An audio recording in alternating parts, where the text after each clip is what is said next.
So I'm going to introduce you to the project that we're going to build as you go through the various lectures within this course.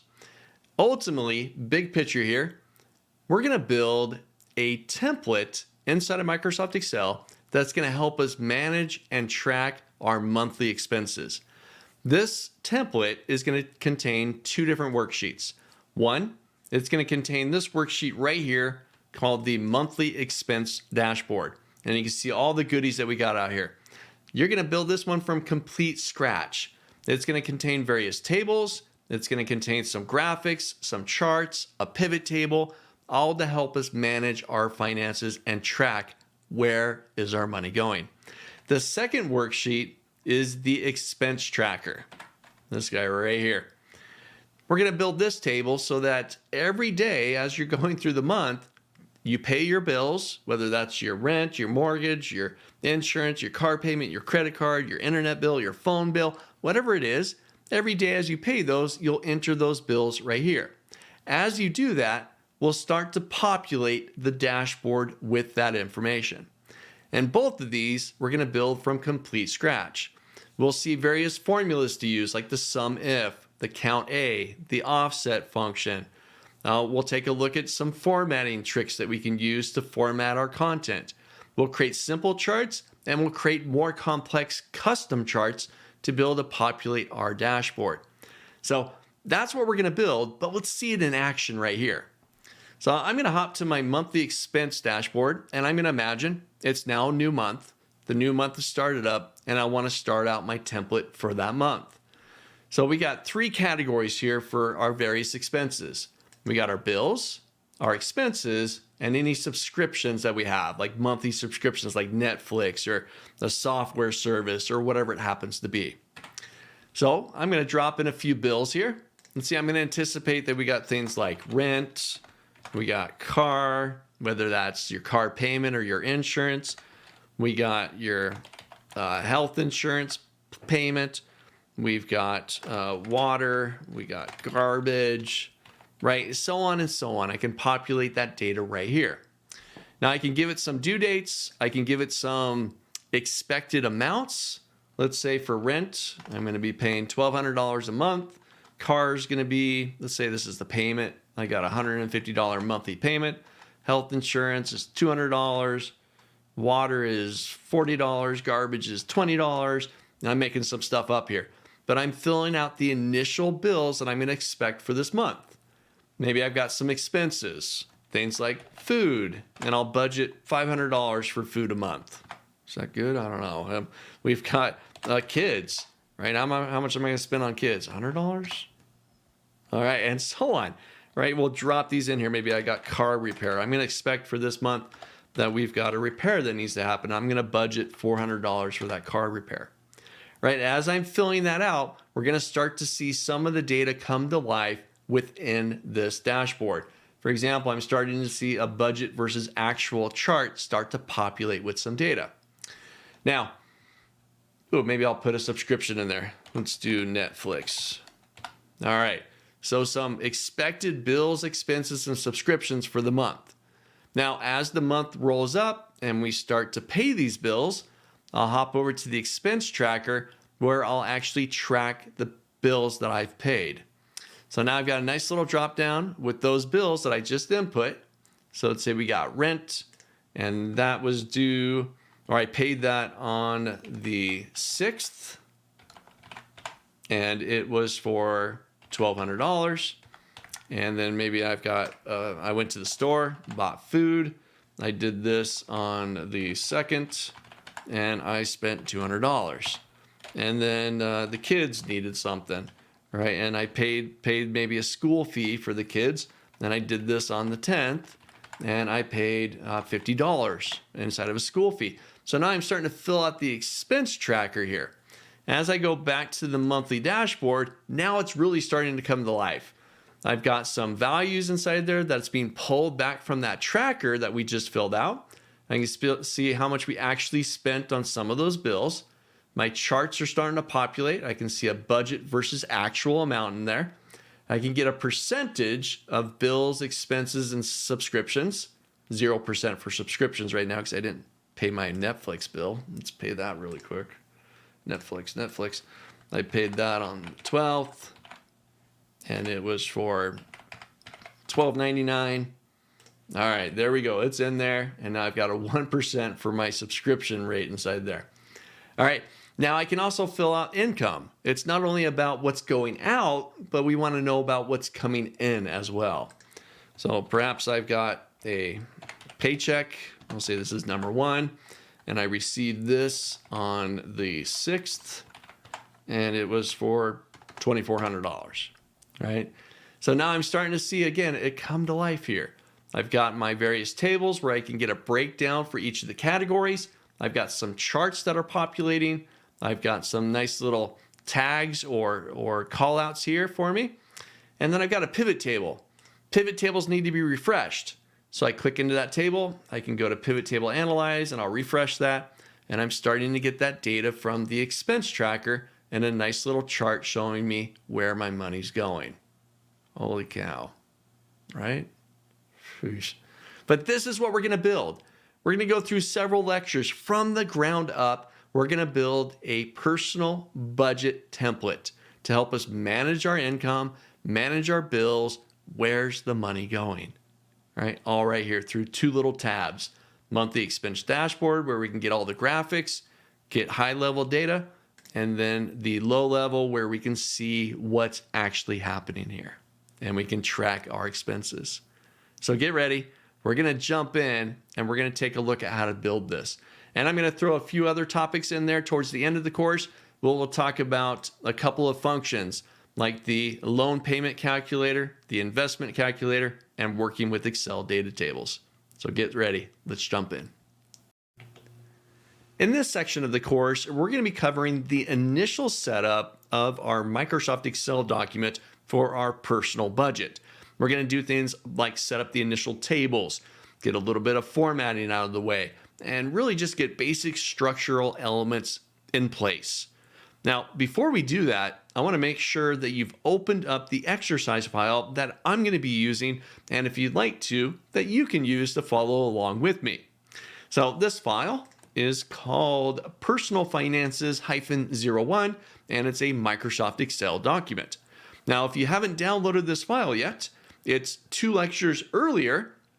Look for the course exercise files, download, and get this file downloaded on your system and open it up in front of you.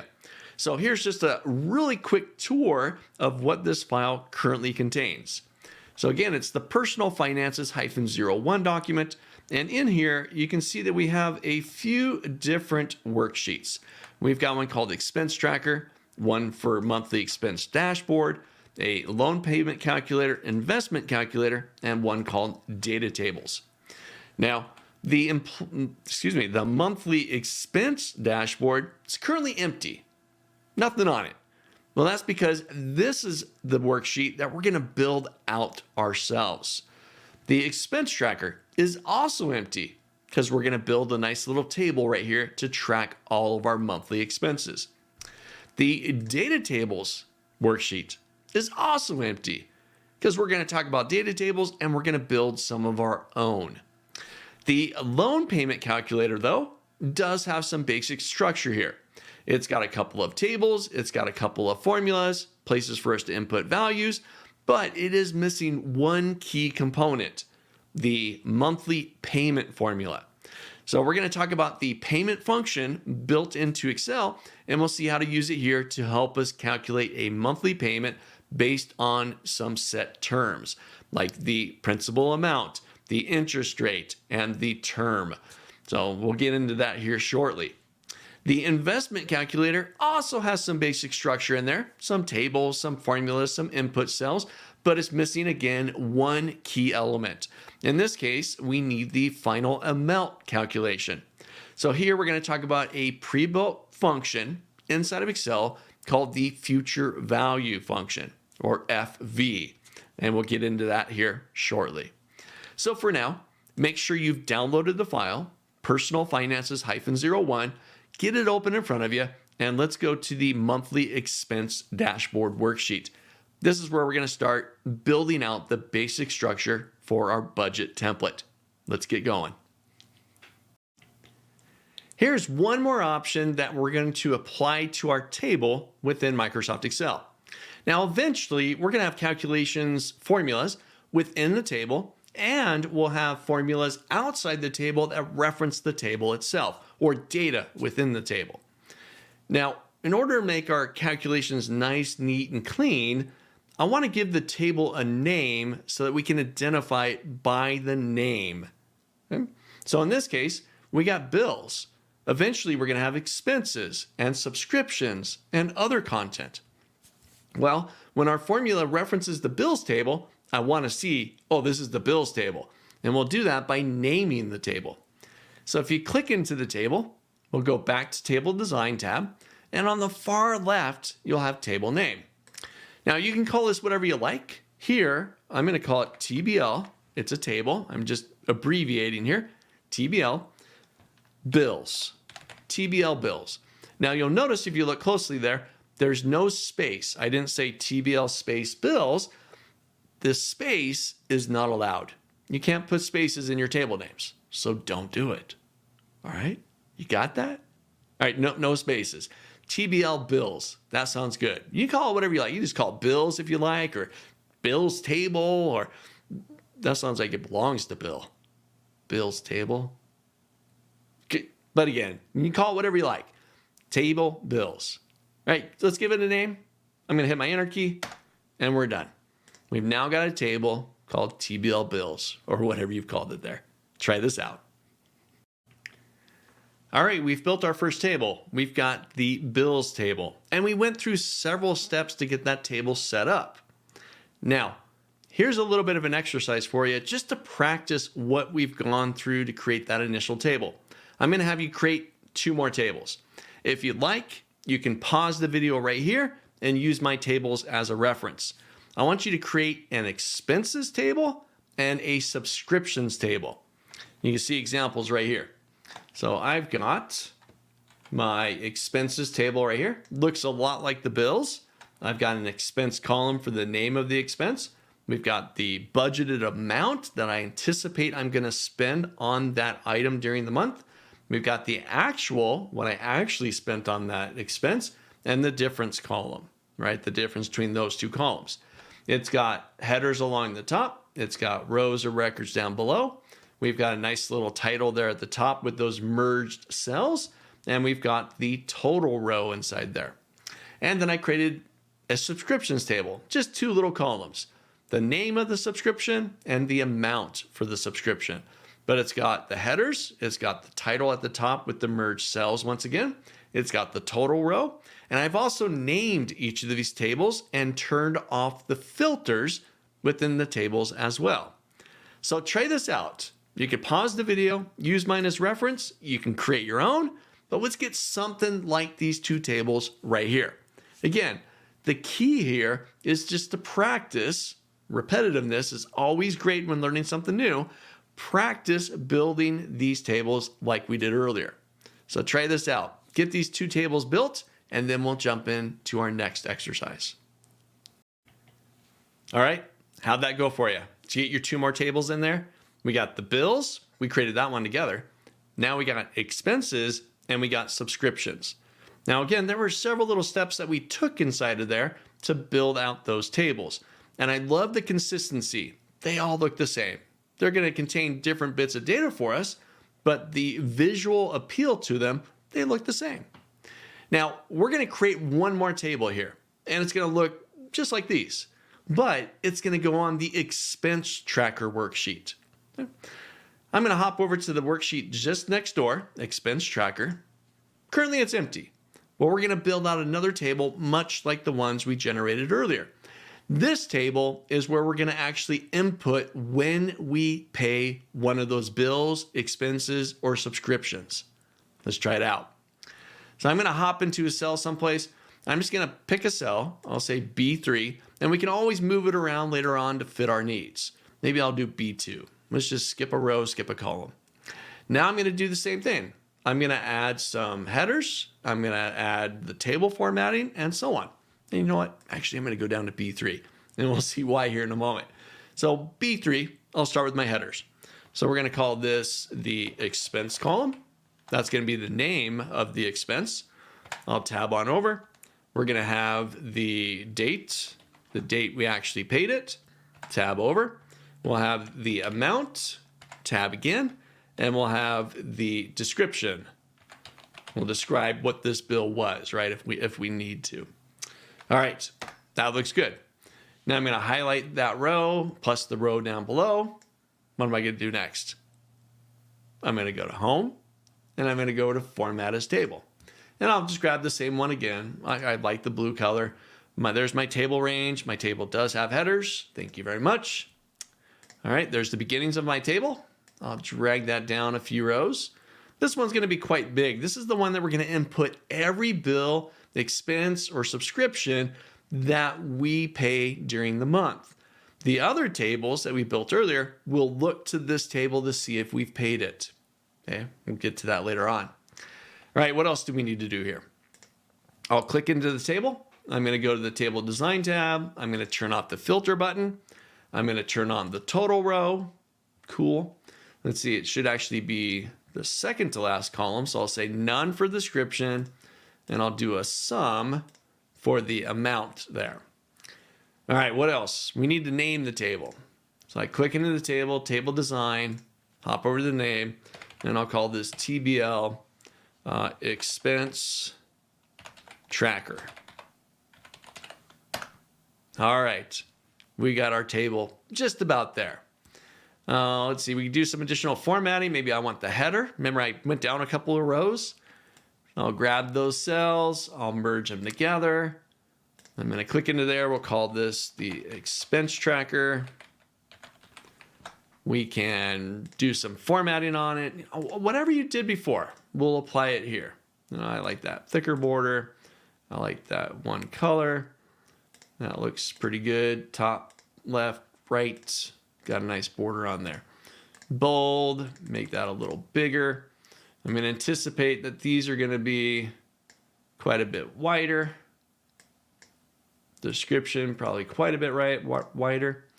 Let's see, that amount column, I'm going to grab those cells and I'll format them using the currency, right? Make sure that's nice and wide. And that table, I think that table's done. That looks pretty good. So let's knock that one out. You're going to follow those same steps that we did before, but now we're on the expense tracker worksheet, and you'll build out the expense tracker table. Make it look like your other ones. If you like, maybe you want to mix it up, change the color, right? Maybe I'm not going to go with the blue. Maybe I'll go with an orange or something else. But we'll create some variety here, whatever you'd like to do. Let's get to that point right there, and then we'll carry forward. So we got the beginnings of our table created, the expense tracker table. Like I mentioned earlier, this is the table that every month you're going to open up this and you're going to start to input an expense every time you pay that expense.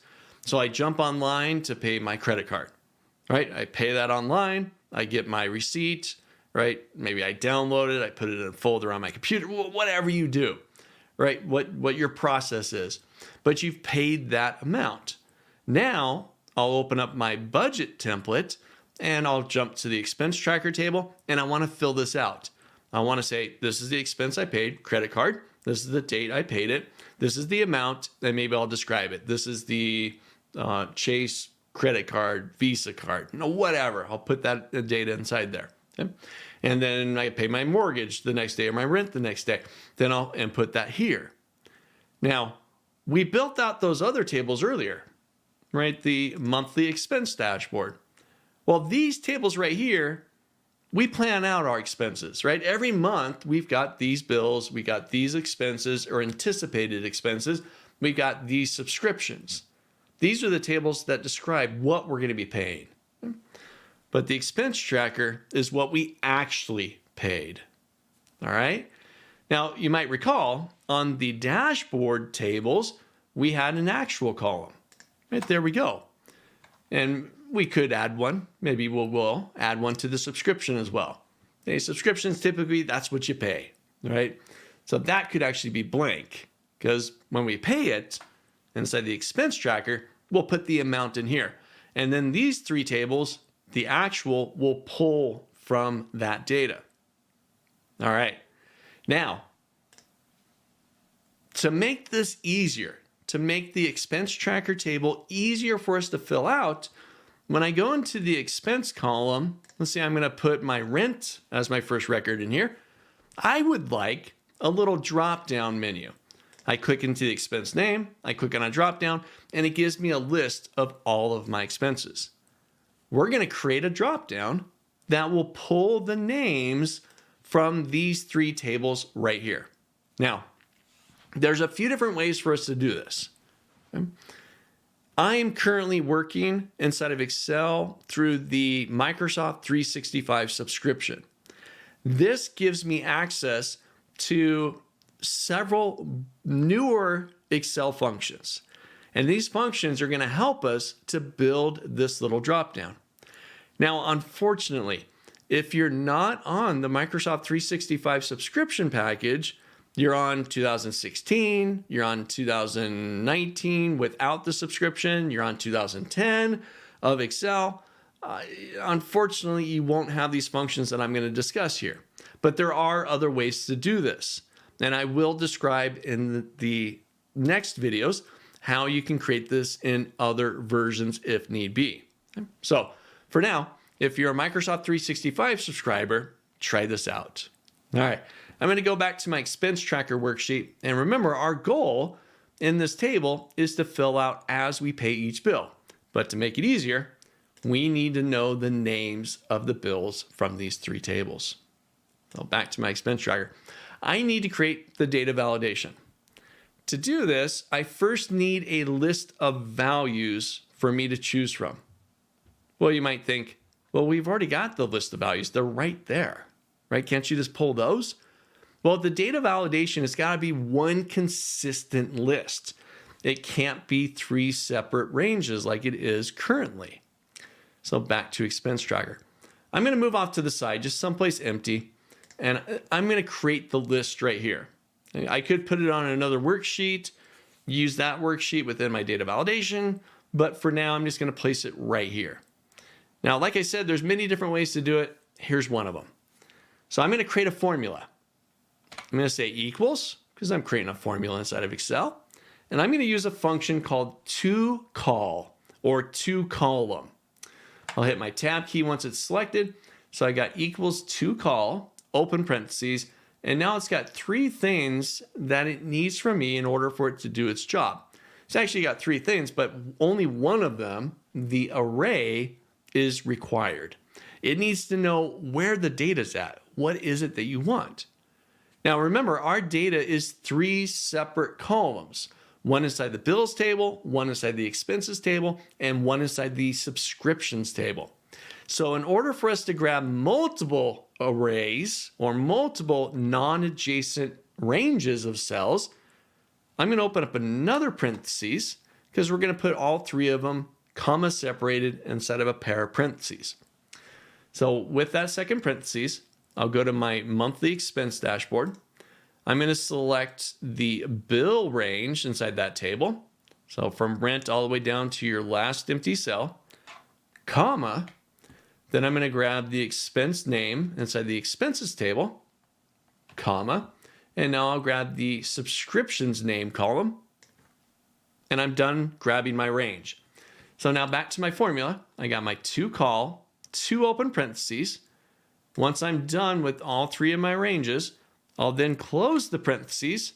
That's done for the array. Done. I'm going to close the parentheses again, and now I'm done with the toCol function. And I'll hit my enter key. And now I've got my range of cells. Look at that. All my data right there. Now, you might look at that and say, well, there's something off here. We got the names in there, sure, and we got a column of those values, but we got a bunch of zeros in there. Because remember, we grabbed even the blank cells. We grabbed all of them in anticipation that more data is going to be input into these tables. We want our formula to automatically update, but I don't want those zeros. Well, I'll get back to my expense tracker. If I go back to the first cell, I'm going to give it a double click, and I'm going to click into the formula. So we only used one of the parameters, the array parameter. But you'll notice the second one is called ignore. It wants to know what we want to do if the cells are empty. Well, we want to ignore it. So I'm going to go to the end of the formula, right in between the two closed parentheses. And I'll do a comma. I'm now inside the ignore, and I'm going to tell it to ignore blanks.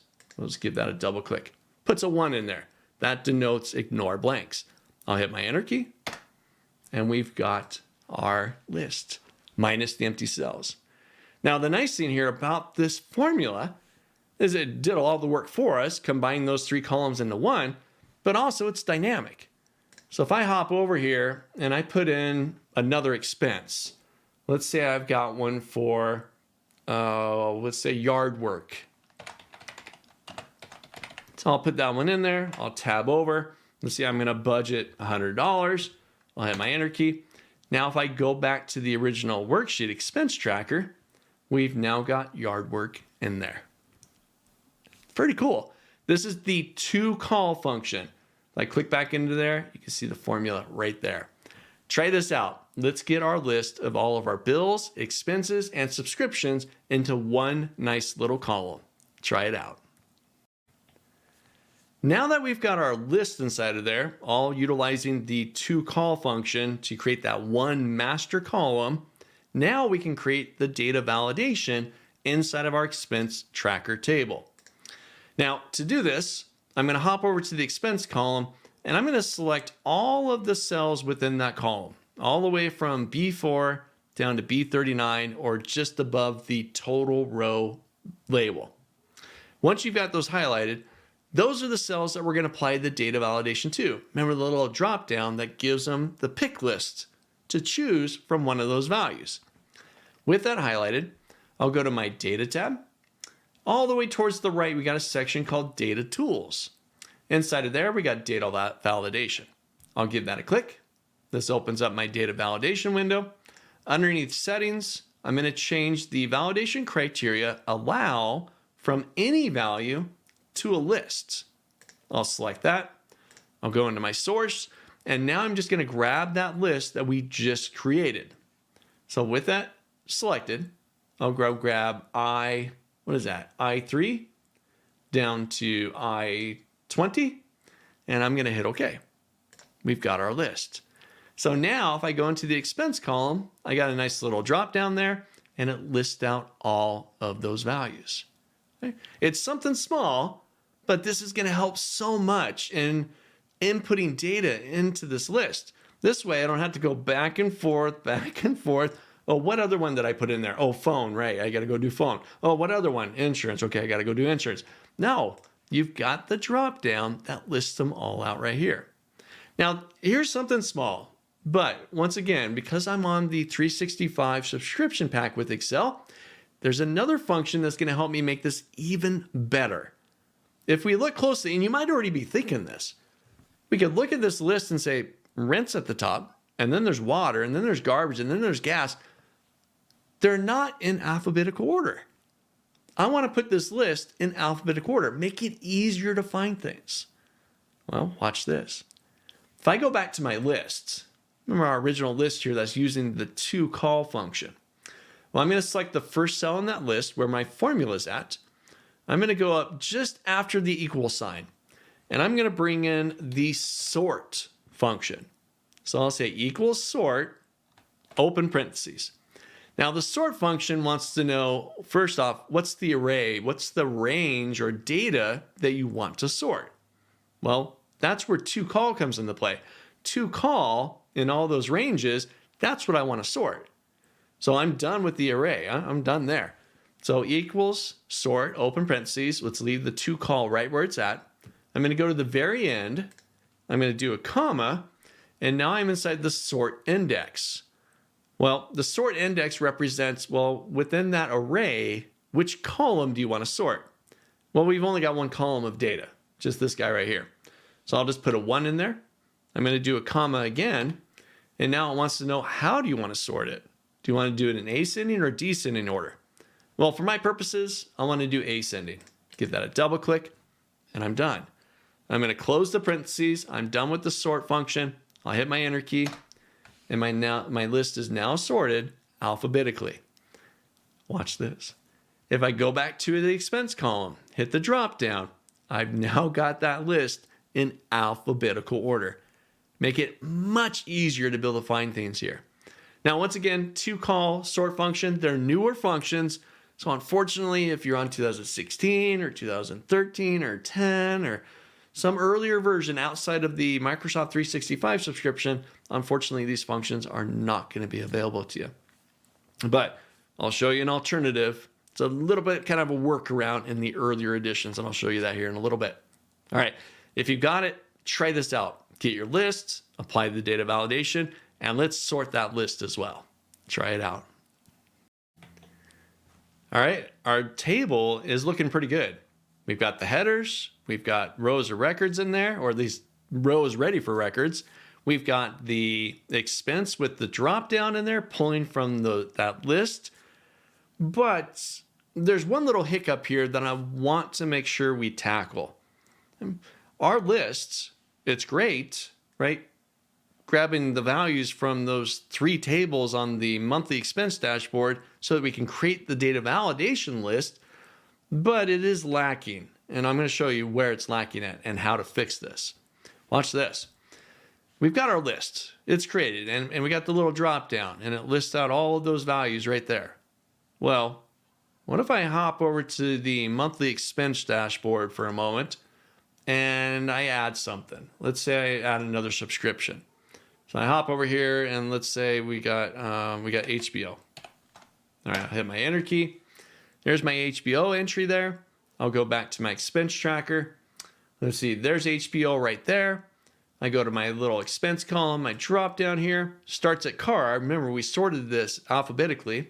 And I go down and look, there's HBO. Everything looks good.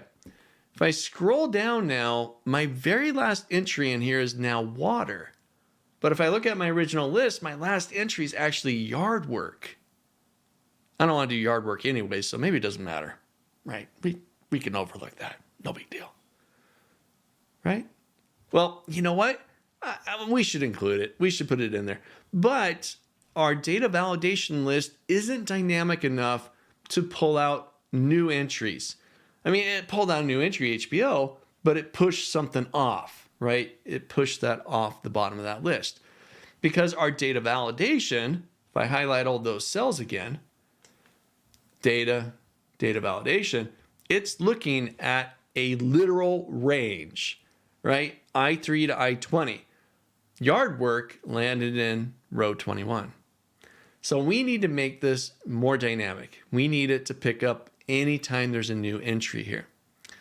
The way that we're going to do this is by utilizing 2 functions as our source, this right here, inside of our data validation. We're going to use the offset function and the count A function. Now, if you haven't used the offset function or count A is pretty straightforward. We'll talk about that. The offset function's a little bit more involved, and I'm going to give you a quick introduction into the offset function. So let's take a look. So I'm going to hop over just to an empty cell, close that, find an empty cell here, and I'm just going to type in equals offset. I'm just going to use this visually so we can see what the function's all about. Open up a parentheses. Now, the offset function has 4 things, or excuse me, it's got 5 things. 1, 2, 3, 4, 5. 5 different things that it wants from us in order for it to do its job. Now remember, our main purpose here is to make our drop down reference this list more dynamically. So we need a way to make the range, remember A3 or I3 to I21, we need to make that more dynamic because it can increase, it can decrease in size. We need to make that dynamic. Well, in order to do that, the offset function will allow us to say, start at this point, that's the reference.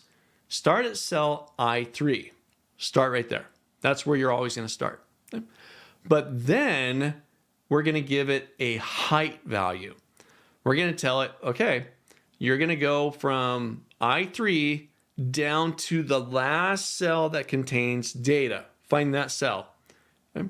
So it'll say, okay, I3 is where I'll start, and I'm going to offset down till I get to this height. Now we can't give the literal height. We can't say, oh, it's 20 rows in height or it's 30 rows in height, because that's going to change, right, based on the other worksheets. So here we need to use another function that will count how many values are in that column. All right, and this is where the count A function comes into play. Let's try this out. We're going to put all of this together, but that's generally, in a little nutshell, just really quick introduction, that's the offset function. It says, where am I going to start and how many rows, how many columns do you want, or how high do you want this to be, or what's the width of this thing?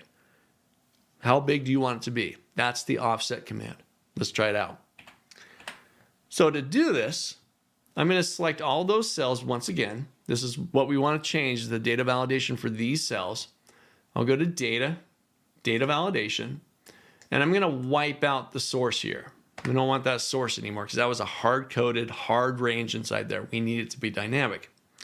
So now I'm going to bring in equals offset, and I'm going to open a parentheses. Now, the first thing inside the offset command it wants to know is, where does it start? Where's it going to offset from? So I'm going to go grab the top of my list, which is I3. Yep, I3. I'll grab that. That's the reference point for the offset command. Then I'm going to do a comma. Now, unfortunately, you don't get to see the little screen tips inside this window, but I'm going to remind you. So the next one is the rows. It says, okay, I'm going to start here. Now, how many rows do you want? Well, actually, we can't tell you how many rows because it's going to change. So I'm going to leave that blank. I'm going to do another comma. The next thing it wants to know is, well, how many columns do you want? Well, once again, we've only got one column, but I'm not going to explicitly call this out. So I'm just going to do another comma. We're just going to leave them blank, and it'll set to defaults to whatever the function utilizes there. Yep. Next thing is, and this one we're going to use, is the height. How big is this range of cells going to be? Well, here I'm going to use the count A function. Now the count A function is now going to take a range and count how many cells are in that range that contain data. So here I'll say just the I column. Just grab how many cells, count how many cells we have inside of there that contain data. Oh, and actually before I do that, I should open up a parentheses for the count A.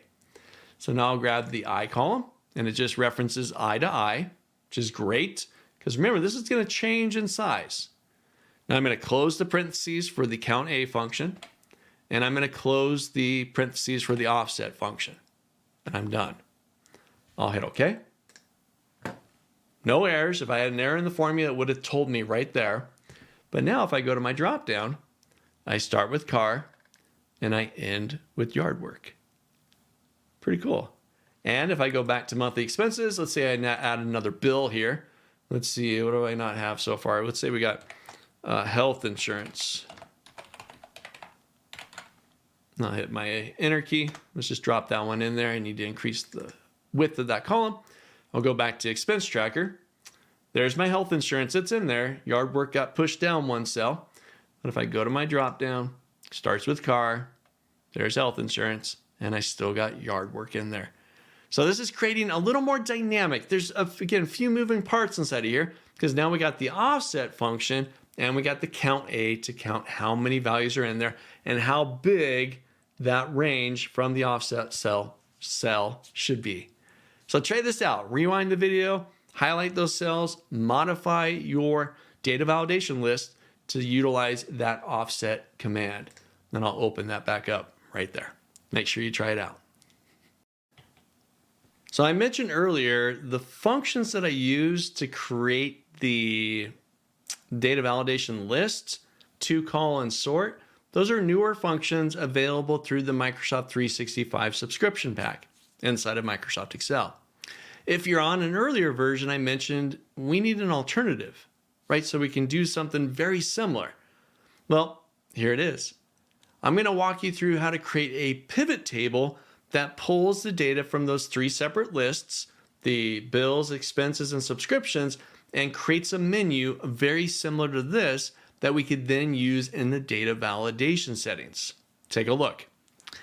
So I'm still on the expense tracker worksheet. then I'm just going to pick an empty cell off to the right of that original list. I'm inside of the L column, but wherever you got an empty spot. So once I'm there, I now want to create a pivot table that pulls these 3 columns of data to create that one master list, one master column. Well, in order to create the pivot table based on separate ranges, I can't. You can't go to insert pivot table. It won't work. Sorry. It won't let you do separate ranges of data.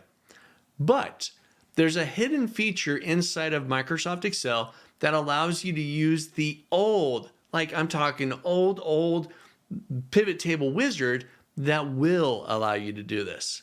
But you got to get to this hidden feature through a shortcut key. Take a look. So again, I've got the L cell selected. On my keyboard, I'm going to tap the Alt key. And you'll notice that this opens up the menu commands at the top. Well, I'm going to press Alt and then the letter D, D like dog. Now I get a little screen tip that opens up and it says continue type in the menu sequence from earlier version of Office or press Escape to cancel. Well, the earlier shortcut that I now want from the earlier versions is P, P like pivot table. So I'll tap P and this opens up the pivot table and pivot chart wizard. All right. This is what Excel used to use. This was the default way of creating pivot tables way back in the day. Okay, but now we can get access to it through the shortcut keys. Alt D and then P, and this will open it up. So the first step wants to know, well, where's your data at? For ours, it's multiple consolidated ranges. So I'm going to select that, and I want to create a pivot table. I'm going to hit next. In step 2, it wants to know about page fields. Page fields are the filters within a pivot table. So I'm going to leave it just set, hey, create one of them for me, but we're actually going to remove it. So I'm going to leave it as is and I'll hit next. The next step wants to know, well, where's your data at that you want to consolidate? So I'll make sure I'm clicked into the range.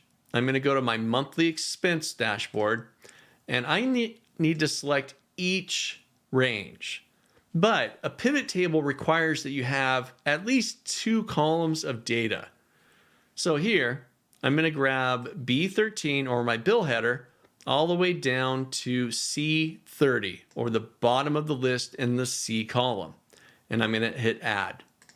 Now I'm going to do that 2 more times for my other 2 tables. I'm going to grab expense budget on down to the empty cells and I'll add it. And then one more time. Subscriptions, name, amount, all the way down, and I'll add it. So now we've got our 3 separate ranges that we're going to consolidate into one list within a pivot table. Next.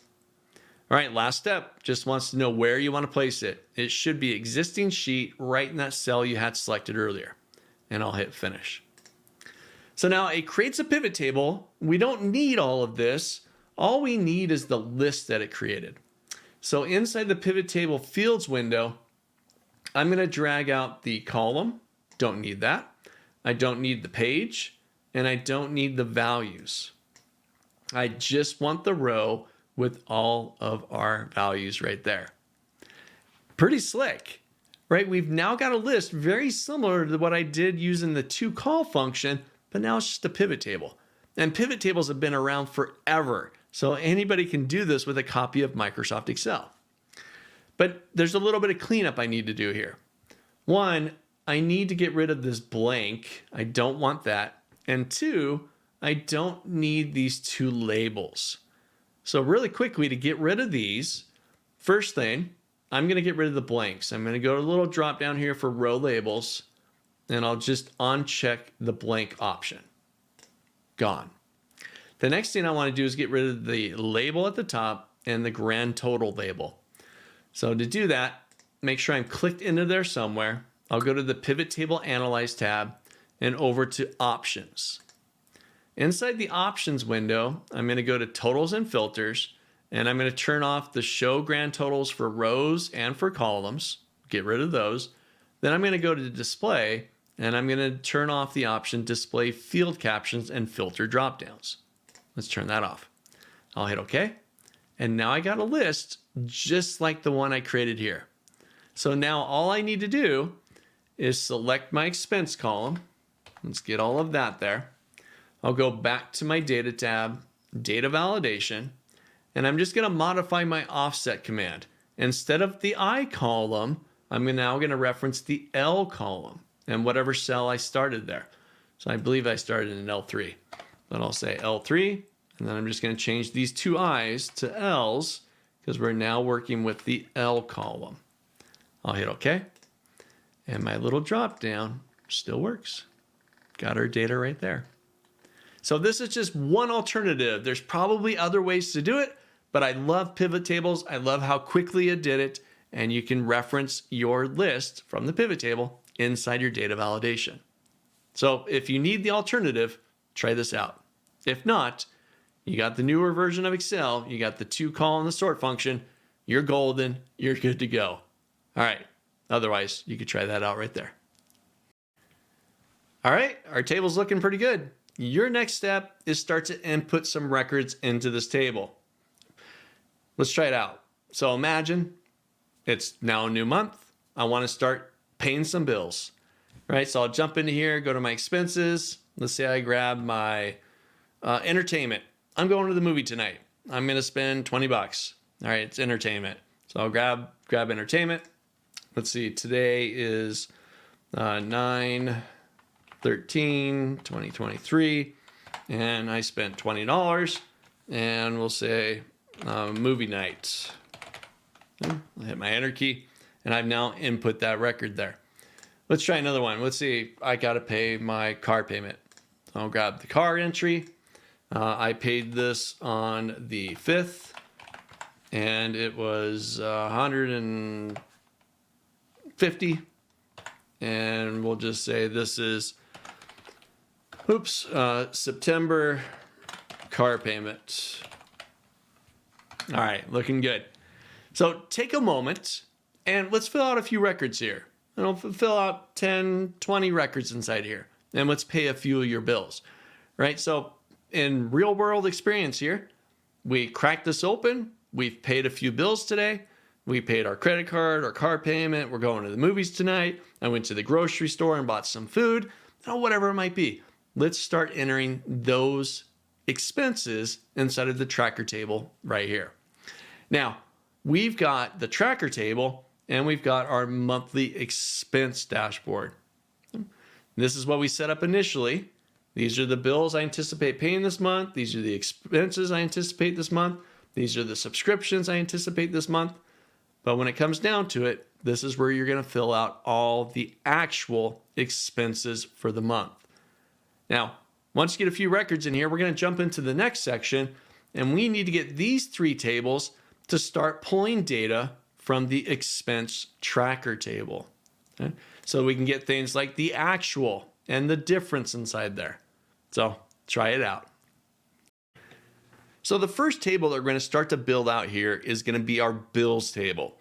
This table is going to contain a handful of columns, things like the bill name, the date it's due, the amount that we expect to pay, the actual amount that we paid for the bill, whether that was below the bill amount or maybe we paid a little bit more, such as a credit card, and we'll have a difference column between the bill amount and the actual amount. So let's build out this table. I am currently in the Personal Finances -01 workbook, and I'm going to start out working on the monthly expense dashboard. Now this worksheet currently empty because we're going to start to build out all of these resources. By the end, this worksheet is going to be a very dynamic, a very interactive dashboard type interface. We'll have several tables, charts, and so on. So let's build out our first table, bills. We're going to start out by building out the headers. Now I'm going to pick some spot on here. We're going to probably end up moving this table around to adjust and make space for other elements. But for right now, I'm going to drop down to column B, row 13. So B13. And I'm going to start out with my headers. So my first one, I'm going to call it bill. So this will be for the bill name. I'll tab over. We're going to have a due date. We're going to have an amount, the amount for the bill. We might have a bill for our rent. So our amount there, expected amount, is going to be whatever that happens to be. Say $1,000. That's my monthly rent. Okay. I'm going to tab over again. We'll have the actual, what we actually paid there. Some bills, like rent, maybe that's going to be consistent, and we'll say, oh, every month I pay $1,000. So the amount is this, and the actual is $1,000. That's what I paid. But then you may have a bill such as a credit card, and that's due every month. I might pay the minimum amount on that credit card. I might pay more to pay off that bill faster. So we got the actual in there as well. I'll tab over one more time. And here I'm going to create a column for difference. I want to know the difference between the amounts for the amount column, the actual bill amount, and the actual amount that I've paid. So whether that's plus or minus, right? You paid a little bit less, you paid a little bit more, whatever that happens to be. So this will be our initial table structure. Now down below that, we'll end up inputting some records here. So we'll get to that. We'll come back to that. But that's our basic structure of the table. Nail this down, and then we'll talk about actually converting this into a table so we can take advantage of all the features inside of Microsoft Excel. Now that we've got the initial setup, basic layout structure of our table, let's now do a little bit of formatting. Let's get this to actually look like a table. So all I'm going to do here is highlight my column headers, that row 13 values, and the row directly below it. So I'll highlight B13 all the way down to F14. I got the headers and one empty row for the table selected. Now, once that's selected, I'm now going to go to my Home tab. And on the Home tab, we have a section of tools in here called Styles. And one of the options is Format as Table. So I'm going to go ahead and give that button a click. This is going to give me a flyout menu with several different options for me to pick from. This is all about formatting. So I've got color choices essentially to choose from. We've got categories for light, medium, and dark. So this is totally up to you. We're going to see how you can modify this later on and do some really neat things with your worksheets presentation. But for now, I'm going to grab the medium category, and I'm going to grab this nice top blue one here. But whatever you want to get, your favorite color is green or pink or whatever you like, grab that color, apply it to your table. So I'll grab this first one here. This is dark teal, table style, medium 2. I'll give that a click. I'm going to get a create table window. And you'll notice that that range of cells that we selected earlier is currently highlighted. It's in there. But we do want to make sure that my table has headers option is checked. That just lets Excel know that these are our headers. They're not an actual record within the table. So we got our range, headers, check, and I'll hit OK. And now we've got our table. So it doesn't look like a whole lot just yet. I mean, it does look more than we had earlier, but there's not a whole lot going on here yet. This little icon, lower right-hand corner, you see that tiny little tick mark there? That's how you can expand the table or resize the table. So let's say I want to get some additional rows here because I'm going to be eventually filling out records inside this table. I'm going to grab that little tick mark in the corner, and I'm just going to drag down. Let's see, we started in 13. I'll go to 23, right? Got a handful of rows there. I'll drop it, and now I've got a nice little table. Mine happens to be alternating row colors, makes it a little bit easier to read, but now it's starting to look like a table. We got some formatting there. Try this out. Highlight the headers plus the row down below it. Go to Home, Format as Table, pick your style, and you're good to go. Try it out. All right, we've got our first table started. Basic structure there, column headers, rows. Now, I want to expand a little bit more on identifying this table. Eventually, we're going to have a few different tables on this worksheet, and I want to make sure it's clear what each table represents. So directly above the table, just right here inside of row 12, I want to place a title. Just a nice big header up there, identifying this as the bills table. We're going to use the feature called merge cells. So first I'm going to start out by going into B12, and I'm just going to label this. I'm just going to say bills.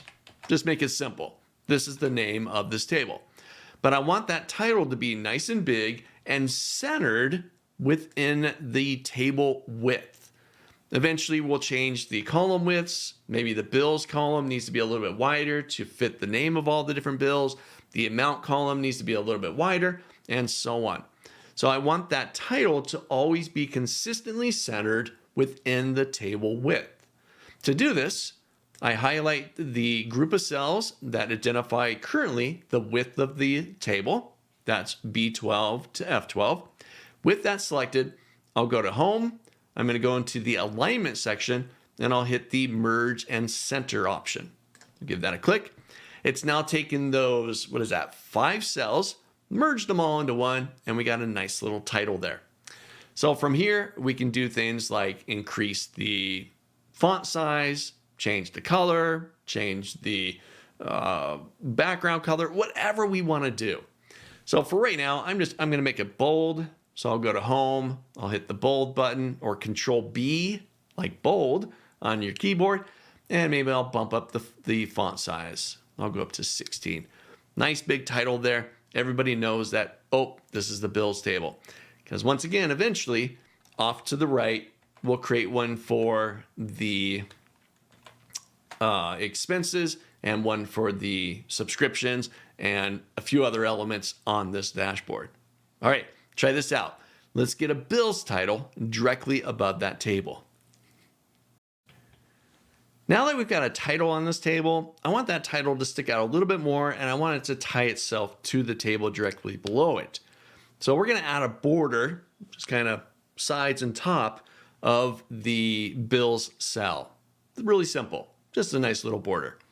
So I'm going to start out by selecting that cell. Remember, it's merged, so we got all of those cells together. Next step, I'll go to my Home tab.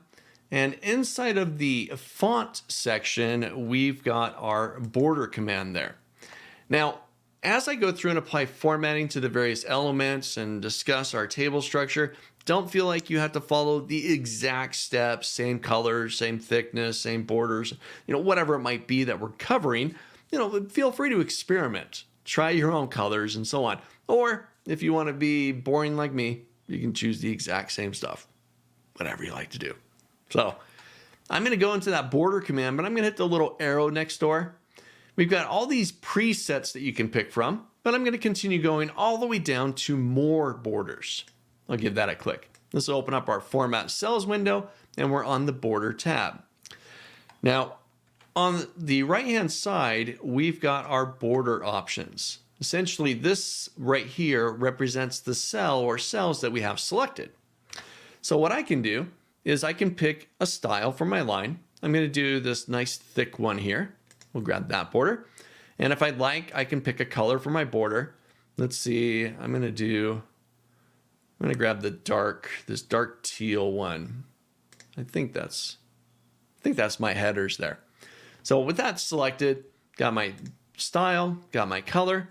I'm then going to click into the areas that I want to apply the border. In this case, I want to put it along the top, and I want to put it on the left and the right. I don't care about the bottom because that's already got a nice thick border represented by our column headers. So once that's done, I'll hit OK. If I click away from the cell, I've now got a nice border around that cell. It's something small, but it ties it into that table a little bit more, especially with your color choices that you pick or the thickness of the line. So make sure you try this out. Get a nice little border around there. If you'd like, you can change the background color, change the font color, whatever you like to do. Try it out. So our table's starting to look pretty good. We've got the table, we got the headers, we got a nice little title there with a little bit of formatting, and we've got some empty rows currently. Empty. Let's start inputting some records into this table. Now these records, I'm just going to make some stuff up. Feel free to do the same, or put your own personal records, your own bills into that table. Get some practical experience working with this data right now. Whatever you like to do. So first thing, we've got the bill column. This is where your bill name is going to be. So my first one I'll put in here is going to be rent, right? Every month I got rent. I got to pay the rent. I'll tab over. Let's see. Let's say my rent is due on the 6th of every month or by the 6th of every month. So I'll put in today's month.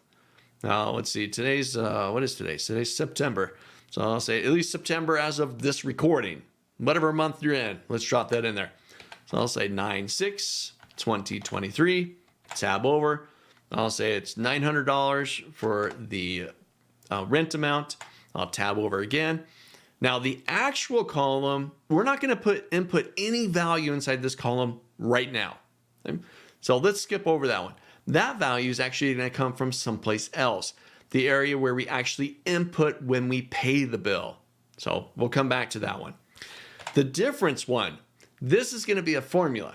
So we'll come back to that one as well. So we got one record right now. Let's try one more. I'll hop down below, get into the bill. Let's see, I've got the water bill. So I've got my water title in there. I'll tab over. Let's say this one is due by the 10th of the month, 2023. And I anticipate it's going to be like $40. Call it good. Tab out of there again. Again, actual, we'll come back to that one. And the difference as well, we'll create that formula once we get the actual in there. So take just a couple of moments here and let's drop in a few bills. You could put 2, 3, 6, 10, whatever you like to put in there. And if you need to, you can always grab the little tick mark in the corner and drag that down to drop in a few more bills. Now keep in mind, these are the monthly consistent bills. I pay this bill every month. Rent, water, garbage, my credit card, my phone bill, my car payment, my car insurance, my health insurance, things like that. Try it out. Now that you've got a few records in there, let's apply a little bit of table data formatting. Things like currency. That amount that we have inside there for the bill, that should be formatted as a currency amount, right? A currency formatting. So let's try that one out first. First step, so I'm going to highlight all of the cells within there. Now I did expand my table out a little bit more in anticipation that there may be additional bills within this month. So if you'd like, you can pull that table down to row 30, roughly. If you got more than that, great, right? Wherever you're at inside there. But let's highlight those cells. With them highlighted, I'm just going to go to my Home tab. I'm going to go into the Numbers section, and I'll just hit the Currency Formatting option there. Now, your currency, depending on what region of the world you're in, is going to look different, right? Or might look different. Mine, I've got the dollar currency symbol. I've got the decimal place in there, and I don't have anything over 1,000, but if I did, I can start bringing, or it would start to bring in the commas. Okay? So whatever formatting for currency you have in your region, we're good to go. Now, I don't currently have the actual or the difference, but I'm going to anticipate it. It'll come. So I'll just highlight those cells, and I'm going to do the same thing. I'll hit the currency formatting once again. Okay? Now, nothing currently showing up in there, but those cells are now formatted with the currency formatting. So once we drop in the values, the calculations, they'll already be formatted for us. Now, something else I like to do is the bill column and the due, and probably all of them, I want to increase the column width here just to give it a little bit of breathing room.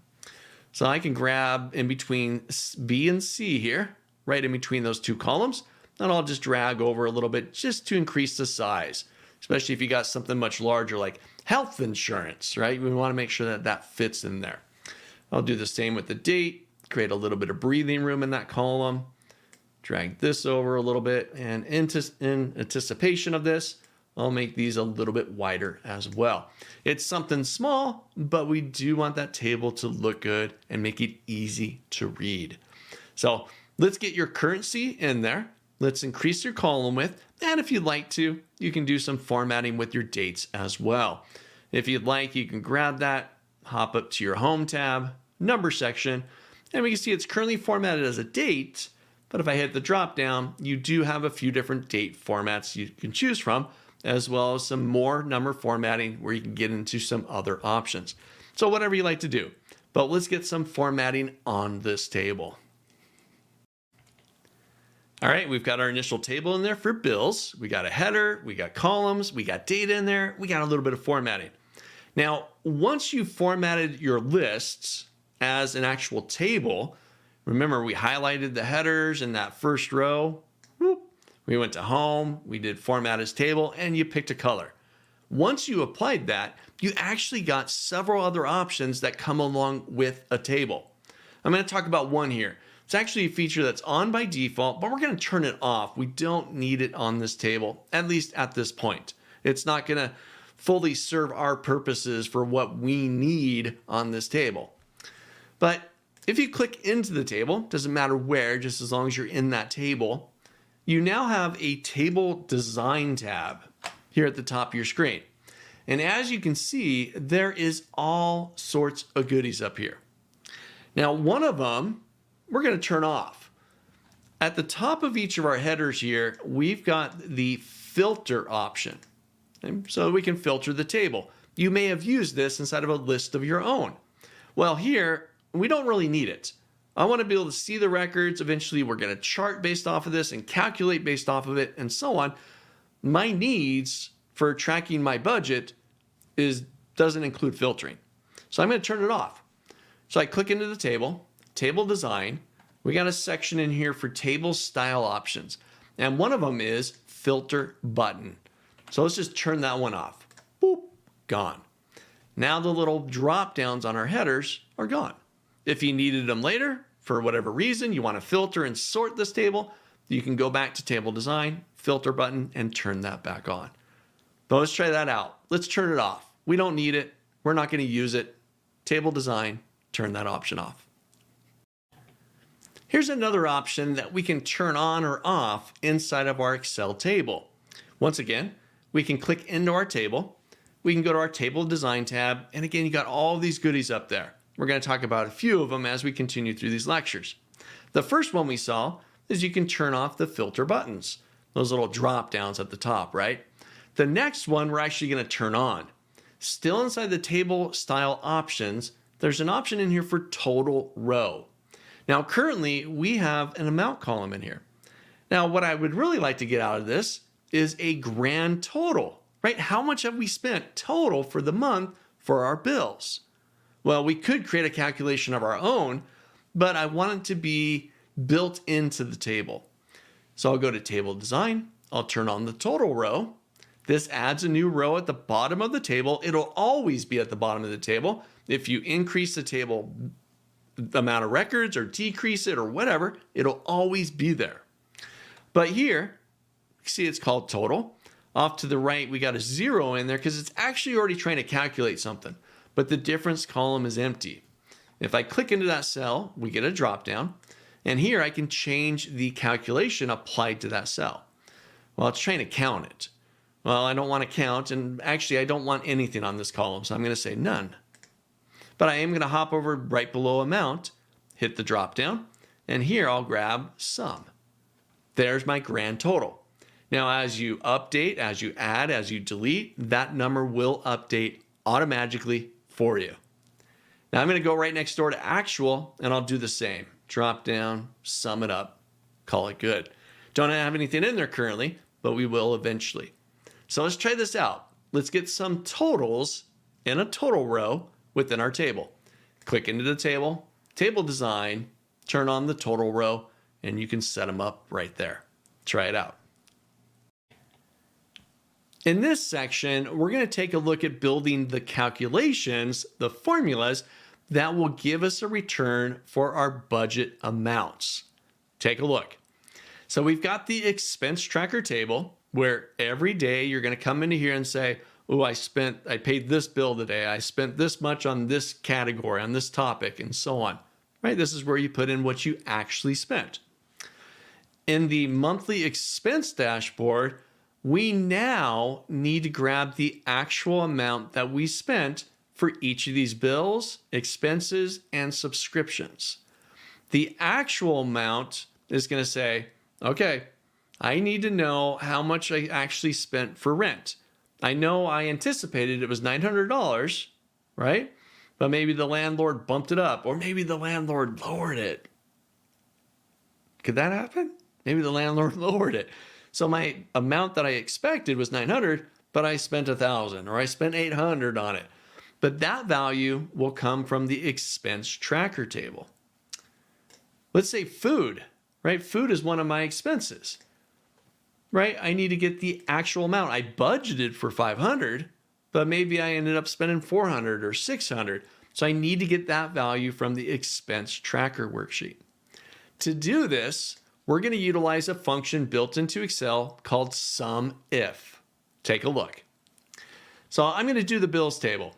So I'm going to go to my first bill there, which is E14, and I'm going to say equals SUMIF, and I'll open up a parentheses. Now the SUMIF function has 3 bits of information that it needs in order to perform this calculation. Now it's an if.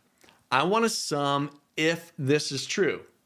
I want to sum up the amount column from the expense tracker worksheet if the bill is rent. And then I want to do that for each of these. If it's water, sum it up. If it's garbage, sum it up, and so on. So here's my first one. Equals SUMIF, open parentheses. The first thing it wants to know is the range.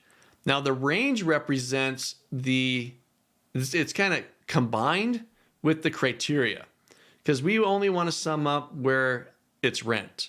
So the first thing we're going to specify the range. I'm going to go to my expense tracker, and I'm going to grab this column right here, the expense column. Let's get all of that. So from B4 all the way down to your last empty cell right above total. And let's grab that column. That's the range that I want to look at. Now I'm going to do a comma. The next thing it wants to know is the criteria. Says, okay, SUMIF says, okay, I'm looking at that range. Now what do you want me to look for?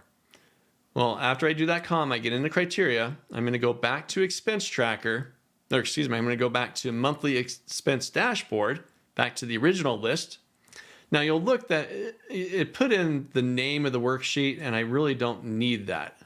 I'm going to delete those out, just get back to that comma that we input. And here, I'm just going to grab cell B14. Remember, look at this range, our expense range, but only do it where this is true, where it's rent. Then I'm going to do a comma. And the last thing it wants to know is, okay, I looked at that range, I found rent. Now what do you want me to sum up? So back to expense tracker, and I'm going to grab the entire amount column from that D4 cell all the way down to that last empty cell. I'll close the parentheses, and I'll hit my enter key, and I've got my totals. So I can see here for total actual right now, I spent $900 on rent. Water was 20, should have been 40, right? And so on. 29 for garbage, 20 for gas, 80 for internet. Ooh, that went up on me, and so on, right? But it's looking at a range, matching if it finds one of these values here, and then we inform it which column to sum based on that criteria. This is your SUMIF function. Make sure you try this one out, and we're going to get the actual. And here's a little task for you, right? Make sure you also do it for the expenses and do it for the subscriptions. Right now, I've put the value in there for the subscriptions, but I'm going to delete those out. Those amounts should be captured back here, like Netflix, Disney, and whatever else you got. So let's use the SUMIF and let's sum up those values based on the criteria. If you haven't used the SUMIF before, right, you can rewind the video, you can take a look at the process there, build that formula out. 3 little things. What's the range, what's the criteria, and what's the sum range? Try it out. We've got our first calculation in there. We've now calculated the actual amount spent based on the expense tracker table utilizing the SUMIF function. Here's our second calculation, and this is a simple one. We're going to find the difference. I just want to know the difference between the anticipated amount, expected amount, and the actual amount that we spent. So I'm just going to hop into F14 here for my bills, and it's a simple little formula, just a little bit of subtraction. So I'm going to say equals. I'll grab the amount minus the actual amount, and I'll hit my enter key. So now we can take a quick look. We can say, okay, for rent, the expected amount was $900. I paid $900. We have a difference of nothing. For water, we've got an expected amount of $40. I paid $20. Maybe my bill was lower that month, so we got a difference of $20 there. For garbage, I expected $30. It was actually only $29. I got a difference of $1. Ooh, if we look down here at internet, we had an expected amount of 45, but it was actually 80. Maybe I had some overages inside my bill, whatever it might be. So we got a difference of a negative 35 inside there, okay, and so on. So this is just a quick little simple difference calculation, just this subtracted by this, and you're good to go. So try this out one more time. Hop over to your expenses table, and let's create the same formula. Take the budget minus the actual, and you're good to go. Try it out. All right, our budget dashboard starting to come together here. We got 3 separate tables broken out by bills. We can see the bills that we've been paying every month, the amount versus the actual, and get the difference. We got the same thing for expenses, and we got our subscriptions table there. All 3 of these tables support our information, right? Support the bills that we're paying every month. And it's gathering all that data from the expense tracker worksheet, okay, which is actually grabbing data from the other worksheet so that we can get that nice little drop down here. Now, the 3 little tables that we have on our dashboard, they're great, but they're categorized, right? They're compartmentalized. They're bills and expenses and subscriptions, 3 separate tables. Now I want to get one master summary list that shows me how much we're spending for each bill, expense, and subscription, and it gives me the overall percentage for each of those bills compared to the grand total that we've spent. Well, to do this, we're going to build a quick little pivot table to summarize our budget. Take a look.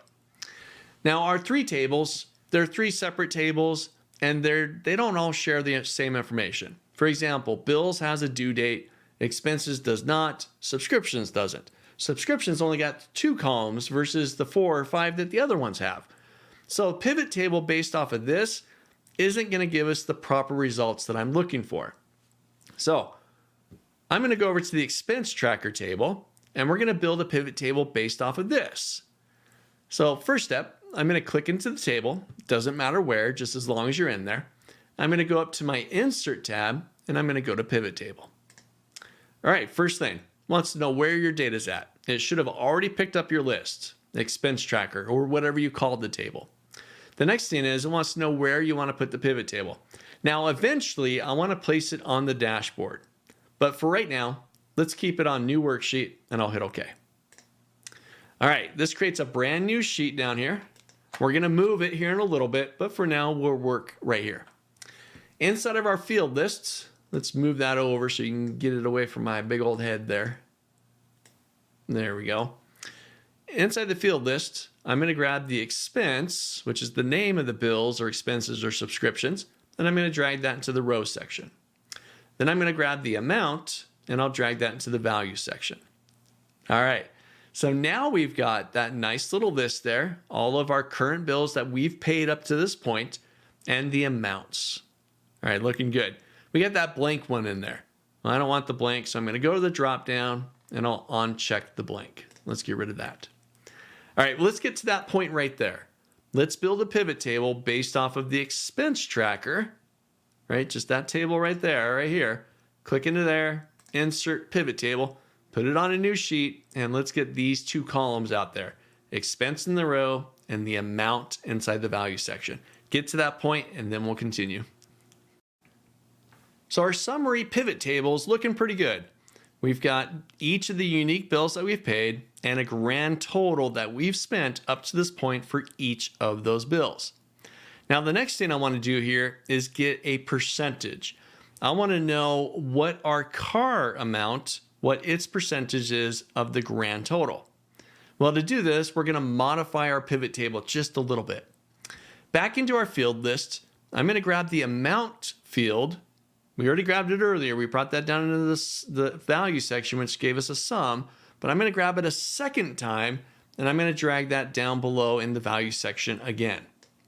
Now, at first glance, it's the same thing, right? We've got the sum amount and a sum amount too. Well, let's modify the second one. So I'm going to go down to the sum amount 2. I'll give that a click, and I'm going to go into value field settings. Inside the value field settings window, I'm going to go to the show as values, or excuse me, show values as tab. And here, I'll change the show values as no calculation option to a percent of grand total. Percent of grand total. And I'm going to hit OK. And now we've got a percent for each of those bills compared to the grand total. So for our car payment, which was $150, that was roughly a 9% towards our grand total spent on our bills, and so on. So try this out, just continuing our summary information, right? Those 3 tables that we have earlier, these are great. And at a glance, I can say, okay, these are my bills and this is what I spent and that's the difference. And there's our grand total. For expenses and subscriptions, same thing. But now I just want a quick glance, each of the bills, what we spent and what its percentage is. And pivot tables are great for this visual. Quick summary information. So try this out. Get your pivot table, get your sum for your amount, and get a second sum in there, but we're going to modify it to show us the percentage. Try it out. All right, we've got our summary information all through an Excel pivot table. It's got the expense names, right? All the bills there. We've got the sum of the total for each of the bills, and we've got an overall percentage for each of those bills compared to the grand total. This is great, a quick visual snapshot of our bills, but it's on its own worksheet. Let's take a look at how we can move a pivot table to our dashboard. Take a look. First step, we're going to click into the pivot table. Then we're going to go up to the Pivot Table Analyze tab. And here we're going to find an option for Move Pivot Table. I'm going to go ahead and give that a click. Wants to know where you want to move it to. We'll do an existing worksheet. For ours, we're going to go to the monthly expense dashboard, and I'm going to put it right down below my bills somewhere, maybe like B34, right? Somewhere down below there in a little bit of space. I'll hit OK, and we've now got our pivot table inside the dashboard. So now we not only see, and I'm going to close the pivot table fields list. I don't need that right now. We've got the breakdown for each of them inside their own respective tables, and we've got a quick snapshot summary of the sum of the bills and the percentage, all in one spot. So let's get that pivot table from its own worksheet back to our dashboard. Try it out. So our pivot table looks pretty good. Again, quick little summary snapshot of our expenses. But I want to make sure that the pivot table, its formatting, matches the rest of our tables. So here, I'm going to click into my pivot table, make sure we get our Pivot Table Analyze tab back. And if you need to, you can reopen the field list on the right-hand side. Let's get that back open there. I closed mine just to get it out of the way for a moment. But if yours disappears, click into your pivot table Analyze, and open the field list. Now, first thing I want to do here is I want to change the way the amounts are formatted. Those are currency, and they should look like currency. So I'm going to go into my field list, into my value section. I'll go to the first sum of amount, give that a click, then I'm going to go into value field settings. Inside the value field settings window, I'll go to number format, and I'm going to change this to a format for currency. I'll hit OK, I'll hit OK, and now we've got a nice format in there. The second thing I want to do is these header names here, right? Those are nice. Maybe we even just want to remove them, just get rid of them, or we can rename them, right? The choice is ours.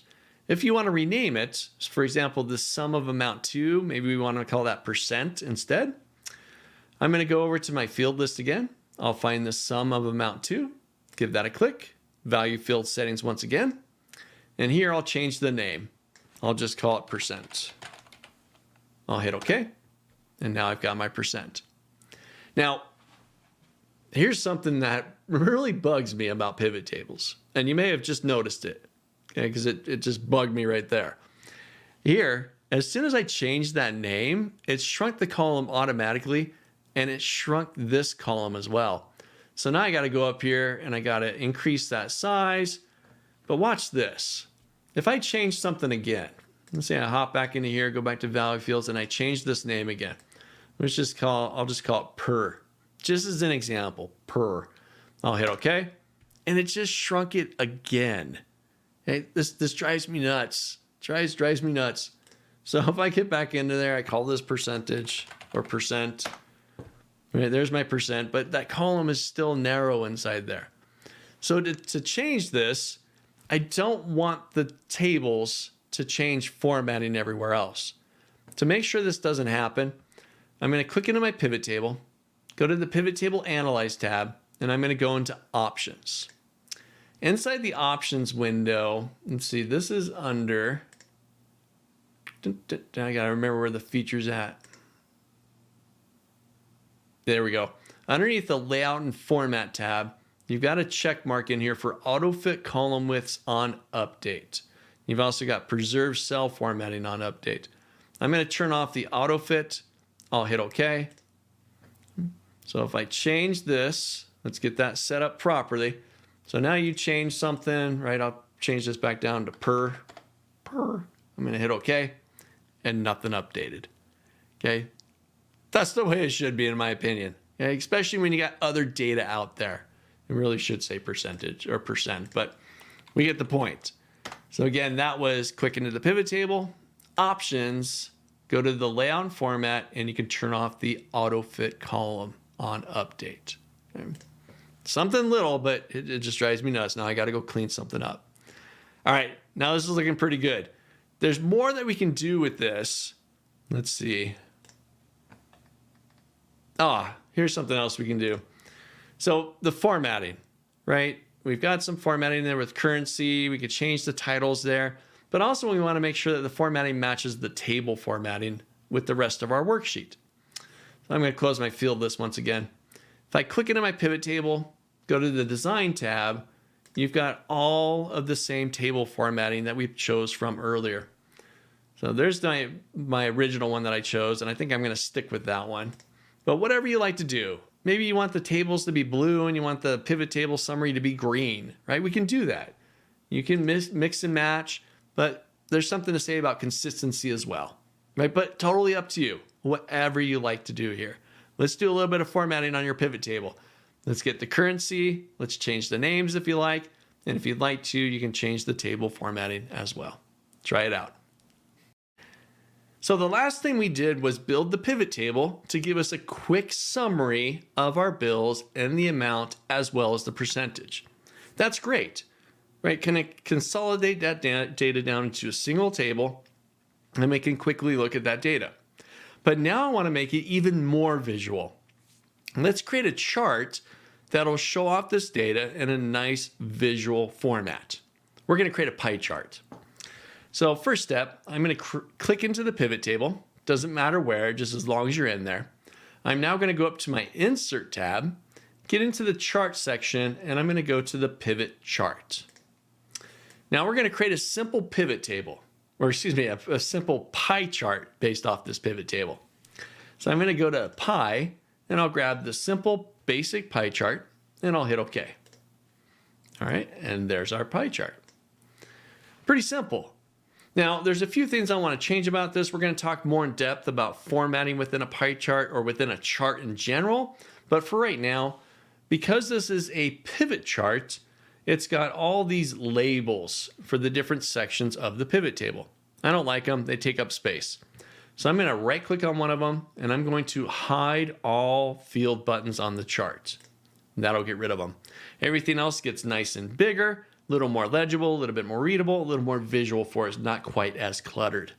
So like I said, we're going to talk more about formatting as we continue here. We're going to create a few more charts, but for now, we got a nice visual representing this pivot table data.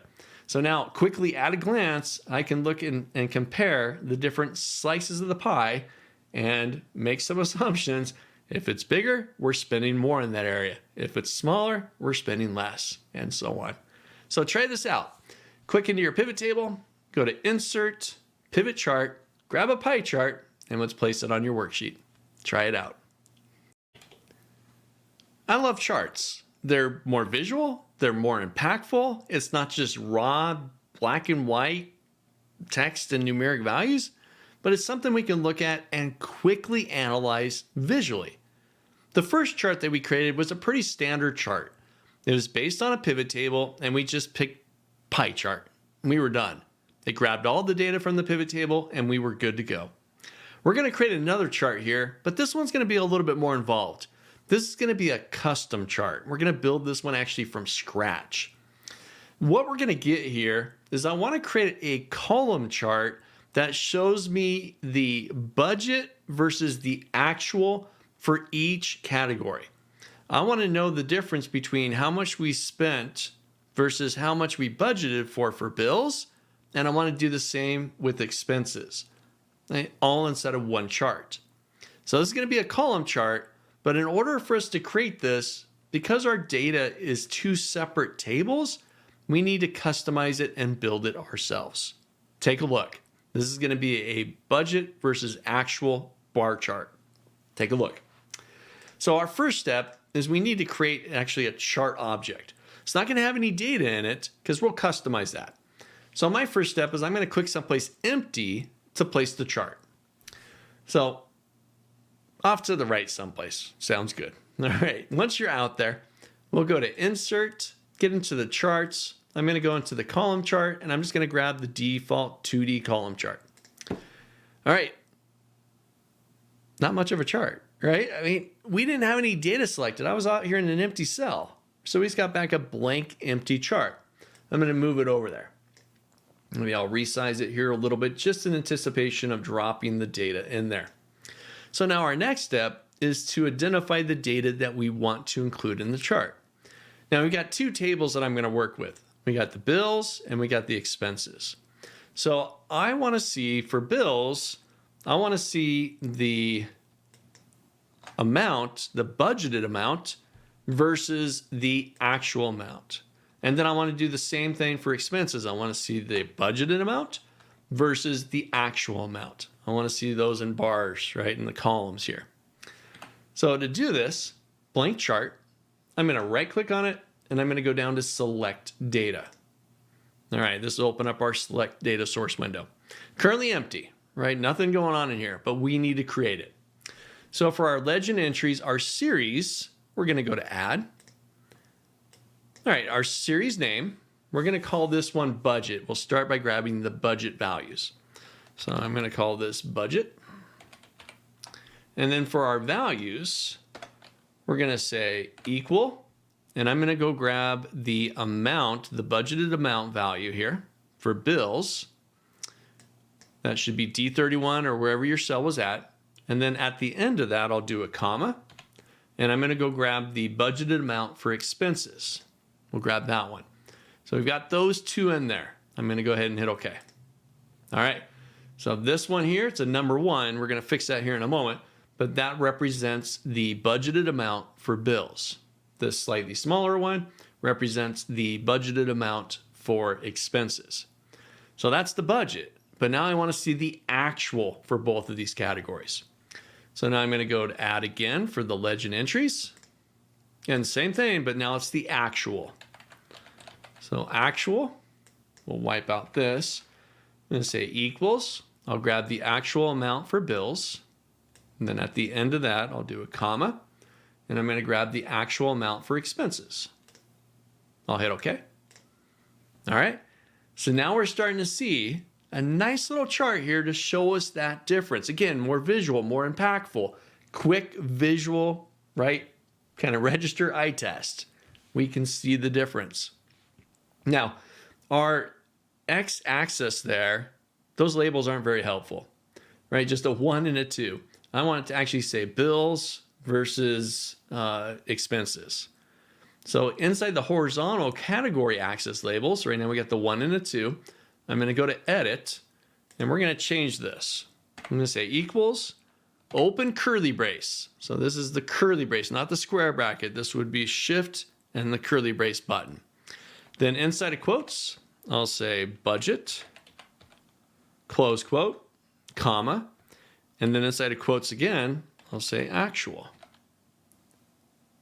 Nope, I apologize, not budget and actual. This is going to be bills, comma, expenses, quote, expenses. We already did the actual versus the budget. So this is just the labels. Close the quote, close the curly brace. Give you a moment. You can look at that there. So equals open curly brace, and inside of quotes, bills, comma, inside of quotes, expenses, and then close the curly brace. I'm going to hit OK. Hit OK again. And now we've got our chart. How cool is that, right? It's not just a standard chart. We didn't just start out by selecting data, but because our data is in separate locations, not adjacent, right? Not connected to one another, we're able to still create that chart. But we have to specify, right? What's inside of your legend series? What's inside of your axis? What are your labels? And it'll build it out as you identify those pieces of your chart. So try this out. That was a few steps. Feel free to rewind, rewatch, get the segments that you need to, and let's build out your budget versus your actual chart. Try it out. We're going to create one more chart, another pie chart. We've created a pie chart for our pivot table that gave us summary percentages based off of our individual unique bills. We've created a nice little column chart here to show off the budget versus the actual for each of our categories. Now we're going to create a pie chart that shows us percentages of our actual spend for each category.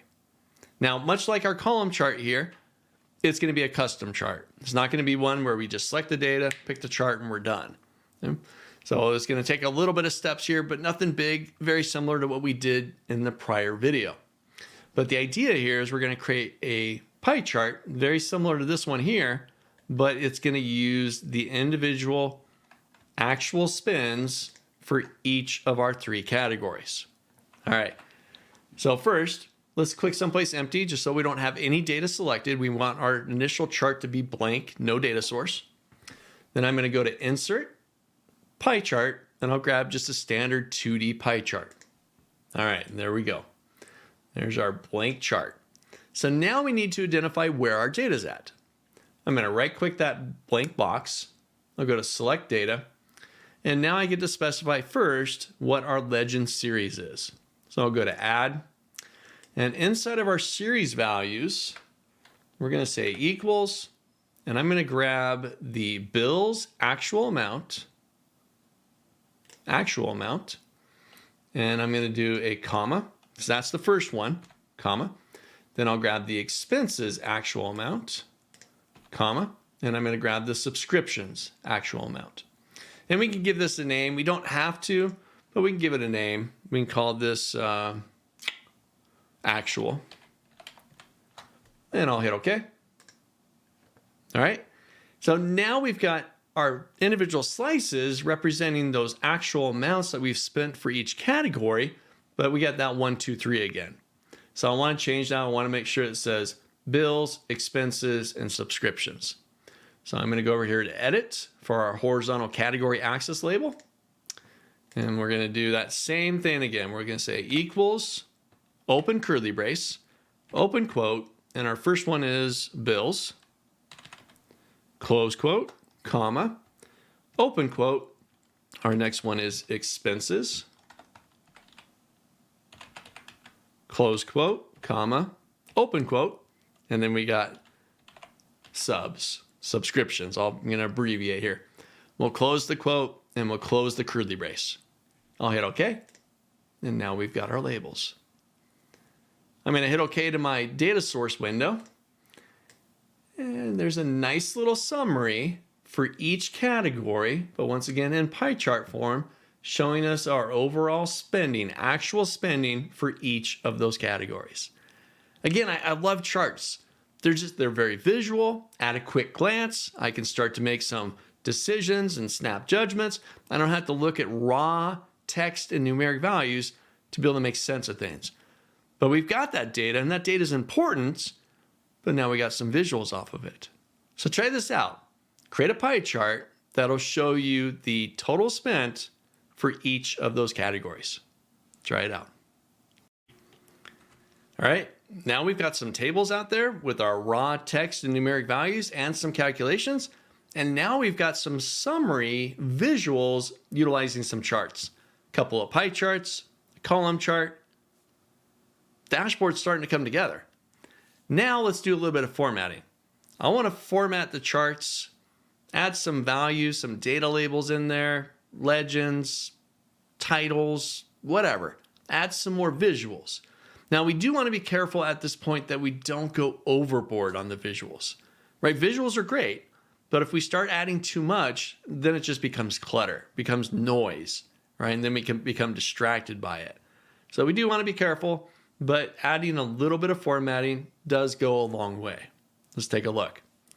So I'm going to use my column chart here as the example, and then I'll leave it up to you to get in and format your other charts. So I'm going to select my column chart. And the first thing I'd like to do here is add a title to this chart. So with that chart selected, I'm going to go up to the chart design tab. And on the far left, we got add chart element. And from here, you got several things that you can add or deactivate from your chart. I'm going to look in here. I'm going to find chart title, and I'm going to put it above. So I'll go ahead and select that. It creates a nice little text box for me. It just calls it chart title. But let's call this, oh, come on. We'll call it budget versus actual. All right. So now we got a little bit more context for that visual element. So the bars here represent our budget versus our actual amounts. And we got our X labels there. This is our bills. This is our expenses. But now we got some additional text there to help lend context to our charts visual. Now let's see, what else can we do here?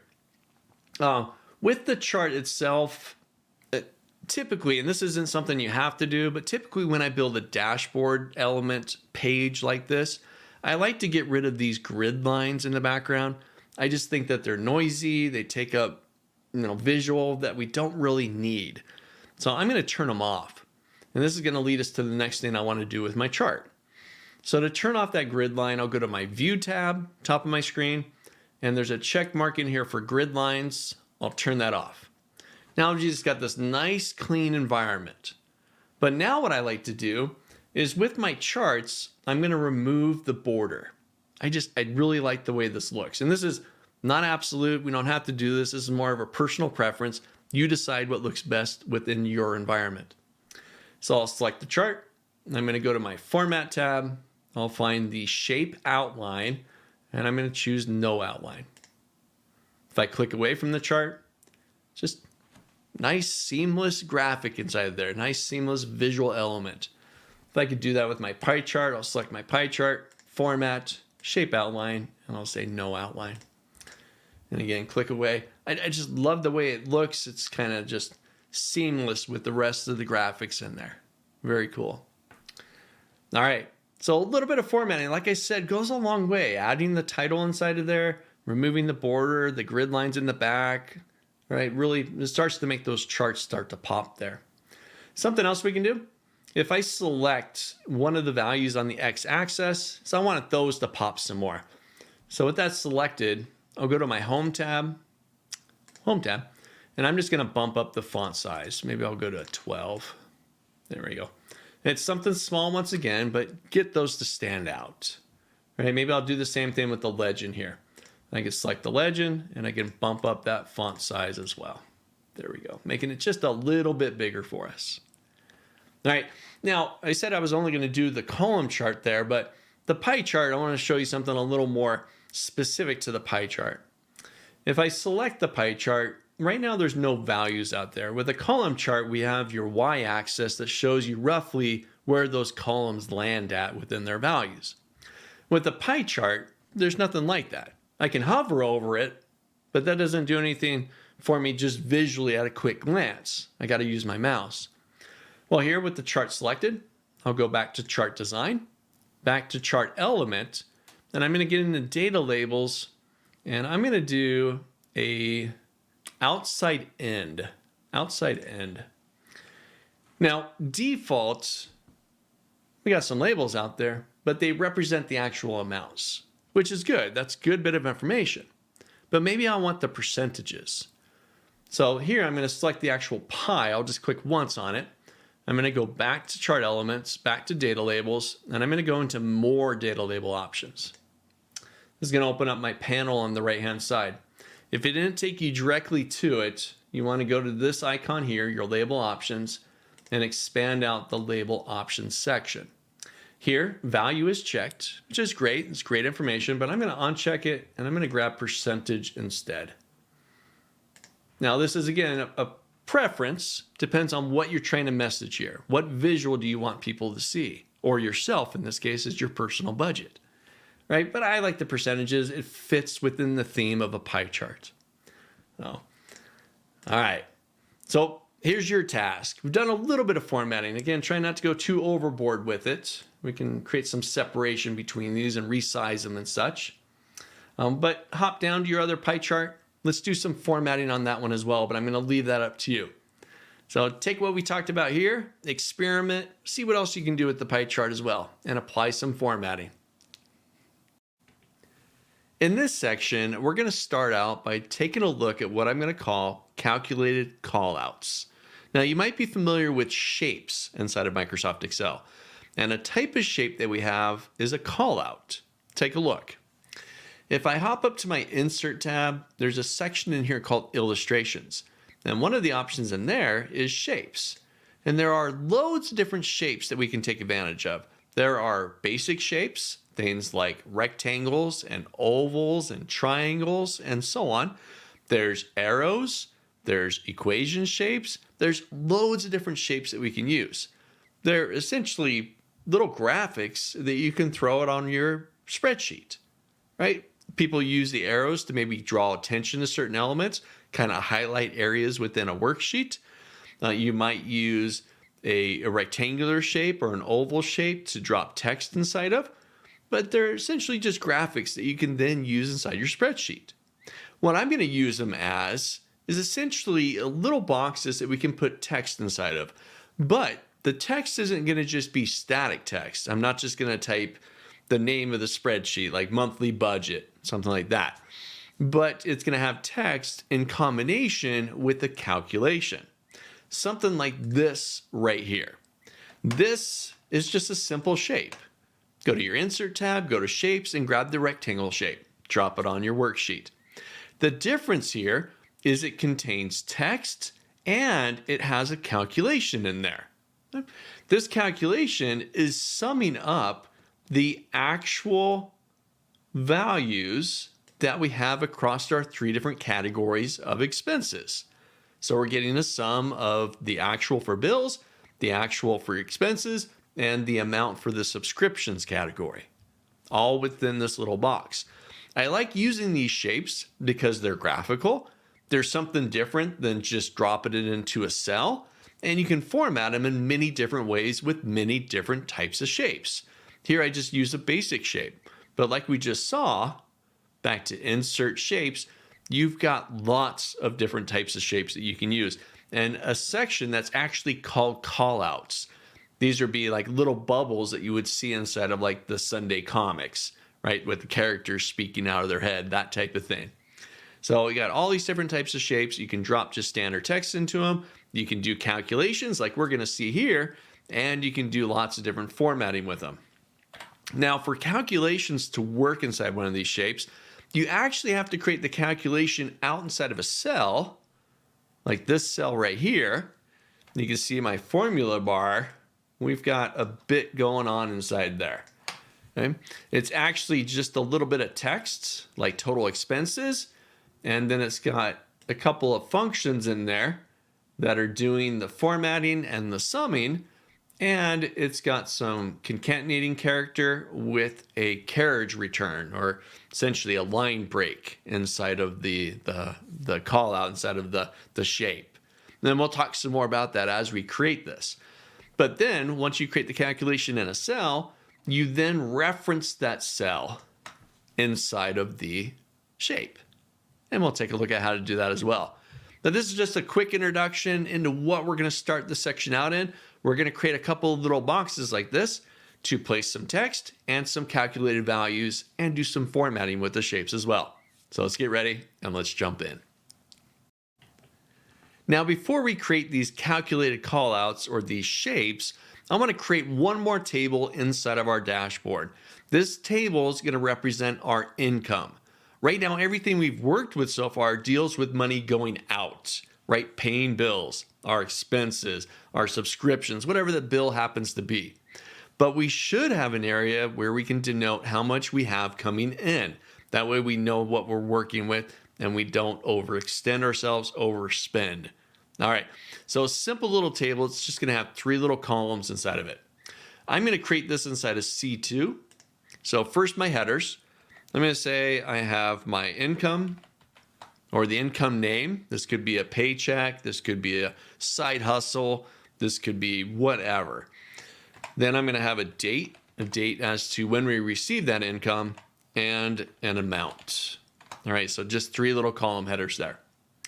I'm gonna highlight those 3 and the empty row down below, and I'm gonna format this as a table, just like we did earlier. So back to my home tab, format as table, pick your favorite color. Got my range. Yes, I have column headers. I'll hit OK. All right, and I'm gonna expand that table out. Remember that little tick mark in the corner? Let's just go down a few rows. I'm gonna say I have 3 different sources of income for a month. All right, now I can do the same thing to this table that I did with my other ones. I'll go to my table design, turn off the filters, turn on a total row. I'll name the table, TBL income, and that's good. I'll put a couple of records in there. Let's see, we're dealing with September, so I'll say on the 12th. Oh, excuse me. We'll have paycheck 1. This is going to be the name. Paycheck 1. Now, on the 12th, I received $2,400. All right, and I should format that. It is a currency. There we go. And I will have it inside the total row. I'll have it sum that up so we can get a total amount. And then maybe I've got a side hustle. And on the 16th, that side hustle brought in $500.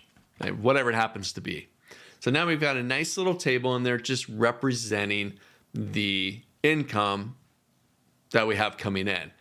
Now we can know just how much we can spend within our various bills, expenses, and subscriptions. All right, so let's get that part done right there. Let's build that little table. Take a moment if you haven't already. Just 3 little columns, still a table. Turn off the filters, name the table, turn on the total row, and put a couple of entries in there. Make something up, but get that little table built into your dashboard. So now that we've got this income table here, we're going to create our first calculated callout, or a shape that essentially references a cell, references a formula, and outputs the text in a nice visual element. Let's take a look. So first thing I'm going to do here is create a shape. We saw earlier, insert, shapes, and you got loads of shapes to pull from. For me personally, I'm just going to grab the standard rectangle shape, but do feel free to experiment. Grab an oval, grab a hexagon, a triangle, a star, one of the callouts, whatever you like. I'm going to grab a rectangle. Once you have it selected, you can move out to your worksheet, left click and drag, and you'll create your shape. Now, whatever shape you selected, it's great. It might look different than mine. If your formatting is different, totally fine. And we're going to change that. So whatever you got there, stick with it. Now that I have my shape, I now want to create the text that I want to have show up in that shape. Now, typically with a shape, you would create it and then give it a double click, and you could bang on your keyboard and put your text in there. The downside to literally just putting text in the box is it's static. Whatever you type in there stays in there unless you go back to the box and you edit the text. Here, I want it to be dynamic. I want it to say total income and then reference this cell right here so that we know how much income comes in. And if the income changes, then our box updates as well. Let's try it out. All right, so I'm going to get out of that box. Now, normally when I create a formula that a shape like this references, I would put it way off the worksheet. I would come over here and put it off over the side. That way nobody would bother it. Or I might create a whole nother worksheet, put it on there, have the shape reference that content, and then I would hide the sheet so nobody would touch it. Okay? So you got a couple of options there. The idea is you're creating something that your shape will then use, but people don't need to know what's happening behind the scenes. They don't need to know where that's happening. They just see the shape and they're good with it. That's what we want. So here, let's say, I don't want to go too far off. Let's say I do it inside the V column, just so I can see it there. I'm going to move my chart over just a little bit. So I'm going to put it in my V column just so I can keep an eye on it and watch my box. Okay? But wherever you put it. So here, I'm just going to start with an equal sign. It's a formula. And inside of quotes, I'll say total income. Close the quote, and I'm going to hit my enter key.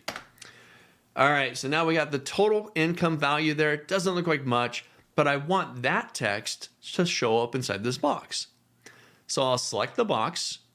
With this selected, I'll go to my formula bar. I'm going to type in equals.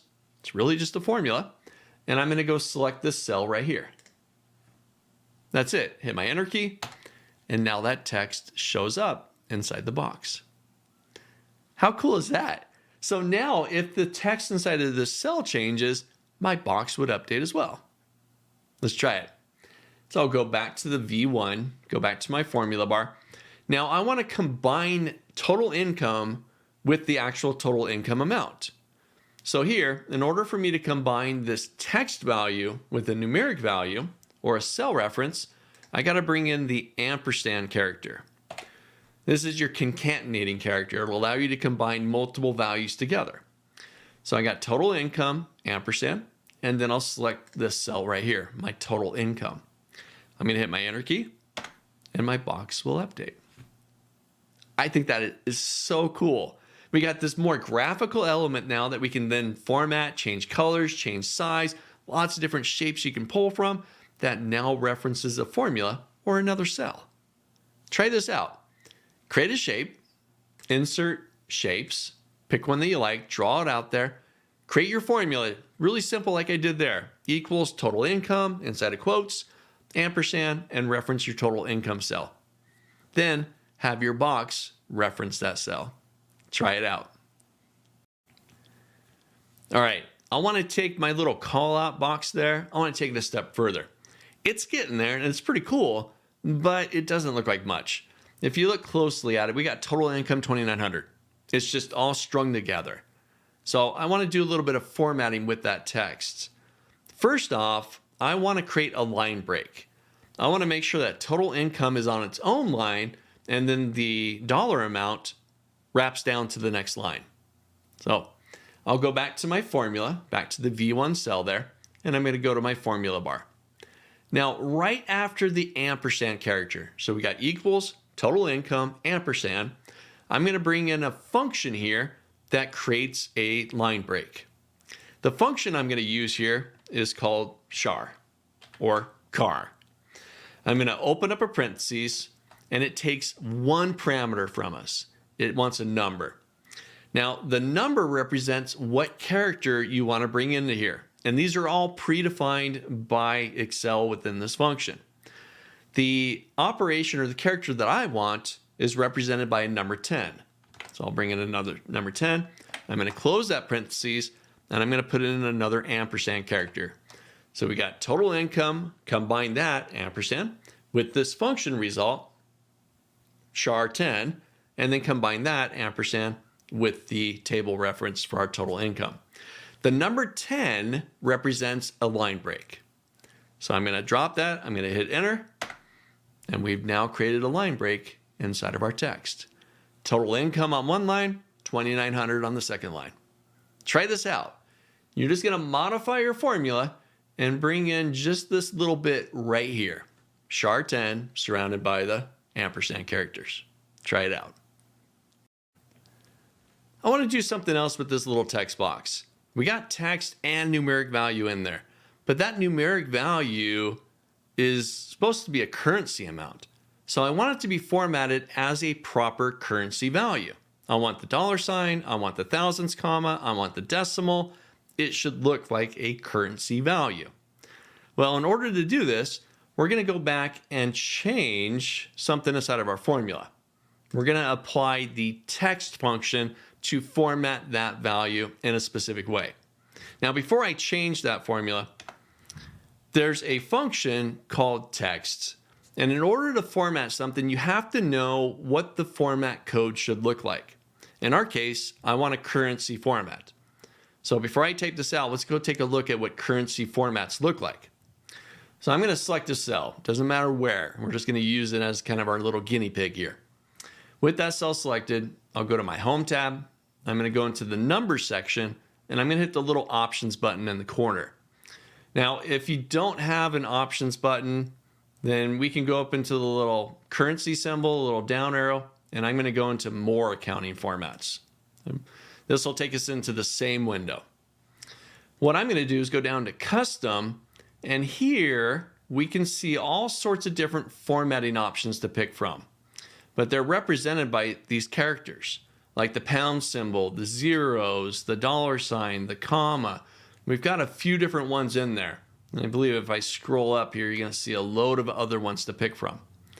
Now, what I want to do is find one that fits my needs. For example, I'm going to grab this bottom one, dollar sign pound, comma, dollar sign, or pound, 0.00.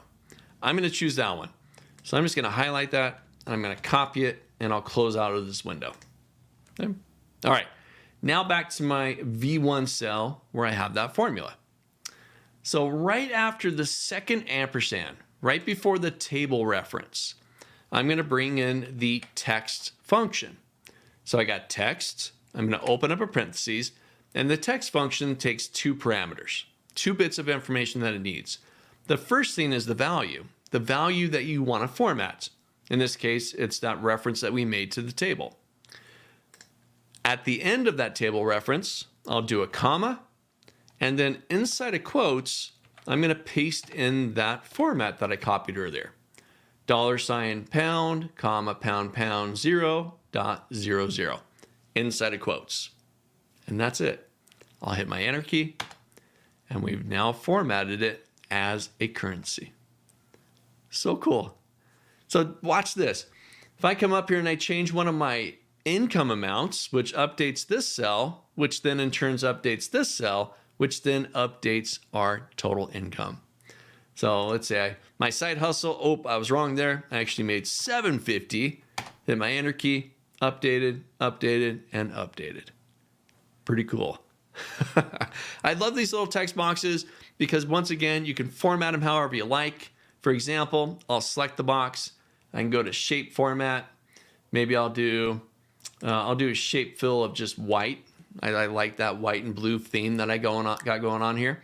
Maybe I'll do a shape effect and give it a shadow. Right? That's looking pretty good. Maybe I don't like the border. Maybe I'll remove the border.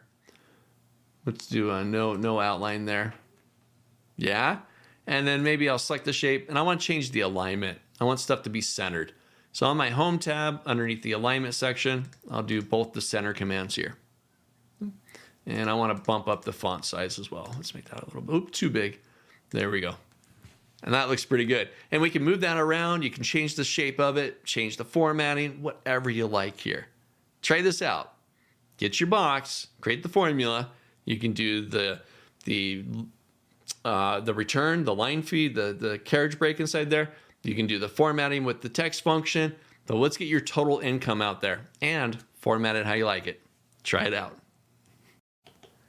So there's 2 more little text boxes that I want to create here. We've got one for the total income, but now I want to create one for the total spent and the leftover, what we have left from our income versus our total spent. So let's do our total spent first.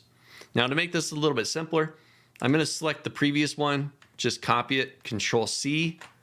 I'll click someplace empty, Control V, paste that thing in. Now I've got my second box.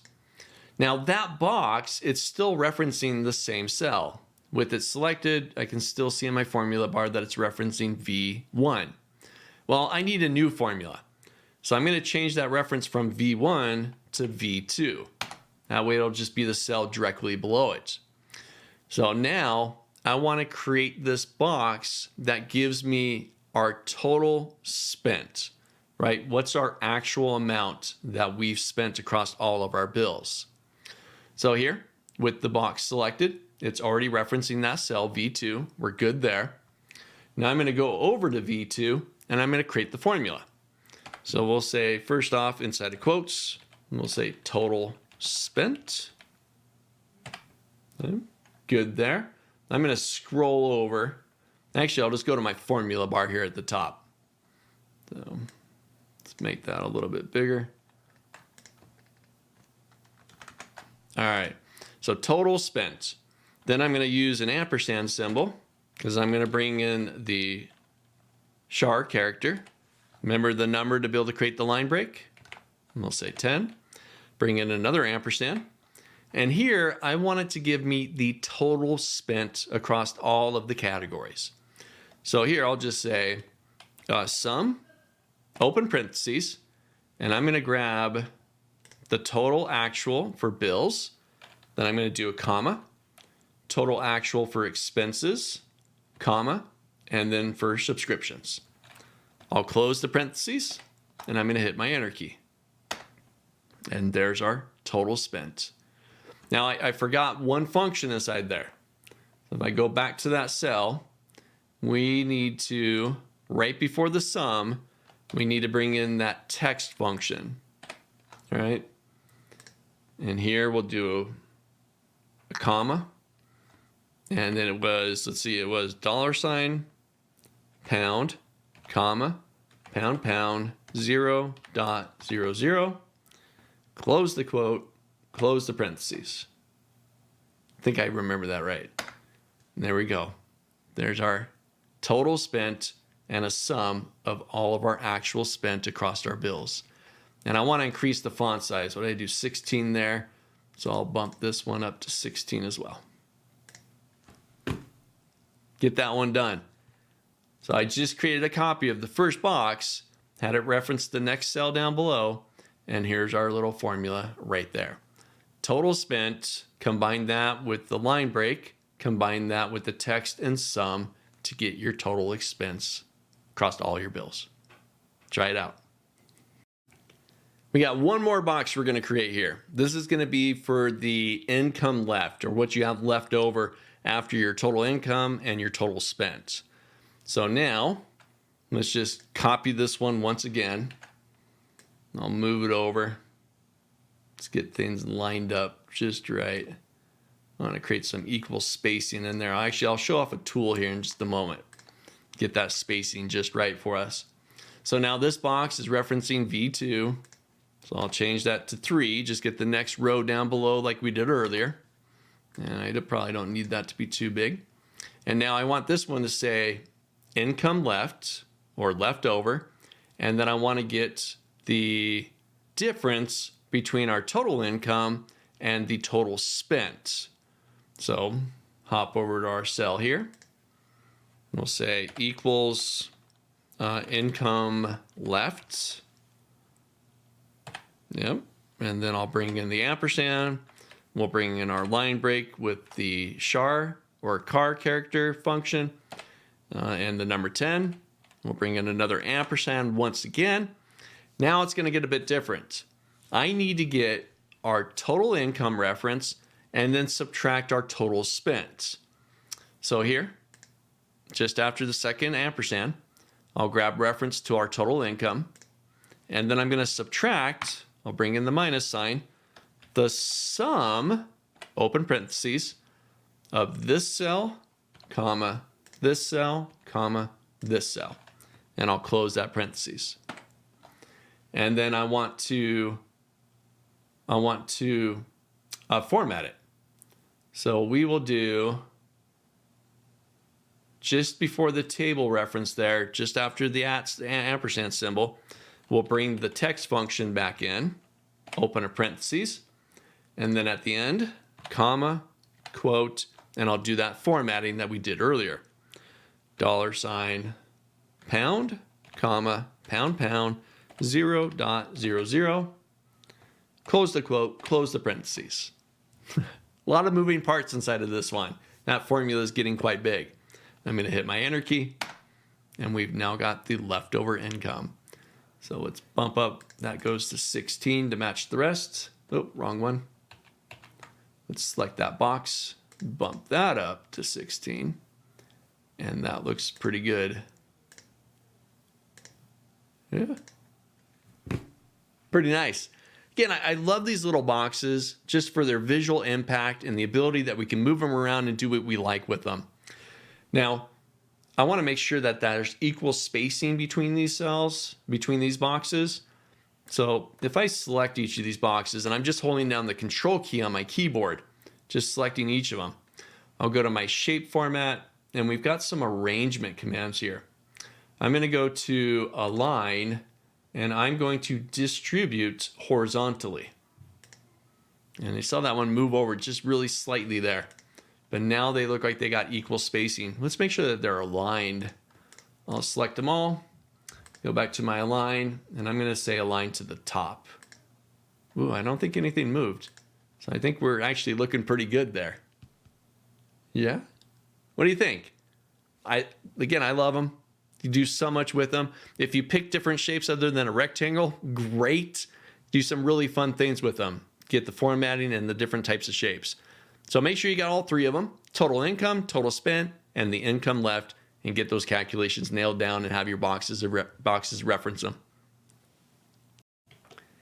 In this section, we're going to take a look at a handful of features here that are going to help us polish this all up. Get those final little things to finalize our personal budget template. The first feature that we're going to take a look at here deals with conditional formatting. Let's take a look. So I'm going to tackle the bills table first. I want to highlight any records in here where the difference value is a negative value. If it's negative, then I want to highlight the row a specific color. If it's positive or anything else, then I just want to leave it alone. Negative, highlight that one. So our first step is I'm going to highlight all the rows underneath this table. So I'm going to grab from rent all the way down to my last empty row there. Now with those cells selected, I'm now going to go to my Home tab, and over towards the right, we'll have conditional formatting. Now here, there's loads of different types of rules that you can apply. What I'm looking for here is actually a formula to apply that'll act as our condition. So I'm going to go down to Manage Rules. This will open up our Conditional Formatting Rules Manager. And in here, I'm going to create a new rule. All right, inside of our new formatting rule, I'm going to grab the option that says Use a formula to determine which cells to format. And then for my formula, I'm going to say if this cell right here is less than or equal to, let's make sure my less than or equal to 0. If that's true, then I'm going to go to my format and I'm going to change the fill color.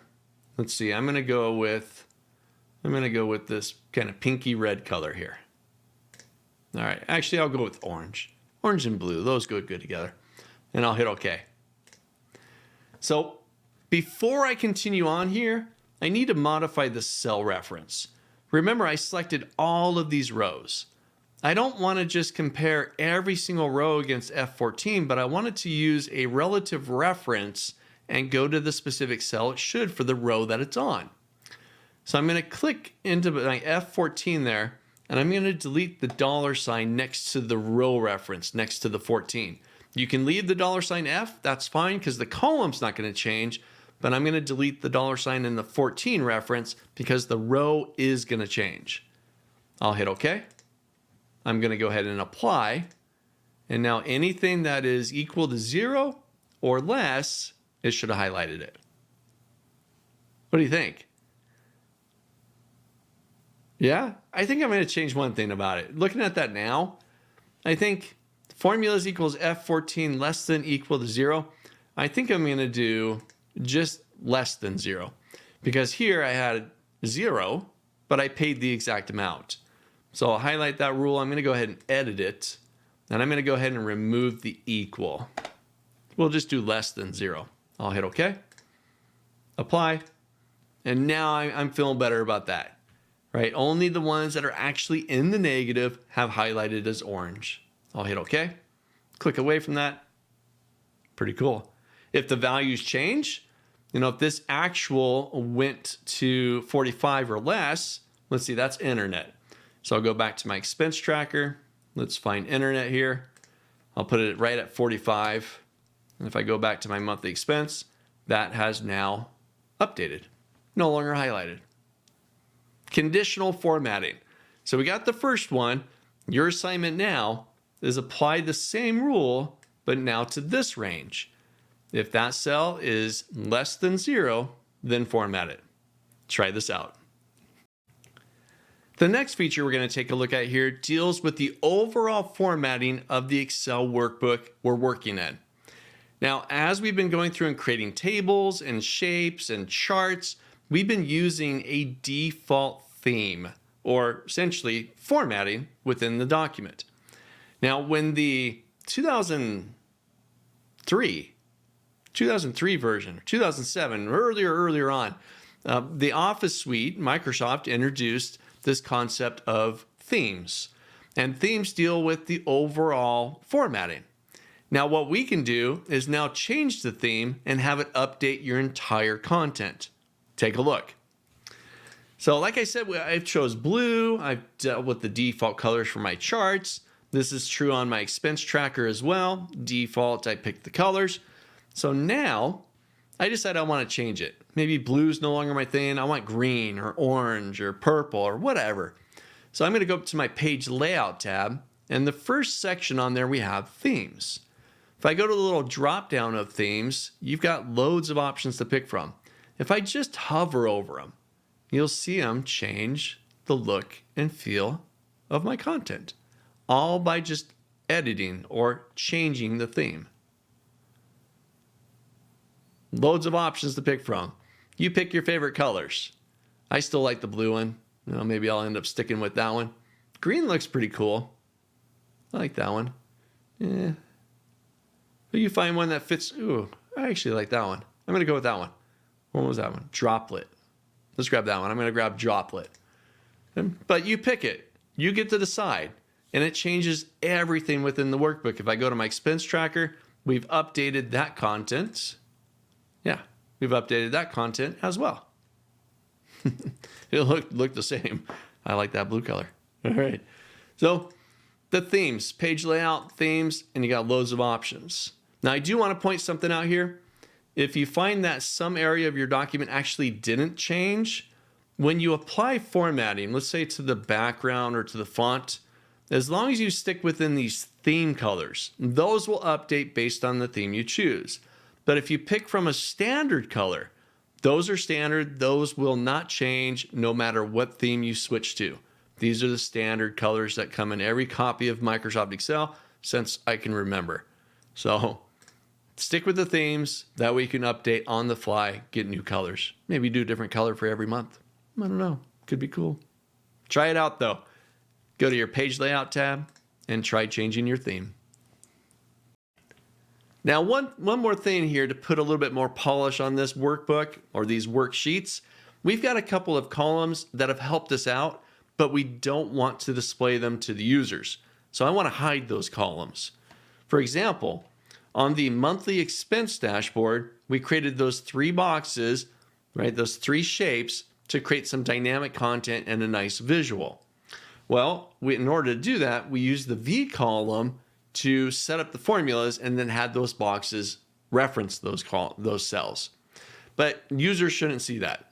All they need to know is we got the 3 boxes right there. So I'm going to hide it. I'm going to select the V column, I'll right click and I'll hide it. Gone, right? Users don't even need to know that it exists. Same thing on the expense tracker. I'll hop over the expense tracker. We got these 2 columns here, or you may only have one of them, but I want to hide them. Users don't need to know about them. They're just there to help us with the drop-down menus, right inside of the expense column of the tracker table. So I'll select the I column, right-click and hide it, and I'll do the same with the L column, or wherever you've got them, or one of them. So we'll just get them out of sight, users shouldn't even be worried about it. They should just focus on the tables that we've created. So try that out. Get in there and hide those 2 or 3 columns, whatever you got inside of the workbook. So the last thing we're going to do with the monthly expense dashboard and the expense tracker worksheet is turn them into a template. Every month, I want to be able to create a brand new Excel document based off these 2 worksheets. But when I create that brand new document, either of the worksheets, they shouldn't have any data on it, right? I don't want to see any of September's data when I'm working in October. And I don't want to see any of October data when I'm working in November, and so on. So we're going to turn it into a template so we can reuse it, but we need to clean it up first. All right, so back into our document. Just so we don't lose any of the hard work that you've been doing, let's make sure we save. Just Control S on your keyboard. Let's nail that down because we're going to come back to this document. This is the personal finances -01. You can ignore the com in there. I put that there for myself. It's my active document. I'm working on this one, so I just wanted to identify it. But you've got your personal finances -01 file. Let's make sure you've got that saved.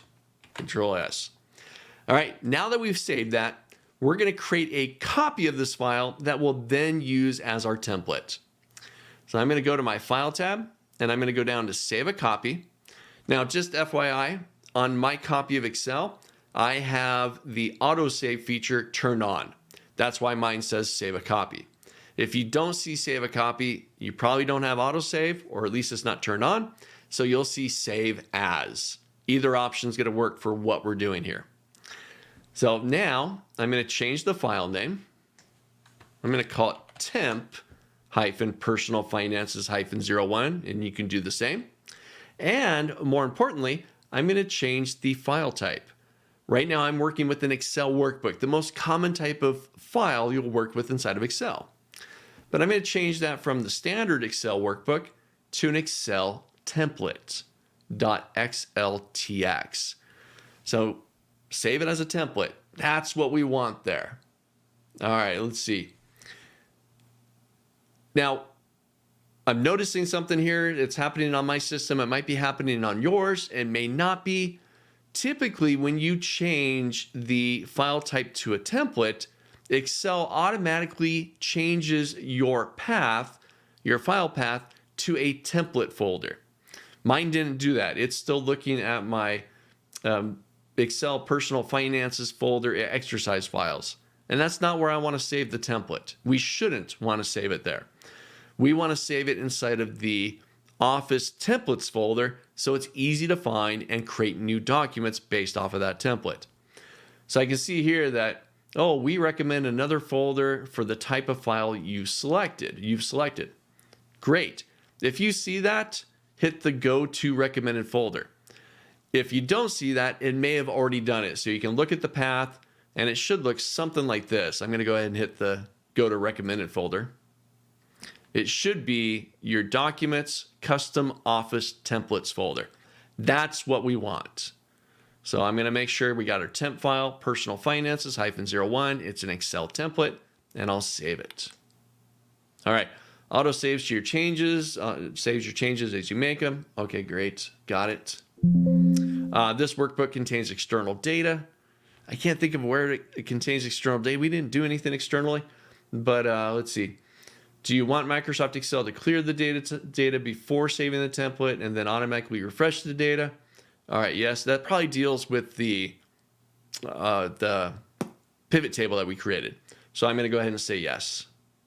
All right, so I've now got my template file, but it still has all of the previous month data in there.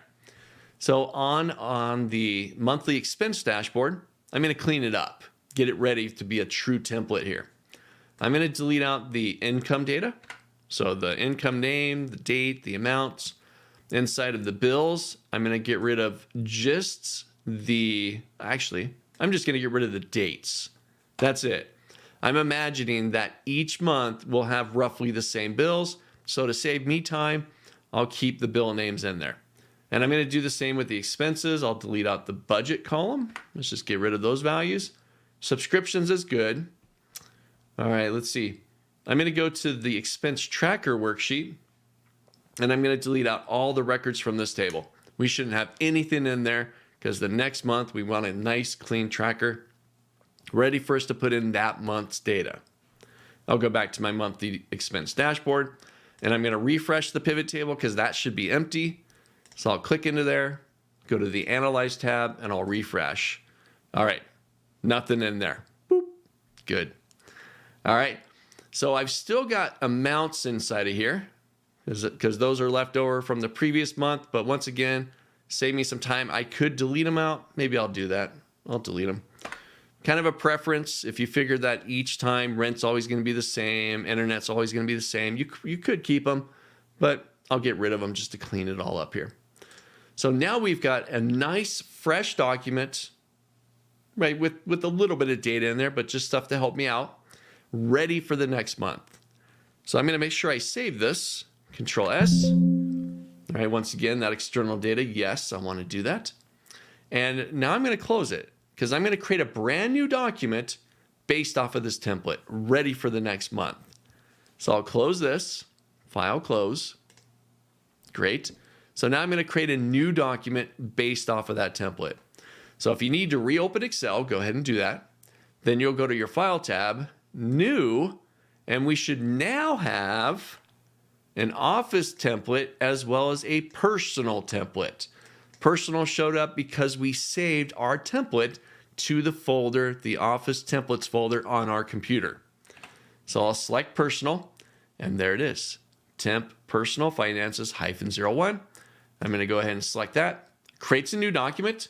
It's called Temp Personal Finances -011, but I've got a brand new document based off of those two worksheets. Ready for next month. It's empty, blank, ready for me to start dumping in the new month's data. Now, I just noticed something. One more thing that we should have cleaned up. I'm going to close this. You could do it if you like to, or you can just watch me do it here. I'm going to close this file. I'm not going to save it.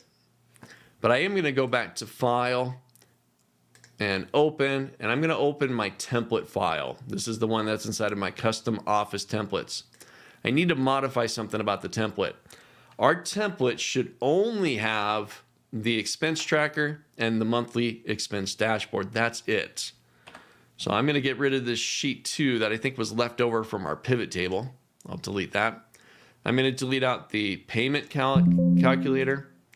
I'm going to delete out the investment calculator and the data tables.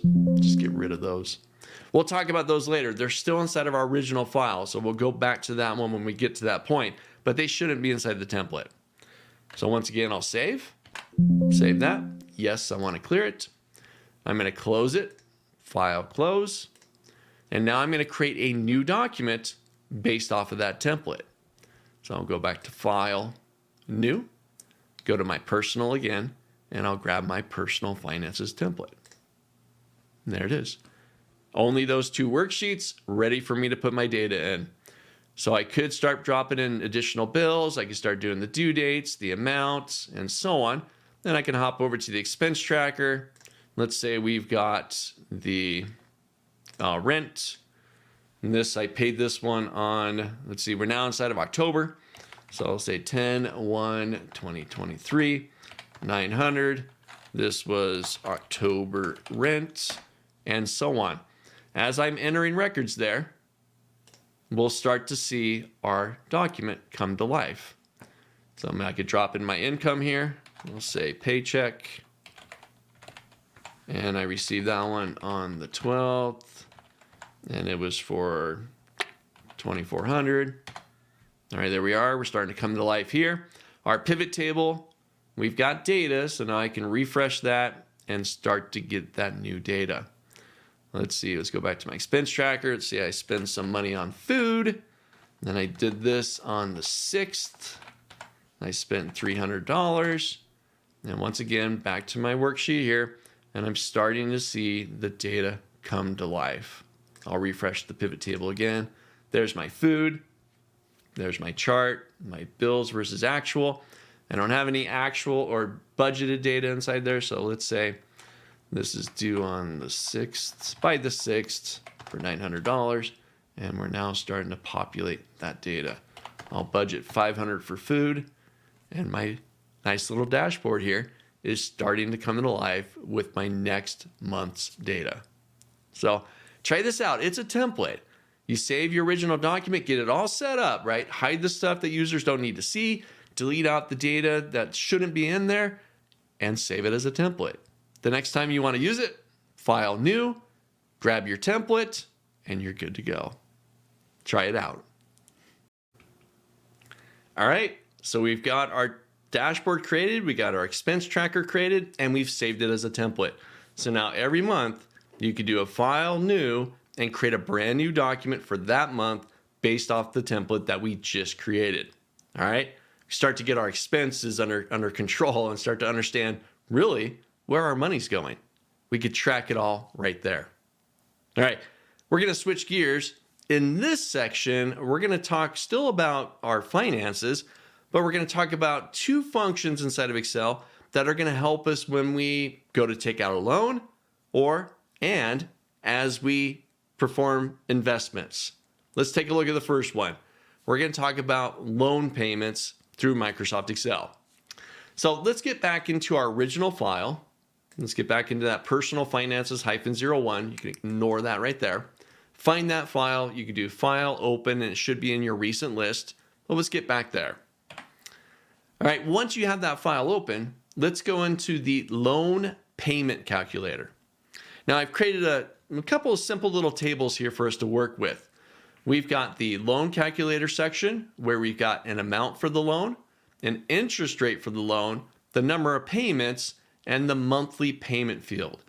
Now I've also created some calculations here that are already set up that'll show us once this is filled out what the total interest paid over the lifetime of the loan and the overall total paid interest and principal. What did we actually pay after the 5 years or 7 years or whatever we set up the term for?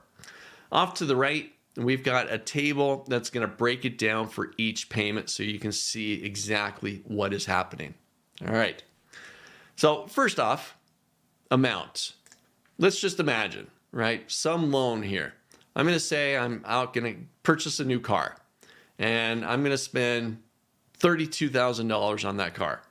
So I'm going to say $32,000 is going to be my present value, the initial value for my loan. And you see that our table started doing something there. It's not quite done yet. Our interest rate, I don't know. They're kind of all over the place today, right now, as of this recording. 4% would be a deal at this point. So I'm going to say, you know what, maybe I qualify for a 6% interest rate for that $25,000. The number of payments, right? We can set up the term there. I've created a nice little drop down using data validation like we talked about earlier, where I can say I'm going to have a 36-month term, 48, 60, 72, or 84. Let's say for now I'm going to say 60, so a typical 5-year loan for a vehicle. Now here's where the magic comes into play. The monthly payment. That's what I want to know. I want to know how much I'm going to spend every month for a $32,000 loan at a 6% interest rate for the next 60 payments. 5 years. All right, every month we got a payment due. What is it? Well, built into Excel, we have a function called payment, or PMT. That's the name of the function, PMT. It's payment. So I'm going to hop into my D11 cell there, and I'm going to start to create this function. I'll say equals PMT. Look at that. There it is right there. I'll give that a click, and it opens up the parentheses, and now I can see the 1, 2, 3, 4, 5 potential things that it needs in order to do its job. In reality, we're only going to use the first 3, the rate, the number of payments, and the present value. So for the rate, I'm going to grab the D7 cell, and I'm going to divide that by 12. It's an annual percentage rate, so we're going to divide that over 12 months. Then I'm going to do a comma. The next thing it wants to know is NPER, or the number of payments. So here, I'll grab D9. That's good to go. Right now we got 60 payments, comma, and then PV is the present value of the loan. So I'll grab D5, that 32,000. And that's it. I'll close the parentheses, hit my enter key, and it figures it out for us. So for the next 60 months, for a $32,000 loan at 6% interest rate, we're going to be paying roughly $618 a month. Now it's red, it's in parentheses because it's denoting it as a negative value, but I can change that. I'm going to go back to my formula here of cell D11, and just after the equal sign, just before the function name, I'm going to put a negative sign, just a dash in there, hit my enter key, and it'll turn it positive for us. I do that because the rest of the calculations rely on a positive value. So now I can see not only are we going to be paying roughly $618 a month for that $32,000 loan at a 6% interest rate for the next 60 months, but total interest at the end of that 60 months or 5 years, if you just make the bare minimum payment, $618.65, we're going to pay a total interest of $5,118.98. So an additional on top of the present value, that $32,000 original loan that we took out, we'll pay an additional roughly $5,000. We can see here that our final amount with interest and the original principal will pay $37,000 for that car. That's crazy. It's crazy, crazy, crazy. Off to the right, we've got a table there that's going to give you a breakdown of each payment that you make. So we got month number 1, we got the original $32,000 there. Our payment is $618. Principal, what goes towards principal on that amount is $458. And what goes towards interest is $160. It gives us a balance after that payment towards principal. We have $31,541. And then it continues month 2, same deal. We're slowly chunking away from that. And then down here at the bottom, finally get to that 60 payment. And we roughly owe $3 in interest. But our payment will take over and finish off that loan. So pretty cool. But this is the payment function, PMT. Just 3 little things. The interest rate divided by 12 because it's that annual percentage rate. We got the number of payments, whether it's 60 months, 72 months, 48 months, whatever, and the present amount, the present value, and it'll figure out the monthly payment for us. And don't forget, if you want the positive, we just slap that negative sign at the beginning, and it turns it into a positive value for us. There's our payment. Try this out. Jump into there, drop in an amount, pick an interest rate, pick your term, your number of payments, and use the payment function to find out what your monthly payment will be. Try it out. All right, we just took a look at the payment function that allows us to find out the monthly payment based off of a present amount or the principal amount, the term, the number of payments, and the interest rate. And that's great. Taking out a loan, you can find out what you're going to be paying monthly. Now let's take a look at what you can get through an investment.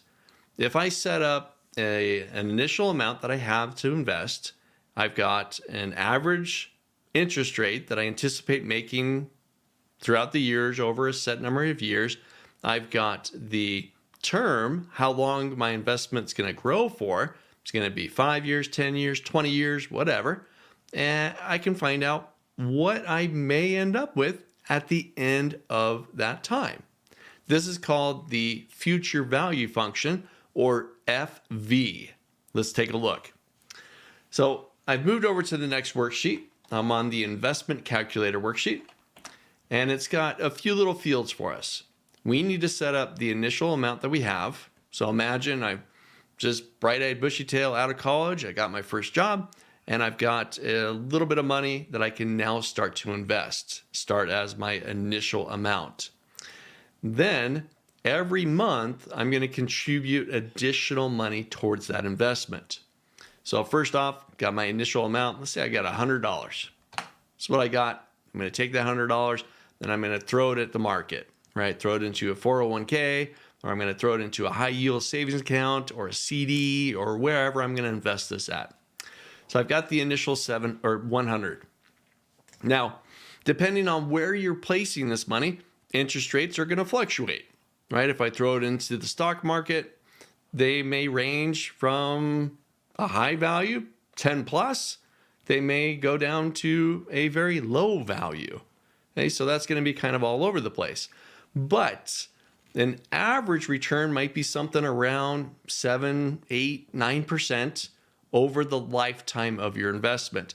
If you invest for 20, 30, 40 years, we can expect an average return of roughly 7%. So let's stick with that just as our example here.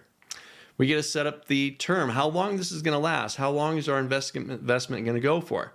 Right now I got 60 months in there. But let's say I'm going to do it for the next 20 years. So I believe that's 240 months. Let's do some quick math here. 240 divided by 12, 20 years. All right. So for the next 240 months, right, 20 years, my investment is going to go through. Starting with $100, I expect roughly a 7% return for the next 240 months.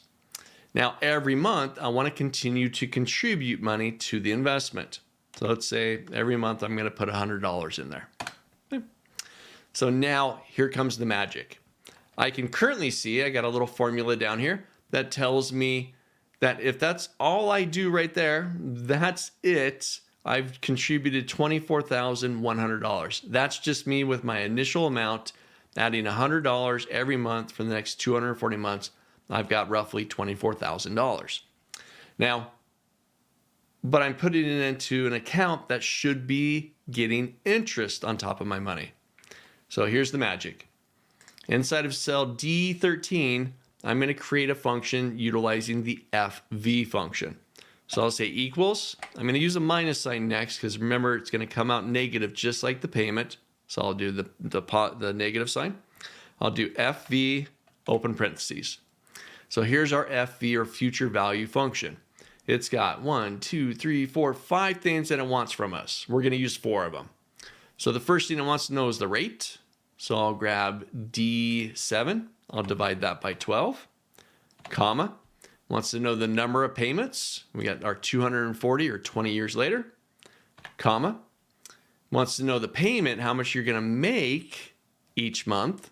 That's going to be our additional $100. And then comma, what's our present value? In this case, we start out with $100. I'm going to close that parentheses. I'll hit my enter key, and there we go.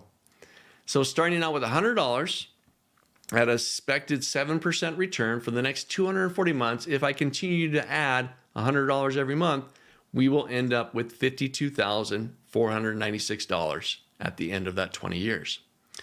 Now, we can see through the couple of quick calculations here, this is what we contributed over those 20 years, $100 initially, $100 every month, roughly $24,000.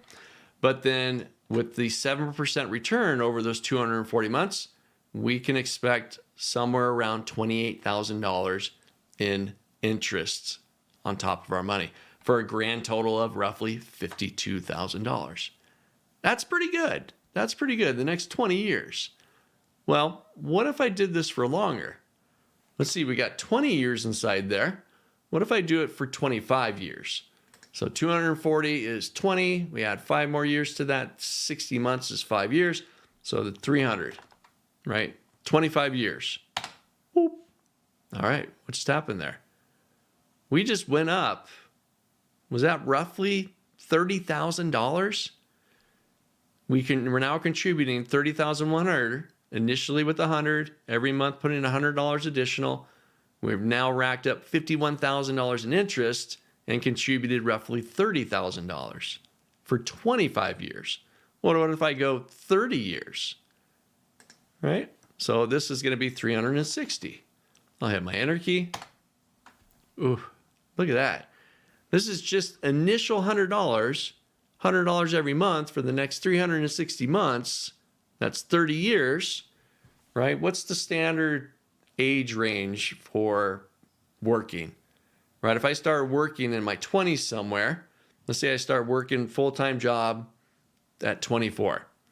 30 years later, we've got 24, 34, 44, 54, 64. No, that's 40 years, 30 years. 34, 20, 44, 54. So 54 years old, if I started this at 24 years, I would now have $122,808 roughly with these numbers right here. Okay, that's pretty cool. Well, let's see, what did I say? That was 54. What if I go for 10 more years? So retire at 64. Well, let's see, that would be 420, 480, right? 480.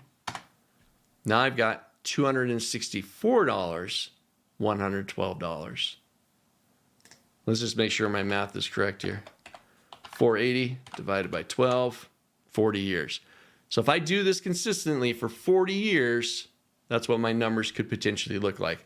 I've contributed just over $48,000 to this prize, but I've amassed a load in interest. And we hear a term, when you get into investing, we hear a term called compounding interest. And that's what's happening here. Okay? The longer our money can sit there and the more years that go by, we're going to continue to add to it, but then build interest. And then that interest each year will add additional money through the interest, compounding that interest every time. Our money, making money, making money, making money. Okay? Pretty cool. And that's just $100 every month for the next 480 months. That's a long time, 40 years. All right. Now, what if I bump that up a little bit? What if I say, okay, I started out with 100, right? But every raise that I get throughout my career, I'm going to add a little bit more to it. So let's say instead of $100, I do $200 every month for the next 480 months. Now I've got just over $500,000, right? Unfortunately for me, I joined the game late. At 24 years old, I was still picking my nose, trying to figure out what I wanted to do, right? I wasn't contributing. I wish I was, right? And I wish I had created it or made it a habit. Just invest it, forget about it. And over $500,000 4 years later. And you've contributed just under $100,000. But it's the interest, that compounding interest, right, over the years, that's really going to get to you. Okay? Can only imagine if you jump that number up even higher every month, right? What if I do $300? What if I do $400, right? We want to make sure we can afford whatever it is that we're investing in there, but we're going to continue to increase that amount. So try this out. Jump into the investment calculator worksheet and drop in some numbers. Use that FV function to find out what your future investment will look like. The next topic that we're going to take a look at is going to borrow from the two functions that we were just looking at, the payment function and the FV or future value function. Now, something I like to do is I like to run numbers like this that we just did, where I can say, okay, initial amount, this expected interest rate, this term, these number of months, with this continual adjustment every month, I'm going to continue to invest this amount, and I find a number. Hey, that looks cool. Well, what happens if I change the interest rate? What if it's at 6%? What if it's at 9%? Then what happens? What if I change the monthly investment amount? What if I change that to $400 a month? Or go back to $100 or whatever it might be, right? I've got all these moving parts that I get in there and I want to adjust, and I want to see what happens to this number right here. Well, we've got what are called data tables. And data tables essentially set up scenarios for us inside of calculations like this right here. I want to substitute the monthly investment amount. What if I do $100? What if I do $200? What if I do $300? What if I do $500 a month? Then what happens? And I want to see all of those different scenarios. This is where a data table comes into play. Now, there are two different types of data tables inside of Excel. There's what's called a single variable data table, where you can substitute a single set of values, such as the scenario I just gave you. We got the formula, and now I want to substitute a bunch of different monthly investments. What if I do 100? What if I do 200? What if I do 300? What if I do 400? What if I do 50? Right? What happens? That's a single variable data table. But then there's also what they call a multi-variable data table, where you can set up two different sets of values. So in this case, I could say, well, what if I do this monthly investment at 100 versus 200 versus 300 a month versus 400 a month? And what if I adjust the term, right? Is it 480 months? Is it 360 months? Is it 200 months, right? What is it? I want to substitute those two different sets of variables of data. These are data tables. Take a look. I'm going to move over to the next worksheet, data tables. It's blank because we're going to start this from scratch. So let's just say I'm going to hop over to the B column, and let's say I've got $100 of initial investment, okay? And I'm going to expect a 7% return. So I'm going to say 0.07, and I'm going to do this for the next 360 months. And I'm going to continue to contribute an additional $100 every month. So I'll say 100, just like we did earlier. Okay? Let me zoom in here a little bit. So there's my numbers. There's my initial. Here's my interest, my expected return. Here's my how many months, and then the what I'm going to contribute. What am I contribute here? Okay, every month. Did I spell that right? Contribute. That'll be my monthly contribution. So now I'm going to create the formula. I'll move over here to the D2. And I'm going to say equals minus sign because I want the positive return. FV, open parentheses.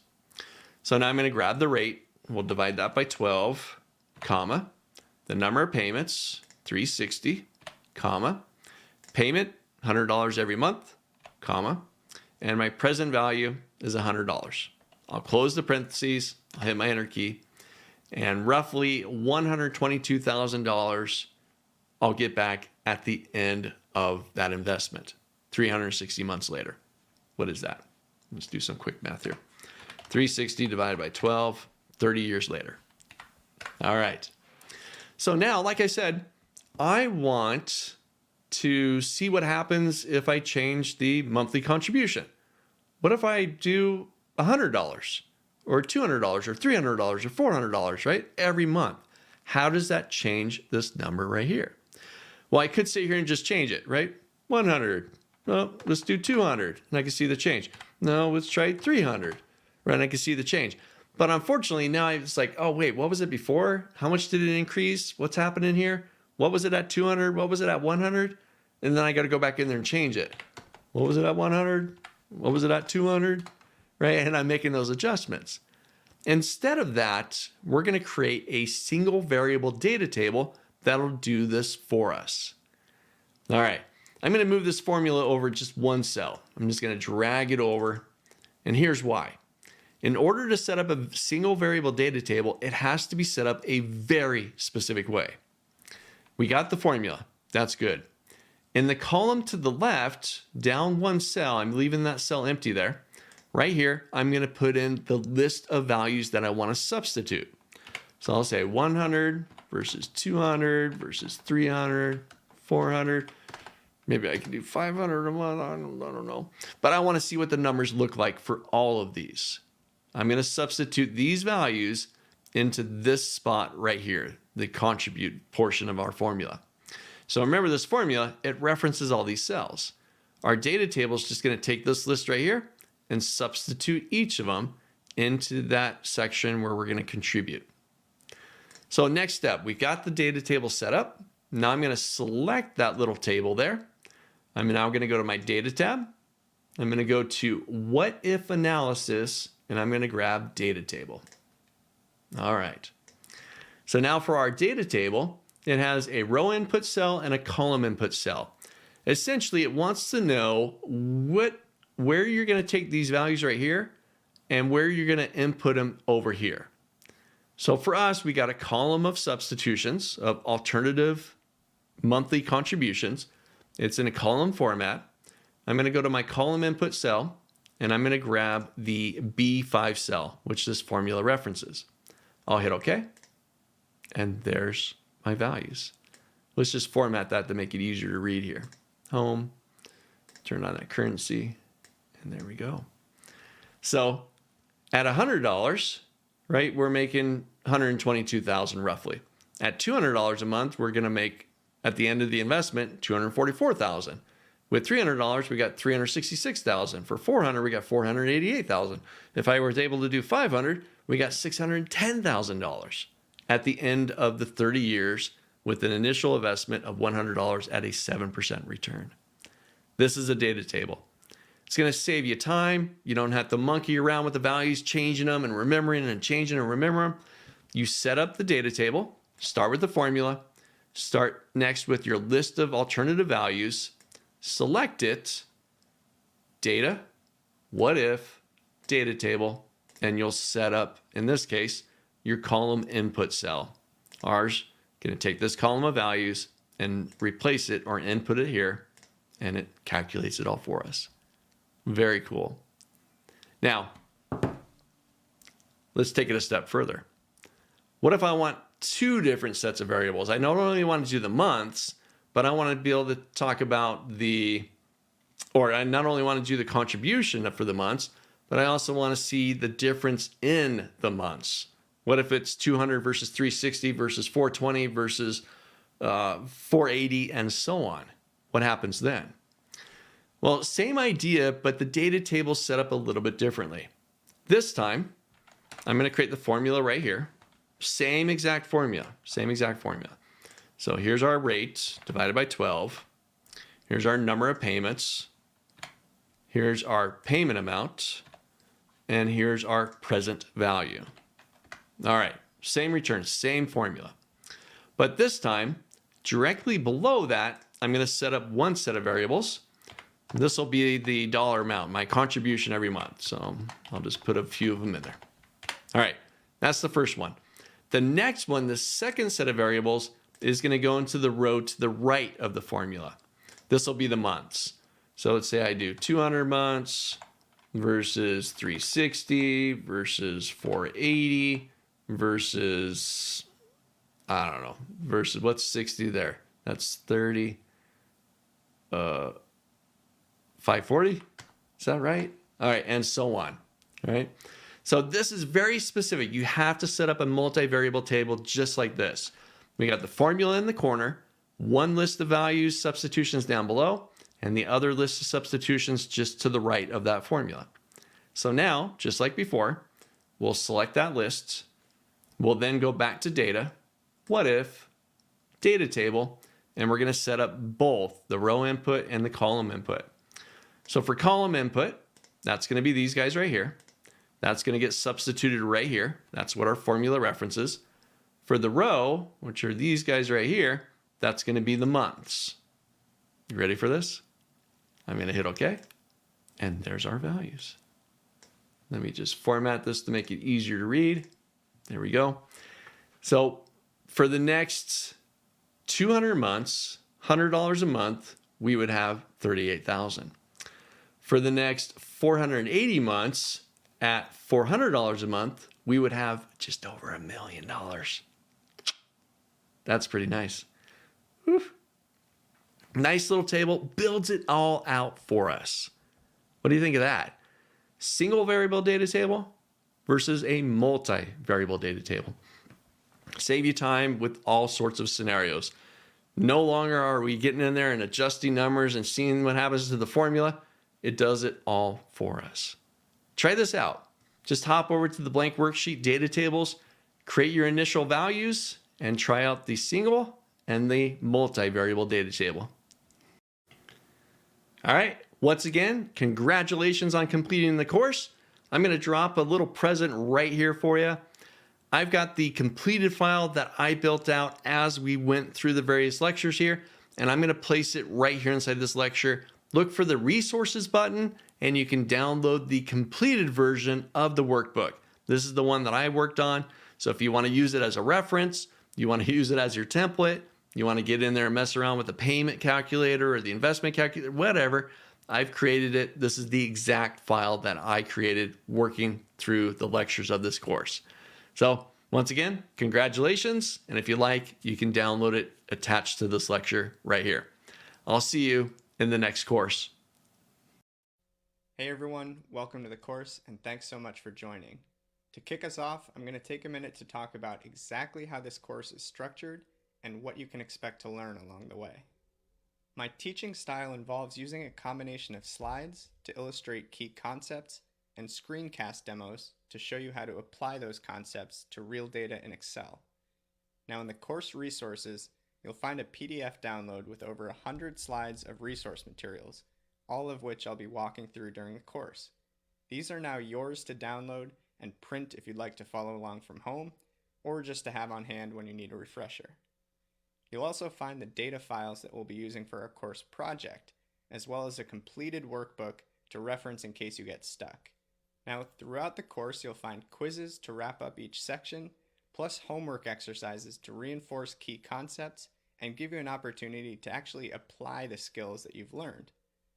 We'll begin our journey with an introduction to the Power Excel landscape and review some of the key benefits compared to traditional Excel. From there, we'll dive into Power Query and practice connecting, loading, and transforming raw data using the query editor. Once we've loaded our source data, we'll cover Data Modeling 101, which is all about laying down the fundamentals of database design and normalization, critical concepts when it comes to working with these tools. Next, we'll explore Power Pivot and the fundamentals of data analysis expressions, or DAX, and finally wrap things up with a deep dive into some of the most common and powerful DAX functions. Thank you again for choosing this course. Now let's get started. Now before we dive in, it's important to talk about versions and compatibility. A couple important things to note here.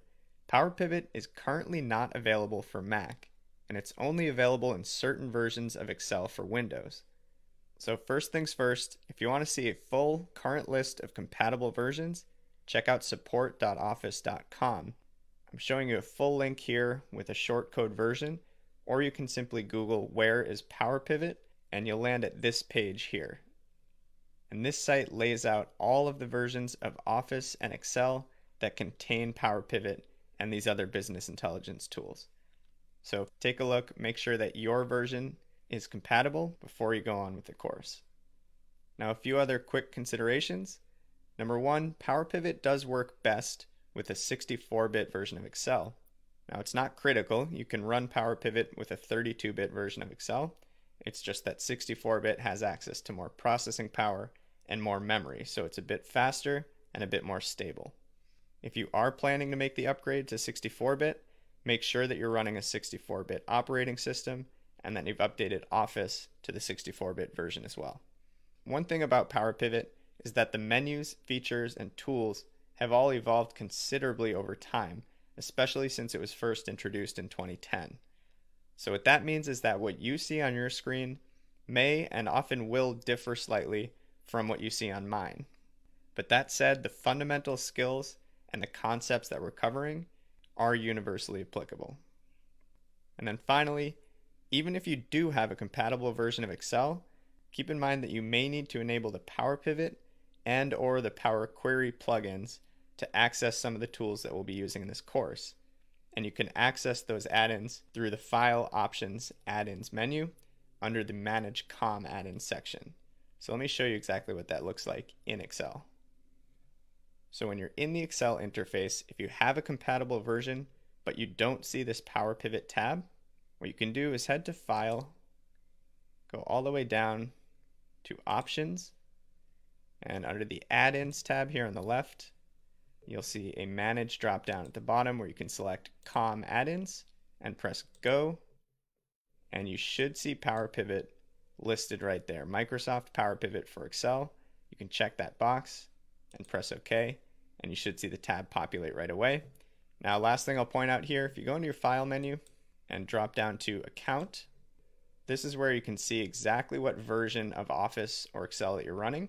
So in this case, I'll be running on Microsoft Office 365 Pro Plus. And then if you go down to this About Excel button, you can see right at the header that I'm running a 64-bit version of the program. So there you go. That's how you can check your Excel specs. So again, I'd recommend taking a minute, double check the version you're running, make sure that you can access that Power Pivot tab, and then once you're set, we'll be ready to roll. All right, let's take a minute to talk about our course project and our course resource files. Throughout this entire course, we'll be using sample data from a fictional supermarket chain called Food Mart. Now, some fine print here.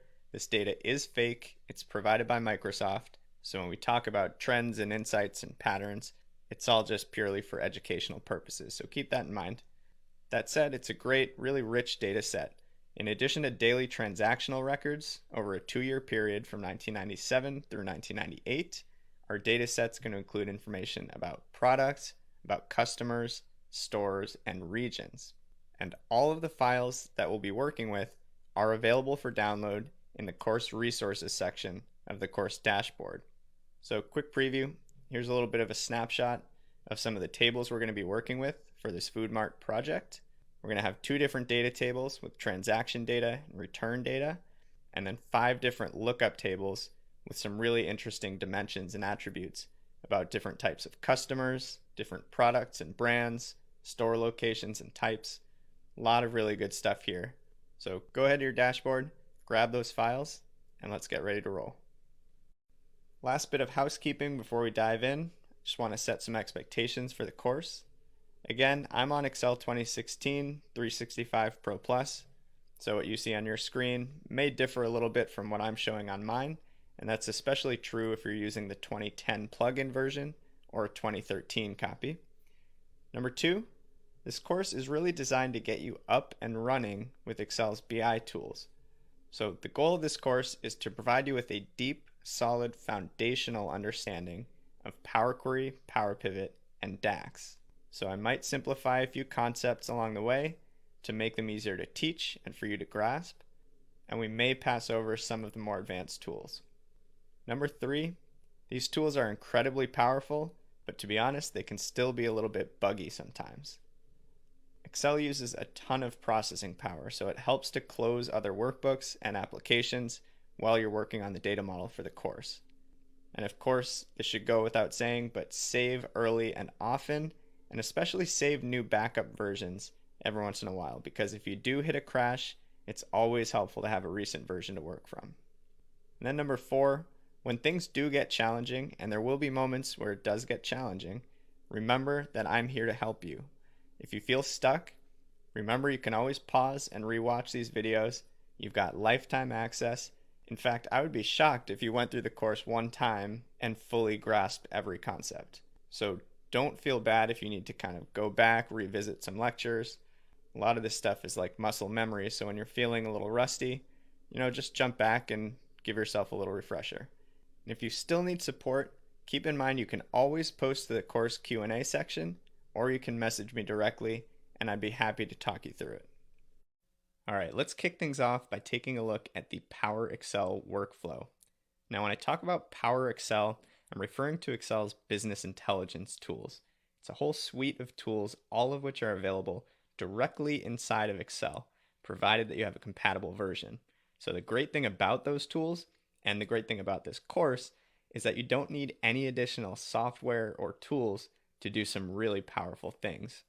Now, one of the most complicated and confusing things for me when I started learning this stuff was just understanding A, what these tools actually are and what they do, and B, the role that they play as part of this broader workflow. So I'm hoping that this will help to clarify and simplify things for you a bit, so you don't go through the struggle that I did. Now, it all starts with your raw data. And this data can come from virtually anywhere. Whether you've got flat files like CSVs or text files, tables directly in Excel, connections to database, folders containing multiple files, even things like streaming sources or connections to web data through APIs. These BI tools do an excellent job connecting to pretty much anything you can throw at them. So once you've got your raw data, the next step is to actually import it into Excel, and we use Power Query to do that. Now, I'm a huge Microsoft fan. I'm probably the biggest Excel fan you'll ever meet in your life. But one thing that Microsoft has a habit of doing is renaming things over and over. And these BI tools are no exception. So if you're using one of the newer versions of Excel, like Office 365 or Excel 2016, you probably won't see the words Power Query anywhere. Instead, you'll see these tools under the Data tab under the Get and Transform section. So just keep that in mind. Those two things are basically one and the same. Now, the purpose of Power Query is to connect to those data sources, import it into Excel, and then apply all sorts of shaping and transformation tools. Now, this process is called ETL, or extract, transform, and load. Now, one thing that's really cool about Power Query is that it works kind of like VBA, like recording a macro, where it will save each step that you're taking and then allow you to replay or replicate those steps so that you can automate this flow of data from your raw sources. Now, once you've loaded up and shaped your raw data through Power Query, the next step is to work with your data model. And this is where you create your table relationships, you blend all of those sources together, you can add calculated columns, define things like hierarchies and perspectives. This is really like the infrastructure engine behind the scenes, and it's also where your data gets stored and compressed. So we'll talk all about this, but data model is an incredibly powerful new tool that's going to really change the way you work with Excel. And then the last piece here is Power Pivot and DAX. This is where the analytics really comes into play. So Power Pivot basically works just like a traditional pivot table, except it sits on top of your data model. So you can explore and analyze all of the fields and all of the tables in your data model, and also create really powerful calculated fields called measures using a new formula language called Data Analysis Expressions, or DAX. So those are kind of the 4 steps in the workflow in a nutshell. The course is going to follow a very similar flow. We're going to talk about Power Query first, then go into Data Modeling 101, and then finally analyze our data model using Power Pivot and some really powerful DAX functions. So let's get going. All right, so there's a quote by this guy named Bill Jelen. He's known as Mr. Excel. He's an Excel MVP and one of the leaders in the field. And what he said was that Power Query and Power Pivot were the best thing to happen to Excel in 20 years. And I couldn't agree more. So let's talk through why that's the case and review some of the key benefits to these business intelligence tools. So first and foremost, we can now import and analyze millions, tens of millions, even hundreds of millions of rows of data directly in Excel from virtually anywhere. So that alone is a pretty huge game changer. Second, we can quickly build models to blend and analyze data across sources. So no longer do we need to actually mash them together with cell formulas like VLOOKUP or index and match. We can easily create relationships to analyze holistic performance across an entire data model. Third, we can now create fully automated data shaping and loading procedures with no VBA and no macros. So we can connect to databases, preserve those connections, and then watch the data flow through our entire model and our entire process with literally just the click of a button. And then finally, fourth, we can now define calculated measures using data analysis expressions. It's a formula language otherwise known as DAX. So we'll no longer be using these redundant A1 style grid formulas like you're used to. We're going to use DAX expressions to interface with our data model. They're more flexible, they're more powerful, and they're more portable when you're working with Power Pivot. So I want to jump through these a little bit more in depth one by one and maybe show you some sneak peeks and some demos just to make this a bit more tangible for you. So number one, import and analyze millions of rows. Take a look at these screenshots. This is a screenshot from the data model with a workbook query window. And this is showing that we had just loaded just under 25 million rows of data. So ask yourself, when was the last time you loaded 25 million rows of data into Excel? And if you've never used these Power Query and Power Pivot tools, the answer is probably never. So that's the beauty of this. When you connect to data with Power Query and load it to Excel's data model, the data actually gets compressed and stored in memory. You can still look at it, you can still access it, you can still transform and analyze it, but it doesn't get stored in traditional worksheets. What that means is that no more million row limit. We're now completely open to large data sets. And just to prove this to you, let's go ahead and open up a new blank Excel workbook. And in this workbook, I'm going to go into my data tools, grab a new query from a text file. Don't worry, I'm going to walk you through all of these steps throughout the course. Essentially what I'm doing here is I'm grabbing a text file called supermarket purchases, and what I want to do is load it directly to Excel's data model. And as soon as I hit load, what you'll notice is that this new pane appears on the right side of the screen. It's called our workbook queries pane. And as you can see, it's showing me in real time how much of that data from the supermarket purchases text file is loading. So this is real time. This is not sped up in any way. And as you can see, we're already over 4 million rows worth of data from this text file. And the reason why we're able to load up so much data here is that we're not trying to dump it into a traditional spreadsheet or workbook sheet like you're used to. You know, if we were, we would be limited by that million row capacity and we wouldn't be able to put the data there. Instead, this data is going to go straight into Excel's data model. And the data model is a compression engine that will allow us to access that data, but just kind of behind the scenes. So as you can see here, it's wrapping up its process. And then as soon as this loads up, it'll be instantly accessible to me through the data model. So there we go. Looks like it just wrapped up. And now just as a little sneak peek, I'm going to click the Manage Data Model button in the Data Tools here. And here I can actually see the data that I just loaded. And when I scroll all the way down, boom, there you go, over 10 million rows. So pretty cool stuff. Now again, the second key benefit, build data models to blend sources. What we're looking at here is an example of the data model in what's called diagram view. And diagram view allows you to see your tables kind of as individual objects and then draw or create relationships between them. So instead of manually stitching those tables together with cell formulas, we're going to work with relationships to blend that data based on common fields. So let's jump back to Excel and I'll show you what that looks like. So here in Excel, I'm going to manage my data model, which opens up the data model window. And I'm in data view by default, but I can just click over to diagram view. And what this does is it shows me exactly what my tables look like, how they're connected, and how they form this broader model. And we're actually going to be building this very model that you're looking at here throughout the course.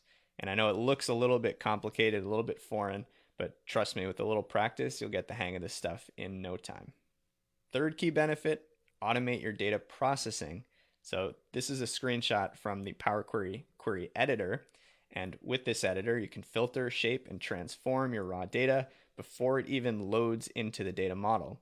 And what's awesome about this, it's just like a macro. It records each step that you take automatically and saves it with the query and with the workbook connection, so that every time you need to load this data, just press refresh, it runs through all those applied steps, and boom, you've automated your process. And I'll pop back into Excel and show you exactly what this looks like in Excel. So here in my data tab, I can click the show queries button, and this is where I see all the files that have been loaded. Let's just right click and edit the calendar one. And in here, what's interesting is you can see all these applied steps that have been taken. We actually started with a very simple one column table, and then through the course of these steps, we added fields, we edited things, we modified data types until we got to the final version of the table that we wanted to load. So again, all of these steps can be edited, can be deleted as you see fit. So this is the Power Query editing window. Now, last but not least, key benefit number 4, creating powerful measures with DAX. So what you're looking at here, this is the measure creation window, and we're creating a new field here using a time intelligence function that automatically calculates a 10-day rolling average. Now, these types of functions are the reasons why DAX is so powerful. You could never do anything like this using the old school calculated fields with a regular pivot table. And if you could, it would be kind of hacked together and overly complicated. So this makes it very clear, very simple, and enables a lot of really cool, powerful analyses that we couldn't do previously. So let's jump back to Excel one more time. And here we're looking at an actual power pivot. All of these calculated fields here are measures, and you can do some really cool things like, make them respond to threshold selections. You can filter and segment your data just like you could with a normal pivot table. You can use familiar conditional formatting tools like data bars and color scales. It's basically like that familiar pivot table, but with a ton of additional firepower behind the scenes. So there you go, key benefits for why you should use Power Query and Power Pivot, and that's why they're the best thing to happen to Excel in 20 years. Let's wrap up this intro section by just reviewing when to use Power Query and Power Pivot. So you should use these tools when you want to analyze more data that can fit into a worksheet, so more than 1,000,000 rows of data, create connections to databases or external sources, blend data across multiple large tables, in other words, build a data model, automate the process of loading and shaping your data, and finally, if you want to unleash the full business intelligence capabilities of Excel. All of these are great reasons to use Power Query and Power Pivot. With that, we've got a quiz, quick homework assignment, and then we're on to Power Query. All right, hey everyone, welcome to section 3, Intro to Power Query. Now I think you'll find this section pretty intuitive, pretty straightforward. We won't cover every single tool and option in the query editor, but if there is anything in particular that you want to dive deeper into, please just let me know. Now make sure you follow along carefully because we'll be importing the data files that we're actually going to use to build our model in the next section. So let's get started. All right, time to officially meet our good friend Power Query. Now, Power Query, aka Get and Transform, allows you to do a number of things. First, you can connect to data across a wide range of sources. Second, you can filter, shape, append, merge, blend, transform raw data, basically do anything to it before it gets loaded up for further analysis and modeling. And then third, you can create stored and saved procedures to automate each step of your data prep, kind of like a VBA macro. Now, to access the Power Query tools, it depends on the version of Excel that you're using. If you're using a recent version like Office 365 or Excel 2016, you should see those tools in the Data tab under the Get and Transform section. That's where you can insert new queries, show all of your workbook queries, and also list out the recent sources. So let's take a look at what types of data connections are available to us. So when you click on the actual new query button, you'll see all of these different potential submenus. And you've got simple ones on the left, like from Excel workbooks, flat files like CSV or text. One really cool one in that left menu is from folder, which actually allows you to point to a folder containing multiple files and have Power Query append and stack and modify those automatically. So we'll do a demo of that later in this section. Other options, this doesn't even show all of them. You've got database options like SQL, Oracle, DB2. You've got Azure connections, online services like SharePoint, Dynamics CRM, Facebook, and Salesforce, and then some other less common ones like web service data, OData, Hadoop, or Microsoft Exchange. So that's really just a sampling. Now, the thing to note about this course is that I'm not going to show you how to connect to all of these sources. And it's not because I'm lazy or that I don't want to, it's that it's a very, very consistent and user-friendly process no matter what source you're connecting to. So whether you're connecting to a SQL server or loading up a CSV file, once you've made the connection, maybe it requires authentication or user credentials to access. Once you've made that initial connection, the rest of the process is identical. So for this course, we're going to work primarily with CSV files because they do a really good job showcasing the tool's capabilities in a really simple and clear way. So there you go. That's Power Query and the types of data connections. Now, once you've created a connection to your data source, you can open up what's called the query editor, and it looks something like this. You can access this query editor window in a few different ways. One is to create a new query and choose the edit option, and another is to launch the workbook queries pane from the data tab so that you can right click on an existing query and edit from there. So there are a few components to this window that I'd like to break down. Up at the top, you've got your query editing tools. These live in a number of tabs. You've got Home, Transform, and Add Column. We're going to break each of those down in the next slide, but basically this is where all of those data transformation and shaping tools live. Beneath that, you have a formula bar, with some code written in there. Note that I didn't write this code. This is what's called the M language, and it's automatically generated as you make changes to your table. So it's the script that's kind of powering the steps. Think of it just like when you record a macro in Excel. There's VBA code being written behind the scenes that you may never need to touch or even see. So similar case here. M coding is outside of the scope of this course. We're not going to touch it. But if you do want to get better at Power Query and you want to do some more advanced custom stuff, there's a great book called M is for Data Monkey, and I'd highly recommend checking that one out. Now, beneath the formula bar, we've got our data preview, which obviously just shows what our data looks like and the impact of the transformations and changes that we're making. And then to the right, you've got properties and applied steps. For properties, it's extremely important to name your table early and to do it very clearly, because it can be a big pain to change your table name after the fact, especially if you've already referenced that table in calculated columns and measures and things like that. So give your table a clear and concise and easily interpretable name. And then finally, we've talked about applied steps. This is where each of those adjustments or transformations gets saved and applied. And note that there's a little X to the left of each step if you want to remove it, and a gear to the right if you want to edit it. Now, drilling into each of these three key tabs, Home, Transform, and Add Column, let's see what we've got to work with. Within the Home tab, this is going to include our general settings and some of the most common table transformation tools. So things like removing columns, removing rows, sorting or reordering things, changing data types, that kind of stuff. The Transform tab includes tools that allow you to modify existing columns. So it overwrites the data in an existing column. So you can split and group, you can transpose, extract text, use statistical functions, and so on. And then third, we've got our Add Column menu, which actually allows you to create brand new columns based on things like conditional rules, text operations, calculations, statistical functions, date logic, etc.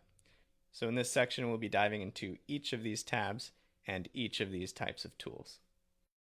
Okay, the last thing I want to cover before we get hands-on with some Power Query tools are the data loading options, because these are very, very important. Now, when you've connected to a source, you've applied whatever steps and transformations you'd like in the query editor, your next step is to actually load that data from Power Query into Excel. And you've got two options. You can load or load to. If you press load, by default, Excel is going to try to dump that table and that data into a sheet, which is okay if you're dealing with very small data sets, but for the purposes of this course, we don't want to go that route. So you've got a few options here. The first set of options is table versus connection only. So again, the table is going to store that data into a new or an existing worksheet. And because you're dealing with a worksheet, you're also dealing with the size limitations of a worksheet, just about 1 million rows. Connection only, on the other hand, which we're going to be using, saves the data connection settings and the applied steps in Power Query, and the data doesn't actually load to a worksheet itself. Now, the last option that we really care about here is the checkbox that says add this data to the data model. Now, we are always going to check this box because we always want the data to be accessible as part of our model. And when you check that box, it's going to take all that data and it's going to compress it and load it into that model where it's accessible to us to create those relationships and to then eventually analyze with Power Pivot and with DAX. So with that, let's get started with some basic table transformation tools. All right, so let's kick things off with some basic transformations. For these, we're going to use the Home tab of the query editor. Note that this isn't the Home tab of the generic Excel screen. This is the Home tab within the query editor itself. And here we're going to use a bunch of different tools. We've got the choose columns and remove columns options. One tip here, if you always want a specific set of columns and there may be more added or removed down the line, use the remove other option to make sure you always get the set that you want. Similar tools for rows. You can keep or remove the rows, a certain number from the top or bottom. That's nice if you're pulling data and it's got like header information or footers or subtotals that you want to remove. These row tools are really helpful for dealing with that kind of stuff. You can also get rid of blank rows or errors, which is nice. And one tip here, you can use the remove duplicates button if you want to create something like a new lookup table or a column containing just a unique set of values. From there, you got sorting options, A to Z, low to high, kind of the standard stuff. You can change data types. This is a really commonly used one. Excel does a pretty good job recognizing data types, but sometimes it gets it wrong. There are a few places to change those. You can promote the header row if Excel doesn't recognize that the first row of data is actually headers as opposed to values.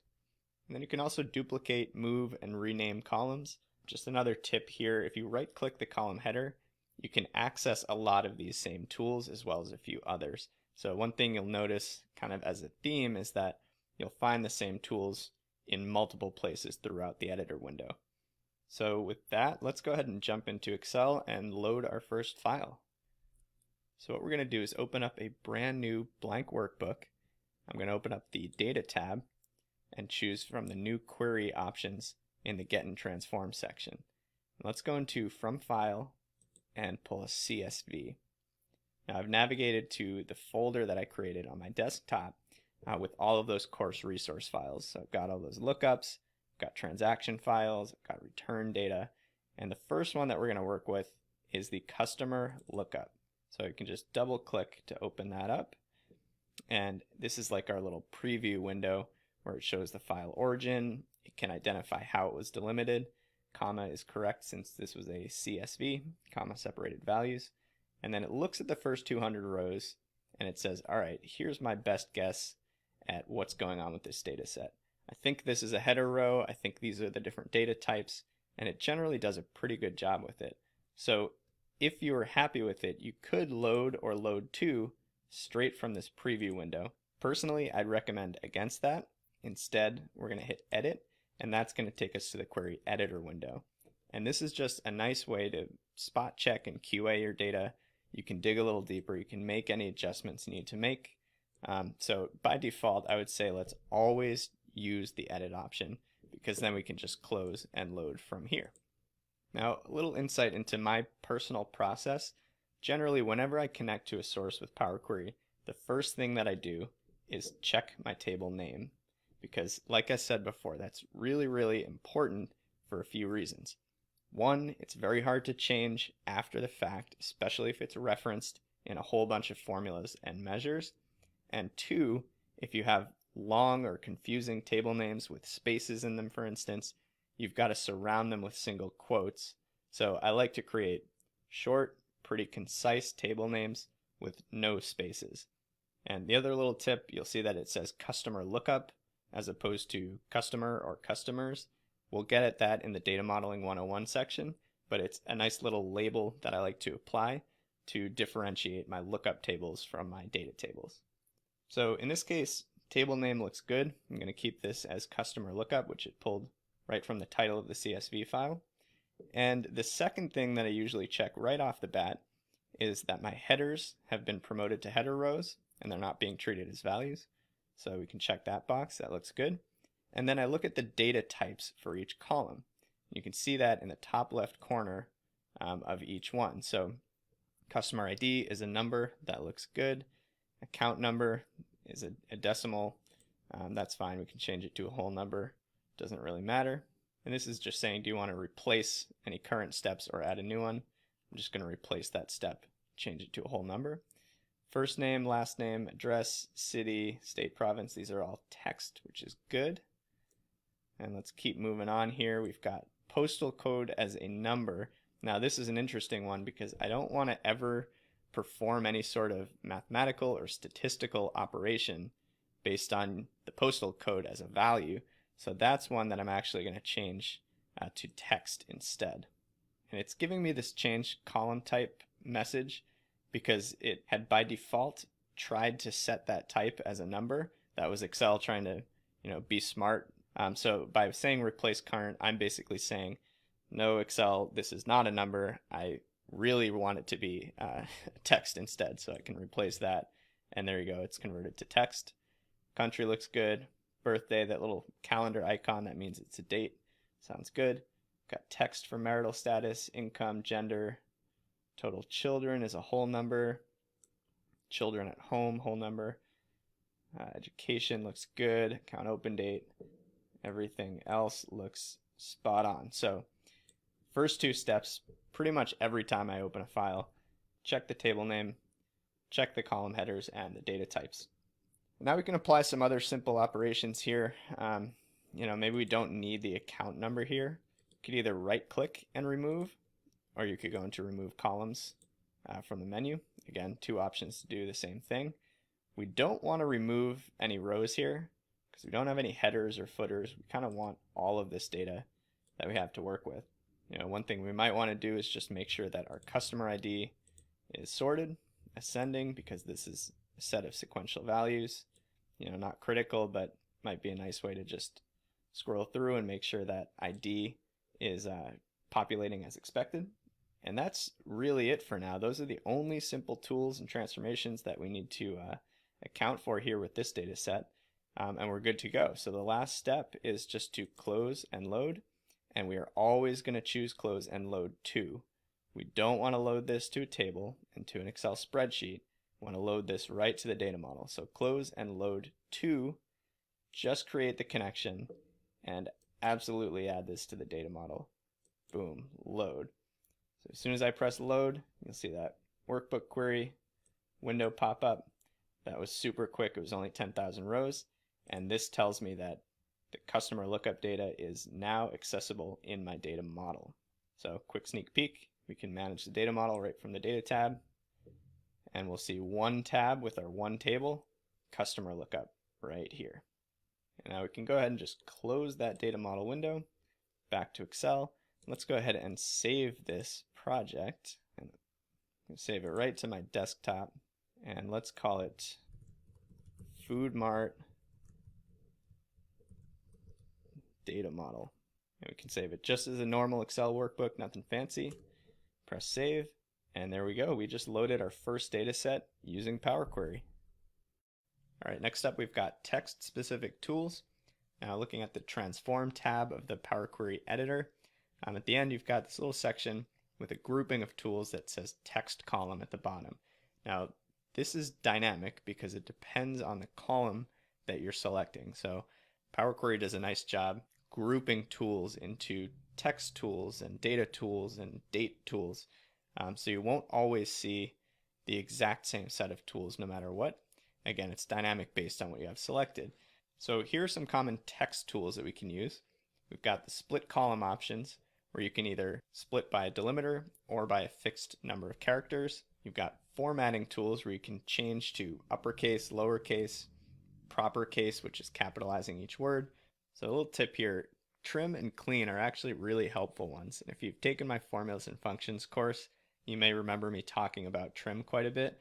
The thing about trim is that it gets rid of any leading or trailing spaces. So not spaces between words or letters, but a space at the very beginning of a string or the very end.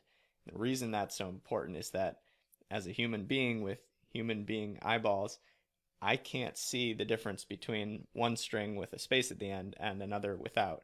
But to Excel, that looks like two completely different values.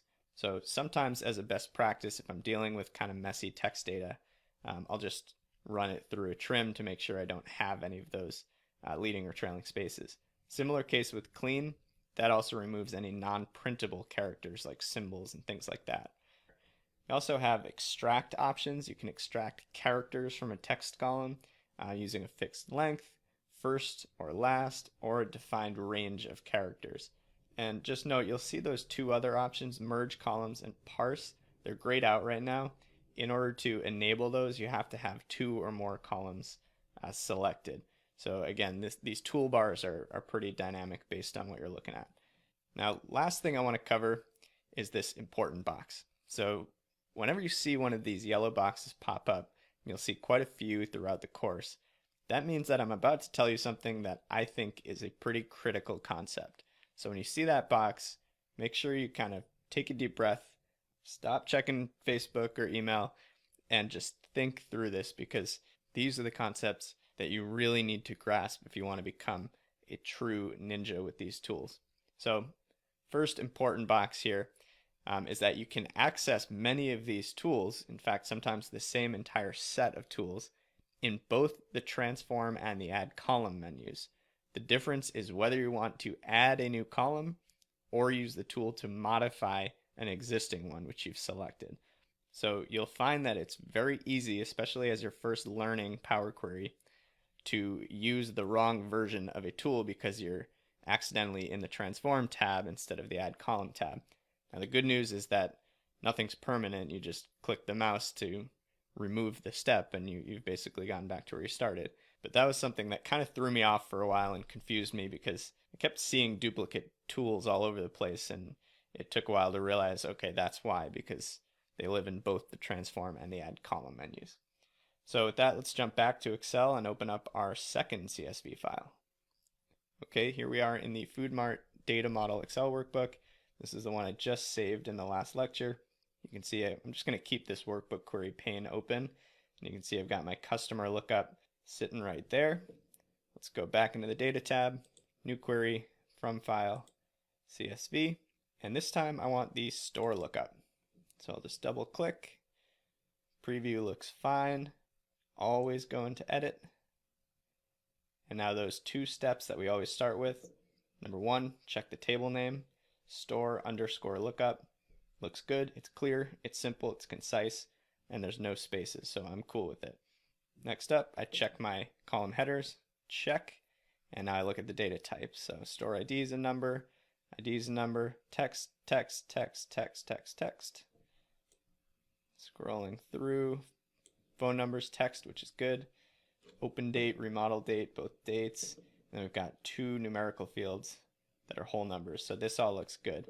And just to give you a sense, the last file we opened up was all about customers. So we had first names, last names, addresses, how many children, whether they were married or a homeowner. That was called the customer lookup for a reason. Gave us customer related information. This is the store lookup, so it's giving us all sorts of information about a number of different stores. And there's one store marked by a store ID per row. And this is going to become very, very important as soon as we get into the data modeling section. So just kind of put that in your back pocket and we'll readdress it very soon. So now as far as transformations or data shaping is concerned, there's not a whole lot I really need to do here. Just to demonstrate, let's say we've got this store country column and we'd prefer to see this all uppercase instead of proper case. Maybe we head to the add column tab and we go into the format options and say, yeah, let's make this all uppercase. And then we say, oh no, we were in add column, so it created a new duplicate column of the country that's by default named uppercase. And that's not really what I want because I don't need the old version and the new version. So the good news is that you don't hit Control Z. The equivalent of hitting Control Z to undo is simply to go into your applied steps and press this little X. And it just takes me right back to where I was. So now I can select that store country column again, and now instead of grabbing the format tool from the add column tab, I'm going to go into transform, and I'll find my text tools right here again. Format, uppercase, and that's a lot better. It just overwrote the column that was already there. Next up, let's take a look at these address columns. We've got street address, city, state, and country. I think I'd like to create a single column with full address that includes the street, the city, and the state.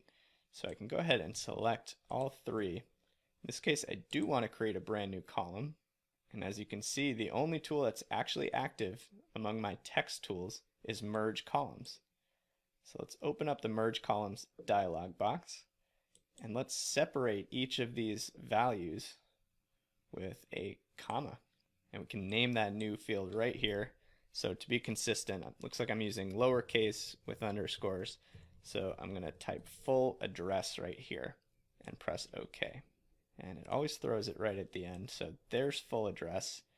Looks pretty good, but you know what? I don't like that there's no space here. So instead of deleting that step and redoing it, I can press the gear here instead. That lets me edit the step because I know I want the same tools I just want to tweak it a little bit. So instead of comma, I'm going to go into custom and now type a comma followed by a space. Now I press OK. There you go. It spaced it out beautifully. And now I'm happy with that full address column. Last little demo here before we load. Why don't we take a look at the store phone number column. And in this case, we've got, looks like a area code at the beginning, followed by 3 digits, followed by 4. So this might be a good chance to use some of the extract tools. So if we wanted to extract maybe the first 3 and create a new column called area code, we can certainly do that. We'll head into the Add Column tab, extract the first characters, and it just lets you plug in a count. So let's extract the first 3 characters, drops it into a new column here. We can call it area code if we'd like, and that seemed to do the trick. But what if we wanted to get a little bit more complex?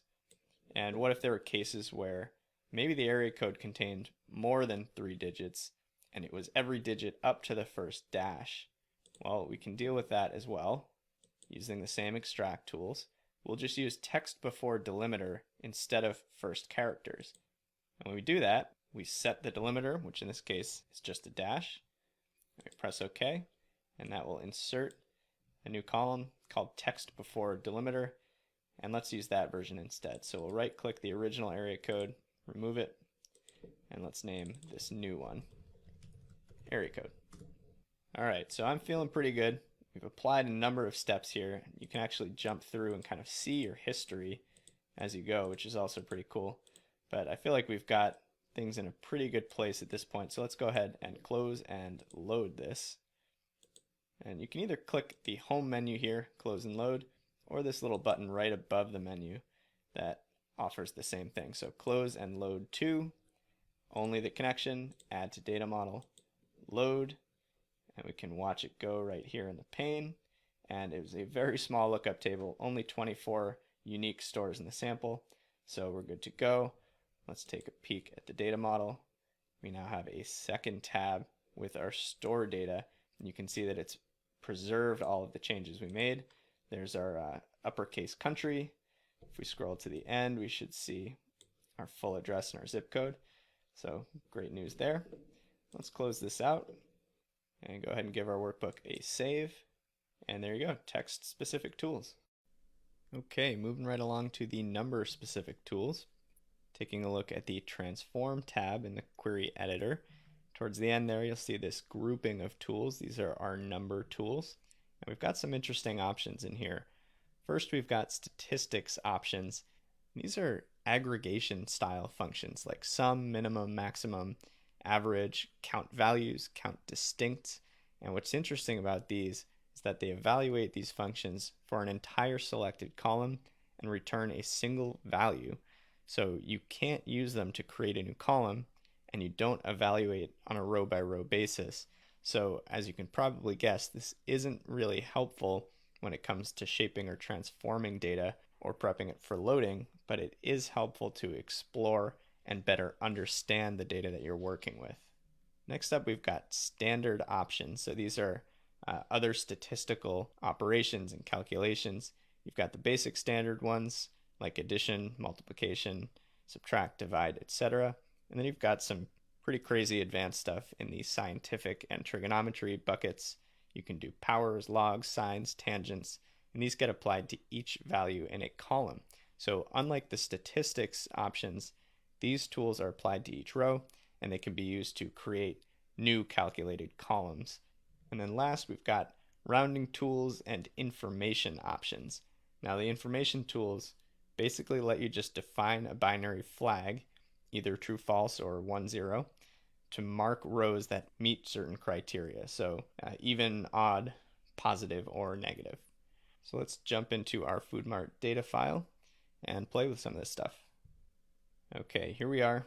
We've got our 2 workbook queries, customer lookup and store lookup at this point. Let's go ahead and bring in a third file, from file, CSV. This time we're going to grab our product lookup table. And preview looks good. We'll edit it to launch the query editing window. Let's check the table name, product underscore lookup. Nice and clean. We've got headers, which is nice. Now let's go through and just look at data types quickly. Product IDs. We've got product brand names and product names, both text. So we've already pulled in customer data. We've pulled in store specific data. Now we're looking at product specific data. So in this table, each row represents a unique product with a unique product SKU. So this gives us some interesting info about the retail price, the cost, the weight, even whether it's recyclable or low fat. So let's look at these headers. We've got product SKU. This isn't really a number. We're never going to apply any sort of statistical operation against it. So let's actually just make this text. Yes, we can replace the current step that Excel had created on its own. And there you go. Retail price and product cost. These should both actually be currency. So we can make the same changes there. Product weight looks good. Whole numbers for recyclable and low fat look good as well. So let's take a look at some of these statistics functions. And the first thing I'll call out is that you'll only find them right here in the transform menu. If you switch to add column, you'll see they're grayed out. And again, that's because you can't add a column. They're really just going to transform a column into a single value. So one thing that might be interesting to look at here is how many products are in this table. So we can select product SKU, go into statistics, and say let's count the distinct values. And it just returns that one number. So you can see why this really isn't a transformation or a data shaping tool. This is more of an exploration tool. So 1,560 unique products in this data set. So we can close that out to get back to where we were. And maybe now we want to see, okay, we know there are 1,560 products, but how many unique brands are there? Transform, statistics, count distinct, 111 unique brands. So it's pretty interesting. You can use these tools to kind of feel out your data and get a sense of what's going on. Maybe you want to look at product retail price, which is a quantitative field, and say, okay, let's look at the average. And now we know that the retail price on average is only about $2.12. So that's how to use the statistics tools in the transform column to kind of learn more about your data. Now let's take a look at some of these standard mathematical operations. Why don't we select the product retail price here and go into standard. Oh, see, I'm in the transform column. I actually want to add a new column this time. And let's apply multiplication to this product retail price column. Let's multiply every value in that product retail price column by 0.9. And maybe that's to say, we run discounts and it's typically a 10% off deal. So we'll want to create a column that's 90% of the original product retail price. So when we do that, it creates a new price here at the end. It's called by default inserted multiplication. One thing I haven't really called out yet is that you can customize the names of these. So it usually does a pretty good job giving you standard default descriptive names. But for this one, maybe we want to right click and rename that calculated discount price. It's a little bit more descriptive. And now it's currency, which is good, but it's still got 3 decimal places. So if we were to go up into the rounding tools right now and press round and select 2, what's going to happen is that it's going to create a second column with 2 decimal points because we just selected the rounding tool in the add column tab since that's where we just were. So you can see how easy it is to make these kinds of mistakes when there's the same set of tools that look identical in 2 different places. So we can just go ahead and remove the first version and we can name this column something like discount underscore price. Press enter and there you go, we should be good to go. So the thing about these tools is that they're all pretty straightforward. Even the information ones, which are a little bit different, you can just basically convert or add a column that labels things true false based on the sign or whether it's even or odd. But the best way to learn this stuff is really just to play with it. Just try different tools and see what the output is. Honestly, that's how you're really going to get comfortable with all these tools. But for the most part, super user-friendly, super easy to use. So with that, let's go ahead and close and load to. just the connection, load it to the data model. Here we'll see it firing up. And then we get that familiar 1,560 unique products in that table. Quick peek at the data model. Now we've got our third tab with product lookup, including that discount price column that we created. So all good there. Let's close the data model, give another save on our Food Mart data model workbook, and there you have it, number specific tools. Let's take a minute and talk about date specific tools. Now in the add column tab of the query editor, if you've selected a field with a timestamp or a date value, you'll see some of these date and time options. Now for the most part, these tools are very easy to use, very user friendly, but there are some interesting ones. For instance, age automatically calculates the difference between the date in each row and the current time based on the today or now function. Another interesting one, date only. If you have fields that include a timestamp and you really just want daily level data, that date only function will essentially just strip the time component out of that column. Then you've got your basic ones like year, month, quarter, week, and day, and these all work in a very, very similar, straightforward way. They just extract individual components from a date field, and then, in our case at least, put them onto their own columns. And if you are working with a field that does have time-specific data, those time component options would include hour, minute, second, instead of year, month, day. And then last, you've got some interesting tools here. Earliest and latest. These work just like the statistics functions that we talked about in the last lecture, where they're only accessible from the transform menu because instead of creating values for a new column, they transform a column down to a single value. And in this case, as you might expect, the earliest function will just return the earliest date in the column. The latest will return the last or latest date. So helpful for exploring a data set, not so helpful for actually transforming it. Quick note here, you will almost always want to perform these operations from the add column menu to build out new fields. Otherwise, it doesn't generally make as much sense to pull in a daily level column and then just overwrite that with month or quarter or year. So that's what we're going to do here. Quick pro tip, we're going to load up a table containing just a single date column and then use these date tools to build out an entire calendar table in just a matter of minutes. So quick sneak peek at what that actually is going to look like. We're going to start with a basic one column table just like this, one row per date. We're going to use these predefined date options from the add column menu and quickly build out a calendar table that looks something like this. So let's jump into Excel and give this a shot. All right, great. So if you've been following along, you should be in your Food Mart data model workbook, and you should see 3 workbook queries. At this point in the project, we've got customer lookups, we've got a store lookup, and we've got a product lookup. And now we're going to add a 4th table from another CSV, and you guessed it, we're going to open up the calendar lookup table. So here's that one column table that we were looking at. Go ahead and edit that table to enter the query editor. Let's see, the table looks good, calendar underscore lookup. That'll work. Obviously, we just got the one column here. And let's start with the transform options that we talked about, just to see how they work. So these 2 features here, earliest and latest, they are not available in the add column menu, but they are in transform. And earliest simply returns the first date in the column. So January 1st, 1997. Go ahead and X out of that step. And let's just see what the latest date is. December 31st, 1998. So we've got 2 full years of data that we're working with here from 1997 through 1998. So X out again. And now let's go ahead into our Add Columns tab. Let's actually build out this calendar. I'm going to go kind of just right in order here, starting with year.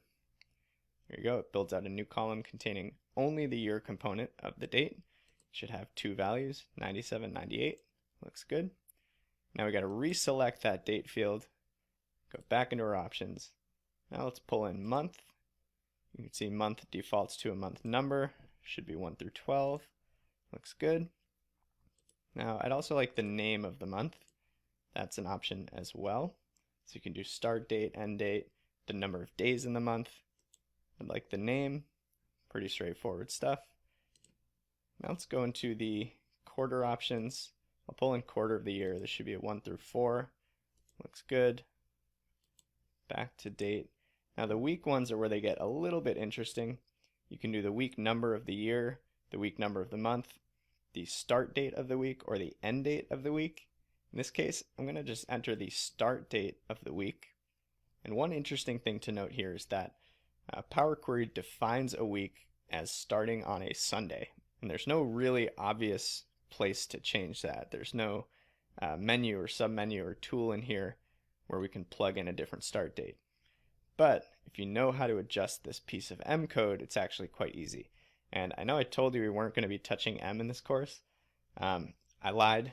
I'm going to touch it just a tiny bit because it's a really helpful little tip. So all we're going to do is select right after the end bracket where it says start of week date. And we're going to add a comma and then type day dot Monday. And what this will do, it will change the definition of a week to starting on a Monday instead of Sunday. Now, this could be any day. So if you have a crazy week that like starts on a Wednesday or a Thursday or something, you could plug that in here too. But for the sake of an example, let's use Monday here. And when I press enter, watch these dates shift by 1 day. There you go. So now my start of week is defined as Monday through Sunday as opposed to Sunday through Saturday. So day.Monday, quick little tip there, just adding an additional argument to that date.startofweek function in the M code itself. And now let's just go ahead and wrap things up with a couple more. I want some day level things here. So let's do the day number, should be 1 through 31. That looks good. And then last but not least, let's do the day name as a text column. So there you have it. We've transformed this one daily level column into a whole calendar table, and we can now filter and segment, slice and dice our data by any of these fields. So this looks good. Keep in mind, nothing's set in stone at this point. If we did want to come back and remove some of these fields or modify them or add new ones, we can always come back and edit this query. And we can also add calculated columns elsewhere as well. So I think this is a great starting point. We can always tweak if we need to. So go to my options, close and load to, connection, add to data model, and load. So 2 years of data, 730 rows. It all checks out. Let's pop into our data model. Boom, calendar lookup right there. And we are good to go. So there you go, simple date tools in the query editor. All right, another pro tip coming at you. This one's creating a rolling calendar. So one thing you might have noticed is in the last lecture, we created a calendar. That was great. But the thing is, we had a very concrete set of dates. We had 2 specific years worth of data, which is fine if you're doing like a one-time ad hoc analysis. But what if you're revisiting this analysis or constantly adding new data? You know, things like running reports that happen on a monthly or quarterly or even weekly basis. The last thing you want to do is have to constantly be updating your calendar table, you know, or loading up a calendar that goes way, way out into the future so that you don't have to think about it. There's a more elegant way to deal with that, and it's actually using a little custom bit of M code. Again, you can disregard this if it's not relevant to you, but if this is something that you do need, this is a really great solution. So I'm going to breeze through the 5 steps to do it. I'm going to demonstrate it really quickly in Power Query, and then we're not even going to save it. I just want to show you this just to make sure that you're aware if you do need it. So step 1, we're actually going to create something called a blank query. So we're going to use Power Query, but we're not actually going to point to a data source, not a flat file, not a database, nothing. We're going to start with a blank query editor canvas. From there, we're going to use M to enter what's called a literal, which is like stamping a specific value into its own table or list. So the screenshot you're looking at here would be a starting date of January 1st, 2013. That can be any date you choose. Now here's where it gets tricky. You're going to click the FX icon to enter a custom step, and you're going to enter this formula exactly as shown. This is a pattern that a lot of people use to do exactly what we're trying to do here, create a rolling calendar. Essentially what it does is it starts with your start date defined by the literal, and it fills in daily data until it reaches the today date based on the today function. So every time you refresh this, it's going to update based on that current date in time. So pretty cool stuff. Fourth step, super simple. You just convert that list to a table. It's a click of a button, and then format as a date. And from there, you can go ahead and treat it just like we treated our date column and add any calculated date columns like year, month, week, etc. Anything you need using those add column tools. So let's pop over to Power Query, and I'll show you really quickly what this actually looks like in the query editor environment. Okay, so I'm going to head to New Query, and instead of from file or from database, I'm going to go all the way down to from other sources. And at the very bottom of the list, you'll see this blank query option. That just opens up a completely blank canvas in the query editor. So here is where I'm going to start with my literal. So equals hashtag and date. Now in this case, why don't we start at 2017 and say January 1st. So 2017, comma 1, comma 1. And when I press enter, it just stamps it onto the canvas, creates a one item list, and that's it. So now the next step, this is the tricky one. You enter a custom step with this FX icon, and I've actually got that whole formula on my clipboard. So I'm just going to Control V to paste it here. I don't want to type this out from scratch. If you do want to use this, either pause the video and type it in, or just message me and I'll send it your way. And when I press enter, it's pretty cool. It actually populates all of that daily level, starting with my start date or my literal, until it hits the current date. So if I scroll down, down, down, I'll end up getting all the way to Friday the 13th of October, which is this very night. So it automatically knew what today's date is based on that datetime.localNow function, and it just filled in the gap with daily level data. So really the last step here is to go into this new list tools menu that popped up and just press the to table option. And I don't need any settings here, press OK. And boom, there you go. Got a column, I can name it date, I can change the type to a date. And last but not least, you know the drill. We can't leave this table named query 1. We would do something that makes a little bit more sense, like rolling underscore calendar. Thing is, I'm actually not going to save this. We're going to use the calendar that we created in the last lecture anyway, but just wanted to demonstrate exactly what this looks like. So let's X out, and I'm going to discard those changes, and we're back where we started. So pretty cool tip, creating a custom rolling calendar with Power Query. All right, going to show you two more types of column calculations in Power Query. The first is super simple. It's called an index column. So in the add column menu, you'll see it right here, index column. All it does is it creates a list of sequential values that you can use to identify each unique row in a table. And you can determine whether you want that to start with a 0 or a 1. These are often used to create unique IDs that can be used to form relationships between tables. So we've been hinting at that quite a bit.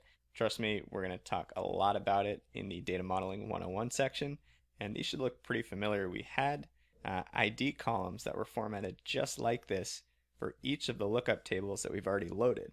So the customer lookup, the store lookup, the product lookup, and an index column calculation or tool is another way to create those just from scratch. The second tool I want to show you is an interesting one. It's a conditional column. Now you'll find that in the same add column menu. It's called conditional column, and these allow you to create new fields based on logical rules and conditions that you set. So if-then kinds of statements. So in this case, this is the demo that we're going to do hands-on, but we can create essentially different buckets or different categorizations based on the values of a field. So is quantity greater than 5? Then create a new column called order size that takes the value of large. Is quantity between 2 and 5? Set order size equal to medium. Is quantity 1? Set size equal to small. And then you've got this catch-all otherwise statement, which usually takes something like other or false or NA. So both pretty simple. Let's go ahead and open up our data model and give these a shot. Okay, back to the Food Mart data model. Now we've got 4 queries with 4 tables. We're going to go ahead and add a new query to get a 5th, again from CSV. This time we're going to open up the file called Food Mart Transactions 1997. Let's edit it and open up the query editor window. Cool, so let's go into those add column tools. Here you'll see the conditional column option and the index column option. So why don't we start with index? If you drop down, you've got the option to start from 0 or 1, or if you're crazy, you can start with a custom number. Generally speaking, it's going to be 0 or 1. I like starting with 1, and since that's the format of all the other tables we've been using, let's go ahead and set that the same way to be consistent. So created a new column called index. It formatted it as a number. Doesn't really matter, but let's just change it to a whole number.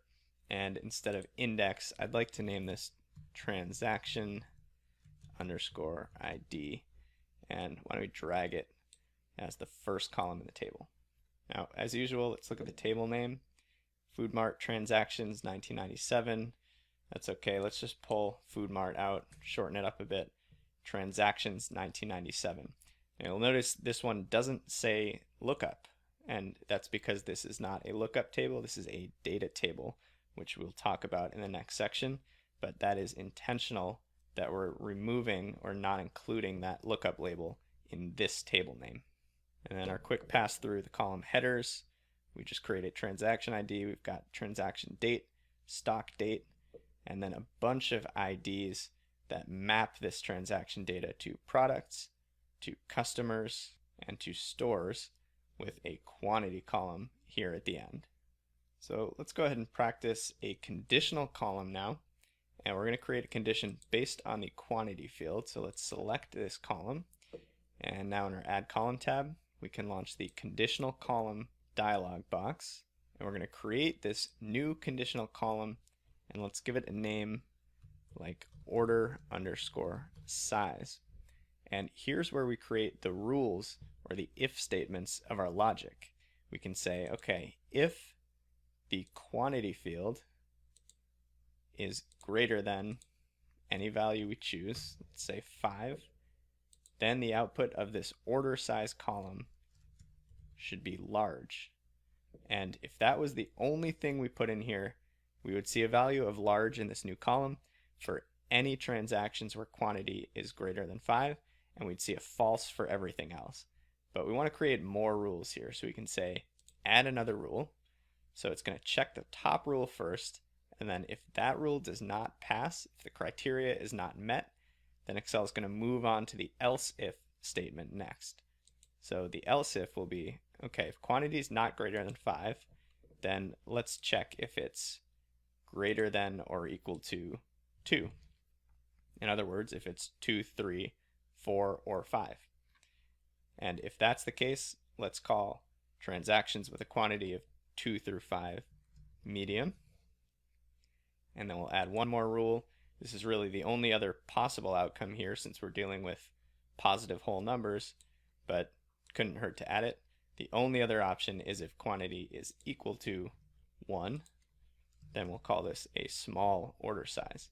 Now, even though these do make up a mutually exclusive and fully comprehensive set of outcomes, there shouldn't be any value in the quantity field that does not match one of these three.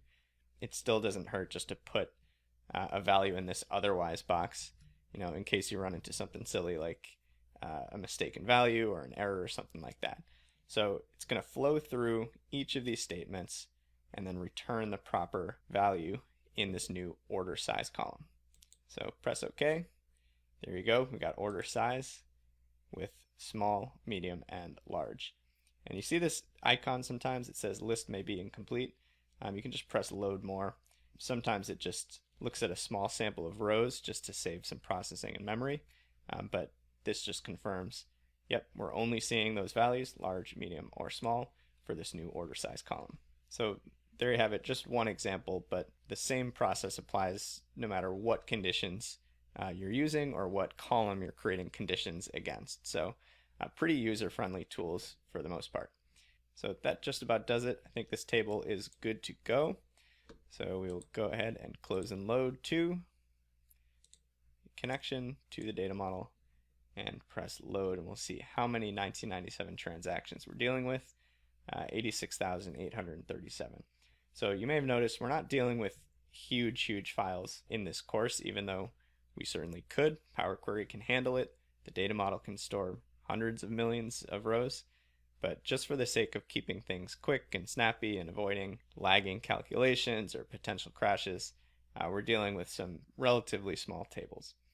So there you have it. We check our data model, transactions 1997 with our new order size column and our transaction IDs all set. So I'll close that window, give our file a save, and there you go, index and conditional columns.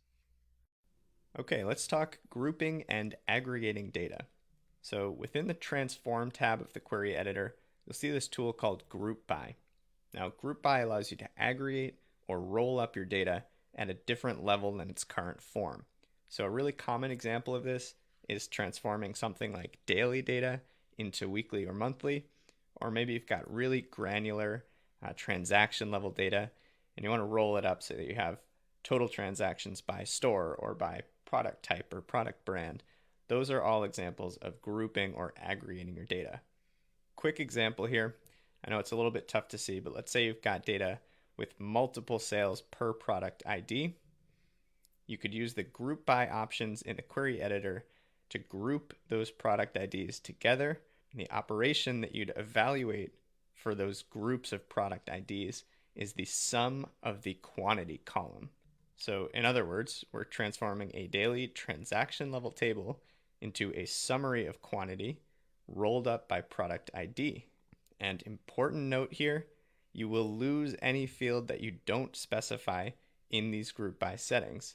So in this case that we're looking at right here, the output is going to look like this, a 2-column table with just our product IDs rolled up to unique values with the total quantity assigned to each. So think of it as compressing those rows and adding up the total quantity for any duplicate product IDs until you get to the point where you have a distinct count of product IDs and the associated quantities that go with them. So let's head to Excel and try grouping up some data on our own. Okay, for this demo, why don't we go ahead and open up a new CSV, and let's load up the Food Mart Transactions 1998 file. And you'll see it's got the same structure as 97, just with our 1998 dates. And go ahead and edit that table. And so what I want to do here is, first, I just want to see kind of what we're dealing with here. And the goal is to get a sense of, what kind of granularity we're dealing with. Obviously, we've got multiple rows of data per day, so this represents multiple transactions happening every day. One thing I can do is sort these product IDs ascending, which reveals that, okay, we've now got multiple product IDs per day as well. So this is a transaction level data set. Now, if I wanted to roll up this table, and instead of looking at it at this really granular in the weeds level, I wanted to just see like a summary table of the quantity sold by product ID, for instance, that's a perfect application for the Group By tool. So it's in the Transform tab, all the way here on the left. I can just hit Group By, and all we're going to do here is group these product IDs together, and it's going to create a new column name with the aggregated values that are associated with it. So the new column name is actually going to be called, something like total quantity, since that's what we're going to be doing. The actual operation that we're evaluating here is the sum of the quantity rolled up for each product ID. So the new column that we're creating, think of it as just the sum of the quantity, so a name like total quantity makes perfect sense. Remember, we're going to lose any columns that aren't specified here, and when we press OK, it transforms this into a product ID level table. And let's just sort this again so that we can see what that looks like. Now we've got a unique row for each product ID where the rows have been collapsed and the quantity for each of those rows has been added or summed together. This is certainly an interesting tool, and it can be a helpful way to maybe explore your data or perhaps produce a variation of a data set at a different level. Personally, I don't use this too often because I prefer to pull in my data at the most granular level that I would possibly need, and then use tools like Power Pivot to segment and roll up and break down the data in a much more dynamic and flexible way. The problem with this is that you lose a lot of data by taking this route. So just word of warning, kind of use it cautiously and really only when you need it. Now let's just walk through one more quick example of this. We can just X out. That's the beauty of these applied steps. Just go all the way back to the point where we're still ungrouped now. So we've got our multiple rows per product ID back where we started. And maybe a more relevant example might be rolling up daily level data by month. So let's sort the transaction dates just so that it's a bit easier to interpret. And we can add a column, use that date field, and just create, whoops, accidentally added a year column. Let's undo that and go ahead and add a month column. That's better. Should be 1 through 12. There we go. Now let's just drag this over by the transaction date. And we're going to go into transform and let's do the group by again. And this time we're going to roll up by month, and let's do the same operation here. Total quantity, which is the sum of the quantity column.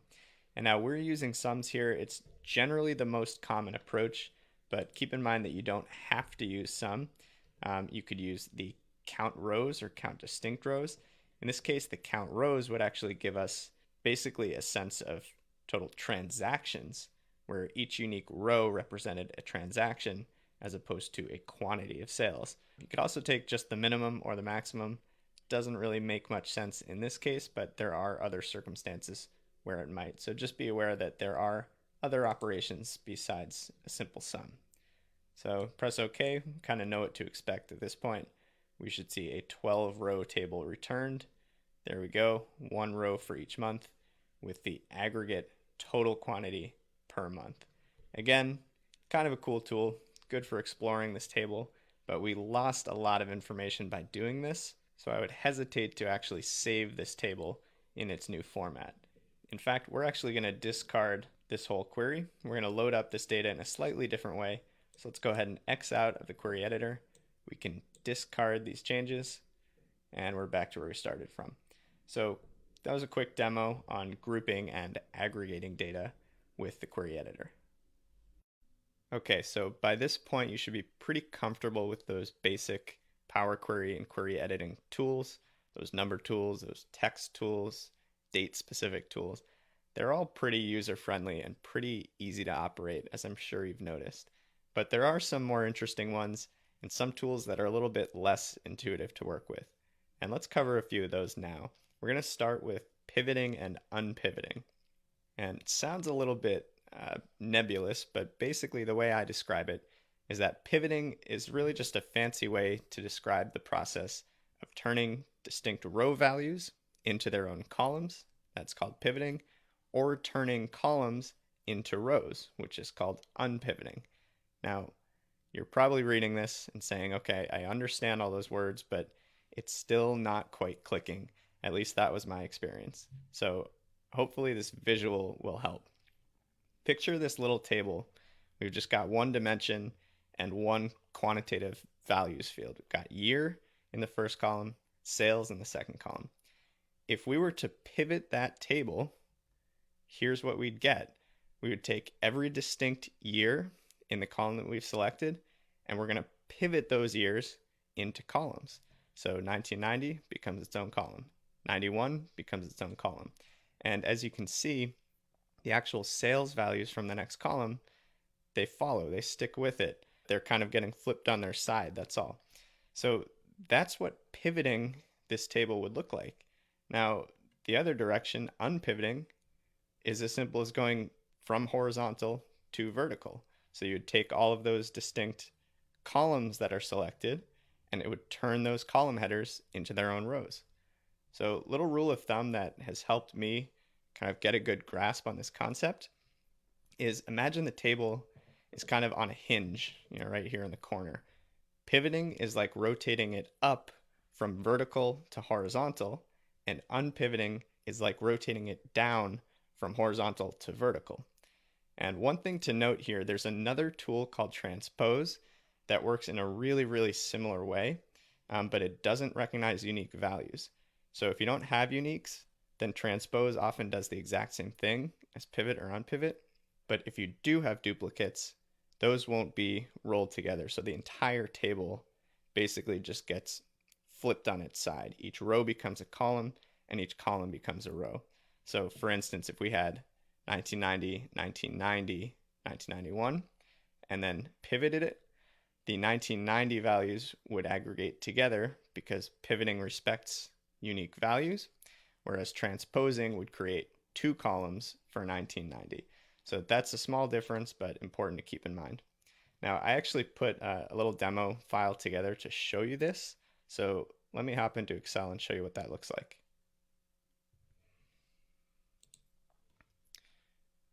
Okay, so you won't have this file, so just kind of sit back and watch this one. Really quick demo. I'm going to pull up a CSV that I call my unpivot demo, and I'm going to just load this right up into the query editor. Okay, so right off the bat, you'll see a few issues with this table. For one, there's no header row that's been identified, which, it's understandable. Excel saw the sample file and it said, all right, it looks like you've just got columns with a bunch of values in it. It didn't know that the first row is actually years as a dimension as opposed to values. So we can go ahead and fix that in the home menu, use first row as headers, which just promotes that first row. And now we've got a column for each year and a row for each measure or metric, unit sales and total revenue.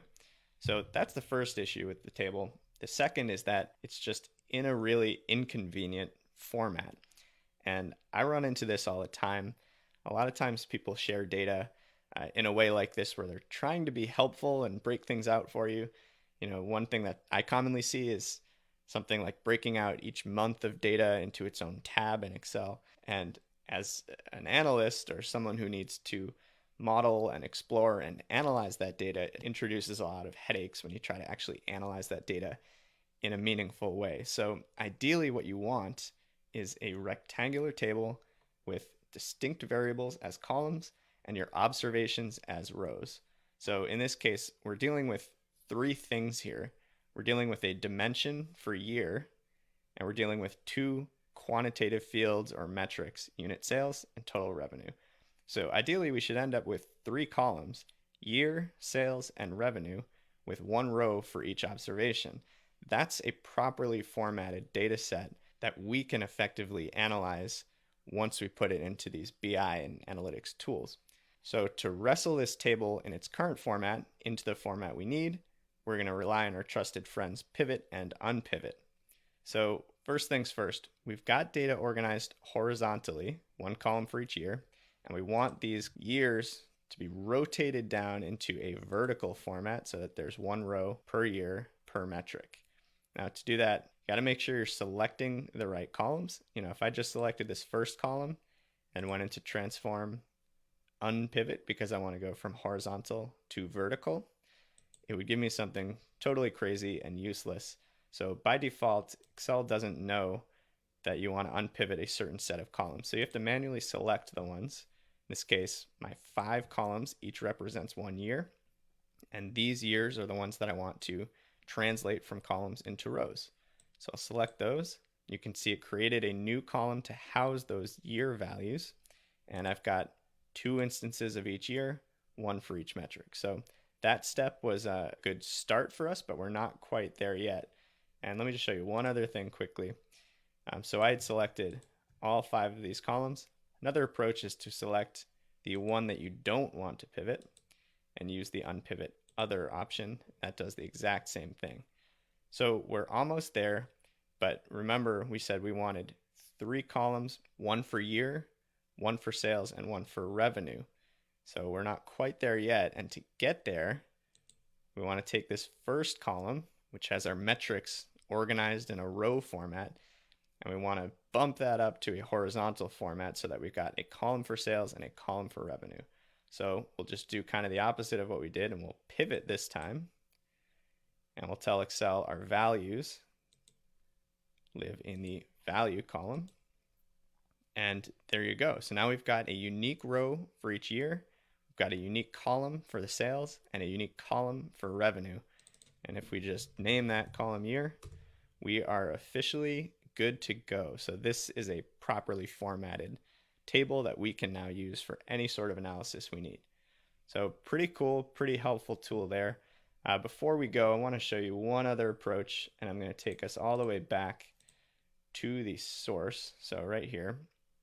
And because we don't have duplicate values for either years or metrics here, transpose will do the trick as well. It works in a very, very similar way.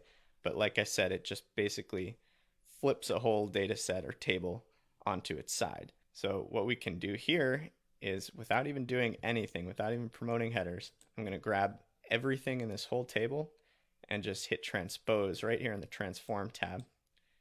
And that gets us pretty close. Now, once we've transposed, now we can go ahead and use that first row as our headers. We can name this one year. And looks like we need to format these. So whole number for sales and currency for revenue. And there you go. We got to the same spot at the end of the day using both pivot, unpivot, and transpose. So hopefully that helps clear things up. I'm going to close out of here and discard. I don't want to actually load this fake data set. And there you have it. Pivot, unpivot, pretty useful tools when you need to transform a data set into a different structure. I want to take a minute and just step back for a second and talk about modifying workbook queries. So throughout this section of the course, we've been adding all sorts of queries, loading all of these CSV files into our model, but I haven't really taken a minute to step back and tell you what we need to do if we ever need to edit or modify some of the queries we've already created. So it's very, very simple.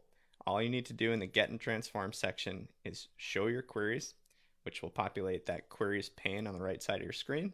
And then from here, you can either right click or hover over one of your queries, and it will allow you to either press edit and jump right back into the query editor, or you can even use some of those query editing tools right here in the menu without going into the editor.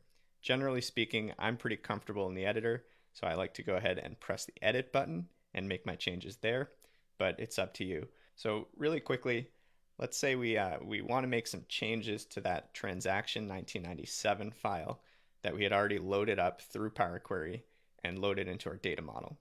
Let's jump into Excel and I'll show you how we're going to make those changes. All right, so here we are in our Food Mart data model. If you've been following along, you should see 5 queries or tables that we've loaded up. If you don't see those, head to your data tab and it's this show queries button that will just show or hide that queries pane. And let's say, we're not quite happy with the editing that we've done to the transaction 1997 table. You can either hover over and press edit here. Note you can also delete queries from the pane as well, or you can right click, edit from here, or like I said, access some of those tools directly. So let's go ahead and edit this transaction 97 query. And here it takes me right back to my familiar query editor. And think of it like I've got the same canvas to work with now. So I can go into any of my applied steps. I can modify things. I can delete steps. I can start from scratch if I want. And when I close and load this, it's just going to apply the changes that I've made. So as a quick demo, let's say in this case, we'd added this transaction ID column using an index column. What if we don't need that anymore? Let's go ahead and remove that. And then we also created a conditional column for order size. Turns out we don't need that one either. So let's right click and remove that column as well. And again, you can make any other change you want using the tools that we've already covered. So now I've got my data set in a format that I'm happier with.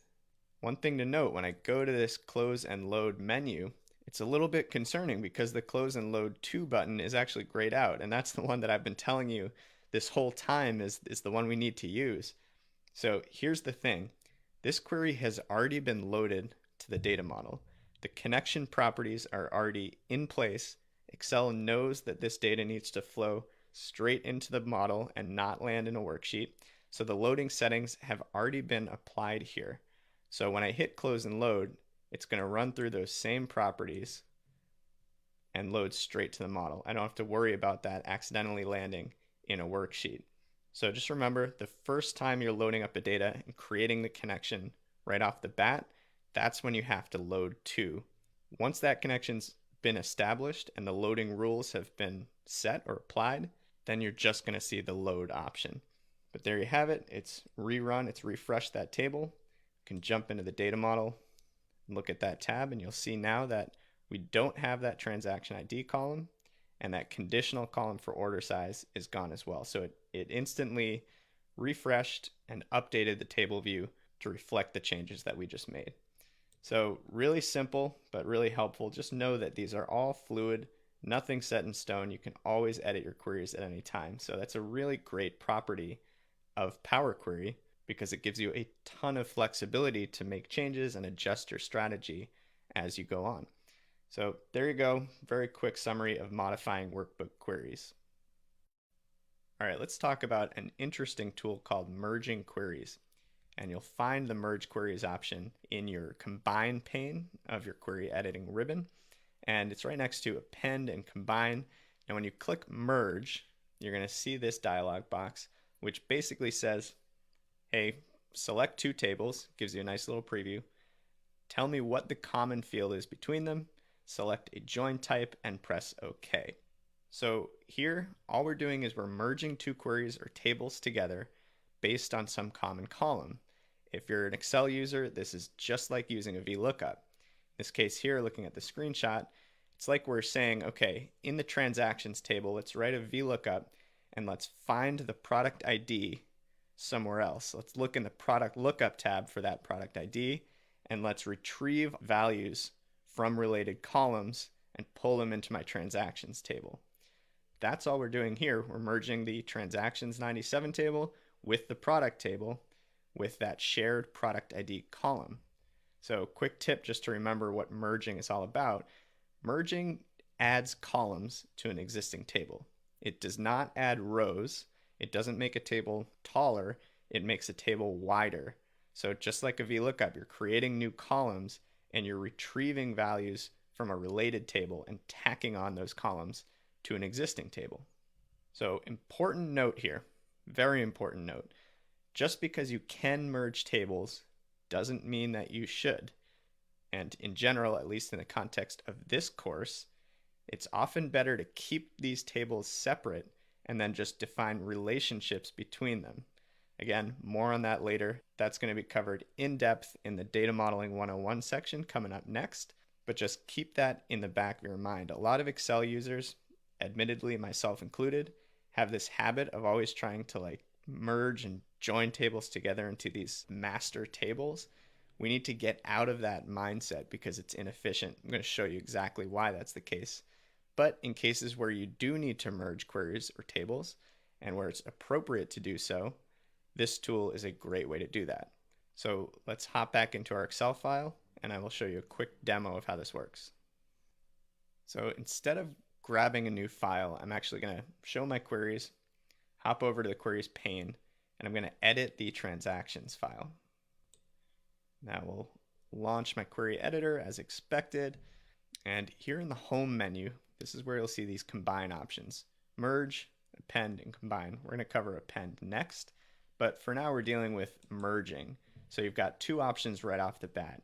You can either merge this with a query and overwrite the current form of the transaction table with the new additional columns, or you can merge the queries as a new query or a new table containing those new columns. So then you'd end up with your original product lookup, if that's what we're merging against, your original transaction table, and a merged version containing columns from both. So just for the sake of demonstration, let's merge these as a new table. And just like I said, this is our little dialog box here. It says, all right, we're going to start with our transaction 97 table. And what do we want to actually merge this to? In other words, which table contains the columns that we want to pull into the transactions table. And we've got product ID, we've got a customer ID, we've got a store ID, we've got a date which can match the calendar table. So all of these are valid. Let's look at product lookup, for instance. Means that we can match on product ID with the product ID. If instead we wanted the customer lookup, we would match customer ID to the customer ID. You can see it's estimating how many matches we're getting, and it looks like these are both great matches. So this just depends on, again, which table contains the columns you want. So let's look at product again and say, all right, I want to merge these two tables based on product ID. Got all different join types. Again, we're not going to cover all of these in depth, but it kind of gives you a sense of what each of these mean. So for instance, if we only cared about rows that match between the two tables, IDs that show up in both the transaction table and the product lookup table, we could choose something like inner. In this case, most of these are going to work pretty well because we've got a lookup table with a full comprehensive list of all of our product IDs, and then just about all of those product IDs have been sold in the transaction file. But sometimes you have a trickier merge to deal with where only a certain type of join will do the trick. So let's say we only care about the matching rows here, and if we press OK, what it does is it creates a brand new query or table, which you can kind of preview here in this collapsed window, just called merge one by default. So I want to give that a new name right off the bat if we're going to keep this, called, let's say, transactions merged. We're actually not going to save this file, so I don't have to worry too much about what I name this table.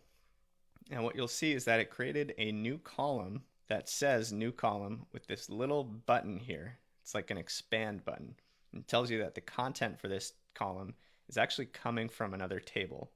So to actually retrieve those values and add them to this new transactions merged table, we need to click that button in the column header.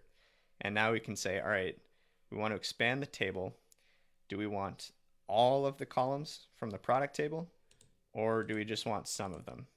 Let's say we only care about bringing in the product ID, brand, and name, and maybe the retail price too. What this box does, use original column name as prefix. It's kind of annoying. It just gives the headers really long names to tell you where they're coming from. I'm going to uncheck that and then press OK. And when I do that, you see it just blew out those columns, and it's got product ID, product brand, product name, and product retail price.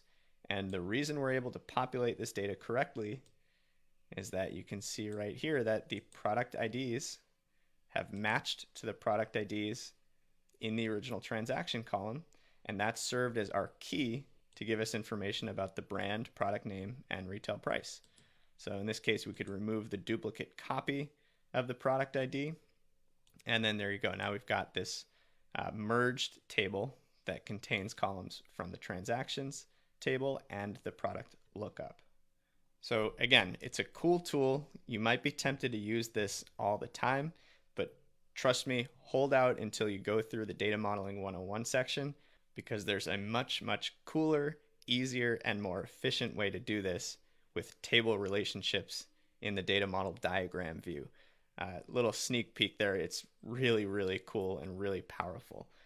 So this is a quick demo just in case you do need to use that merge functionality. It's pretty easy to do so. In this case, we don't want to keep that new table, so I'm going to go ahead and discard the changes. And there you have it, merging queries. Next on the agenda, we've got appending queries.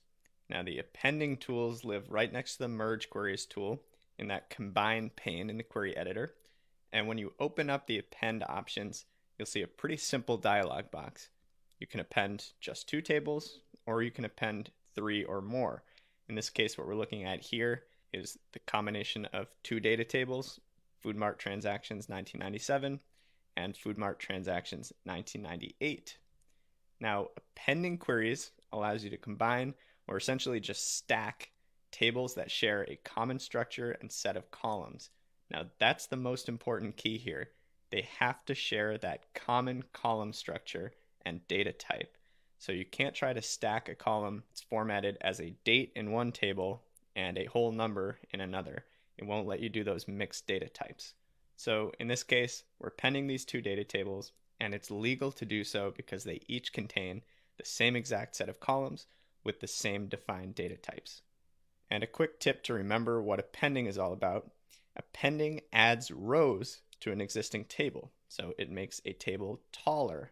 And we can compare that against merging queries, which adds columns and makes a table wider. So appending is like stacking, whereas merging is like tacking on horizontally, adding new columns. So appending is a great tool when you've got multiple files containing chunks of data that you need to combine or stack together into some sort of a master table. And a pro tip here, there's actually a really nice way to do that, which we're going to demonstrate in the next video, where you can, instead of linking to individual data tables, you can point straight to a folder containing all of those tables and then run the query to append all of them in one step. But first, I'm going to show you the traditional form of appending. So let's hop into Excel and open up a new file to append. All right, so here we are in our FoodMart data model workbook.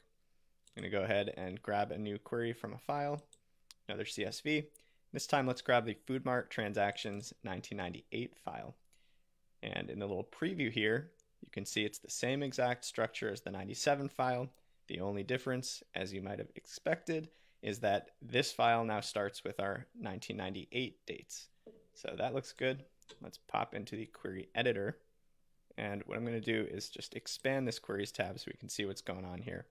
And in the home menu, again, here's where my combine tools live. We covered merge. Now we're going to dive into append.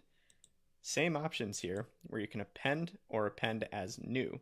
So again, if I append as new, I'm going to end up with a transactions 97 file, this FoodMart transactions 98 file, and then a third one, which is the appended version of both.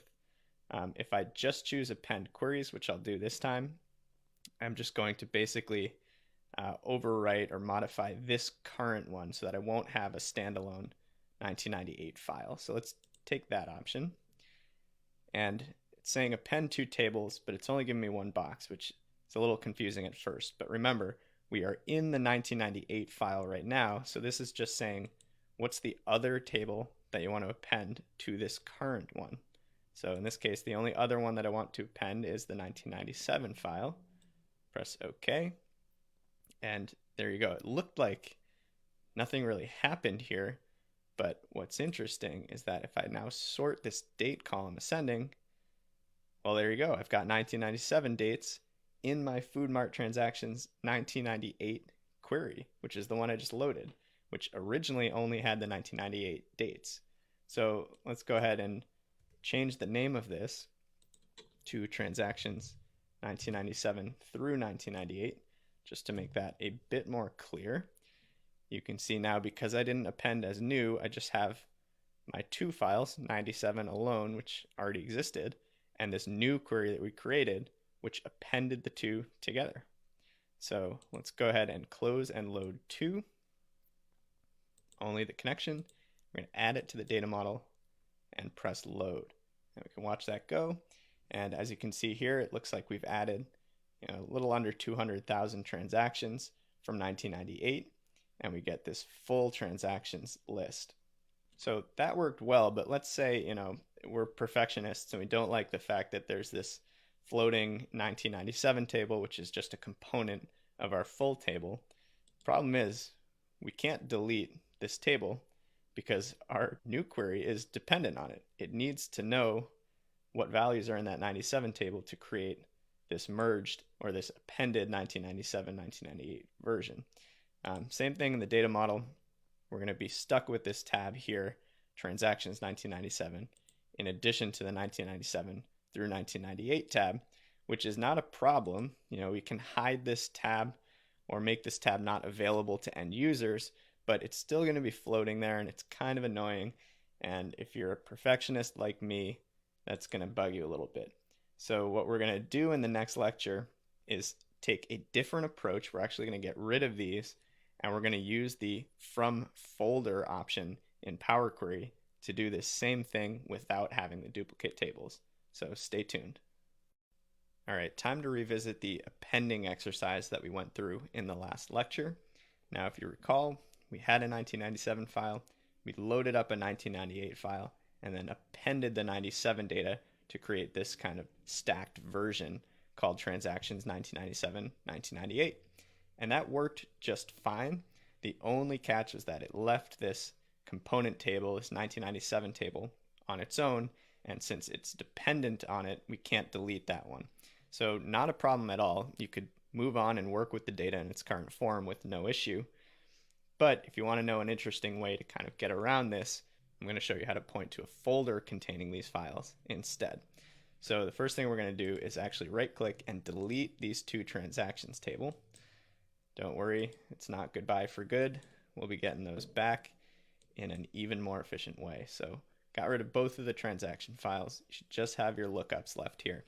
And now what we're going to do first is actually navigate to the folder that contains all of our project files. So mine's right here on my desktop. And what you're going to do is add a new folder here. And let's call that folder transactions, and select and shift click to grab both of the transactions files, 97, 98, and drag those into that one folder containing transactions. And what that's going to allow us to do is point Power Query to this folder as opposed to the individual files within it. So I can close that window. Back here in my FoodMart data model, I'm going to go into New Query, From File, and down here at the bottom is my From Folder option. The only thing different is that there's this one step before the preview, which says, all right, well, we're pointing to a folder. Where is it? What's the path? So we can browse to the path, and it's in my FoodMart data. Only folder in that FoodMart data folder is transactions. So I'll select the transactions folder that I just created and press OK. And it populates the path. Press OK. And there you go. The preview looks a little bit different. Doesn't show me all of the records from each. Instead, it shows me that the folder I'm connecting to contains two files, FoodMart Transactions 1997.csv and FoodMart Transactions 1998.csv. And some info about those: one is modified, created, attributes, etc. So from here, you can use combine tools right off the bat without ever going into the editor. And as always, you can load right here without going into the editor. I'm not prepared to do that. I always like to go into the editor just to spot check, QA, make sure I'm customizing exactly how I want to deal with this data. So when we land in the query editor, things look a little bit unfamiliar here. We've got a table name based on the folder name, transactions, which is just fine. But the actual preview is showing something interesting. It's got this new column called content with binary. That's kind of confusing. It's got the names of my files, and then the columns are actually just informational columns about these files. We've got this expandable column called attributes. We've got the path. It really doesn't feel like what we need at all, but trust me, with a few clicks of the button, we'll get there. So first things first, I'm going to expand this queries pane because some interesting things are going to happen here as we append or stack the data together from the files in this folder. And the way I'm going to do that is looking at this content header in the first column. You've got this double down arrow button, and that's the combine files button. But all we're going to do is click that. And when we do that, it runs all sorts of these scripts to combine and stack these files on top of each other. So it shows an example now of what my data in the individual files looks like. And that looks good. I can say, okay, show me what the 97 file looks like. There we go. We've got transaction date, stock date, product ID, customer, store, and quantity. Let's confirm that 98 follows the same column structure and data types: transaction date, stock date, product, customer, store, and quantity. So that checks out. It's the same 6 columns, the same data types here. So we're good to go. So I'm going to press OK. And what's happening now is that it's actually running all of this stuff in the background that's making that append happen. And you can see here that there's this new query that showed up, a new whole folder of queries that says transform file from transactions. Now, depending on which version of Excel and which version of Power Query you're working with, this may look very different. You may not even have this folder. The thing is, we're never going to actually use these individual pieces, at least in the context of this course. So what I like to do is just minimize that folder there. And then if we click on the transactions query, it gets us back to kind of where we want to be. So now what we'll see is that we've got all of our data here, those same 6 familiar columns. If I sort by date, looks like ascending starts on January 1st, 1997, which makes sense. And if I sort descending, it ends on December 30th, 1998. So let's go ascending again. That's good news. It means I've got both full years of data here in my single appended file. And the only other difference is that it added this new column automatically, which is actually kind of helpful sometimes. It's called source.name, and that just shows you, press load more, that just shows you where the actual files are coming from. So in this case, it just appends the name of the file to each row. So in cases where you need to know, all right, this row of data, which file from the folder did it come from? This source name is really helpful for that. In this case, it's a really simple scenario, and we know that any 1997 date comes from the 97 file, and any 1998 date comes from the 98 file. So we don't actually need that source name. You can just delete that column.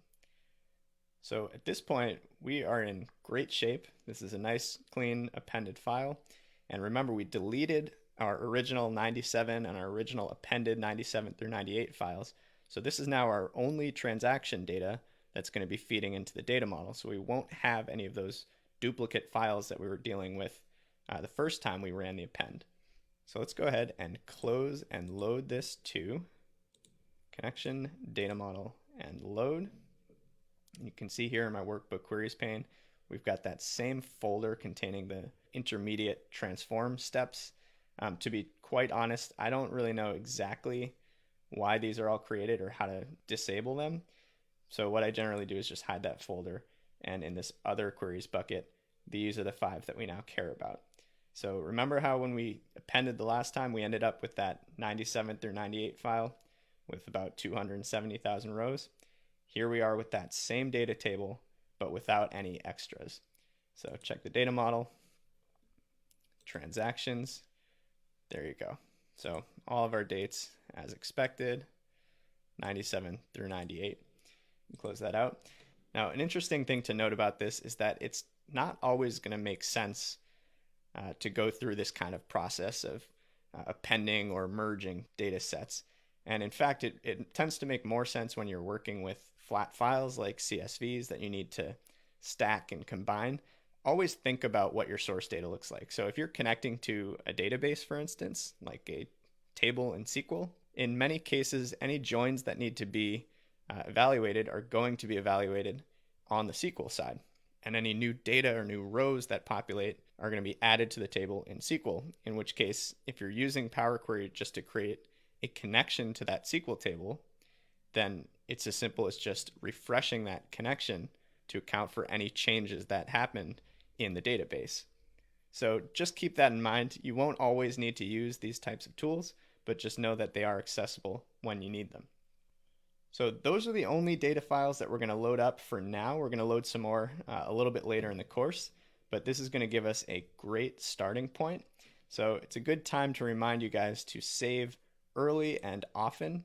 In fact, I'd recommend saving as a backup copy so that you have a completely separate backup version. I've been doing that here and there with the file that I'm working with, just because as we get further down the line and we start doing some more complex data modeling and creating measures with DAX, the last thing we want is for our file to crash and not have a version to fall back on. So just helpful tip, save early and often, especially when you're working with Power Query and Power Pivot in Excel.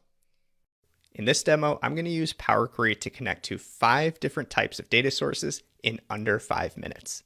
So here we are in a blank Excel workbook, and this is where we're going to connect to all those different data sources using Power Query.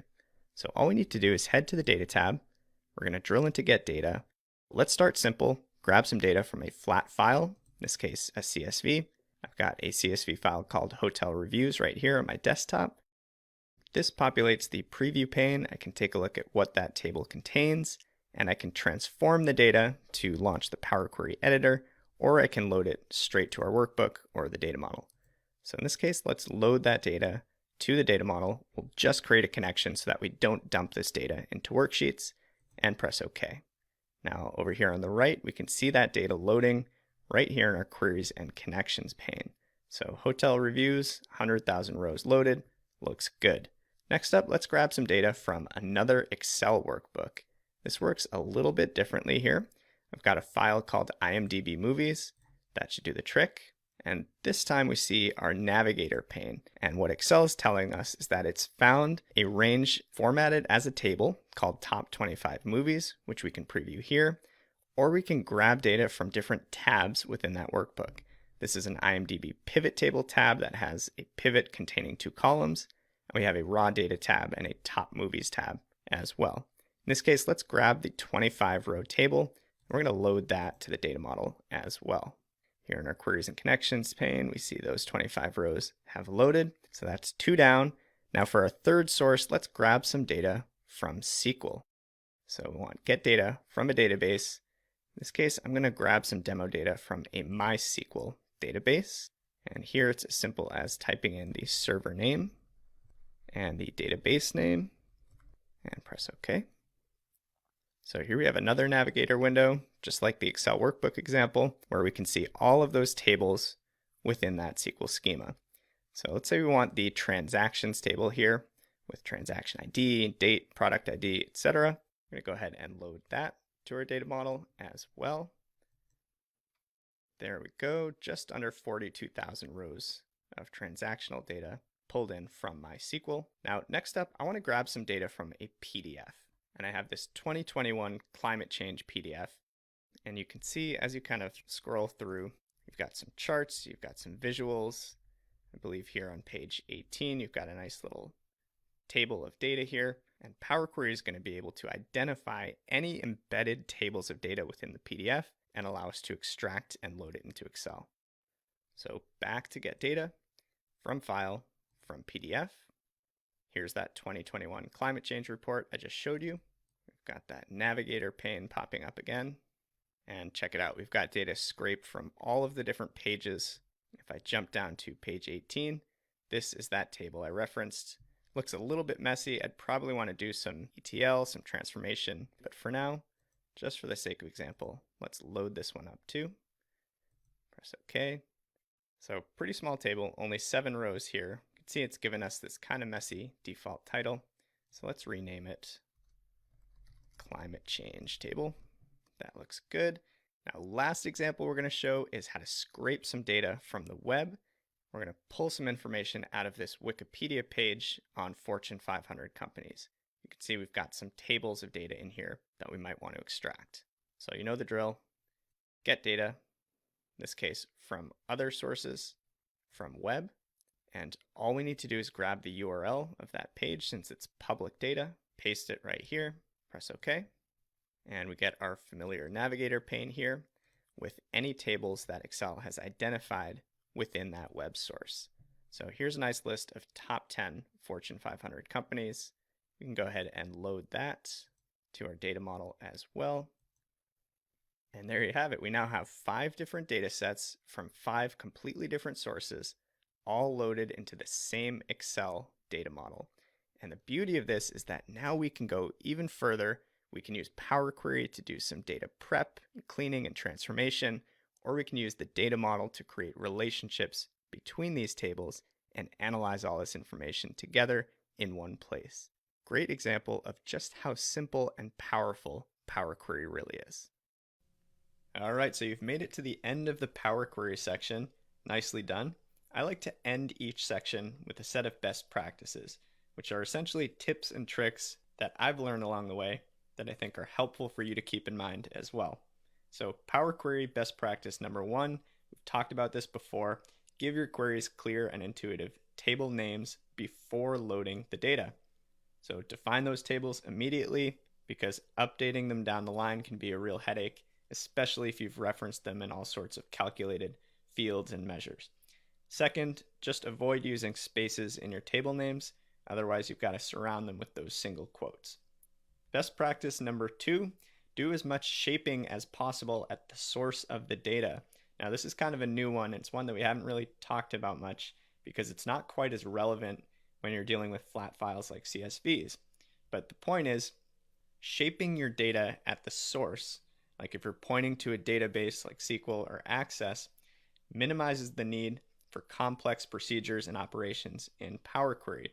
So if you need to create table joins or append new data or create complex calculated fields, it's always best to do that as close to the raw source of the data as you can.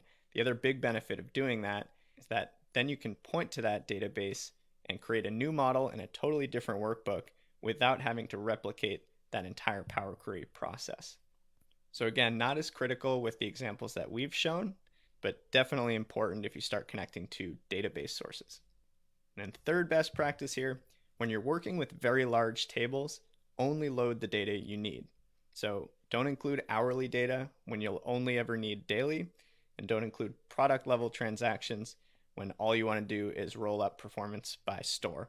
So that extra data will only slow you down.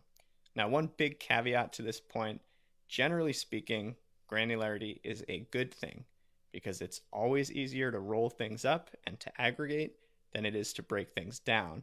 In fact, it's impossible to break things down when you don't have that deeper level of granularity available. So for smaller, more ad hoc projects, think of granularity as a good thing. This is more when you're working with very large tables, really pushing that processor and running complex calculations where those extra data columns are really going to slow things down. So there you go. Those are my Power Query best practices. Up next, we've got a quick quiz and then some homework assignments. And from there, we'll move right into Data Modeling 101. So stay tuned. Hey guys, welcome to Section 4, Data Modeling 101. Now this section is a little bit more conceptual. We're going to cover a lot of the fundamentals of database design and normalization, which are absolutely critical when it comes to working with these tools like Power Pivot and DAX. So we'll cover concepts like table relationships, cardinality, lookup and data tables, and then get back into the hands-on work as soon as we've laid that groundwork. So let's do it. All right, time to officially meet Excel's data model. I know we've started to talk about it a bit during the Power Query section, but basically the data model gives you that user-friendly interface and those intuitive tools that we're going to use to actually build a relational database directly in Excel, which is something we really haven't been able to do without these BI tools. So the data model will be able to load those massive data sets that we can't fit into normal worksheets. We'll be able to create table relationships that blend data across multiple sources, and we'll be able to define custom fields like hierarchies and perspectives to do some really cool things. So 2 different ways to access the data model. First, from the Data tab. Second, from the Power Pivot tab. Now, if you've got a compatible version of Excel and you don't see the Power Pivot tab, you may need to enable that tab. So you can go into File, Options, Add-ins, Manage COM add-ins, and you should see a checkbox there. And I'll give you a quick demo when we jump into Excel. So regardless of which button you press, you're going to land in the same place, which is the data model window. And it looks something like this. Now, we've already gotten a taste of this as we loaded those files in the Power Query section, but just remember that the data model opens in a separate Excel window, but it's part of the same file. So in that new window, you can view your data tables, calculate measures, define relationships.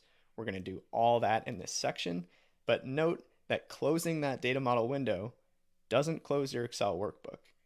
You can jump back and forth between them. You can open and close this data model window, and you won't be losing any information. The two are kind of joined at the hip. So let's jump into Excel and actually see this for ourselves. Okay, so here I am back in my Food Mart data model workbook. If you've completed the homework from the Power Query section, you should have this new region lookup tab and those updated product and customer lookups based on the changes that you made in the homework. If not, I'd recommend going back and completing that homework because we will be using some of these tables throughout the course. Now from here, I can either go into the Data tab and click the Manage Data Model button, or the Power Pivot tab and click Manage all the way on the left. Either way, it's going to pop up the data model window just like this. And again, this window opens separately from my workbook. You can see I've got two open right now. And when I close this, it doesn't have any impact. I don't lose any information. The two are kind of joined together. Data model just gives me some additional modeling specific tools. And there's a little shortcut. This Excel icon at the top will just bounce me right back. So generally speaking, I like to kind of keep both the data model and the regular spreadsheet version open at the same time so that I can just jump back and forth. Now that one note about the Power Pivot tab, if you don't see the Power Pivot tab, try going into File, Options, Add-ins here near the bottom, and then down at the bottom where it says Manage, you've got this drop-down list where you can manage your COM add-ins and press Go. And then in here you'll see a bunch of options. If you've got access to these BI tools, you should see Power Pivot for Excel. Just check that box and press OK, and the tab should pop up. So there you have it. That's our basic quick tour of the data model. Next up, we're going to take a deeper dive into the data versus diagram view. All right, this lecture covers an extremely important concept called database normalization. And it's a little bit nuanced, a little bit tricky to wrap your head around at first. So I want you to rewatch this video as many times as it takes until you really feel like it sticks. So the definition of normalization, it's the process of organizing the tables and columns in a relational database in a way that reduces redundancy and preserves data integrity. So a lot of fancy words there. Basically, it's commonly used to do three different things. First, to eliminate redundant data, which decreases table sizes and therefore improves processing speed and efficiency. Second, it helps to minimize errors and anomalies when you're making data modifications like inserting rows, updating records, or deleting records. And then third, it helps to simplify queries and structure the database in a way that enables easy and meaningful analysis. So makes sense, but it's still a little bit vague at this point. My rule of thumb and my trick for remembering what normalization is all about is that in a normalized database, every single table should serve a distinct and specific purpose.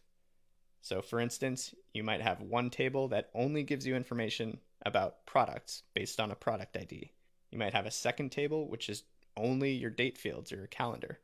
A third might just be transactional records by day, and then so on and so forth. You might have a customer table, a store table, a region table, and these should all sound pretty familiar because these are the types of tables that we loaded up with Power Query and that we're going to use to build this model. So let me visualize this for you to help really hammer the point home. Let's say you've put together a table like this.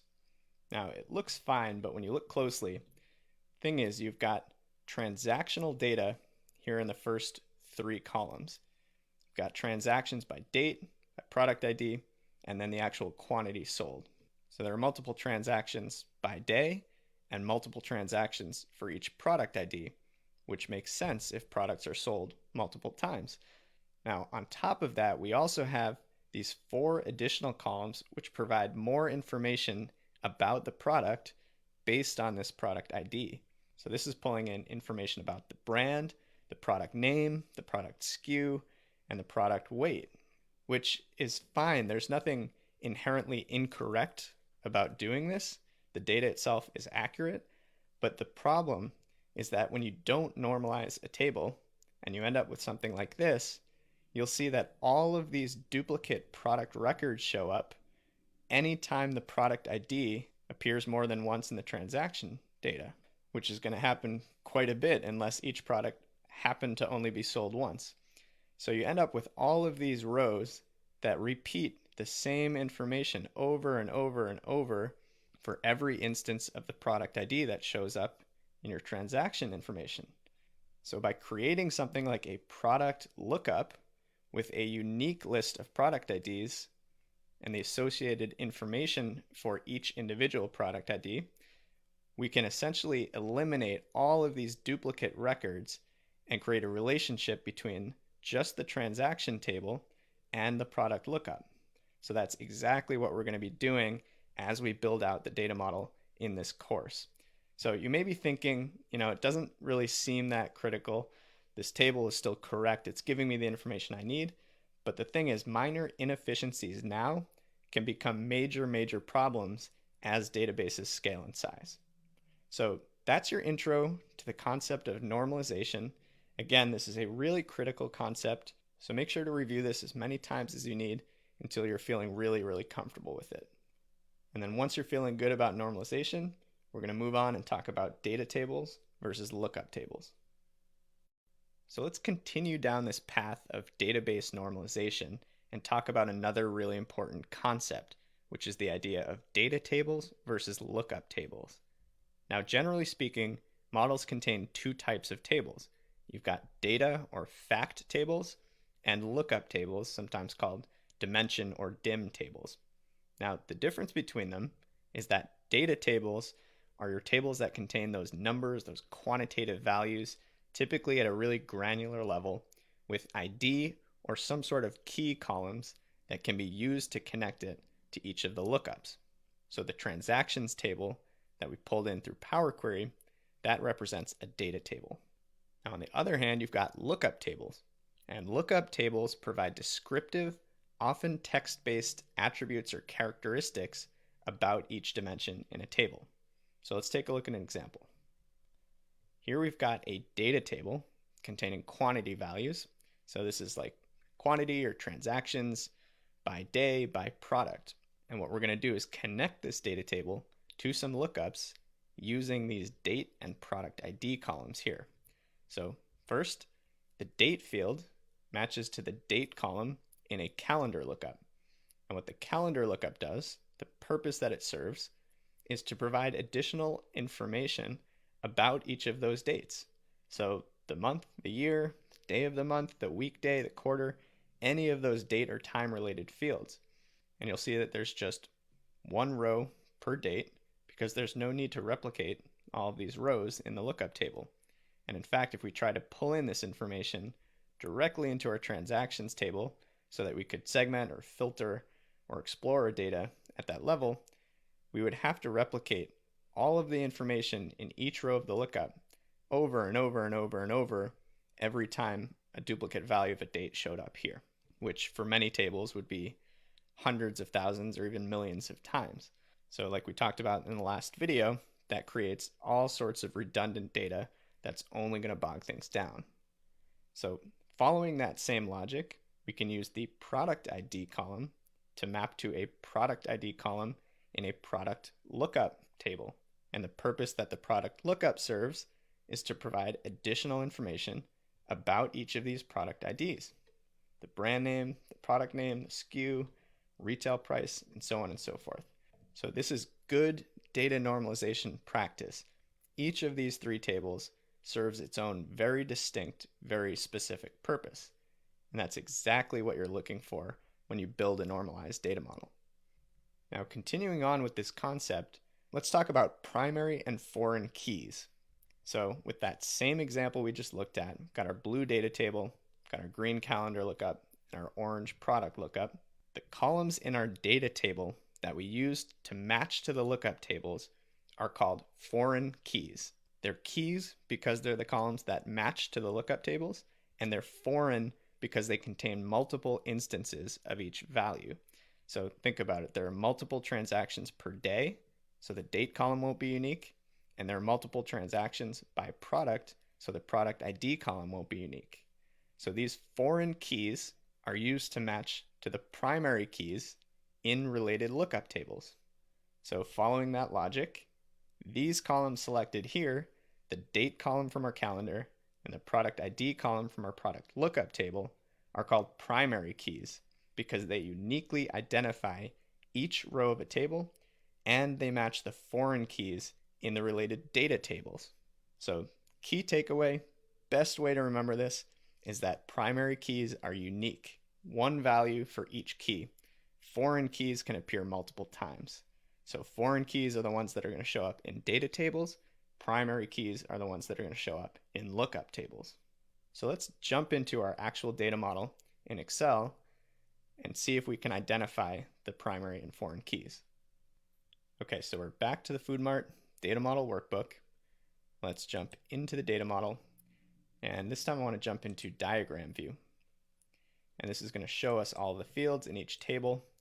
And this is going to help us understand which are the keys that are primary versus foreign.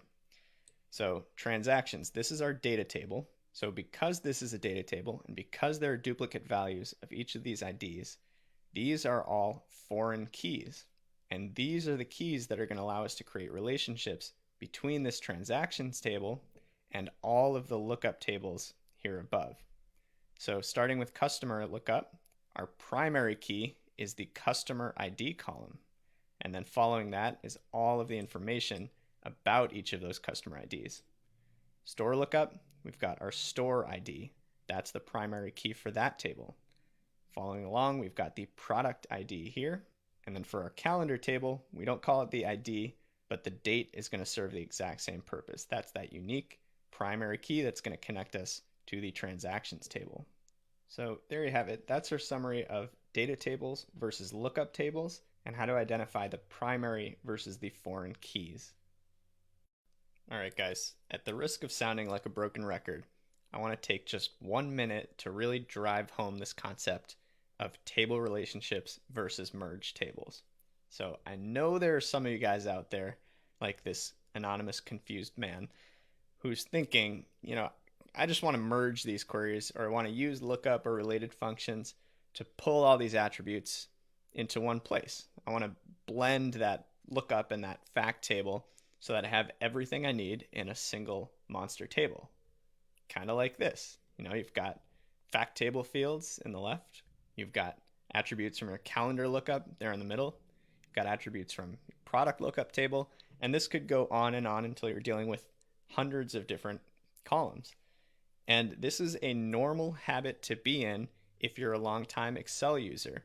It was the habit that I was in as well. And the reason we have this habit is because tools haven't existed in Excel to let us model the data in a more efficient way. So we were forced to use things like index match and like VLOOKUP to create these Franken tables that join everything and mash it all together.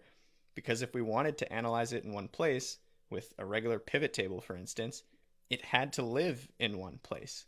So in a sense, our hands were tied, but now our hands are not tied. We've got access to these amazing new data modeling and BI tools. So we've got to force ourselves to get out of this habit and just say no to merging tables like this. So bottom line, sure, it's possible to do this. Of course, there are the tools that allow us to do it. But merging the data in this way creates a ton of redundant data. And as a result, it utilizes way more memory, way more processing power than creating relationships between multiple small tables. So print this out, put it on your wall, and every time you feel that temptation to pull fields into this one monster table, just say no. All right, so enough of the conceptual stuff, enough talking about theory. It's time to roll our sleeves up and actually create some table relationships. Now, there are 2 ways, or at least 2 ways, that we can do it. The first way, which I find the easiest, is simply to click and drag relationships in the data model diagram view. So what you're going to do is select a foreign key from a data table, click and drag your mouse to the matching primary key in the related lookup table. And then once you release your mouse, it's going to create that relationship for you. Little tip here, try to get in the habit of dragging relationships from the data table to the lookup tables. It actually doesn't matter in Power Pivot, but there are other tools where it does. So it's kind of just a good habit to get in. And then a caveat at the bottom of the slide, if you're using Excel 2010 with a plugin or 2013, you may see some slight variations in your diagram view. For instance, I think that the arrows in the relationships may be flipped in the opposite direction in 2013, but don't worry, just keep in mind there are going to be those types of differences in what you're seeing compared to what I'm showing on my screen. So that's option 1, super easy. Option 2 is to use the Create Relationship button in the Design tab in the data model, and that opens up a box like this where you actually select your tables and the related columns. So the benefit of this one is that you can actually see little previews of the values in each table that you're relating. So without further ado, let's jump into our data model and actually build some relationships. Okay, so here I am in the Food Mart data model, right here in the diagram view of my data model. Don't worry if yours looks a little bit different. Sometimes you can click and drag and move things around, and that's okay. One thing I noticed is that this poor little region lookup out here has kind of been orphaned off to the side. So I'm just going to drag that into the same view. And now let's go ahead and try creating a relationship just by simply clicking and dragging. So here's our data table, transactions. Let's start with transaction date right at the top. And that's going to be joined to calendar lookup based on the date field. So we've got our primary key in the calendar lookup, our foreign key in the transaction table. So there you go. We've just created our first relationship. Congratulations. Now tell me that wasn't easier than writing a VLOOKUP function to do the same thing. Not to mention the fact that there are no formulas involved. This doesn't take up any space in the workbook. It doesn't require much processing power. Super easy way to do some really powerful things. So hopefully you're as excited about this as I am, because this is really cool stuff. So that was the first demo, just the really easy drag and drop version. For the second one, we can go into design and say, let's create a relationship. This time, let's create the relationship between transactions and let's do customers, the first one. And what do you know? Excel knew that the matching field between these tables is customer ID. I didn't even have to click it. It just identified that this created a match with a primary key in the lookup table and a foreign key here in the transaction table, and it selected them for me. So good to go. I can press OK. And there you go. I've got my second connection created. And let's go ahead and continue on. Note that we've got a field here called stock date. Don't worry about that one quite yet. I'm going to use that to demonstrate the concept of active versus inactive relationships in just a minute. We'll move on to product ID. Boom, connect that to the product lookup. Customer ID is already connected. Store ID connects to the store ID lookup. And now you might be wondering, well, what do we do about this region lookup? The primary key here is called region ID. And if you're getting familiar with our transaction table, you may have already realized that we don't have a region ID here. So what do? Do we delete the region lookup table? Do we erase the whole file and just give up? No, of course not. Let's jump back to our slides and I'll show you exactly how we're going to deal with this. So here we are, connecting lookups to lookups. Let's say you've got a situation like this. Look familiar? It should, because it's exactly what we're dealing with our model. The issue here is that the transactions table can connect to store lookup using that store ID marked in orange, but it has no means of connecting directly to the region lookup because there's no region ID marked in red.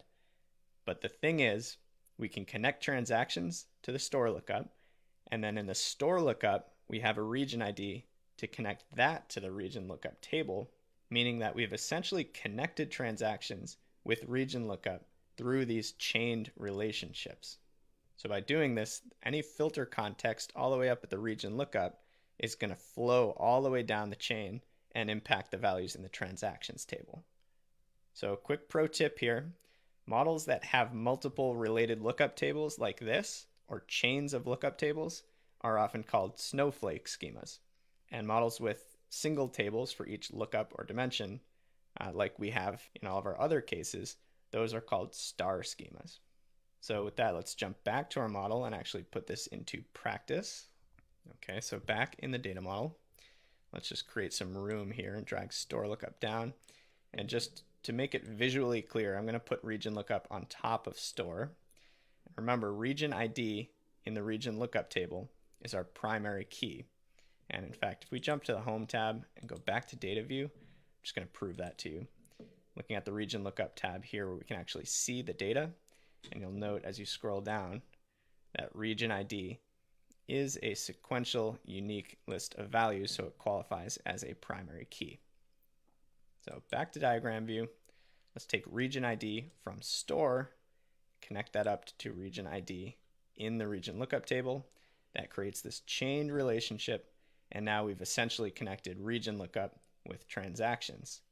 And now looking at this, we've got a pretty nice, fully connected data model. And as we'll start to see as you continue in the course, By creating these relationships and creating this model, we can now access any of these fields in any of these tables and relate them to our transactions data to do some really, really cool analyses. So stay tuned, it only gets better from here. Okay, now we know how to create table relationships, but what if we need to make changes? So let's talk about modifying table relationships. If you look at the Design tab in the Data Model view, you'll see a Manage Relationship button that opens up a dialog box like this. And in this window, you can create, edit, or delete any connection or relationship that you have in your data model. So you can use this to see all of your table relationships, as well as your table names, the cardinality, which we'll talk about soon, and the filter direction, which we'll also dive into. And quick note, if you actually double click the line connecting two tables to form a relationship, you can actually edit individual relationships that way as well. So I'll show you both approaches. Okay, back in our data model diagram view here, I'm going to go ahead and jump to the Design tab, and let's see what we have to work with this Manage Relationship button. So here we can see that our model contains a total of 5 relationships. We've got 4 connecting each of these individual lookups to the transactions table, plus a 5th connecting store lookup to region lookup. So let's say for whatever reason we created the incorrect connection between customer ID and transactions. We could simply select that relationship. We could edit it from here. Maybe we want to connect by a different column, or we accidentally selected the wrong primary key. Or we could actually delete that relationship. It gives you a little warning, which is nice. In this case, sure, let's delete it, close out, and you can see that relationship is gone. Now the great news is that to recreate it, it's literally as simple as that. So got a relationship back. And now again, just another way to edit these is actually to double click on the line itself, and that pops you right into the relationship editor window where we can make any changes we need to. So 2 pretty easy ways to manage and modify the table relationships in your data model. Let's take a minute and talk about something called active versus inactive relationships. Consider this data model here. This is the same model that we're working with. You'll note that on the right side of the model, we actually have 2 relationships drawn between the calendar lookup table and this Food Mart transactions table. And the reason there are 2 lines is because there are 2 date fields in the transactions table and only 1 date field in calendar. So what we've done in this case is we've drawn a relationship between each of the date fields in the transaction table, but the issue is that both can't be active at the same time. So if you were to right click or double click each of those 2 lines, you would see following edit relationship windows. And if you look really closely at the bottom left corners, there's a box that says active and only one of the 2 is checked. Now the one that's checked is the one that produces the solid line, and the one that's unchecked, in other words the one that's inactive, produces a dotted line to demonstrate that this is not an active relationship. So we've got connections on both transaction date and stock date. However, only one can be active at a time. So to make a connection active or inactive, we can switch this back and forth. We can double click the connection, open up that edit relationship dialog box, and simply check the box to make it active. You can also access the active versus inactive toggle just by right clicking the relationship line itself. One thing to note, you've got to deactivate one before activating another, because you can never at any point in time have 2 active relationships pointing to the same primary key. So let's jump into our data model and see if we can wire this thing up. Okay, so here we are looking at our latest data model. And like I alluded to earlier, we've got 2 date columns in our transactions table. And right now we're connecting using transaction date as our foreign key and the date field in the calendar lookup as our primary. So if we take stock date and also connect it to date in the calendar lookup, you can see that by default, it's made that one a dotted line. And a little pro tip, if you hover over the lines, it will highlight which connections are actually part of that relationship, which is a really useful tool. So like I said, we can either double click the lines to activate or disable relationships using this checkbox, or you can simply right-click the line and choose mark as active or inactive. If I try to mark this dotted or inactive line as active, I'm going to get this error saying that I can only have one filtering path between tables. So press OK, and that's just telling me, hey, you need to mark this other one as inactive first, because I can have multiple inactive relationships, and then I can go ahead and mark that other one active. Now, the other place to see this is in the Manage Relationships dialog box as well. See this little active column here? This tells me that I've got 5 active relationships and 1 inactive. And the inactive relationship right now is connecting transactions stock date to calendar lookup date, which is actually exactly what I want, because the date in the transactions table that I really care about is the transaction date. So if I close this, I can hover over, confirm that I've got transaction date active, stock date inactive, but I'll keep it here just in case we want to adjust our model and make stock date active instead. So there you have it, a few different ways to create and edit active and inactive relationships in your data model. All right, time to talk about cardinality, and specifically table relationship cardinality. So by definition, cardinality refers to the uniqueness of values in a column. So if you hear people talk about a one-to-one relationship or a one-to-many or a many-to-many, those are examples of relationship cardinalities. Now in Power Pivot, at least in the current version, all relationships in a data model really should follow a one-to-many cardinality. And you already know what this means. It just means that each column or key that we're using to join tables can only have one instance of each unique value in the lookup table, which is exactly what makes those primary keys, but they may have many instances of each unique value in the data tables. That's why we call them foreign keys. So none of this is really new. It's just kind of putting the academic definition around it. So in this case that we're looking at here, we're joining calendar to the Food Mart transactions data table, and we're using the date column as our key. And if we look at the calendar lookup at the top, that's our lookup, that's our primary key. And since there's only one instance of each date in that lookup table, it's marked by a 1 shown here right under the table.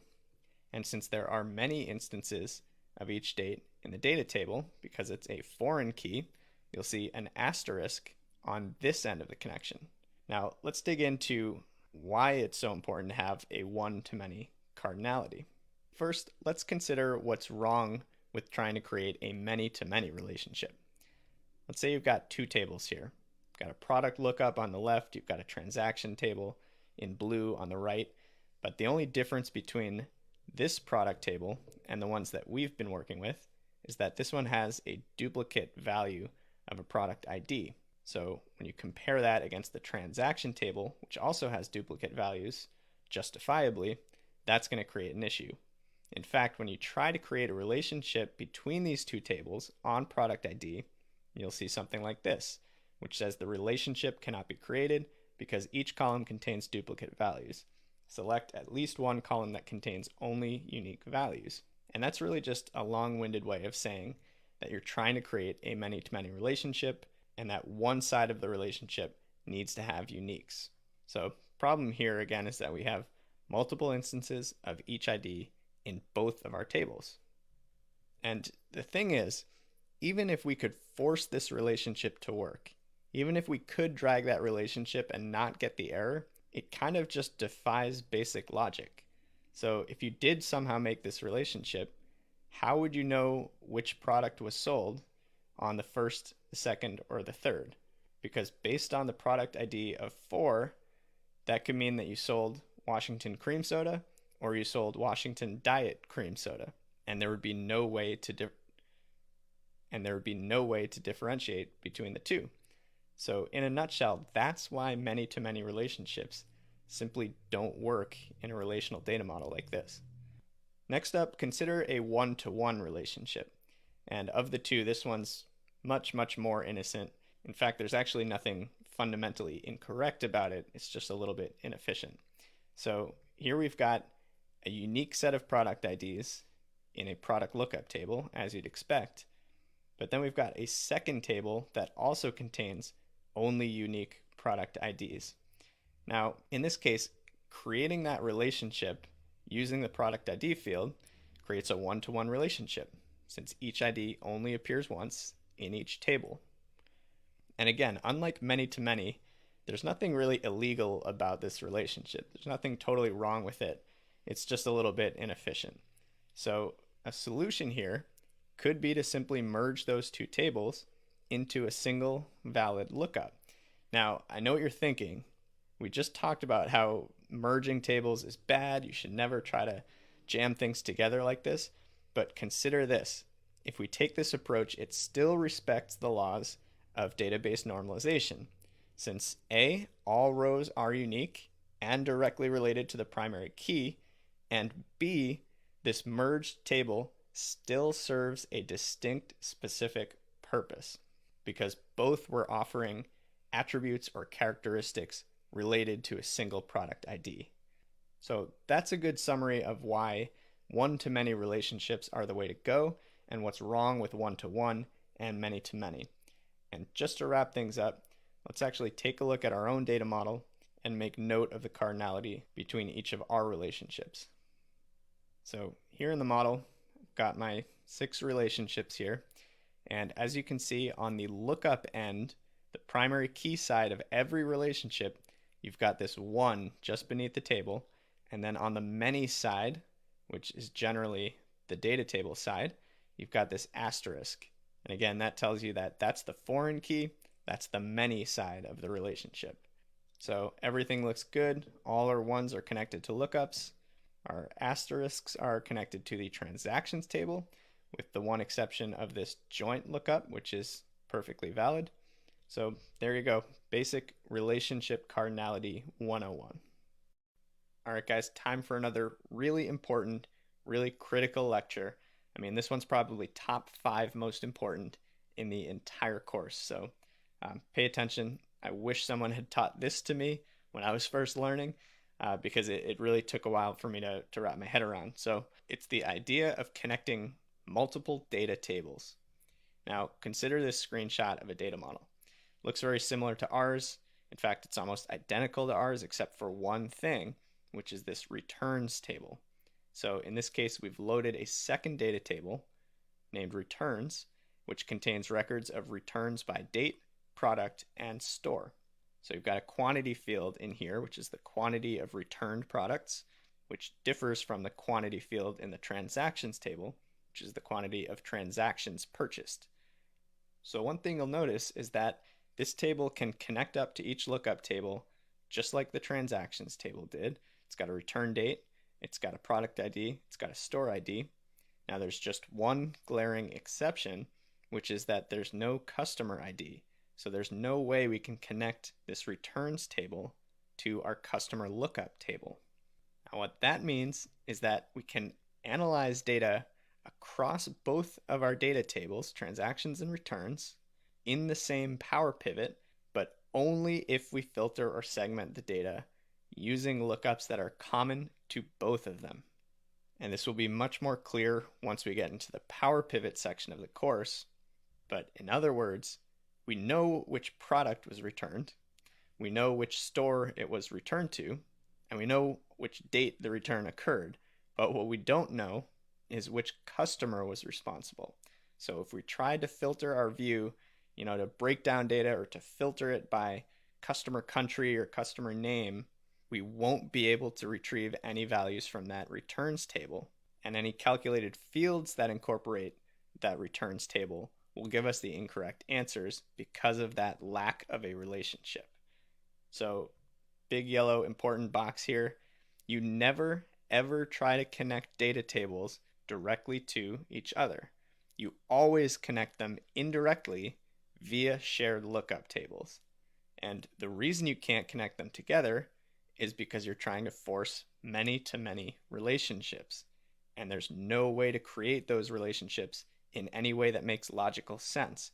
So for me, as I was learning Power Query and Power Pivot and DAX, this was like the biggest groundbreaking moment for me, where I realized I was trying to ingest multiple data tables into a data model, and I was trying to force them to stack together by creating extra placeholder columns and just getting frustrated because it was a really manual and tedious process. It felt really inefficient, which looking back, it was. So as soon as this concept of connecting data tables indirectly by sharing common lookup tables, as soon as that concept clicked, it was a complete game changer for me. So this is another one of those slides where if it's not quite clear, if it's still a little fuzzy, rewatch it over and over, reach out to me, let's talk, because it's critical that you understand this stuff. So surprise, surprise, we actually do have a returns data set, a CSV file. So let's jump back to our model, and we're going to actually wire up that data table just like you see here. Okay, so I'm in my Food Mart data model workbook. Just going to do the little Excel shortcut to jump to the actual workbook. And we're going to go back to our trusted old friend Power Query. It's been a while, I know. We're going to go from File, and from here, we're going to grab the only remaining table that we haven't worked with yet, which is Food Mart returns 1997 through 1998. So let's go ahead and import that file. Here's our preview. Go ahead and edit to get back into the query editor. And now you know the drill. Let's look at our table name. This is a little bit long and sloppy. Our other data table is named just transactions. So to be consistent, why don't we shorten this to just returns? And there we go. And now looking at data types, we've got a return date formatted as a date, product ID, store ID, quantity, all whole numbers. That looks great. And we won't actually do any sort of manipulation or shaping or transformation of this data. It's pretty much ready to roll. So close and load to. Connection, data model, load. And here we see it loading up. Looks like we've got 7,000 rows of returns data. Let's pop back into our data model. And there we go. It's populated automatically in our diagram view as a new table object. And I'm going to drag it down here right next to transactions. And all we need to do now is just drag out each valid relationship that we've got. So return date to calendar date, product ID to product ID, store ID to the store ID. And note this will flow all the way through to region, just like it did for transactions. And then we're done because we don't have a customer ID. We can't connect it. So this is really the best we can do. And there you have it. This is going to be more clear, and the implications of what we're doing are going to become a bit more tangible as soon as we dive into the Power Pivot section, which is where we'll actually start analyzing and exploring this data, just like we would with normal pivot. So stay tuned for that. Good stuff to follow. All right, I've got another top 5 lecture coming at you right now. In fact, this one actually may be even more important. In fact, this might be my number 1 or 2 most important lecture of the entire course, because what we're going to talk about is a core concept that's going to follow us through the rest of the course. So it's really critical to get that understanding right now. It's going to make the rest of the course much, much easier. So what we're talking about here is filter direction. And to show you what that's all about, look at this simple data model here. We've got 2 data tables, transactions and returns, and both are connected to the calendar lookup based on a date field. Now, note the filter directions, which are shown as arrows in each of these relationships. In Power Pivot 2016, these are always going to point from the one side of the relationship, typically the lookup, to the many side, typically the data table. And I've got a caveat again, for some strange, crazy reason, in some older versions of Power Pivot, you might see those arrows reversed. To be honest, I don't know if that was intentional or a bug or what, but the 2016 version is really what it should look like, because this allows us to very easily visualize the directions that filters flow. And now what do I mean by filters flowing?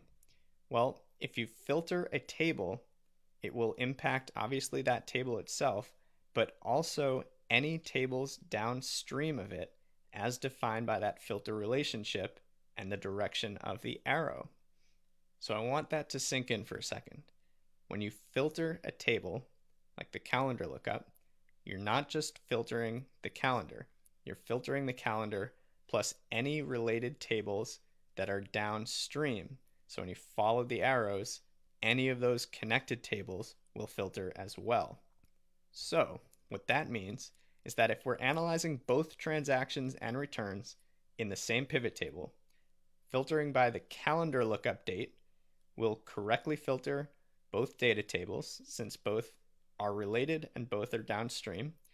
But if instead we tried to filter by the date field in the transactions table, we're going to get incorrect unfiltered returns values because there's no way for that date filter in the transactions table to flow back upstream to calendar lookup where it can connect to returns. And there's no other path between transactions and returns. So this down arrow is like a one-way street sign. Filters can go down this street, but not back up. So to follow with that thought, one pro tip that I'm a big fan of here, arrange your lookup tables above your data tables in diagram view. And that's a really nice way to remind yourself that filters always flow downstream. Now, this topic is so important that it's worth another quick demonstration here. So, little teaser, we're going to look at what a power pivot field list looks like. You'll see it looks just like a regular pivot table field list, except we have access to multiple tables now in our model. And if we were to grab that date field from the calendar lookup and pull it down into the row labels, we could see something like this. We're analyzing transactions and returns as our values, broken down by that date field from the calendar lookup. So when we do this, those returns values look good. They're properly filtered, they're properly segmented by date because it's properly related to the calendar lookup table. Now on the flip side, if we take the transaction date from the transactions table and pull that one into our row labels, first of all, you're going to see this little yellow warning flag, which you'll grow to love because it's a beautiful thing. But you will also see data like this, just totally silly data in the returns column. And that's because the returns column has no way of knowing that you're trying to filter on date because that date came from the transactions table. And remember, there's no other relationship between the two. So returns are totally blind to what's going on or what's being filtered in the transaction table itself. So as a result, you'll see correct values for transactions because it's filtering within its own table, but you'll get these unfiltered totals for the returns column in every single row. So you can see why this is such an important concept to understand, and you can start to see why, with more complex data models and more complex relationships, it might be easy for mistakes like this to happen without them being quite as obvious as the example we're showing here. So remember that filter direction is critical, and it will continue to be critical as we continue with the course. So in the last lecture, when we talked about filter direction, we talked about how important that concept was and how easy it could be to make mistakes by accidentally pulling in the wrong filter fields into a pivot. So luckily, Power Pivot has controls for that. And in fact, we can make some adjustments right in our data model that will help prevent these errors from taking place. So it's called hiding fields from client tools. And basically you can just right click any field in a table within the data model and click this hide from client tools option. Now, when you do that, you essentially make that column or make that field invisible to tools outside of the data model itself. So tools like Power Pivot, for instance.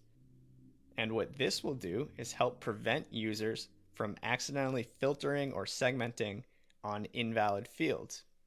And it can also be a nice way to just simply hide irrelevant metrics out of view. So pro tip here, this is an important one, always hide the foreign key columns in your data tables to prevent users from accidentally filtering on them. So just like we showed in the last video, you would never want to filter on the date in your data tab. You always want to filter on your date in the calendar lookup. In a similar sense, you never want to filter on your product ID, your store ID, your customer ID within your data tables. You want to filter on those IDs in the lookup tables, and that way any other related table is going to filter properly as well. So there's really no circumstance, at least that I can think of, where you would ever want users to filter on a foreign key column from a data table. So let's jump into our data model and make some of these adjustments. Okay, here we are in our food mart data model. First step, let's just follow the pro tip from the last lecture and just make sure we've got all of our lookup tables up top and that we've got our data tables at the bottom, just again to help us visualize this whole concept of filters flowing downhill or downstream. So, we can do something kind of like this. This is like totally up to you at this point, how you want to design it, but I think something like this makes a lot of sense. So I've got my two data tables all the way down at the bottom. We can see in all of the relationships, those arrows are all flowing down from lookups to data tables. So anything that's filtered up here above this line, basically above my data tables, anything filtered up there is going to flow down and impact any related tables.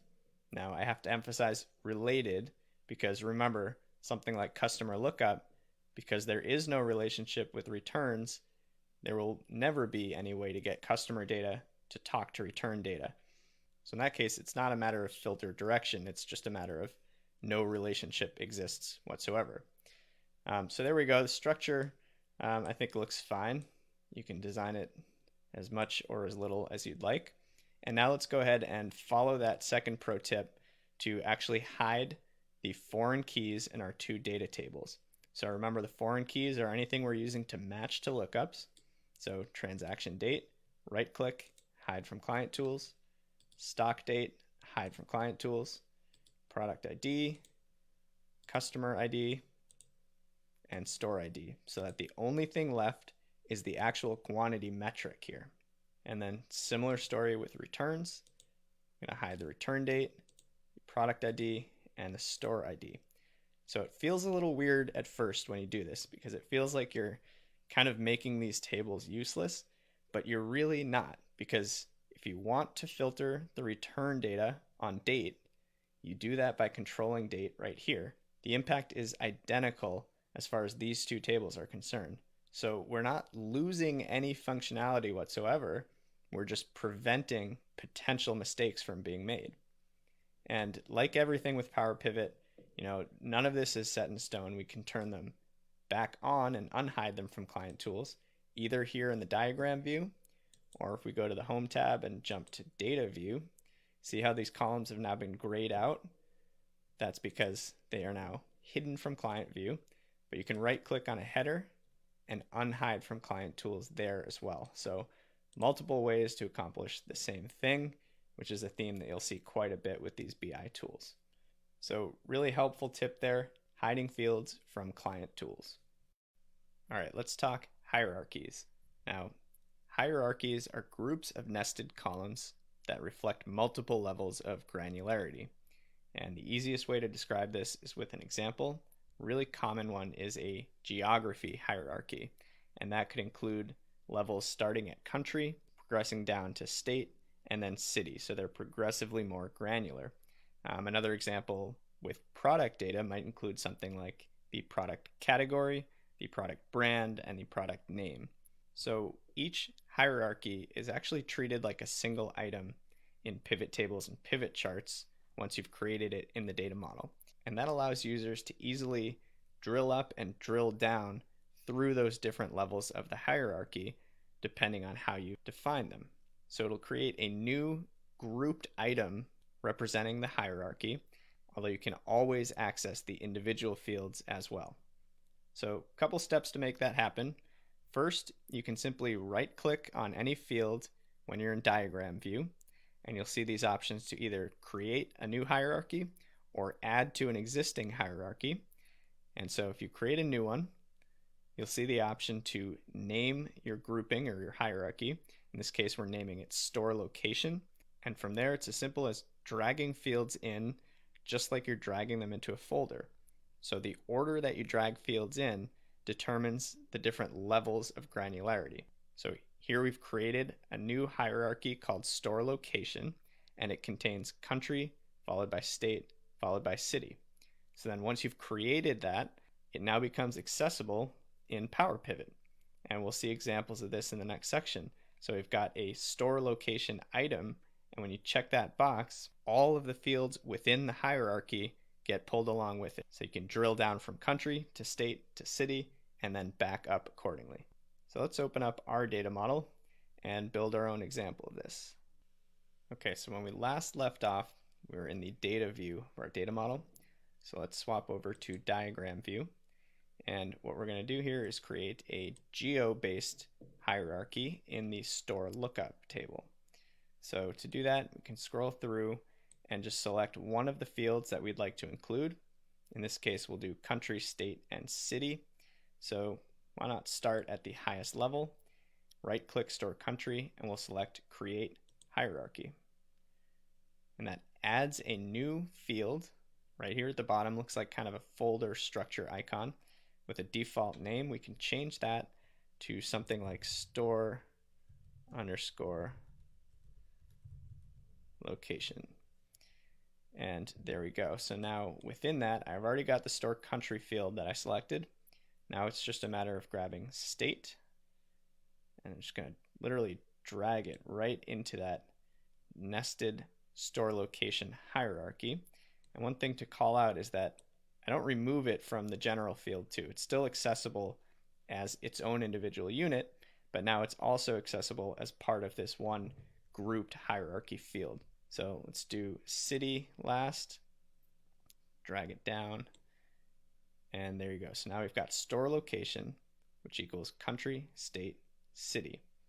And we won't really be able to see the impact of what we just did here in the data model, but as soon as we switch gears and head into Power Pivot, coming up next, that's where we can actually play with this field and start to break down and analyze the data at these different levels. So there you have it, quick summary of defining hierarchies in the data model. All right, so you've officially made it to the end of the Data Modeling 101 section. Nice work, congratulations. We are just starting to cruise now, and the best is yet to come, so stay tuned. Now, as usual, let's finish this section with my favorite best practices. Number one, always normalize your data model before you do anything else. That means that you should have each table with a single distinct purpose. You should have foreign keys in your data table, primary keys in your lookup tables, and more importantly, you should know this data model like the back of your hand. That's going to be really important once you start to actually analyze that data with Power Pivot and DAX. Also, try to use relationships as much as possible versus merged tables. Generally speaking, long and narrow tables are better than short, wide, merged tables. Next best practice, organize your lookup tables above the data tables in the diagram view. Now, functionally speaking, this doesn't really change anything, but it really just serves as that helpful visual reminder that your filters will always flow downstream. Now, last but not least, hide fields from client tools to prevent invalid filter context. So most importantly, make sure those foreign key columns are hidden from your data tables so that users can only use valid fields for filtering and segmentation. So there you have it, my top 3 data model best practices. We've got a quiz, some homework questions, and then it's on to Power Pivot and DAX 101. All right, guys, you made it to section 5, Power Pivot and DAX 101. Now, in this section, we'll be talking about what makes Power Pivots so different and so much more powerful than traditional pivot tables. We'll cover some really important fundamental concepts like row context versus filter context and calculated columns versus measures. And then from there, we'll be ready to really dive in and explore our data with DAX functions in the next section. Okay, so we've mastered Power Query. We've gone through the fundamentals of Data Modeling 101. Now it's time to officially meet Power Pivot. Now I'm going to let you in on a little secret, which is that a Power Pivot is just like a normal pivot table, except that it sits on top of an entire data model instead of a single table or range. So this is one of those naming convention things that's a little bit tricky to wrap your head around at first, but there's no separate tool called a Power Pivot compared to a pivot table. We'll be using the same familiar pivot table tools, But the big difference that makes it a power pivot is that it's connected to a data model. So it might sound like a kind of minor difference at first, but this actually enables some pretty incredible benefits. So number one, you can explore massive data sets. So data sets that are too big to fit in a worksheet and have to be compressed into the data model. And two, you can analyze multiple sources and tables in a way that you never could before. So that was always the biggest limitation for me working with pivot tables, is that anytime I wanted any sort of more complex blended view of performance that incorporated multiple sources of data, I would have to stitch and blend and join that data together in tables or worksheet cell ranges just so that I could point the pivot table to that one source and analyze everything together. With Power Pivot, that's completely out the window. Now we move that whole process of joining and blending data outside of the worksheet and into the data model, where we have much more efficient, much more powerful and flexible tools for doing that. And then the beauty of it is that we can insert a pivot and use the same familiar user-friendly pivot table tools and options to explore it.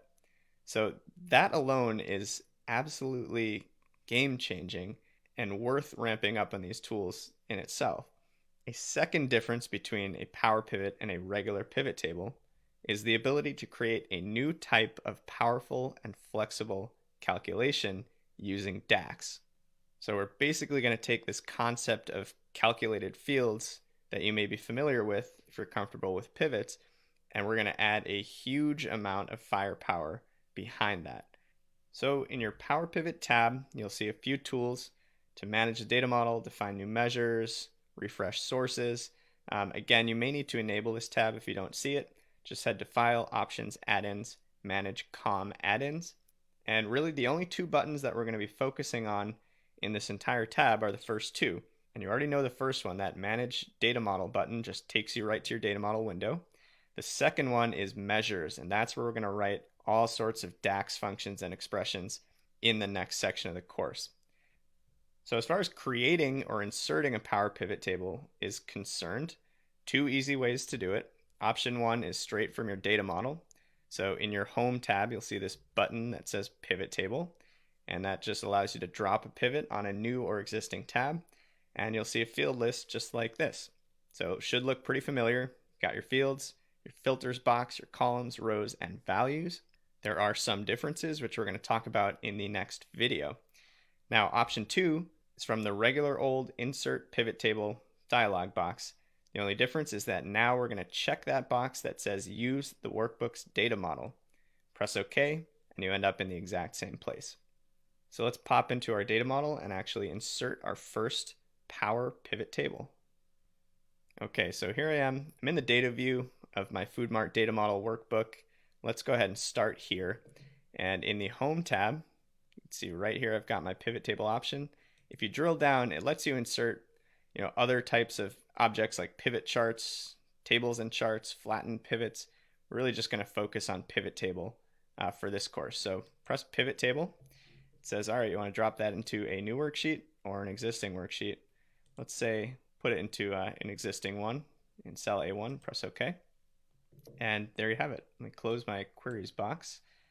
And there's my field list, which should look very familiar at this point. That's option number one. Let's go ahead and take a look at the second option from here in my worksheet view. And it's as simple as going to Insert. Looks like I need to deselect that pivot first. Insert, Pivot Table. Use this workbook's data model. That's the key. Whereas all the pivots you've been used to using up to this point have selected a table or range as the source. So why don't we put this one into a new worksheet and press OK. And there you go, pivot table 2 in sheet 2. The two are essentially identical. And there's our field list. So there you have it. We've got our first pivot table. In the next few lectures, we're going to drill into our data model and start exploring the data we have to work with. So let's just go ahead and delete the duplicate on sheet 2. Now we're left with just our one, and we are good to go. So stay tuned for more. Let's take 2 minutes and talk about the differences between a normal pivot table and a power pivot table. Here on the left side of the screen, I've got a screenshot from a normal pivot. Here we're looking at the sum of a quantity metric broken down by day. We're looking at our field list on the right side of the screen.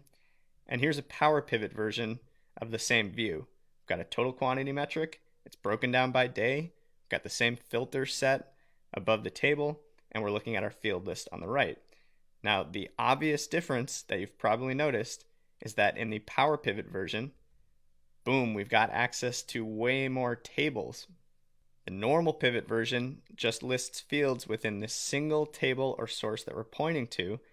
Power pivot allows us to access any of the fields in any of the tables in our data model and then analyze them based on any relationships that we've defined. So that's the most obvious of the differences, but there's one other important difference as well. No more calculated fields. So if you click on the Fields, Items, and Sets button in the Analyze tab of a Power Pivot, you're going to see those calculated field and calculated items grayed out. Now, at first, this might make you sad because you wanted to add some calculations, maybe to supplement your analysis. But here's the thing. One of the key features of Power Pivot is this ability to create much more robust calculated fields that we're going to call measures. Now, I've got to caveat it here, another one of those annoying little naming things. If you're using Excel 2010 or 2016, you'll see these referred to as measures. In 2013, you might see them called calculated fields, which is super confusing, but just know that they're the same thing. So, because these measures and because this power pivot table interacts directly with the data model, normal cell formulas won't do the trick. So we can't use those A1 grid style cell formulas because we can't point to specific cells in our data model tables. So instead, we're going to learn how to use a new but familiar formula language called DAX, Data Analysis Expressions. And DAX is a formula language designed specifically to work with relational databases and data models like the one we're building right now. So there's definitely a bit of a learning curve with DAX, but the good news is that a lot of the functions will feel pretty familiar because they're based on their cell formula counterparts. So we've got a whole section at the end of the course diving into those common DAX functions. So that's the perfect segue. Next video, we're going to talk about what DAX is all about. Okay, let's talk about what data analysis expressions are all about. Now, simply put, DAX is the formula language that drives Power Pivot. And with DAX, you can do a few different things. You can create calculated columns and measures to your model using intuitive syntax. And you can go well beyond the capabilities of those grid-style formulas and functions that you're used to, because these functions are built specifically to work with relational data and data models. Now, the one biggest takeaway on this slide is that there are two places to use DAX. The first place is a calculated column, and you'll see these in the data view of your data model window. You'll always see this extra add column field, and that's where you can use DAX to create brand new calculated columns. The second place to use DAX is a measure, and you can add measures from a number of different places, but we'll be using them primarily in the pivot table window to calculate some really cool new fields. So that's your quick intro to DAX. Up next, we'll do a deep dive into calculated columns, followed by measures. All right, let's dive into calculated columns, the first place to use DAX expressions. Now, as you might have guessed, calculated columns, super simple. They allow you to add new formula-based columns to a table, very similar to how we added new columns in Power Query using the query editor. Very similar concept here. Now, a couple things to note. There's no A1 style references here. Calculated columns refer to entire tables or columns. Also, calculated columns are computed row by row, and those values that you compute get stored with the table, which does take up memory. So this is fine if you're dealing with reasonably sized data sets, but if you're working with very large data sets, keep in mind that adding more and more calculated columns will slow things down and eat up that memory. And then third, this is probably the most important bullet of the three, is that calculated columns are designed to understand row context. So they understand the row in which they live. That means they're great for defining things like new properties or attributes based on information in each row. So for instance, looking at a product SKU and calculating the category based on that, but they're generally useless for quantitative types of calculations or aggregations like sums or averages or count. I'm going to show you why that's the case in just a second. Now, big important box here. As a rule of thumb, only use calculated columns when you want to actually stamp static fixed values to each row in a table. Or if you can do the same thing in Power Query, that's even better. What you don't want to do is use calculated columns to try to calculate things like aggregations or to calculate fields that you'd like to use in the values area of a pivot. That's what measures are for, which we're going to cover next. So pro tip, calculated columns are typically used to create fields that you're going to place in the filters or slicers or row label or column labels of a pivot. So these are the types of typically text-based attributes or characteristics that you want to use to filter or segment out your data. Now to create calculated columns, it's very easy. Again, this takes place in the data view in your data model window. And all you do is step 1, you select any cell in the add column section, which you'll see on any of your tables. Step 2, you enter a DAX function in the formula bar, and we're going to cover specific functions in the next section of the course. And then step 3, you press enter, and all cells in the column will update. So what that means is you don't write a formula in each cell. You don't write a formula in the first cell and double click or drag it down. You write one formula that applies to the whole column and it populates in one step. So a little bit of a different vibe than the traditional cell formulas and functions that you might be used to. Now before we dive into Excel, I just want to show you a quick screenshot with a good example of a calculated column and a bad example. So take this case here. Don't worry if you don't understand the formulas quite yet, but these should look very familiar to Excel formulas. In fact, some of them are identical. So in this case, we've created a new calculated column called price category using a simple if statement.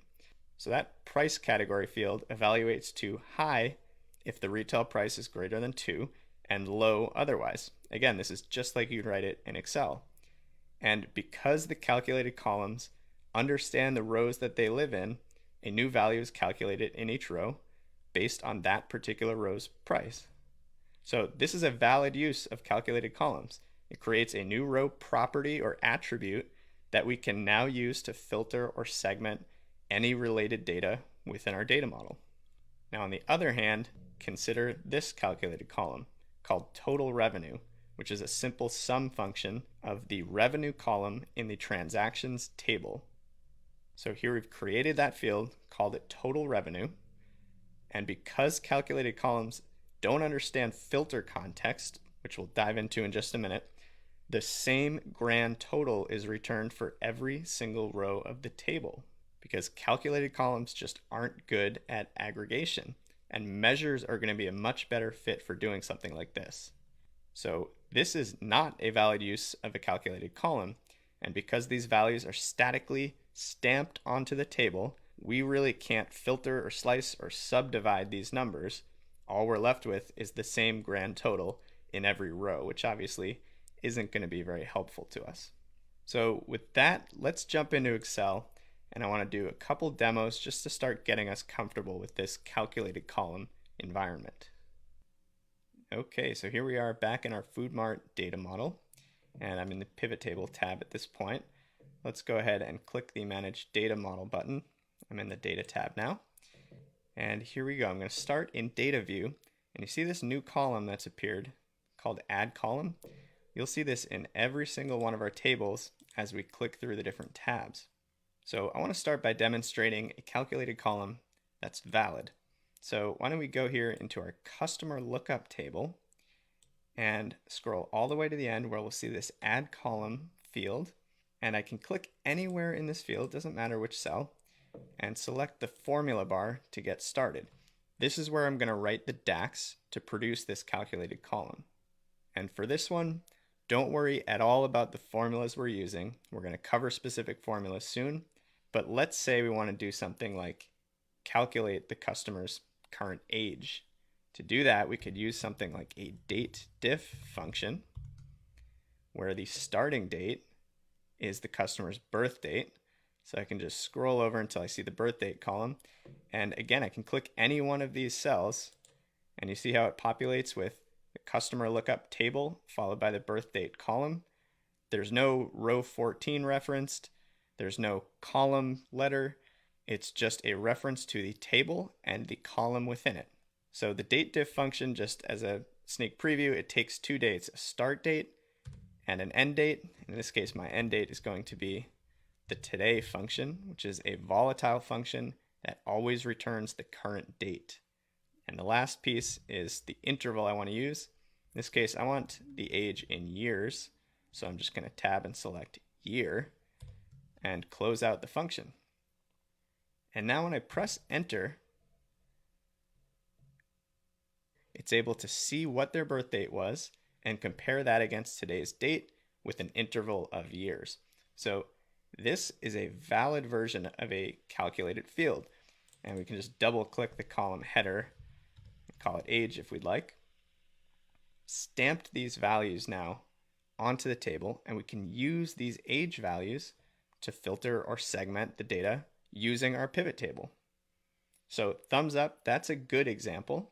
Now let's look at a bad example. So for this one, why don't we go to the product lookup tab, and I'll click a cell in the add column, click the formula bar. In this case, what if we tried to say, let's calculate the average of the product retail price.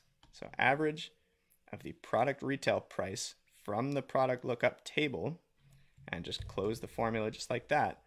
When I press enter, just like the sum example in the slide, this returns the same average value in every single row. And now we can't break this down, we can't segment this data. It's just kind of fixed and stamped there. So not a very helpful version of a calculated column in this example. So easy to remove. You simply right click the header, delete the column, press yes, and you're back to where you started. So there you go. That's your quick primer on calculated columns.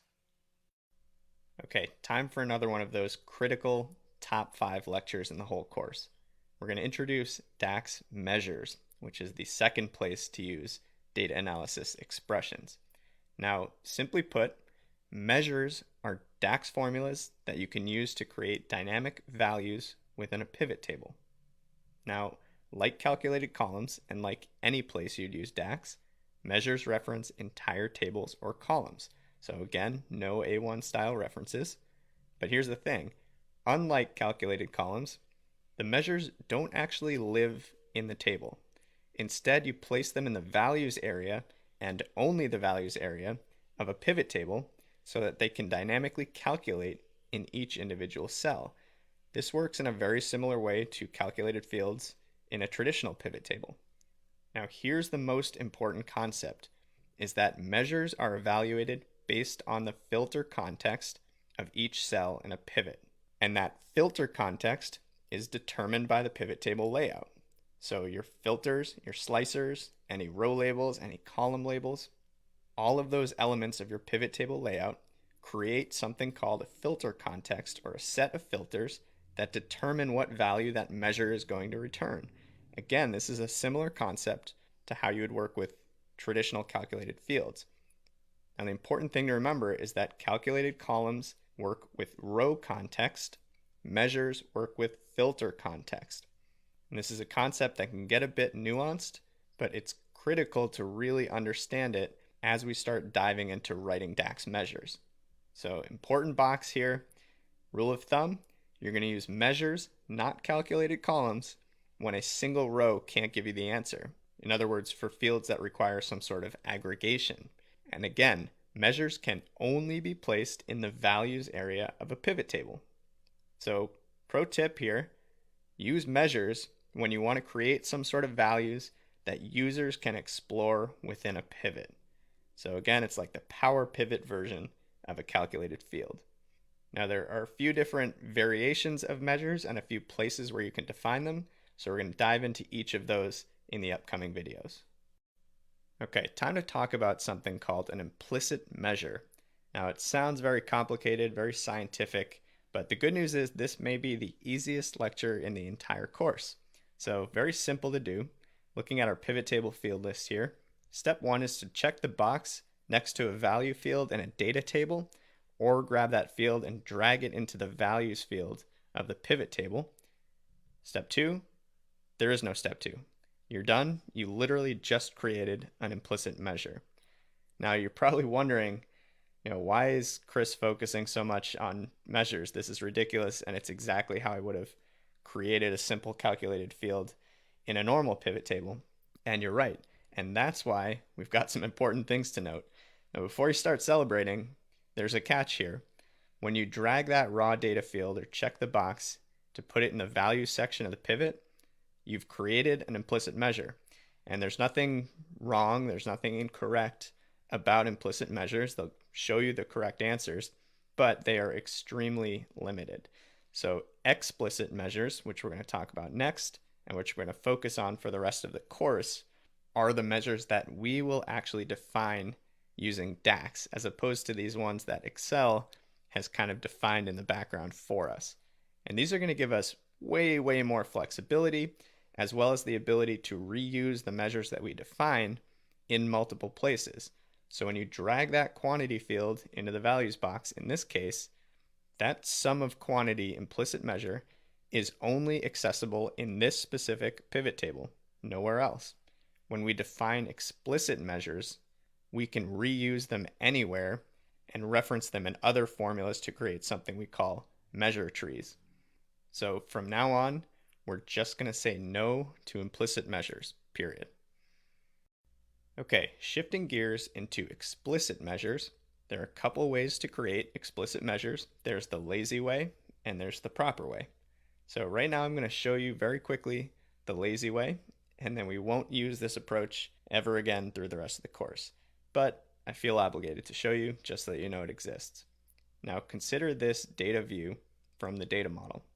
Note this pane at the bottom, which you may have seen earlier in the course and been a little confused by, which I don't blame you. It's kind of a strange layout, but they call that the measures pane or the calculation area, which you can actually turn it on and off right here in this button that says calculation area in the home tab. And as we start creating measures, they'll start populating down here in the measures pane. See down here, there's actually a revenue measure that had been created for this screenshot, and it just kind of sits down here and it tells you, hey, there's a measure that exists that's associated with this table. Now, this is also the pane that we're going to use for this lazy shortcut approach called auto sum. So auto sum, it's just a shortcut for creating the simplest of DAX formulas. You only have a few options: sum, average, count, distinct count, max, and min. And basically what you do is you select or click on a cell in the measures pane or the calculation area beneath the table within the column that you want to evaluate or aggregate with the AutoSum function. And then you select whichever function you want from the list, click it, and it creates a new measure that applies that operation to the column. So, pro tip, it's a nice way to get comfortable with very basic DAX. It'll show you what the function looks like in the formula bar, and you can add some quick measures this way. Just don't rely on these when things start to get more complicated. And if you've taken my formulas and functions course, same kind of deal. I don't like to do the click and select from the formula library. I like to do it from scratch because I feel like that's how you learn things best. So we're not going to really rely on using AutoSum much, but let's just for the sake of demonstration, let's pop into our data model, and I'll show you exactly what this looks like in the context of Excel. Okay, so I am in the data view of my Food Mart data model, and let's go to the transactions table. And down here, you can click and drag, change the size of this calculation area. And again, to turn it on and off, in the Home tab, you can just press it and then press it again and it'll appear. And you'll start to see your measures as we start writing them start populating in here. And like I said, this is also where we're going to make our selection to run these auto sum calculations. So I'll simply select a cell under the column that I care about. In this case, I'm in the transactions data table. So I want to run it on a quantitative field, so quantity makes sense. I'm going to make sure I'm in the Home tab, and this button right here in the Calculations pane called AutoSum is going to give me just what I need. So in this case, let's say we wanted the sum of the total quantity sold. Just press sum. There you go, it runs its thing, and it comes up with a measure. It's named it sum of quantity by default, and that measure just equals the sum of the quantity column. Now, a couple issues with this approach, besides the fact that it's just a little bit lazy. It gives it an ugly name by default, so we'd want to kind of rename this. You can do it right in the formula bar to something like total quantity. Note that we will talk about DAX syntax quite a bit in the next chapter, but I can do capitals, I can do spaces here. I won't need to use those single quotes because measures, when they're referenced, are always going to be surrounded by brackets no matter what. So that's my kind of style. I like to do measures with proper case capital letters, and you can kind of write them out with spaces, and that's okay. So the other issue with using AutoSum is that it didn't give me something called a fully qualified column reference. And again, this is a topic that we're going to dig into a bit more in the next chapter. But see how it just says sum of quantity?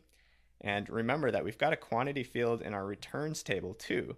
So this is taking the sum of the transactions quantity, because this is where we're defining the measure. But to a user seeing this bit of DAX code, it may not be clear which version of quantity they're dealing with. So a fully qualified column reference would say this is the sum from the transactions table quantity column. So seems like kind of a minor note, but that's an important concept once we start writing some more complicated measures. But let's say we're good with this. I changed the name to total quantity. We can hit enter to calculate that change. Now it says total quantity. And what's interesting, if we drag it out, you can actually see it doesn't just give you the name, it gives you the actual value of it as well, which is nice. And in the DAX section, we're going to use this for a little bit of QA. But here's the cool part. So we now have an explicit measure called total quantity.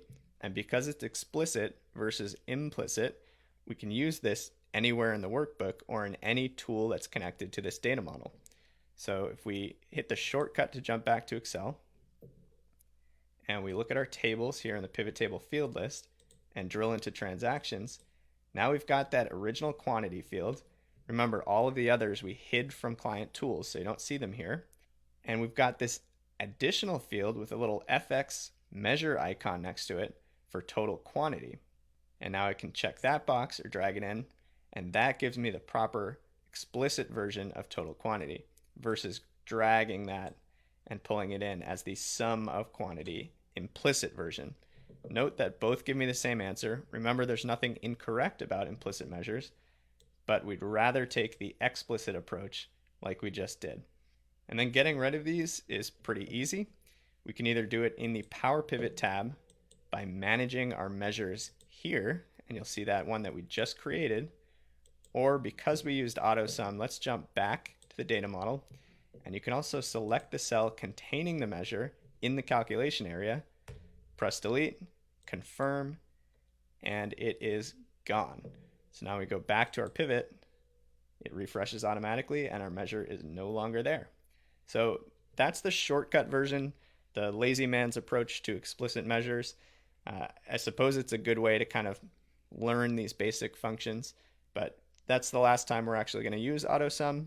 From now on, we're going to actually write out our measures from scratch, and I'm going to show you how to do that in the next video. All right, now let's talk about the proper way to create explicit measures. So we're not going to use the AutoSum shortcut anymore. Now we're going to actually write DAX to create explicit measures through our Power Pivot tab. So it'll be in the actual pivot table view, not in our data model, when we create these explicit measures.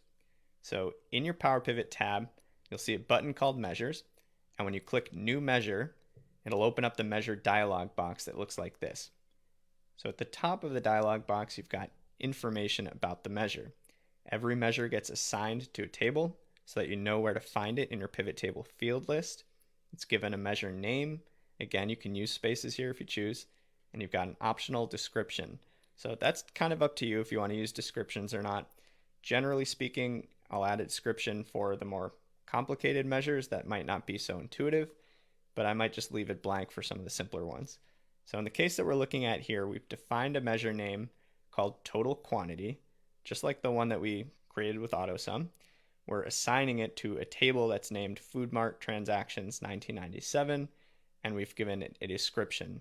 And the description won't show up anywhere except within this dialog box if we come back and manage our measures. Now, beneath the information, you've got the formula pane, and this contains the actual DAX code that we'll be writing, as well as options to browse the formula library with this little FX button, and check your formula syntax with the check formula button. Now that button is going to become our best friend. We're going to use it pretty much every time we write an explicit measure, even if it's kind of a simple measure, just because it is very easy to make mistakes, especially if you're relatively new to writing DAX. And quick note here, just like normal Excel functions that kind of offer that little helper box to guide you through a function, there's a very similar process here with DAX.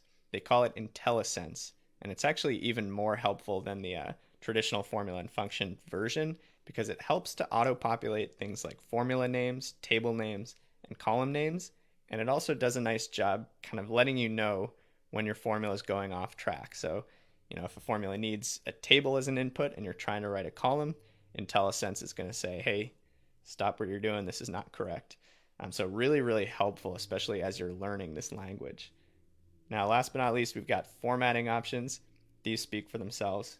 Just give each measure a number format. If it's a percentage, calculate as a percentage. You can do currency, comma separations, all your standard formatting stuff right there. And that's it. Then you press OK and your measure has been defined. So quick pro tip, in the formula pane itself, you can actually hold Control and then scroll your scroll wheel on your mouse up and down to make that formula size larger or smaller. That's why it looks so big in the screenshot that you're looking at here.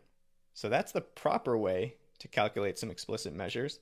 Let's jump into Excel and we're going to basically replicate that total quantity calculation that we just built with AutoSum using the measure dialog box from PowerPivot. Alrighty, we're back in our Food Mart data model workbook. I am in the pivot table view looking at the PowerPivot tab.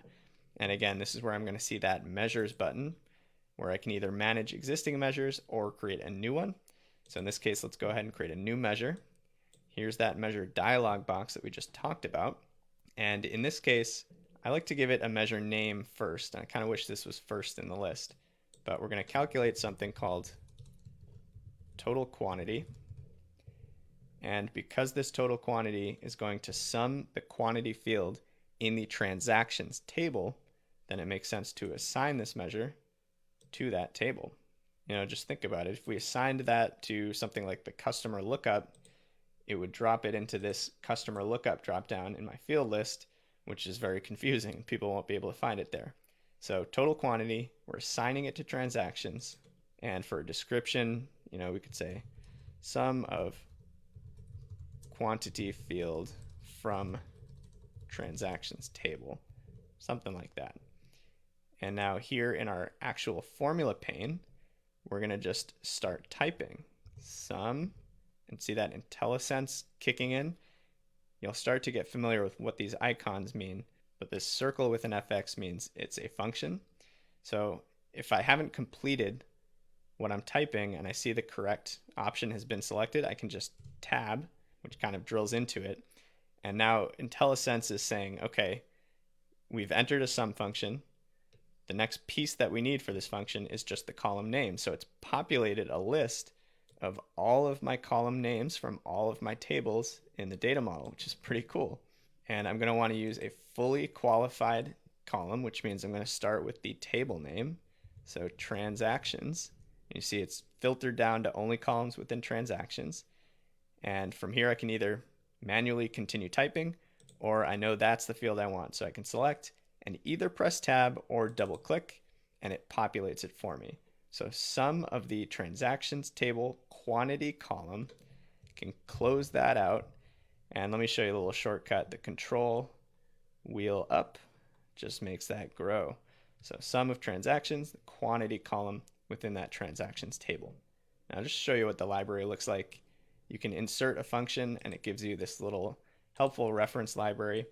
Again, just like my formulas and functions course, I'm not going to use this. It's a nice way if you're learning and you want to play with different options, go ahead and explore that, but we're not going to be using it much in this course. What we will be using is the check formula button. So when you check it, this is what you want, this beautiful green check mark that says no errors in formula. And we're going to intentionally walk through some error messages so that you'll see kind of how to deal with them.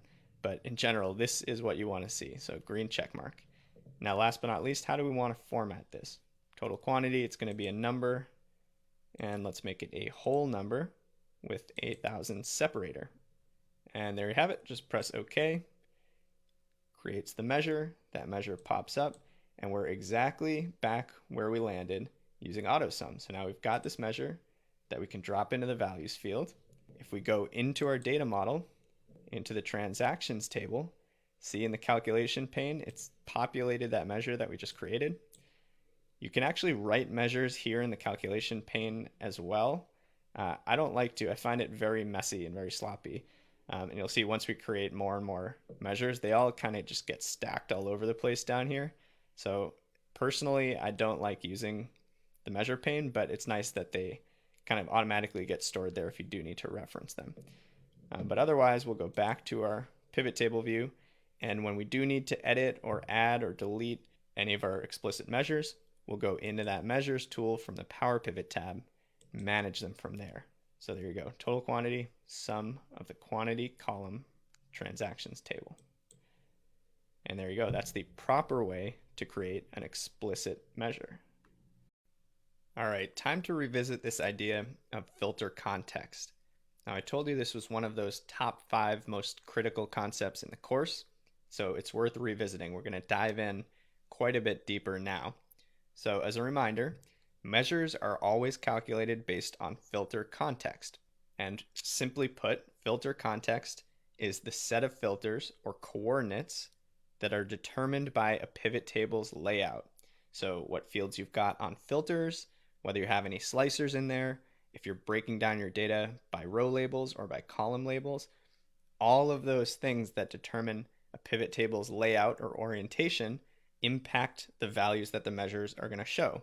And this is nothing new. This is just like how the value fields in a regular pivot table work.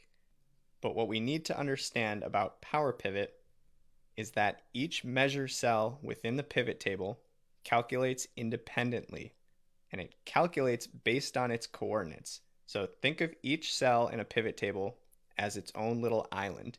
It doesn't know the value in the cell above it or next to it or beneath it. Even the grand total rows are islands. And so when you make any sort of change to a pivot table layout, maybe you change the value in a filter, you drag your row labels from column labels, you pull a set of row labels out, anything that changes the view forces every cell in the pivot to detect its brand new coordinates and then recalculate its value. So quick example here. Take a look at this simple view, just 2 columns. We've got our total quantity measure as values, and we've got customer city as row labels with a grand total row. Now, if we drill in and isolate one cell in that view, let's take this one, for instance, 52,888 in the Hidalgo row. The coordinate for this particular cell is customer lookup table, customer city column equals Hidalgo. Pretty straightforward. That makes sense. That's the only filter based on the view we're looking at that's going to impact what value this measure returns. Now, what's going on behind the scenes is a little bit more complicated. Given that coordinate, what Excel is basically doing in the background almost instantaneously is it's drilling down that customer lookup table, filtering down to just the rows where customer city equals Hidalgo. And then here's where it gets a little bit new. After filtering the customer lookup table, those filter settings flow to any related tables downstream based on the relationships in the data model. So those relationships essentially transmit the filters from the customer lookup table to any table related downstream. And since the transactions data table is related to the customer lookup table and it's downstream, that means that the filters applied to the customer lookup table are then also applied to the transactions table. And from there, the measure runs its arithmetic or its operation based on that set of filtered rows, and it returns the result. So that's a lot of words, kind of makes your head spin a little bit. Trust me, it takes some time to really understand and let this stuff sink in, but I'm going to give you more examples. We're going to dive into this more and more, and it's going to start to become kind of second nature over time. So stick with it. We got this. Let's look at one other example. If we isolate the grand total cell here, again, this cell does not add up the values above it because just like any other cell in the pivot, it's an island. So it doesn't say, let's take the sum of, A3, 4, 5, 6, 7. Instead, this represents a lack of filters. So even though there are row labels in this view for customer city, they don't affect the grand total row. So customer city is not a coordinate for this particular cell. So as a result, the total quantity measure evaluates against the entire unfiltered customer lookup table and therefore the entire unfiltered transactions table. And that's why you see the grand total there. So let's bounce over to Excel. I want to show you guys some of these views and walk us through a couple situations where we can get comfortable thinking about this filter context idea and practicing setting different views to create different types of coordinates. Okay, so here I am in my Food Mart data model. I'm in the pivot table view here. We've got our total quantity measure defined from the last lecture. And now why don't we start actually creating some pivot table views? I know you guys have been probably dying to get your hands dirty, so now that we've laid most of the foundation, we can start playing with this stuff. And the first thing we're going to do is pull a field from our store lookup table. And just a note, you'll see the hierarchy field that we created, store location, listed first. And then you'll probably see this collapsed folder that says more fields. So if you drill down into that folder, you'll see each individual column within our store lookup table. So let's grab store country and pull it into our row labels. And now we're breaking down the total quantity measure by store country. So at this point, nothing really groundbreaking. This is exactly how we deal with normal values in a pivot table. And just a quick check on the coordinates. This cell here, for instance, has one coordinate, and that coordinate is that store country equals Canada. One thing to note, if you don't see the header label here, one little tip, go into your pivot table tools, design tab, and under report layout, choose outline form. This is my favorite type of form. It's very similar to compact, but it offers more intuitive column headers. So I usually operate in outline form. So there you go. That's my coordinate for Canada. Store country equals Canada. Now, if we go ahead and access a different table, let's minimize store lookup and let's go into our product lookup table. Again, we've got a hierarchy here, so you may need to drill into more fields. And why don't we pull product brand in to our row labels, and let's move store country into column labels.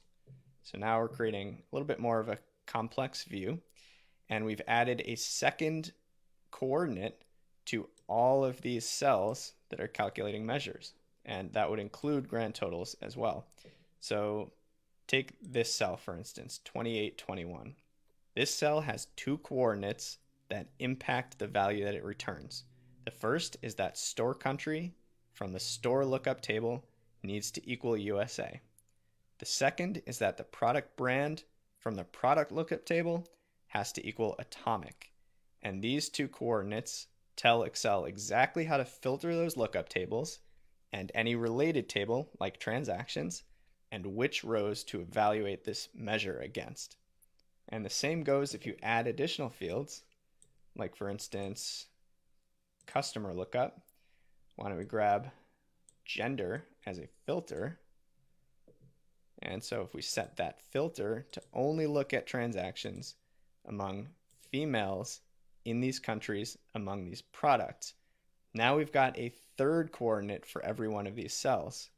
So back to that same example, country USA, product brand atomic, and now customer lookup table gender column needs to equal female. So all of these lookups, 3 different lookup tables, are being filtered those filter coordinates and that filter context is streaming down to the related tables, like the transaction table, and the result is being evaluated on a set of filtered rows. And that's the idea behind filter context. And to this point, it's not really any different from what you've seen with a regular pivot table, with the exception that we've pulled in fields from 3 separate tables, which in itself is pretty awesome when we really think about it. But this is the same way that, normal value cells in a traditional pivot table would operate as you change your pivot table view and your pivot table layout. Now, the reason we're going so deep into this, and the reason we're going to continue to talk about this in the next video, is that once you start writing DAX, you'll have the ability to actually modify and add and remove filter context to fully customize how you want these measures to calculate. And that's where having this fundamental understanding of filter context is so critical. Otherwise, we'll be completely lost. And in the next lecture, I'm actually going to guide you and walk you through step by step what this process is looking like behind the scenes. Let's take a minute and really drive home this idea of filter context by walking through a step-by-step measure calculation behind the scenes. So we're essentially going to replicate what Excel is doing instantaneously every time a measure gets calculated in a pivot table view. So consider something simple like this. We've got a total quantity measure broken down by store country as row labels. And if we isolate just the USA cell here, let's figure out how exactly this measure is calculated. And remember, we talked about how this kind of works, where we're looking at the coordinates, we're applying filter context. This is going to lay it out for you in a little bit more of a visual way, so hopefully it helps make it a little bit easier to grasp. So keep in mind, all of these steps happen instantly behind the scenes. You don't ever see it happen. Tables aren't actually getting filtered in view. It's all happening behind the scenes in memory. So we've got a 3-step process here that happens every time a measure cell calculates. And step 1, we've talked about, Excel detects the pivot coordinates and then applies the filter context. So this example, pretty simple. There's one coordinate, and it's the store country column from the store lookup table equals USA. So given that coordinate, behind the scenes, Excel essentially applies that filter context to the store lookup table and filters down to only the rows where the store country equals USA. That's step 1. Step 2, those filters get carried downstream and applied to any related tables. So in this case, let's say in our data model, we've got 2 data tables, both downstream of and related to the store lookup table. Once that store lookup table is filtered down to only USA rows, that filter context flows or transmits through those relationship lines down to the downstream related tables. So as a result, both the returns and the transactions tables will filter down to USA rows as well. And then finally, step 3, Excel evaluates the measure formula against those filtered tables. So here we've got a simple formula, the sum of the quantity column from the transactions table, which means Excel basically looks at this filtered version of the transactions table, and it takes the sum of the quantity column and returns and displays the proper value, 555,899. Now the great thing is that understanding these steps is going to help us QA and troubleshoot issues if we don't see the results that we expect. This is a surefire way to trace back how a measure is being calculated and identify any issues that might be giving us incorrect or unexpected results. So what's kind of cool is we can actually replicate this physically just to really drive the point home. So let's go into Excel and actually do this, actually walk through each of these 3 steps manually. Okay, I'm back in my Food Mart data model. I've got the pivot kind of right where I left it. Got a filter for gender from the customer table. We're breaking down product brands as rows, and we've got store countries as columns. Now, just to simplify things a little bit, I'm going to pull gender out, just like a normal pivot. I can drag and drop anywhere in the field list, and it pulls it out of my filters box. And now let's identify a single cell here that we want to trace back. So let's go with Canada Blue Metal Products. And I'm going to go ahead and just put a little highlighted fill on there so we remember which one we're dealing with. And this is the cell that I want to actually manually trace back through those steps to see how it's being evaluated. So, step 1, detect the pivot coordinates and apply the filter context. Well, our filter coordinates are store lookup, store country equals Canada, and product lookup, product brand equals blue metal. So we've got 2 coordinates. Now we need to actually apply those filters. And to do that, we're going to jump into our data model view. So we can go from Power Pivot into our data model. And we need to be in the data view where we can actually access our column headers and filter our data down. And what we can do is actually go into our store lookup tab, and we can replicate what Excel is kind of doing behind the scenes here, which is filtering down this lookup only to cases where the store country is equal to Canada. So as you can see, we're down to only 2 stores here. And then the second coordinate was that the product lookup, product brand column is equal to blue metal. So we can go to our product lookup table, product brand, and expand this table, deselect, and just pull in blue metal and press OK. So step 1 is officially complete. We identified the pivot coordinates and we applied the filter context to those tables. Step 2, carry those filters downstream and apply them to all related tables. Okay, let's go ahead and do that. So to take that step, we need to know which tables are related to our product and store lookups. So product lookup flows down to returns, and it flows down to transactions. Store lookup flows down to transactions, flows down to returns. So we know that both of these data tables, transactions and returns, are both downstream and related to product lookup and store lookup. So both of these tables will get filtered accordingly. Now, for the sake of the example, since the measure only uses a field from the transactions table, let's start there and I'll show you what that looks like. So back in our data view, we now know that the store is filtered down to the 2 Canada stores, which have IDs 19 and 20. So if we go to our related transactions table, I can't see all that store information, but I do have the store ID because that's my foreign key here. So I can drill down, even though it's hidden from client tools, that's okay. And I'm going to just select stores 19 and 20, which I just showed were the 2 Canada stores. So now I've filtered this by store, and I also need to capture the filter from the product lookup. So just the blue metal brands have product IDs 80, 81, 77, 78, 79. And in fact, if we sort this ascending, you can see that it's a sequential list from 77 through 81. So back to transactions. Now we can filter down transactions based on product ID as well.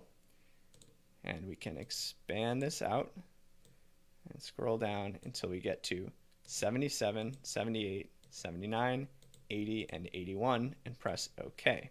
So we've officially completed step 2. Now keep in mind, we'd go through these exact same steps for the returns table as well. In fact, that is happening behind the scenes. But again, since our measure is related specifically to transactions, let's just focus on this one here. So we've officially completed step 2. We've transmitted or allowed those filters to flow downstream to the transactions table since it's related to both store lookup and product lookup. And now we have this filtered set of transaction data. Step 3, evaluate the measure formula against this filtered table. Okay, so we can access our measure right here in the calculation area, which shows that the measure is the sum of transactions quantity. Or we could jump back and manage our measures here to see how that measure is defined. But we know that it's the sum of the quantity column. So we go back to manage, and we can select that whole quantity column. Actually don't need to select the column. The measure shown in the calculation area here tells me that the total quantity for this filtered column, filtered table, is 171. And we jump back to the pivot, that's the 171 that gets returned right here. So that's what's happening behind the scenes every time you run one of these steps.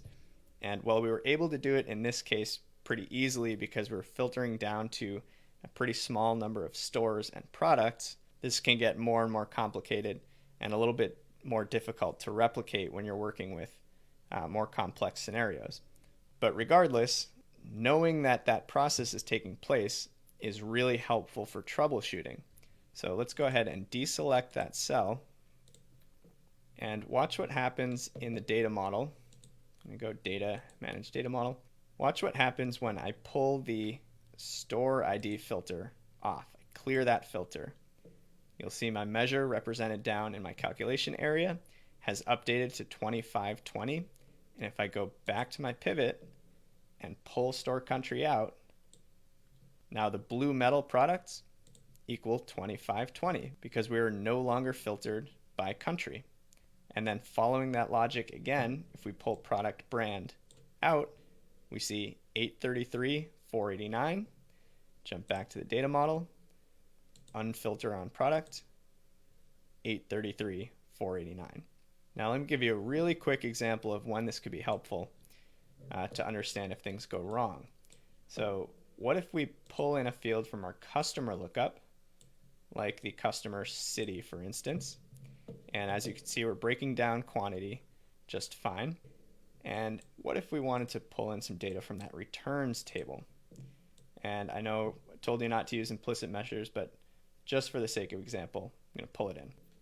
Two things happened here.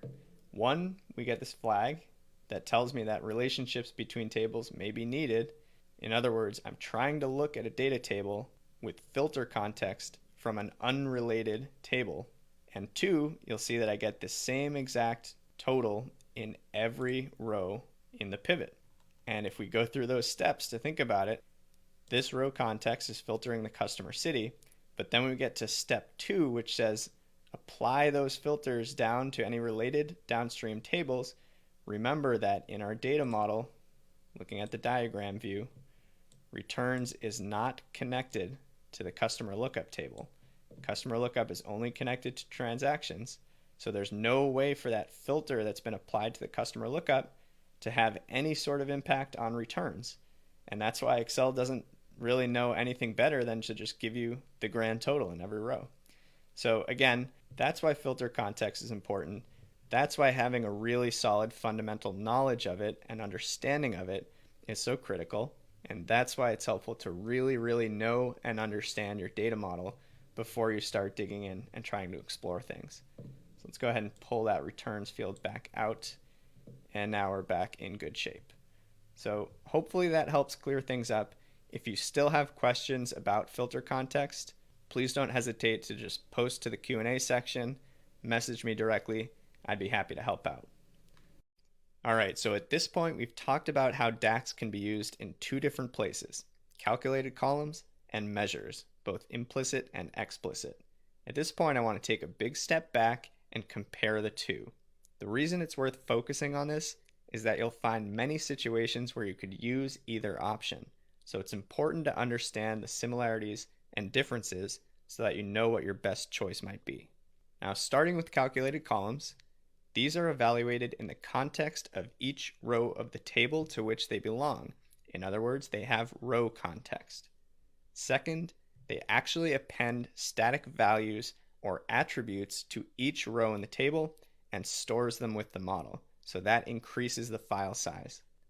Third, they're only recalculated on data source refresh or when you make changes to component columns, meaning columns that are actually included in the calculation that you're making. And then finally, these are primarily used as rows, columns, slicers, or filters in your pivot table. So quick visual recap, these calculated columns actually live in tables. They're stamped into each row, and you should really only use these in the rows, columns, slicers, or filters section of your pivot table field list, not for values. Now, one quick caveat here, it's not illegal to drag calculated columns into the values area of a pivot. It will let you do that, but generally speaking, it will be more efficient to accomplish the same thing with a measure. So on the other side, we've got measures.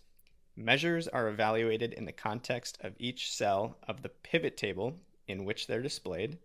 In other words, they have that filter context that we've been talking about. They don't create new data in the tables themselves, therefore they don't have any impact on your file size. They're recalculated constantly in response to any change that you make to your pivot table view or layout. And you have to use measures in the pivot table value section. You actually can't place them anywhere else. So quick recap, measures actually live as part of your pivot table, and they can only be used in that values box. So hopefully this will be a helpful little guide for you to remind you the differences between calculated columns and DAX measures. All right, congratulations, you've wrapped up the Power Pivot and DAX 101 section.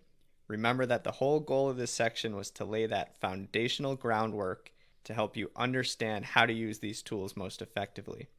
But to wrap things up, let's cover my 3 best practices for Power Pivot.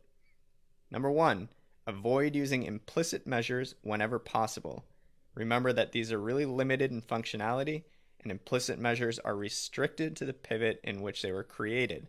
On the other hand, explicit measures, which we're going to be focusing on from here on out, are much more portable and much more powerful. Number 2, don't use a calculated column when a measure will do the trick. Now we talked about the pros and cons, the similarities and differences. What's important to remember is that you should only use calculated columns when you want to stamp static fixed values or attributes to each row in a table, and you should use measures when any sort of aggregation is necessary, or when you want to create dynamic values that users can explore in a pivot table. And finally, third, know your data model inside and out.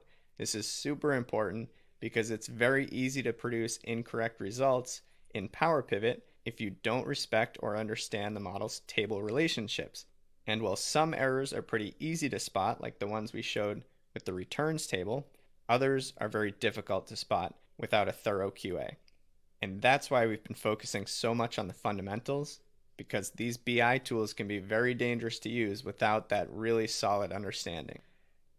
So there you have it, my 3 best practices for Power Pivot. So next up, we've got a quiz, some homework, and then it's on to common DAX functions.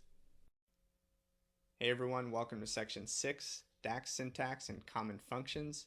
This is when we really start to get hands-on and start to dig in and analyze the data in our data model. Now, one thing to note, we won't cover every function in the DAX language. It's a really rich, really complex language.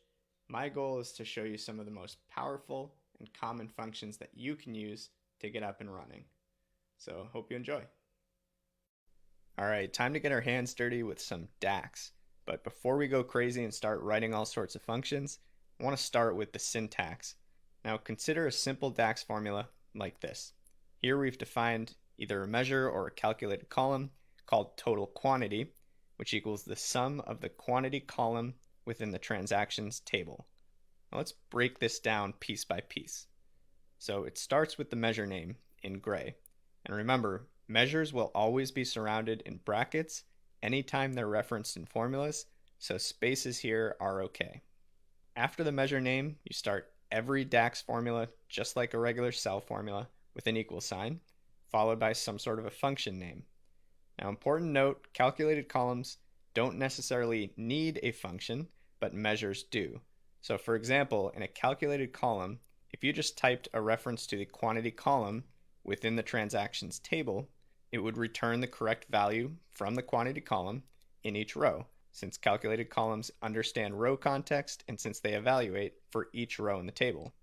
But on the other hand, if you tried to use that reference to a column as a measure, Excel will return an error because it doesn't know how to evaluate that as a single value in a pivot.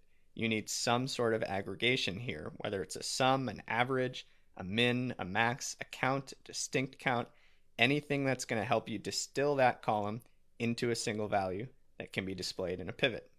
So from there, we've got a table name referenced in orange, and we've got a column name referenced in blue.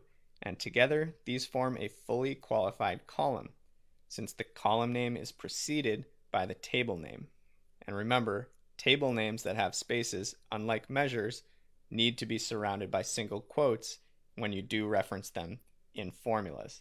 So here's an example of a table name without a space, just transactions, and a table name with a space, transactions space table, surrounded by those single quotes.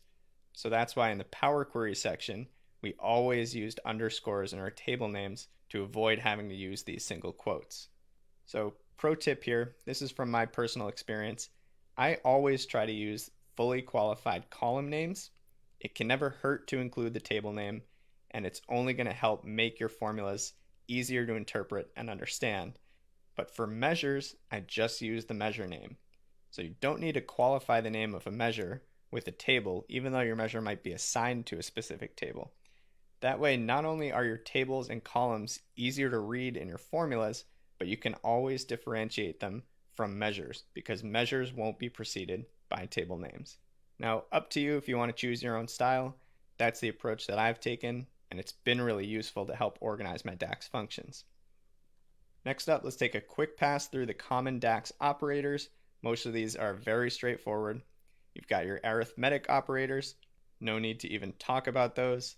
Got comparison operators, greater than, less than, not equal to, like the 2 carets. And then you've got text and logical operators.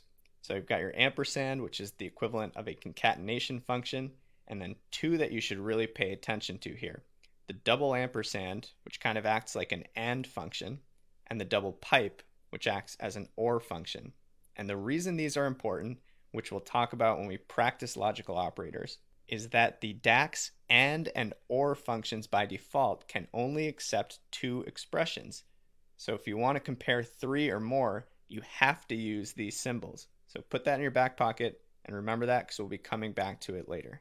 So there you have it. That's your basic DAX syntax and DAX operators. Next up, we're going to talk about some of the common DAX function categories, and then we'll jump into Excel and start defining some measures. All right, last thing before we dive into the actual code, I want to talk about some common DAX function categories just so that we can see everything in one place. Now, these should look pretty familiar. They follow the same kind of patterns that normal Excel cell formulas do. You've got your math and stats functions, logical operators, text functions, got a whole kind of new category called filter functions, and then you've got date and time. So starting with math and stats, these include your basic aggregation functions, plus some new ones called iterators or X functions.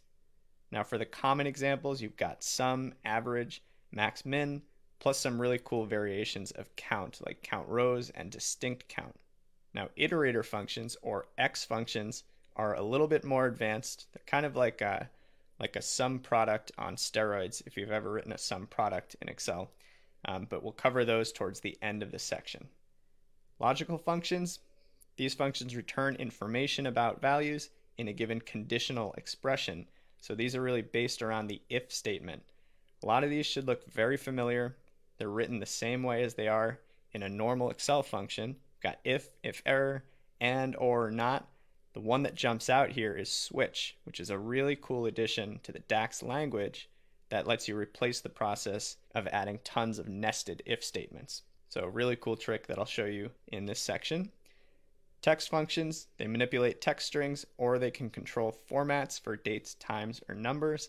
This is another category that will look super familiar. You've got concatenate, you've got the formatting options like left, mid, right, upper, lower, proper. You can return the length of a string, you can replace or substitute characters, trim out spaces, pretty much all of the familiar things. And these are almost entirely used in calculated columns, so they'll be very, very intuitive and feel very familiar to you. Now, what might not feel so familiar are the filter functions. These include lookup functions based on related tables and filtering options to create dynamic calculations. Now, some options here. Calculate, first and foremost, is the core DAX formula, and I guarantee it's going to become one of your favorites. Take everything you know and love about sum ifs, average ifs, count ifs, and roll it all into one single, much more powerful and more flexible formula. That's what calculate will give you. So we're going to cover calculate in depth. We're going to do some examples with filter, all, and related. And then you've got others like distinct, values, is filtered, that all do some really interesting things with measures. And then finally, we've got date and time functions. Now included here, you've got basic date and time functions, your year, month, quarter, day, plus some brand new advanced time intelligence operations that we're going to wrap up the chapter with. So some of these should look familiar. Date diff, year frac. I've covered all of those in my Excel formulas and functions course, so those should be really familiar. These new time intelligence functions, these are the real game changers. This is where you can use measures to calculate things like quarter to date, year to date, month over month, 30-day rolling average, custom period over period, all sorts of crazy stuff with those time intelligence operations. So footnote here, this is actually not a comprehensive list. I didn't include some of the lesser known or lesser used functions.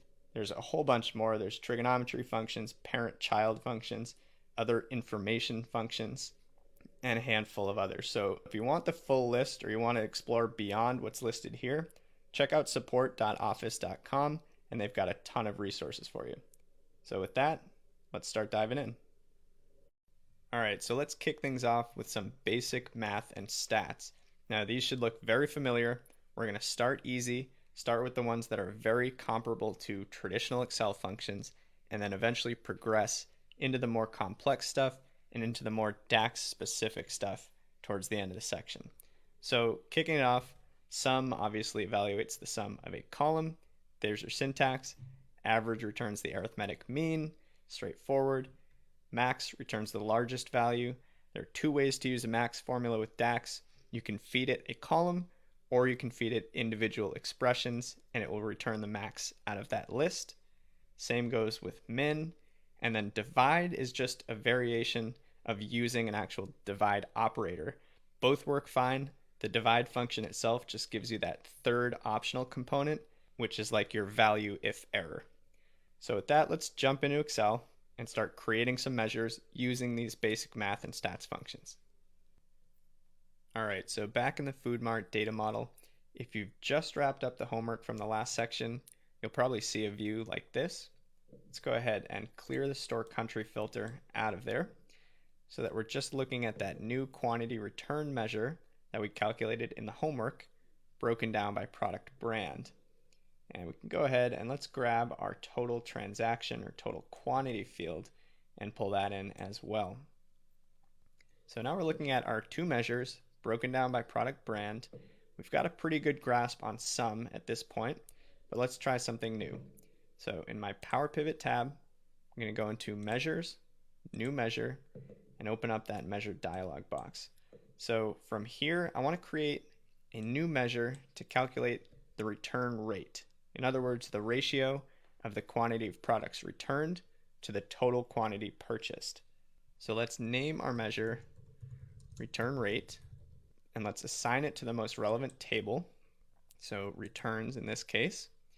And we can give it a description if we choose, ratio of quantity returned to total quantity. That's optional, obviously. And now in the formula bar, I'm going to control and scroll to make this a bit bigger. Let's calculate this two different ways. Let's start with the basic division using the operator. So we're basically just going to divide one of our measures by the other. So I'll start by trying to find the quantity returned, and there it is, top of the list. You can see that E or epsilon logo means that's a measure. So I can press tab or double click and lock it in, and then just use that divisor operator and start typing in total quantity. And there it is. I'll arrow down and tab to lock that one in. And if I check this formula, this is great, it's correct. Using the divisor as an operator works just fine. Now, just for the sake of demonstration, we could also use the actual divide function. And in this case, it's separated by commas. So numerator is going to be quantity returned, comma, denominator is total quantity. And now remember, the extra piece is that alternate result, that if error value. So I don't think we'll run into any errors with this data, but if so, let's just say drop in a 0 and close it off with the last parenthesis. Check that formula, looks good, green check. Let's go ahead and give that a number format as a percentage with 1 decimal place. So there you go. We'll lock that in. And it's created the measure and it's placed it in our returns table. Now I see the returns table right here, but one thing I'll call out right now is that, we've got a lot of tables here. In fact, we're only looking at active tables. If we click all, we'll see even more. And then within those tables, we've got a whole bunch of fields, and we're going to be adding more and more measures. So it's going to get harder and harder to keep things organized. So this search bar is very, very helpful. You can just start typing in characters and looking for anything containing return. It shows me the returns table, quantity returned, and the return rate measure. That's the one I want, so I can grab it, pull it into values, and then clear that search bar to see all my tables again. And let's swap back to active. Now the other tip that I'd have just from an organizational standpoint is to actually use this gear icon to change the layout of my field list. When I'm working with Power Pivot, especially with multiple tables, I kind of like this orientation because I get a lot more vertical real estate to organize my tables here. And then I've got my 4 fields for filters, rows, columns, and values stacked right here to the right. So it's a little bit of a change in mindset to get used to it. But once you do, it's actually pretty helpful. So I think I'm going to keep this layout here. Feel free to join me or stick with the layout that you're most comfortable with. Now these return rates look good. We can spot check here outside of the pivot just by seeing if 8 divided by 620 does indeed equal 1.3%. Looks good. And what this measure will do is give us a really useful way to make interesting comparisons and identify interesting insights and patterns in this data. Maybe we can see if certain product brands generate a higher return rate, and we can interact with this pivot any way that we normally would. So we can sort descending by that return rate and say, okay, these king products had the highest return rate overall, followed by genteel.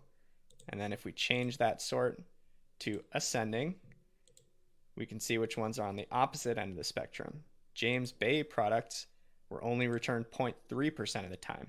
So by creating a measure like this, we're already starting to get more interesting insight out of this data set. Now let's return to that function for a second. I want to show you something. If we click on return rate and edit it, note how we're able to just divide the measure name divided by the second measure name. And what if we tried to do something similar? I'm not going to save this change. I'm just going to use this kind of like a sandbox. What if we tried something like the grocery square feet of a store divided by the total square feet to come up with some sort of a ratio like that? And we start just typing kind of grocery. There's my grocery square feet divided by the total square feet. There it is. So what if we tried something like this? Just references right to the columns in that store lookup table. When we check the formula, we'll get this yellow exclamation point, this warning, and it says a single value for column grocery square feet in table store lookup cannot be determined. And what that's telling you is that you don't have an aggregator there. And we're able to use those measures on their own because the measures themselves were defined by sum functions. These aren't part of measures, they're just straight column references. So you're going to see that error. So just want to point that out. I'm going to cancel this so we don't save that change and close out of here. So now this makes sense. We're seeing some interesting trends by product brand. And now what if you said, okay, we've got some cool customer information. Let's also break it down by, the customer income. You pulled that into your row labels as well. Now you start running into some problems because that quantity returned field is duplicated on every single row. And we get that relationships may be needed flag, which, like I said before, is a wonderful little warning system. And remember, because customer lookup table is not related to the return table, we cannot analyze returns using any field or segment from that customer table. And here's why it's so important to harp on this a bit. It's because right now it's easy to see what's going on by just looking at column D.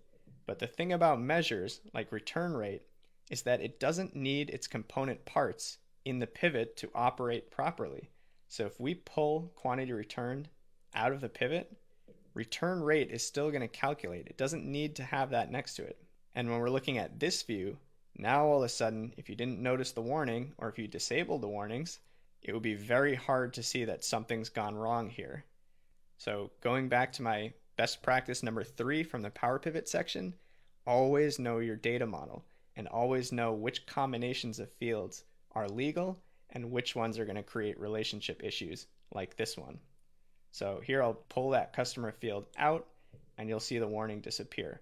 So something like return rate, we could cut this, slice it, filter it by any other lookup table, by store, by calendar, by product, because those relationships allow us to do that. But anything from the customer table is a no-go. And as a final example in this lecture, I want to show you kind of a similar case of bad relationships. And what I'll do is create a new measure. And why don't we call this measure average retail price? And we can assign that, because it's a product related calculation and it doesn't really assign to a data table. Let's assign it to the product lookup table. And it's going to be a simple definition of just average. Start typing in retail price.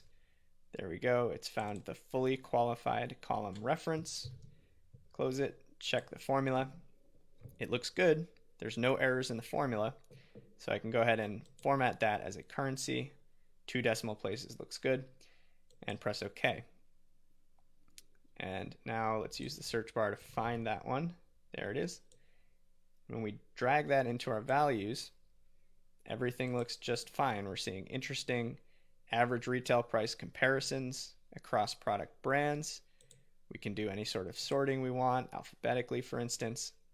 But now, just like the last example, because this is calculating on a lookup table, if I try to pull in any field from any other lookup table, like the store lookup for instance, store city, here you go. I'm seeing these duplicate values over and over and over again. And the easiest way to explain this one, we know it's a relationship issue, but let's look at the data model. And let's jump into diagram view. And so remember, we're creating that measure in the product lookup table, and it's based on the product lookup field retail price, product retail price. And because all of our lookups exist on the same level, the same plane, anything that I filter in the calendar, in the store, in the region, or in the customer lookup table will flow down to the data tables, but have no way to flow back up to product lookup. So in other words, product lookup will be blind to any filter in any of these other lookups. And in other words, that means we can't segment or filter or explore the data using any of those other tables. So we need to pull store city out. And in this case, since we've created the measure on the lookup table itself, that means that the only valid fields to use have to come from the product lookup table. So I can't stress it enough. The more time you spend upfront building your data model and really understanding it, the better off you'll be when it comes to analyzing your fields using Power Pivot. So as far as the basic math and stats function goes, we've looked at sum, we practiced divide, we used the divide operator, showed you an average function. Those are all pretty straightforward. Next up, we're going to get into some of the more interesting ones and look at count, count A, count rows, and distinct count. Stay tuned. All right, on to some slightly more interesting functions. We've got the counting functions in DAX. So there are 4 that we're going to practice here. Count rows, count, count A, and a new one called distinct count, which is really, really helpful. So count rows, it just counts the number of rows in an entire specified table or by a table defined by some sort of an expression. Now, an easy example of that, count rows, reference the table, gives you the total number of rows. Super simple. Next up, we've got count. Count counts the number of cells in a column that contain numbers. So all you do is you point the count function to a column and it returns that number. Count A is slightly different. It counts the number of non-empty cells in a column. So that could include both numerical or text-based non-numerical values. Same exact syntax there. And then finally, distinct count, really useful one. It counts the number of different cells in a column of numbers. So in other words, it counts the uniques. Same format there, you just point it to a column. So syntax-wise, these are unbelievably easy, but still very, very powerful functions. So let's create a few of these. All right, so if you're following along, you should see a pivot kind of like this. I've got product brands, quantity return rate, and my average retail price, all measures that we've created. Let's go ahead and add some more now. New measure, and let's create a new one named total transactions. And as you might have guessed, we're going to assign this one to the transactions table.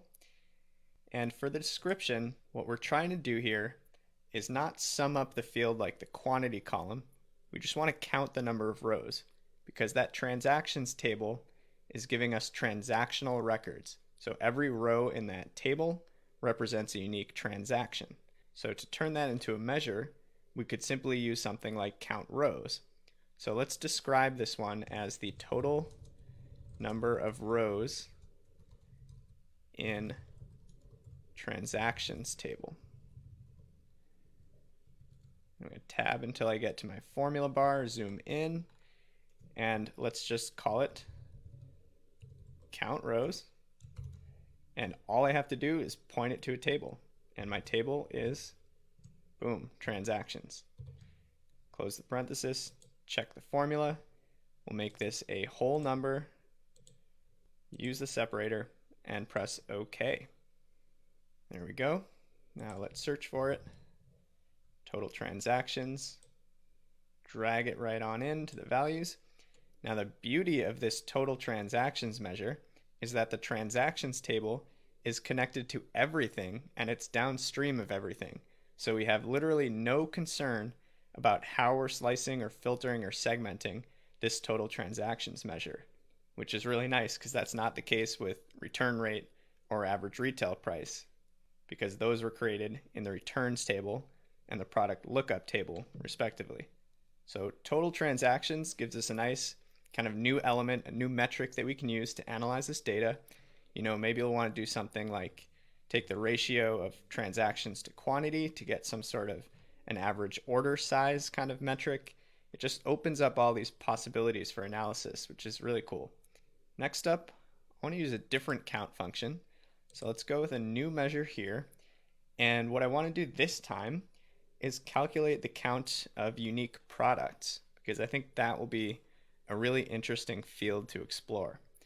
So let's give it a name, something that makes sense, like unique products, for instance.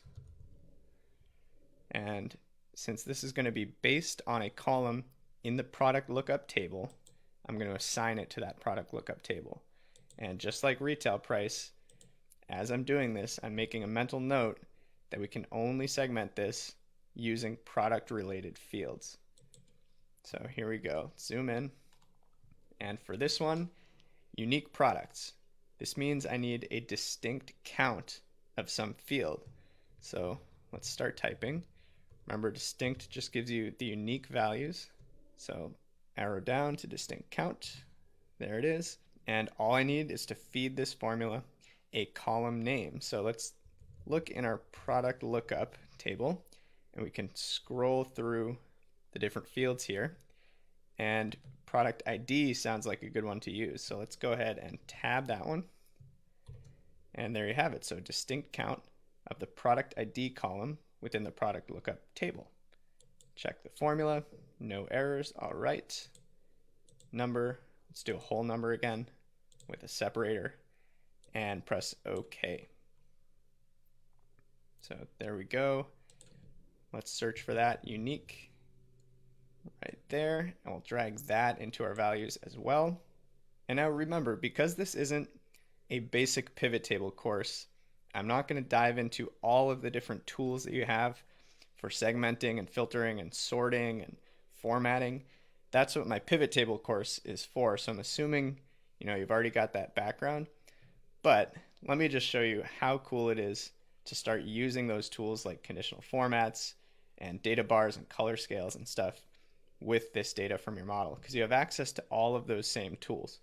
Now, for example, I could select this first unique product row, and I'm going to do the Control Shift arrow down shortcut, and then release Control arrow up so that I get all of the cells in this column minus the grand total.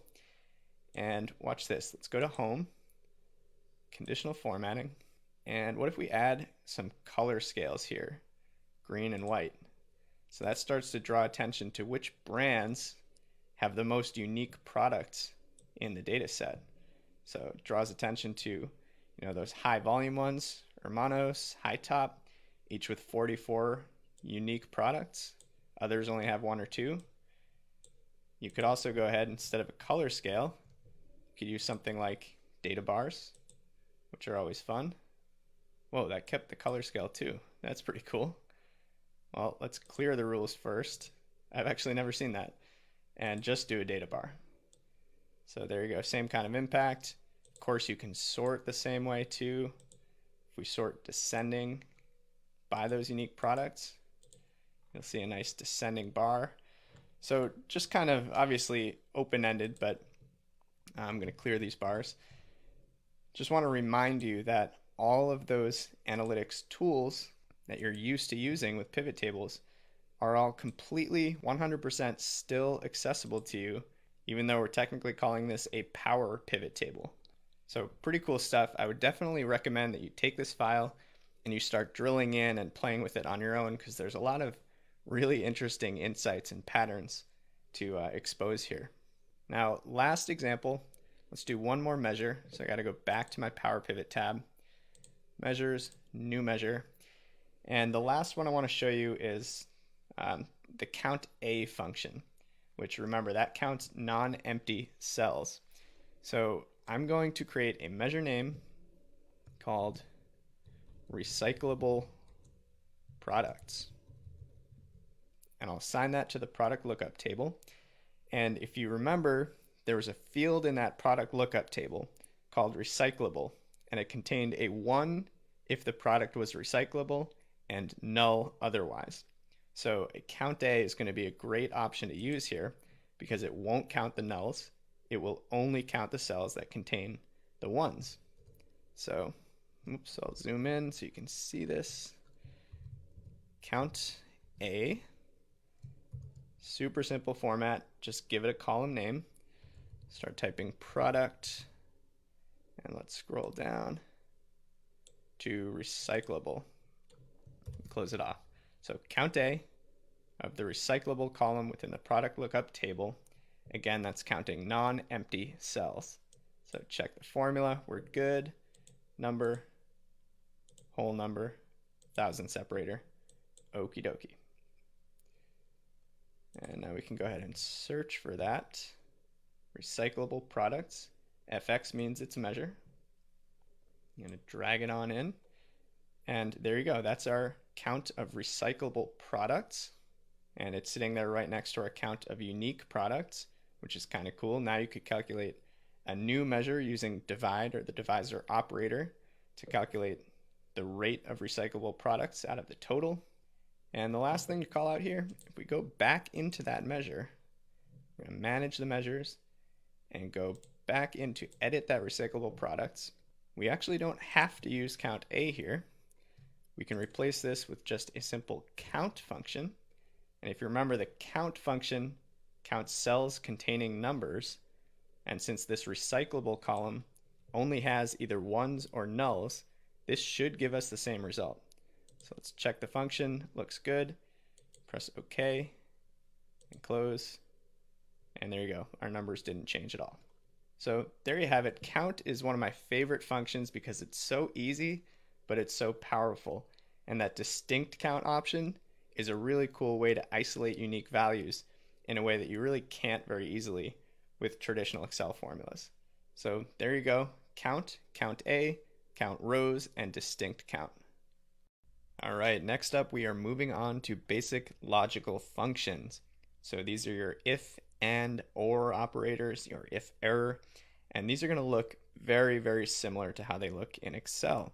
And we're going to shift gears a little bit. Up to this point, we've been using measures because we've been using statistical and math functions that return individual values, so they don't really make sense as calculated columns. On the other hand, logical functions like these make a lot more sense as calculated columns. So we're going to shift gears, we're going to add these fields in the data model, and we're going to write them almost exactly how we would write them in a normal Excel cell. So first off, if it checks if a given condition is met and returns one value if true, another if false. So this is exactly the same syntax as a normal cell function. So if, start with your logical test.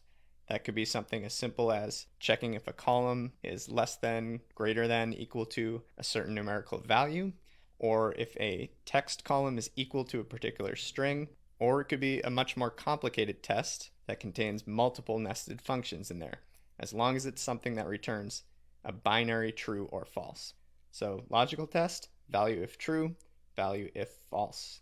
Next up, if error, it basically just evaluates an expression and lets you return a specific value if that expression returns an error. Otherwise, it just evaluates the expression as it normally would. So if error, value, comma, value if error. So that value could be an entire function where it generally will return proper values, but sometimes will return an error. So that's nice to give you a little bit of control over what those errors look like, so you don't end up with those ugly warnings and default errors. And and or kind of speak for themselves. And checks whether both arguments are true, and it looks like this: logical 1, logical 2. Or, you guessed it, checks whether one of the arguments is true. So same syntax there.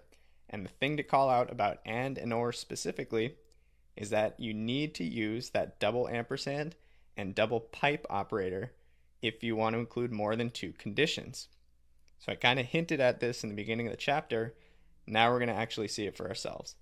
So let's jump to Excel and write out some logical functions with calculated columns. All right, so in the Food Mart data model, I'm going to jump into my data model and head into the data view, because this is where I'm going to be able to create those calculated columns.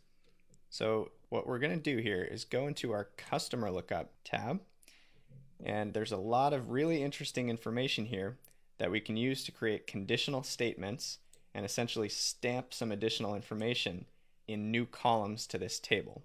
So remember that these calculated columns, because they know row context, they'll create new values for each row and store them right here with the table. So this is a great opportunity to use some of those logicals, those if, and or statements, to come up with some new fields and new attributes and characteristics of our customers that we can then use as filters or row labels or column labels over in our pivot table. So let's go ahead and add a new column here. And what I want to do in this case is build a field that works with this education column. And you can see there are 5 values here: bachelor's degree, graduate, high school, partial college, and partial high school. So what I want to do here is create a field that essentially says if education is bachelor's degree or graduate degree, create a new field called education level that equals grad. Otherwise, call education level non-grad. So perfect chance to use if and or to make that happen. So let's go ahead and do that. I'll click a field and add column, hop into my formula bar, let's expand it down, and I'm going to type equal. I can do the same control scroll here to make this a bit more readable, and I can drag this formula bar down just to give me a bit more real estate. So what we want to do is start with an if, and we're going to say if or, just like Excel, and then we can feed it 2 logicals, and remember, only up to 2. In this case, we're only testing 2 things: bachelor's degree or graduate degree, so we can use the if or. Otherwise, we'd have to use that double pipe. So if or, click the column to select it. So if education equals, double quote, I'm going to type bachelor's degree here, and then comma over to my second logical of the or statement. I can go ahead and click again, equals graduate degree, So if either one of these two logicals are true, I can close it off, comma over to the result if true component of my if statement. So this is saying if one of these two is true, then what do you want to return? We want to return grad. And then one more comma takes us to the last element of the formula, or the last argument, which is result if false. This is kind of your catch-all else statement. So in this case, ours is going to be non-grad. And I'll close that last parenthesis. And there we go. We've got an or statement pretty much exactly like we would write it in Excel. Now, one thing to call out here, sometimes these calculated column formulas can get pretty long and tough to read. So a few things to note: you can add spaces if that helps to make things more readable, like maybe between your operators, things like that. You can also use the shift enter trick to move your formula down to a new line. I'm just going to backspace to undo that. And another trick, I know I always talk about fully qualified columns, but the fact is that's much more important when you're creating measures in Power Pivot. When you're building calculated columns like this, you're already in the context of the table. So if you just show the column reference, kind of like this, Power Pivot and Excel, they're going to know what you're talking about because this column lives with the table. So you can continue to use the table references if you'd like. You can also remove them if it helps to make them a little bit more readable. In this case, it certainly helps a bit. So there you go. We've got if or education equals bachelor's degree or education equals graduate degree. We're going to call this column grad, otherwise non-grad.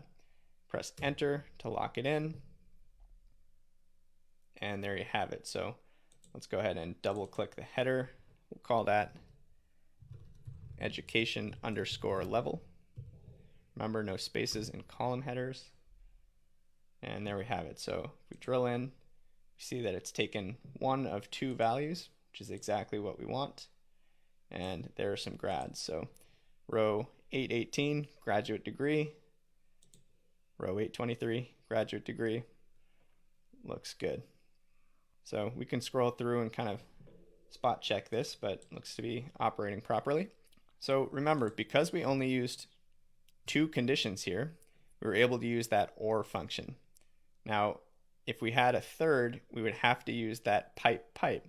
We can also use the pipe for only two conditions, just like this.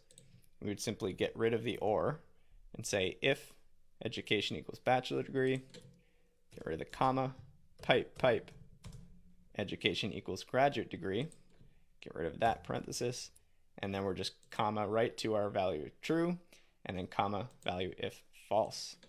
So that's the same function, just using the pipe instead. Press enter. You'll see that we continue to get the correct answer there.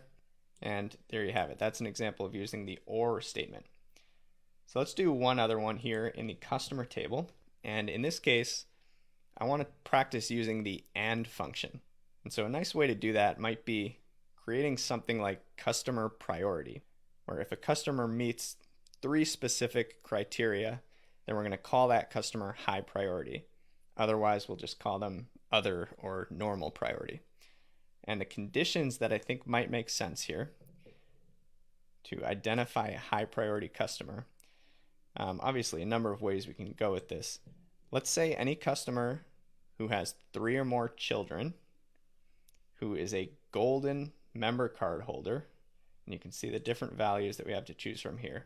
So we'll go with golden, the highest level, and also is a homeowner. So 3 or more children, golden, and homeowner. Let's call those people high priority. And let's call everyone else normal. So to do that, we need an AND statement this time. And the first thing I want to do is, just like before, start with an if and.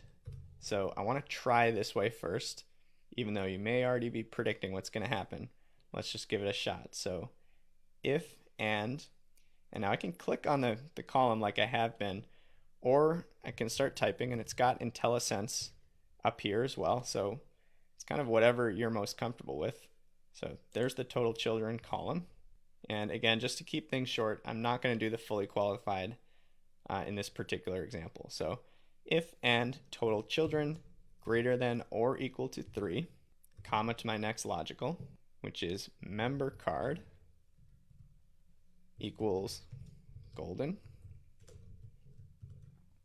And I'm going to try to comma and add a third, which is homeowner equals yes. Close the and statement, comma to my results if true, which is going to be high priority. Again, that means all 3 of these things are met. Otherwise, normal. Close that off. Now we'll try hitting enter. And as you probably expected, we get this error. And when you get an error, you'll see this little tab pop up. You can click it and show your error. And this is one of those rare errors in Excel that actually makes sense in common English. So it's like, hey, you passed too many arguments to the AND function. The maximum number is 2. And you read that and you're like, oh my gosh, I know exactly what you mean and how to fix it. Thank you, Excel. Because usually, you get that crazy just text speak with weird error codes and whatnot. So I'll press OK. And now I think you know what we need to do is we need to get rid of this AND function and replace it with the double ampersand trick. So let's cut that out so that we only have if open paren total children is greater than or equal to 3. Now instead of commas here, we're going to be using boom boom ampersands. Second condition, member card equals golden. Get rid of the comma, ampersand ampersand. Third condition, homeowner equals yes. And now because we don't have the and statement in there, get rid of this closed paren, and we comma over to the result if true, high priority, result if false, normal. Hit enter now, and there you have it. So let's give this a new name, customer underscore priority. Hit enter, and let's see what we got. Well, that's weird. It's showing up as blank in here. Let's just pull this formula bar up. And this is a good time to talk about bugs. So this is still a relatively new Microsoft product. You're going to run into bugs like this sometimes. I know for a fact, if I scroll down, I know this formula is correct. And in fact, you can see that it's correctly populating high priority. Like for this person, for instance, they have 4 children, they're a golden card holder, and they're a homeowner. So it's properly categorizing them. But for some crazy reason, it's just not showing us the values in here. So little tip that usually helps is I'm going to try closing the data model window. Remember, I didn't lose anything because it's still tied to this Excel window that's still open. Then I'm just going to jump right back in, and you can see if we scroll over, don't worry, our stuff is still here. And let's check again. There we go. So the thing is, you will inevitably run into little bugs like this. And it's just a fact of life. It's a fact of Power Pivot. It's a fact of the data model. And it's just more reason to save early, save often, save backup copies. And when things aren't working as you'd expect, it always helps to maybe close and reopen your window. So glad we got that sorted out. We used OR to come up with education level. We used and the double ampersand to come up with customer priority. Let's do one other quick example in the calendar lookup. And we're going to add a column here. And what I want to do is basically just create one called weekend. And another little tip here, we've been creating the formula and then changing the column header name after the fact. We can also name it here. So call it weekend. And then colon equals. So we're essentially naming the calculated field and defining it in the same step. So let's make this a little bit bigger for you guys. And this is going to be nothing new. It's just going to be an if or again. And the 2 logicals are day name equals Saturday or Sunday, because that's how weekends are defined. So day name equals Saturday. Logical 2, you guessed it, day name equals Sunday. We wrap up with a comma to take us to our result if true. And let's just make this weekend field kind of a binary flag that's either a Y for yes or an N for no. So if the day is Saturday or Sunday, that's a yes. Otherwise, it's a no. Close off that final parenthesis, press enter, and there you go. We've got our weekend field. Saturday, yes. Sunday, yes. Monday, no. Looks good to go. And now that we've got this field, again, I know I'm like a broken record, but we've stamped this new characteristic, this new attribute onto our calendar table. So now any data table that has a date in it, which is both transactions and returns, can now be filtered and segmented based on weekend days versus weekdays. So I'll show you a quick example. Jump back to the pivot, and let's just pull all these fields out so that we're all in the same place. So product brands, I'll leave that in there. And let's search for that weekend field. I got to go to all. Weekend field, there it is. Let's bring that into our row labels as well. And let's look at total transactions as our values. So there you go. For each brand, it shows how many transactions on weekends versus weekdays. If we pull brand out, now we're just looking at the overall trend. So there you go, a few cool examples of how to use those logical operators with if, and or. All right, next up we've got two functions that you probably haven't seen before, switch and a variation of switch called switch true.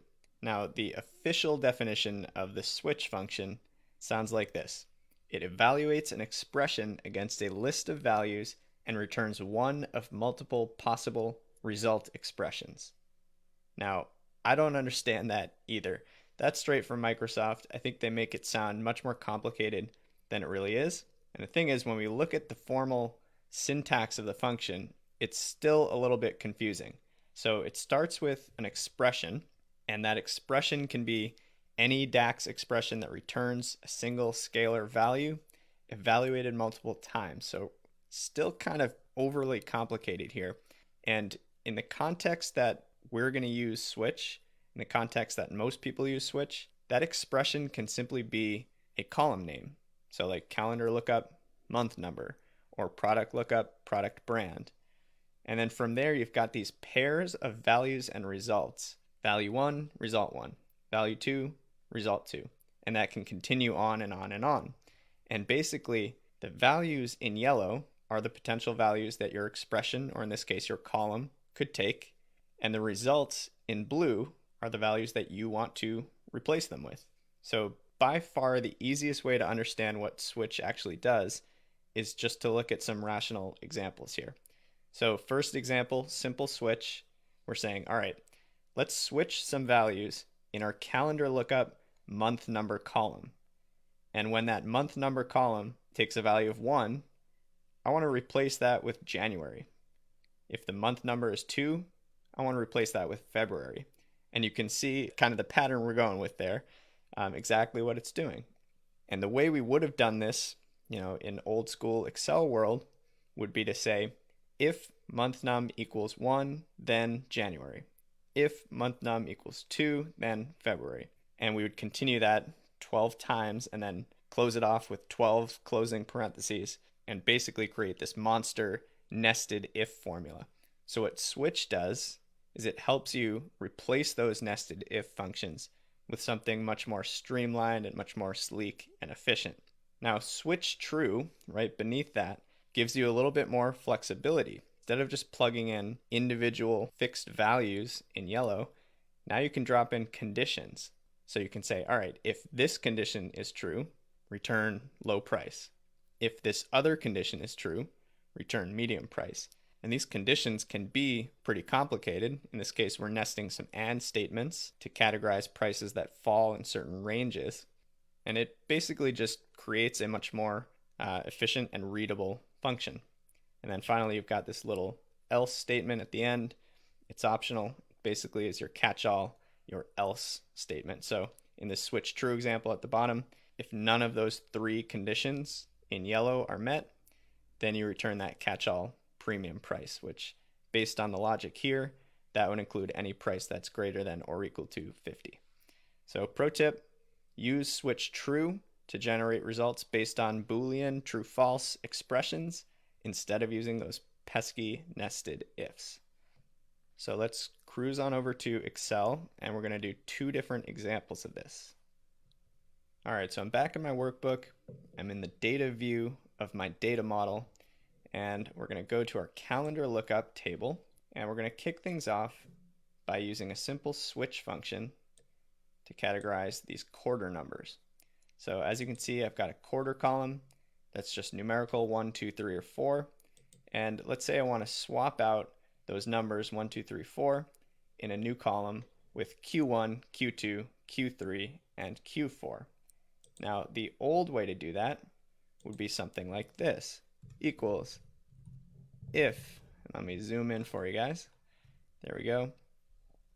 If the quarter equals 1, then the result, if true, is going to be Q1, comma, and then basically repeat this 4 times.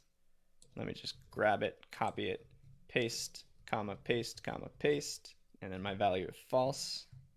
I'm just going to put other right now and swap these out. So quarter equals 1, Q1. If quarter equals 2, Q2. If quarter equals 3, Q3. If quarter equals 4, Q4. And really, there should never be a case where we need the result if false, but it really can't hurt just to have it. So now we close out all those parentheses, 4 consecutive, and we press enter. That's the nested if approach. And as you can see, it gets the job done. It returns Q1, Q2, Q3, and Q4, which is fine, but we can also do it with a switch function. So let's go ahead and create some space up there in the bar, delete all this, and now we're going to start with switch. And remember, the expression can just be the name of a column. So I can either start typing quarter, or I can just click on it. And here it actually populated with the fully qualified column name, which is all good. So comma, and now I'm in my value result pairs. And switch is a good candidate for using that shift enter trick because it makes the function a little bit easier to read, and it helps to differentiate between each of those value result pairs. So the first value that the quarter column could take is a 1, and a comma to my result 1, which is Q1 as text. And then another comma takes me to my second value. So I'm going to shift enter again. Second value is 2, Q2, comma, shift enter, 3, Q3, comma, and now we know it has to take 1, 2, 3, or 4. So I'm going to put in my value of false, or my else statement right now, which is Q4. And that's it. That's the end of my value result pairs. So I can close out the paren and press enter. And there you go. See how nothing changed? Continues to return the exactly correct numbers, Q1, 2, 3, and 4. So let's go ahead and double click the header. Let's call it something like, I don't know, quarter name this time. And there you have it. So that's an example of using a simple switch. Now let's take a look at switch true. So to do that, we're going to drop in on our product lookup table. So here we are. And remember, switch true allows you to test entire conditions as opposed to just individual values that a column can take. So this is a great way to assign labels based on bands or ranges of values or more complex conditions. It's a really powerful version of switch that you can do a lot of really cool things with. So in this case, I want to use switch true to calculate a new column that we're going to name product underscore price underscore tier. And then remember, if we're going to name it and define it in the same step, we type the name, add a colon, and then press equal sign to start our function. And let me zoom in, create a bit more space, and we are off and running. So in this case, we're not just going to use switch, we're going to use switch true, and you always do the open, close, comma to get started. So now I'm back to my familiar switch layout. So we'll start with product retail price greater than 3. And in that case, the result, let's say high. And then we'll comma, shift enter to our next line. Product retail price is greater than 2. And let's do an and statement here. And we can use the double ampersand, which is, in my opinion, just a little more readable. So retail price greater than 2 and retail price less than or equal to 3. And we're going to call that a medium priced price tier. And then comma, shift enter to our third condition, which is if retail price is less than or equal to 2, then we're going to call this a low price tier. Comma, shift enter. So reading back, this is basically saying, starting at the top, we're going to check if retail price is greater than 3. If so, this is a high price tier. If not, let's check if it's greater than 2 and less than or equal to 3. If both of those conditions are true, then we're naming the price tier medium. Otherwise, we're seeing if the price is less than or equal to 2, we're going to call that low. So that should capture any prices in our data, but again, it doesn't hurt to put that catch-all else value. So we'll just name it other here, and then close the parenthesis and press enter. So there you go. It's named the column header product price tier, and it's populated with high, low, and medium values. So there you go. We got a price of $2.85. It's coming in at a medium. 83 cents is a low. 364 is a high. So this seems to be working exactly as we would expect. So there you have it. A couple examples of how to use switch and switch true. Let's talk about text functions in DAX. And if you're a longtime Excel user, I've got some good news for you, because these will all look very, very familiar, and the syntax will too. So I'm going to kind of just breeze through these, because to be totally honest, there's not much new in DAX as far as text functions are concerned. So length returns the number of characters in a string. Very simple syntax. You just point to the column containing the text. Concatenate joins two text strings into one. You can type out the full concatenate function name, or if you prefer to do things the easy way, you just use an ampersand. And don't mistake that for the double ampersand, which is the replacement for the and function. Just a single ampersand is what you use to stitch those two strings into one. To be honest, I can't even remember the last time I wrote an entire concatenate function name. Then you've got left, mid, right. These pull a certain number of characters from either the start, the middle, or the end of a text string. So left and right have the same syntax. You just point to the text column and then determine the number of characters to return, either from the left side or the right side of the string. Mid works in a similar way. Point to the text. The only difference is that now you say, I want to start at character position X, maybe it's the 5th character in the string, and then return a certain number of characters. Upper, lower, proper, super simple. These are just formatting functions. Syntax-wise, couldn't get any easier than that. Substitute is kind of an interesting one. It lets you replace an instance of existing text with something new within a string. So you can kind of isolate and swap out pieces of a text string. And so to use that, you point to the text column. You say, this is the current or old text that I'm looking for, and this is the new text that I want to replace it with. So it's kind of like a find and replace within a single function. And that optional field in gray, the instance, that's actually really useful for cases where maybe you only want to replace the second instance of a dash or the third instance of an underscore, whatever it might be. That's a great way to use that. And then last but not least, one of my personal faves, you got search, which returns the position where a specified string or character is found, and it reads left to right. So this is one that a lot of people get a little bit confused about. And search will return either a number or an error. And it returns a number if it finds the text that you're looking for. And the number that it returns is the position or the character number where it found that text. Now, if it doesn't find the text that you're searching for, you'll get that error message. So syntax wise, you basically say, all right, search for this specific character or string within this column containing text. And then you've got some optional values like search that string, but only start after the 10th character. That's that start number argument there. And then finally, that not found value, that's kind of like your if error or your value if error, where you can swap in a custom value to return. So those are your basic text functions. They're really, really similar to the Excel counterparts. And I've covered every single one of these in my formulas and functions course. So let's head to Excel and I'll show you just a couple quick examples. All right, so here I am in my data model, looking at the data view, and I'm sitting here in my calendar lookup tab. And the first demo that I want to show you is a simple concatenation of the year and the month. So I'll select the add column cell, click into the formula bar. Let's create a little bit more space. And let's just start a concatenation function.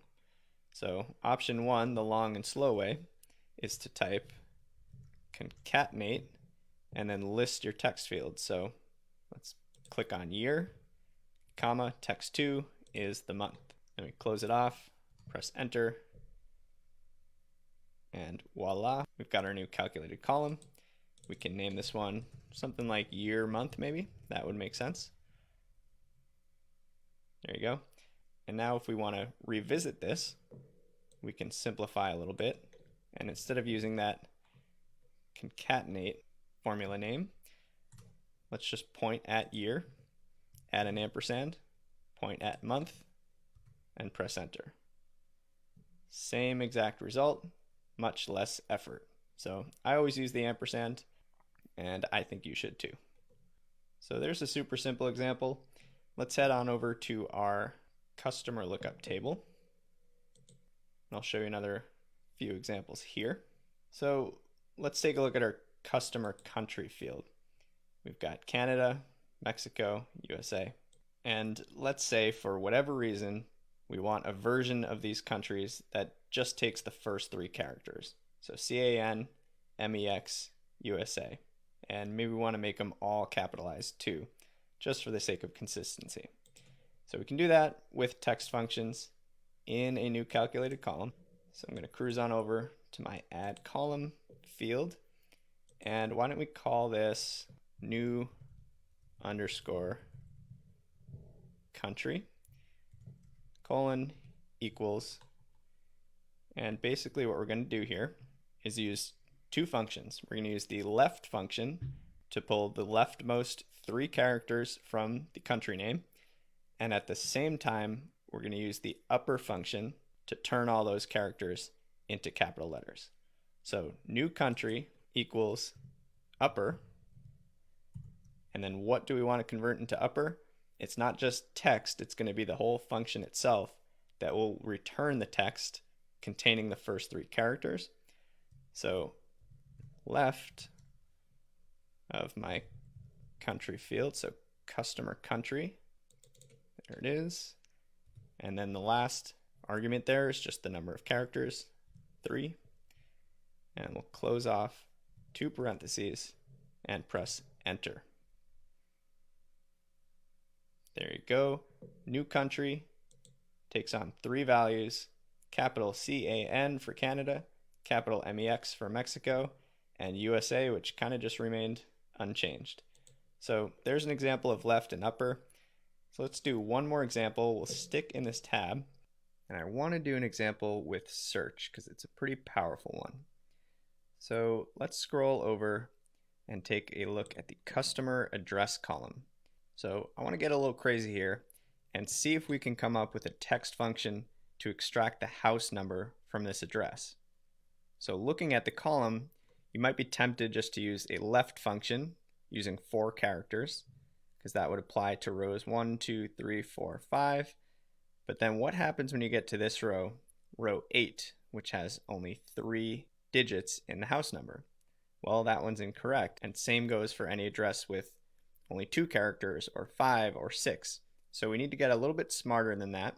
We need to get a little bit more dynamic than that, and we'll do that by combining the left function with a search, which is going to help to tell us exactly where that space is positioned so that we can return a variable number of characters from the left up until the point where it finds the space, and that will work in any of these cases. So let's scroll on over to the end of our sheet, and let's add a new column here, and we're going to name this house underscore num colon equals, I'll zoom in for you.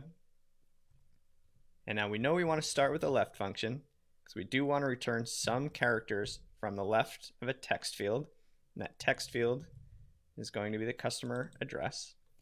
Now here's where the tricky part comes in. It's the number of characters. Now because we can't just plug in a fixed value here, it's not just 4, sometimes it's 3, sometimes it might be 5 or 6. We don't have a single fixed value that's going to work for us in every case. But what we do know is that the house number and the street are always separated by a space. So if we could search for that space and return the position in the string where it's found, that could serve as our input for our left function. So let's go ahead and do that. Let's type search, and we're searching for that space because we know we want to return everything up to that space, and we're looking for it in that same field, that customer address column. And we don't need any of these other optional arguments here. Now, if I close this out, think about what this is saying for just a minute. Take a 4-digit house number, for example, followed by a space. When we search for the space in a string like that, it's going to find the space in the 5th character position. So if that's the case, you feed that into the left function, and it will say, give me the 5 characters to the left of customer address, which is almost what we need, except for one issue, which is that it includes the space as well. So the last little adjustment here we need to make is to subtract 1 from the number of characters, just so that we don't return the space itself. And when we close out that last parenthesis, we can go ahead and press enter. And there you have it. There's our house num. We've got some 4-digit ones. We've got some 3-digit ones. Who knows? There may be some others in here. I'm not sure. Yep, there's a 2-digit one. And it's all calculated properly because we've made it dynamic with that search function. So I know that was a quick description. There's a much deeper explanation in my formulas course, but hopefully that was pretty clear. And with that, that wraps up our demos for the text functions. And again, a lot of this should be very familiar as far as the syntax is concerned to those traditional Excel formulas and functions. Next up, we've got a quick homework assignment, and then it's on to some of the really interesting, very DAX-specific functions like calculate and filter. So stay tuned. So up until this point, you might be asking yourself, what's so special about this DAX language anyway? Based on what we've looked at so far, these logical operators, these calculated columns, these text formulas, it's all extremely similar to regular old Excel syntax. In fact, in many cases, it's just about identical, with the exception that we're pointing to columns and tables instead of individual cells. And we've had a few interesting nuggets, like distinct count is pretty cool and switch is a great option, but we haven't really begun to scratch the surface of what DAX is really capable of. And that's going to change now, because now we're shifting gears into the DAX filter functions. And these functions are really what starts to set DAX apart as a distinct formula language. And we're going to kick it off with hands down the most popular filter function of all, called calculate. So calculate basically just evaluates an expression or a formula under a set of defined filters. Syntax is pretty simple. You start with an expression. This can either be the name of a measure or a formula for a valid measure. So for instance, you could use the total transactions measure as your expression here, or you could use something like the sum of the quantity column from the transaction table. Both cases would be valid expressions within a calculate function. And then the only other piece or argument of the function is the filter argument. And these are based on simple column references and fixed values. So you can't even do anything fancy here. You can't filter based on things like measures. It really just needs to be a column reference and some fixed value. So some valid examples could be store country equals USA, year equals 1998, quantity is greater than or equal to 5. And you can use variations of those operators, equal to, not equal to, greater than, less than. But other than that, you're really restricted to one side has to be a column reference, the other side has to be a fixed value. So it took me a while to really understand why this function was so powerful until I started to relate it to similar Excel formulas. So my pro tip for you here, think of it this way. Calculate works just like a SUMIF or SUMIFs, or a COUNTIF or an AVERAGEIF, except for the fact that it can evaluate measures based on any sort of calculation. It's not limited to just a sum like a SUMIF or a count like a COUNTIF. So if you almost think of this function like a calculate if, it's calculating some measure, some expression that could have a very rich definition and only applying it if certain filters or criteria are met. So let me jump into Excel and show you an example of what this really looks like. All right, so I'm back in my Food Mart data model workbook. I'm looking at the pivot table here, and if you're following along, I've just got that weekend field, that calculated column that we added to our calendar lookup table. Right here are my rows, and the only values that I'm looking at this point are the total transactions, the measure that we defined earlier. So this is a nice, simple way to explore the breakdown of transactions for weekends versus weekdays. And it certainly gets the job done, but the catch is that it requires this weekend field to be on our pivot, either as rows, columns, or filters. Now, I want to take a different approach to this to get at the same insight in a way that's going to actually give me much more flexibility. So let's go to Measures, New Measure, and we're going to name this measure Weekend Transactions. Make sure it's assigned to the transactions table. And the description that I will give this measure is transactions where weekend equals Y. So you can start to see where I'm going with this.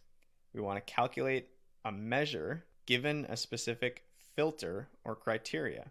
In other words, we're evaluating the total transactions measure with a filter for weekend equals Y. And like we just talked about, calculate is going to be the perfect tool for the job. So let's click into the formula pane. I'll zoom in a bit, and let's start with a calculate function. So we're going to calculate our expression or measure, in this case, total transactions. And again, the only other argument in this calculate function is the filter piece. And we've got a simple case here, just one filter, and that filter is that the weekend column from the calendar lookup equals yes. So close the parenthesis, we can check the formula. Awesome, we get that green check. And let's make it a number, whole number with 1,000 separator, and press OK. All right, and now we can simply search for that weekend transaction measure, there it is, and drag it into our values. And it looks a little bit weird, doesn't it? Because we're getting repeating values. Now, that's not incorrect. The last time we saw repeating values, it was incorrect because it was a function of missing relationships. These are actually the correct numbers. And I'm going to show you why that's the case in the second example that we're going to walk through. But first, let me show you one other piece, which is a measure named weekday transactions. And I think you can see where I'm going with this. We'll assign it to transactions. Description is going to be transactions where weekend equals N. And then you guessed it, we're going to use calculate again. We're going to calculate the total transactions. And this time, the condition or the filter is where the weekend column in the calendar lookup table equals N. Check formula, good to go. Make it a number, whole number again, 1,000 separator, and press OK. And let's go ahead and search for that and pull it into our values as well. And now having these two measures, which include filters on the weekend column, look a little weird when you're segmenting on that weekend field at the same time. But what if we pull that weekend column out now we still have access to those same weekend-specific transactions and weekday-specific transactions without having to actually pull that weekend column into our filters, columns, or values. And in fact, now we can grab any field from any of our other lookups. Since we're dealing with transaction data, it's downstream and it's related to everything. And we could drag in anything we wanted here. We could do product brands as rows. We could break product brands down by gender. And in each of these cases, in all of these filter contexts, we're now looking at the data or analyzing the data through this lens of weekends and weekdays. And from here, we can go even further and we can create new measures based on these fields. And this is the concept of creating measure trees, using measures as component parts of additional measures to create things like weekend transactions as a percentage of the total, or a ratio of weekends to weekdays broken down by products. And these types of views are views that would be almost impossible to replicate without having access to a function like calculate and without having access to Power Pivot and DAX. So really just a taste, but a good example of how this calculate function can open up some really interesting doors. Now let's go ahead and pull those fields out. I'm actually going to pull every single thing out except total transactions. So I've just got my one lonely cell in the pivot. And as a second demo, I'm going to create a new measure. And this one will be called USA transactions. And I bet you can't guess how we're going to define this one. I'm actually going to skip the description because it's pretty darn obvious where we're going. We're going to calculate total transactions where, and I guess it's not quite so clear because we could do either the store country or the customer country. Let's do store country. So where store country equals USA. Calculate total transactions where the store country column from the store lookup table equals USA. Check it. Good to go. Number, whole number, separator, and boom. Okay, so let's search for that. USA transactions. We're going to pull it in and then clear that search bar. And I want to actually segment the pivot now by that store country. There it is in the more fields. I'm going to segment by rows, kind of like what we did with the weekend and weekday data as well. So here we arrive at that same view that's a little bit confusing and honestly kind of concerning at first, which is this duplication of values in each row. So let's jump back to the slides, and I want to really sink our teeth into this a little bit and show you exactly what's going on to produce these values and why we shouldn't be concerned because they're actually the correct values. So here we see the exact same context that we're just working with. We've got a calculate function here where we're defining a new measure called USA transactions, total transactions where the store country equals USA. And we're seeing this issue with repeating values when we add that store country field to segment by rows. So you might be asking yourself, shouldn't those cells have the filter context for Canada and Mexico? Why don't those rows continue to return 16,000 and 72,000 like they did in the total transaction column next to it? So time for an important box. The calculate function modifies filters. That's in bold. It modifies filters and it overrules any competing ones that are defined by the pivot table layout or coordinates. So in this very example, the Mexico cell in the middle, it does have a filter context of store country equals Mexico, and that's defined by the row labels in the pivot layout. But it also has a filter context of store country equals USA, which we manually defined in the calculate function right here. This is a filter context. So store country can't equal Mexico and USA at the same time. Both can't be true. So what happens is that the Mexico filter context gets overwritten and calculate takes priority. And that's happening in every single cell here. Now what that means is that our little diagram, our three-step process, needs to be modified slightly. So let's revisit this. Again, this was the step-by-step diagnosis of how a measure is actually evaluated in a pivot table cell. So remember, step 1, Excel detects the pivot coordinates and then applies the filter context. So that step still happens. Let's look at that one Mexico cell, for example, here. Coordinates say, hey, store country equals Mexico. And then the filter context based on those coordinates are applied to the table. So the whole store lookup table gets filtered down to only rows where store country equals Mexico. Now, here's the thing. If the measure being evaluated contains a calculate function, that filter context gets modified between step 1 and 2. So in other words, calculate kind of barges in here and says, wait, store country actually needs to equal USA.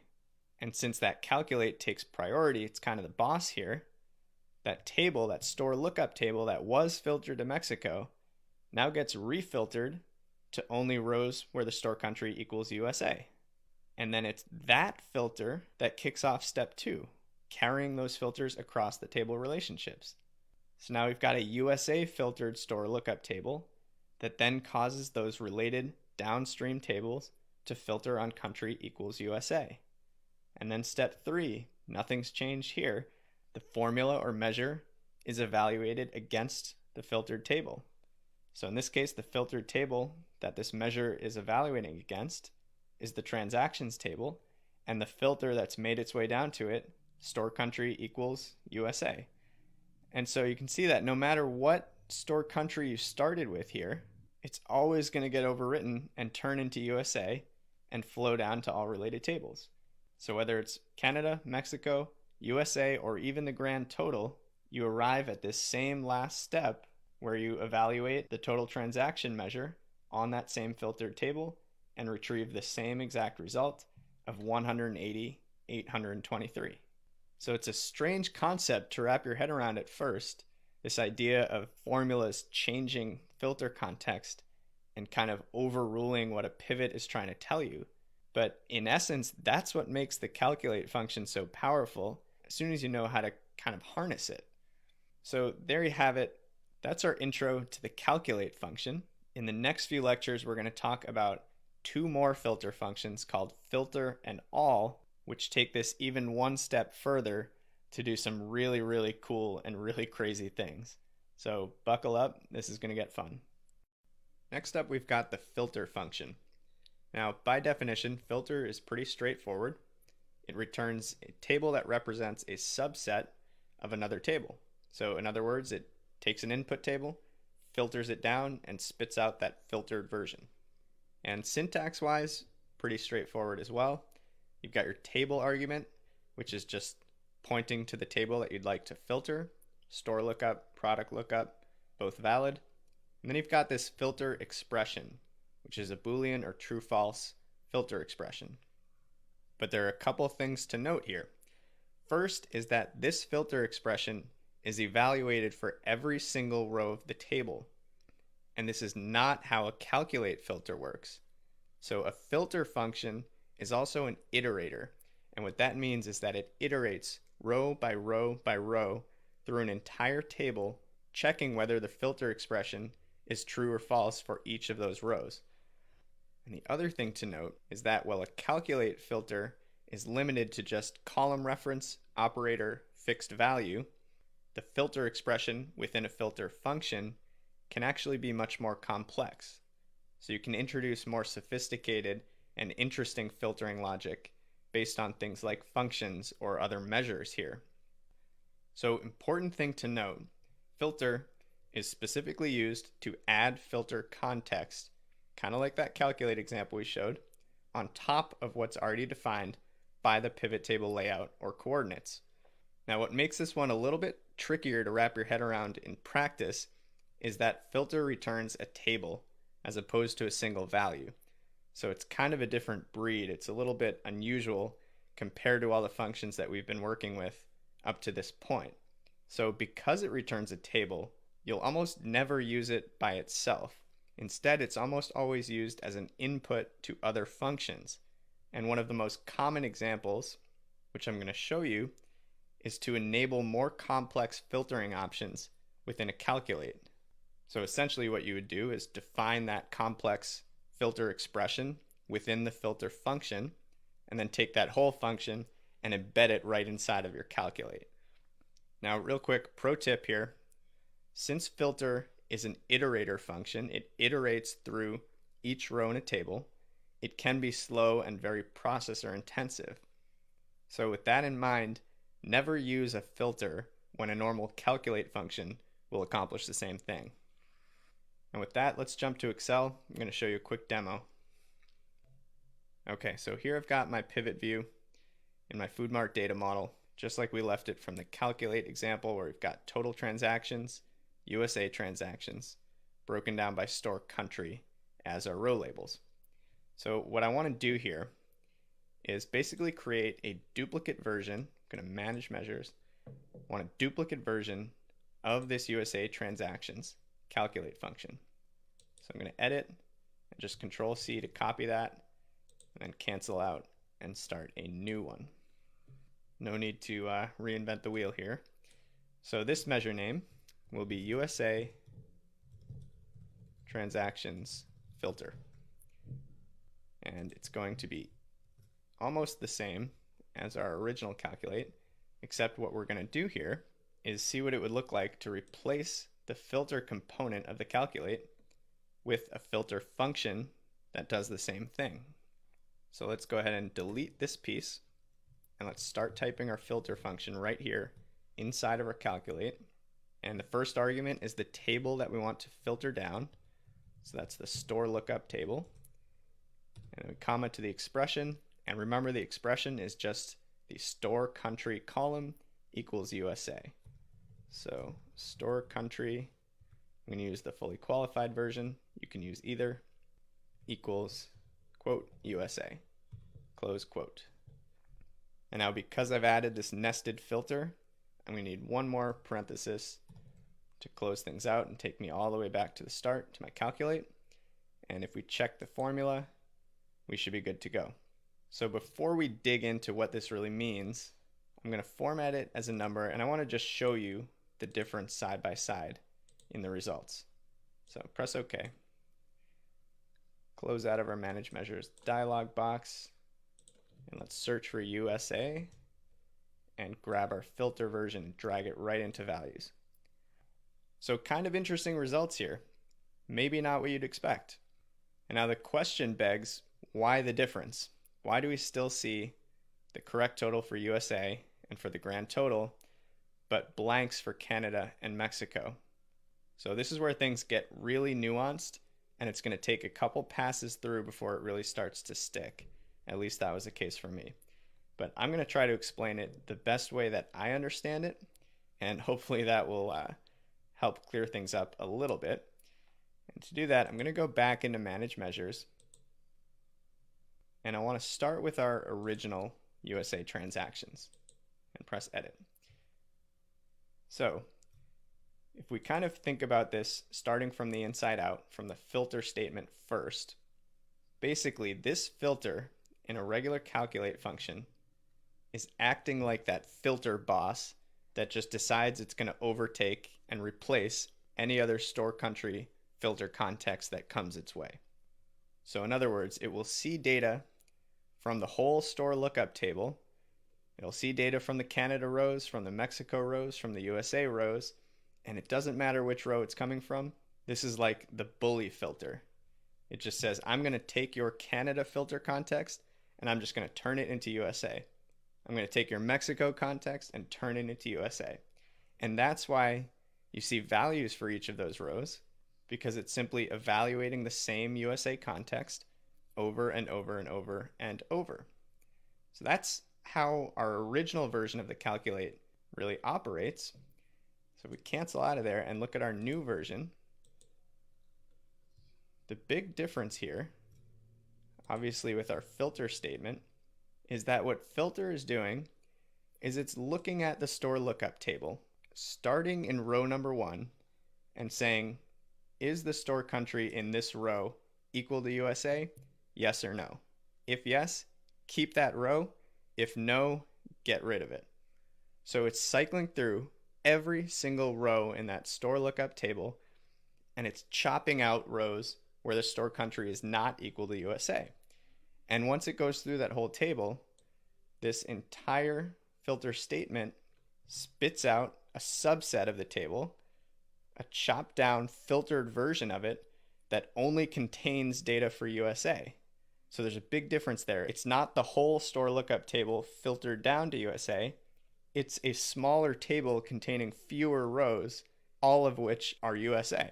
And so when that smaller filtered down table gets fed into Calculate and evaluated in the total transactions measure, Excel has no idea that there ever were any Canada or Mexico rows.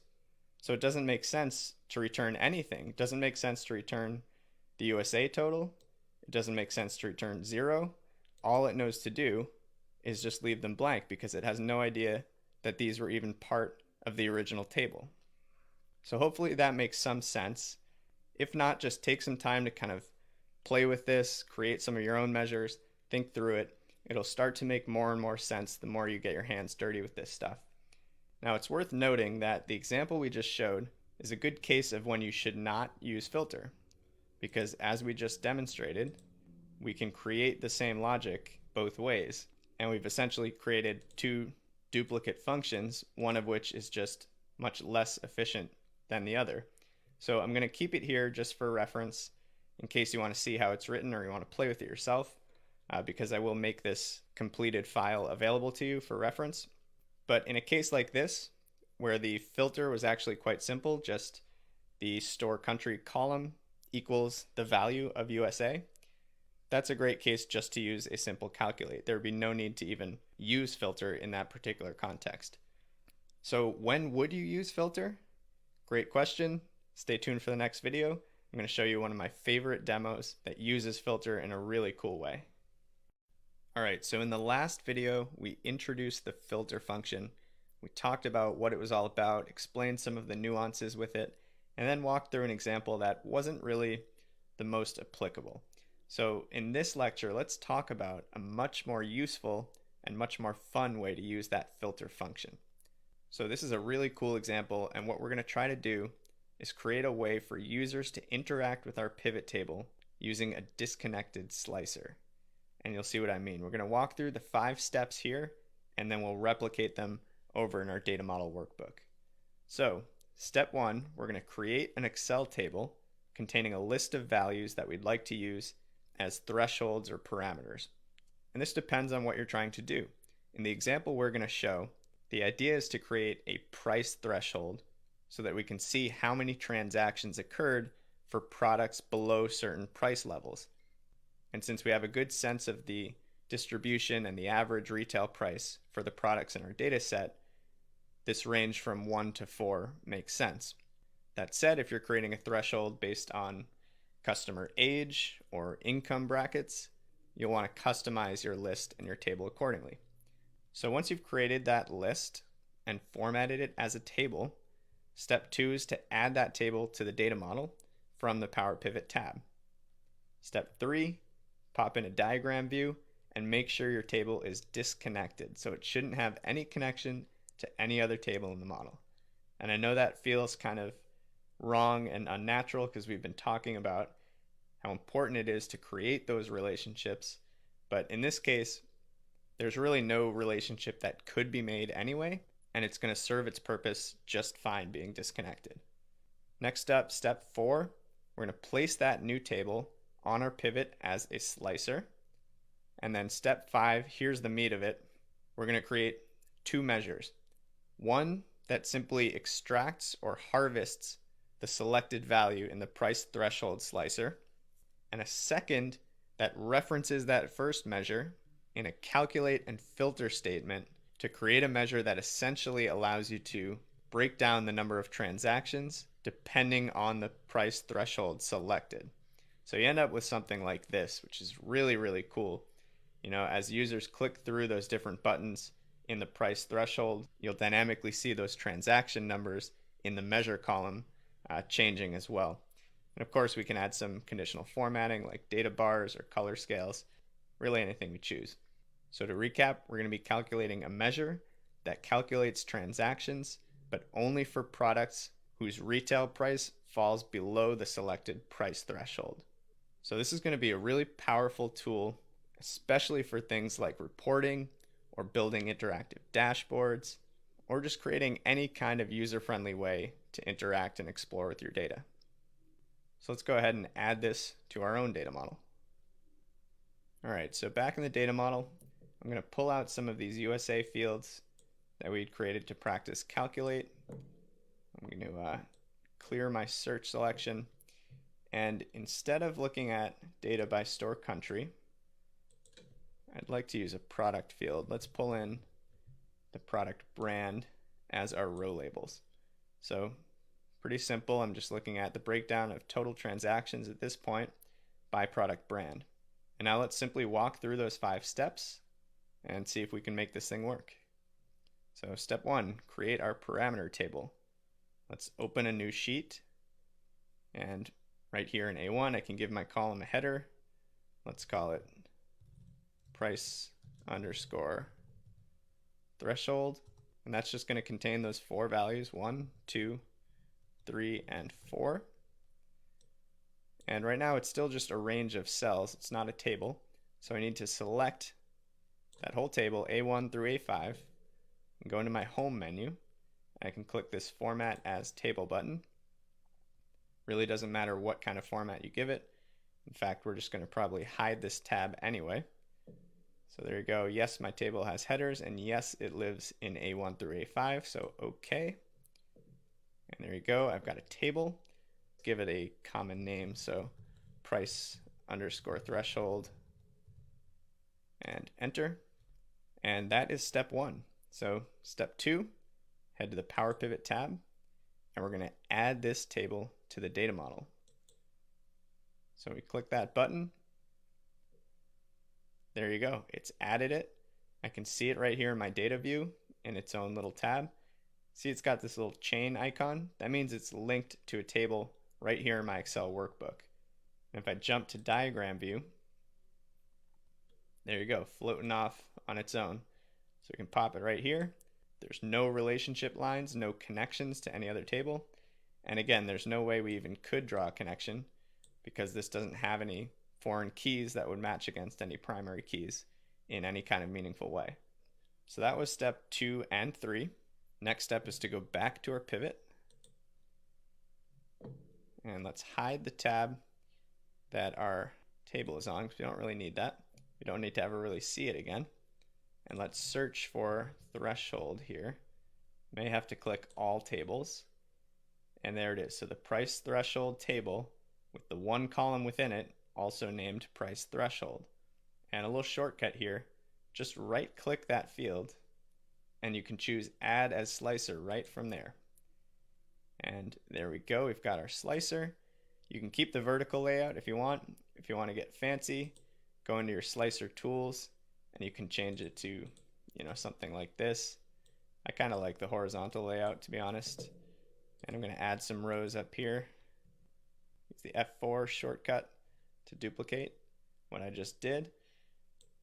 And there you go. So I'm going to put it above my pivot table, kind of like a little control board up here.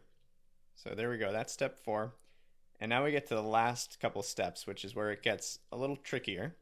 And we need to start creating those measures to deal with this floating little slicer here. So one thing to note, you see this little flag?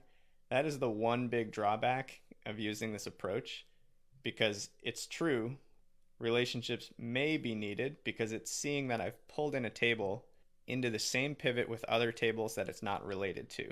And anytime that happens, it's going to throw that flag. So I appreciate that very much. I'm not going to disable the warning, but I'm just going to close it out from this view because I know that in this case, it's okay. So here we go. Let's go into Power Pivot because we're going to create our first measure, new measure.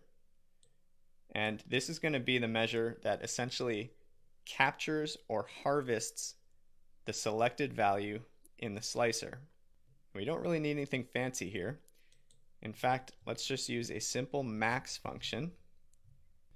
And we'll name this after we write the function. So just as simple as a max function that just points to that price threshold table, price threshold column, and close it out. And remember, because measures understand filter context, when we create this measure and start playing with these buttons, the filter context will be changing from price threshold equals 1 if that 1 is selected, to a 2 if the 2 is selected, to a 3 if the 3. So if you only enabled a single button selection and no multiple select, then you could use any aggregation function here, because there will only ever be that one value of price threshold when each button is selected. But in this case, we'll use max just in case someone selects multiple buttons. We'll say let's pull the highest one or the maximum value from the selections that they've made and grab that one. So for the name, let's name this threshold selected. And we could assign this to the threshold table. We could also assign it to transactions. Doesn't really matter. Why don't we put it in the threshold table, or we'll assign it to the threshold table. And we'll just call it a whole number, because it's either going to be 1, 2, 3, or 4. We won't get into thousands, so don't even worry about that. And we'll press OK here. Close that warning again and search for threshold selected. So I want to drag that into the table just so that we can see that it's operating properly. Right now it's returning 4, which is the maximum of the 4 buttons, which are all selected at the moment. Now if you just select, enabling multi-select here, there we go. You can deselect 1, deselect 2, and now we're seeing that this is operating kind of as we'd expect. So let's uncheck that again, and now we should just have, there we go, single selection. So when 1 is selected, that threshold selected measure captures that 1. 2 is 2, 3 is 3, 4 is 4. And as we've seen, if we had multi-select and I also selected 3, 2, 1, it would still return 4 because the threshold is a max function. So there you go. That piece is good to go. Now the last part is a second measure. And this is going to be something like transactions for products under the threshold. So we can name it something like that. Let's say trans under price threshold. So that should be pretty descriptive. And we can assign this one, because it actually is transactions being returned. Let's assign this one to the transactions table this time. And now remember, we're going to use calculate and filter here. We always start with calculate. So we're going to calculate the total transaction measure. And here's where it gets a little bit trickier. So remember, instead of just the standard filter argument, we're going to actually use a filter function here. And the table that we're filtering down, the condition that we want to be met in order for the transactions to be calculated, comes from the product table. So the table that we're filtering is product lookup, and the filter expression itself is that product lookup retail price, which is right here. The retail price should be less than or equal to the threshold selected. That's going to allow the total transaction measure to calculate for any case where the product retail price is less than that selected value. So product retail price less than, we could also do less than or equal to, doesn't really matter. And now instead of just a fixed value like 1, 2, 3, or 4, we're actually going to reference our threshold selected measure. And this is exactly why we have to use filter here. So remember, we can't do anything fancy like reference measures in the filter argument of a calculate function, but we can within the context of a filter function. So without filter, we could have never done this.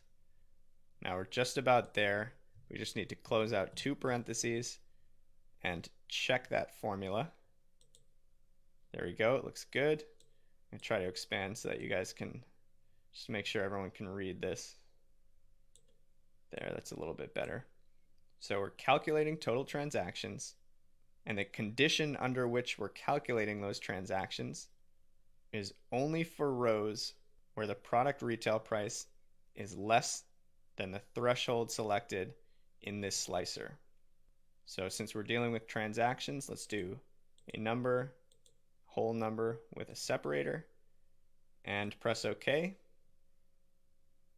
And hopefully that worked. Let's hide our little flag again and search for trans. There it is, trans under price threshold. So we've dragged it in, and as you can see, we've got the maximum price selected now, and the price under is actually matching the total transactions in just about every case, which makes sense if there aren't any products with a retail price greater than 4. So the real test is if we click 3, there we go, we see this start to filter down, 2, and then 1. It's going down and down and down because there are fewer and fewer products that are falling under that threshold price as it gets lower and lower. So that's really cool to see. And now just to do that little additional bit of visualization here, again, I'm going to Control Shift down, release Control, and just Shift arrow up to grab this whole range. And I'm going to go into my home menu, and let's go ahead and throw something like a data bar on here and just watch it go, which is pretty cool. You can see kind of how the distribution is changing under different price thresholds. So there you go. That's a great example of how to use calculate and filter to create a disconnected slicer that users can use to actually interact with your data. All right, next up, time to talk about the all function. Now basically the all function can do two things. It can return all the rows in a table or all the values in a column, ignoring any filters that have been applied. So it works in kind of an opposite way to the filter function, where the filter function adds filter context, the all function removes it. So syntax-wise, pretty straightforward. There's only one required argument, which is the table or column reference that you want to clear the filters on. And you've also got an optional list of columns as well. A couple things to note here. If your first argument or parameter is a table, then you're done. That's the whole function, just all table reference closed parenthesis.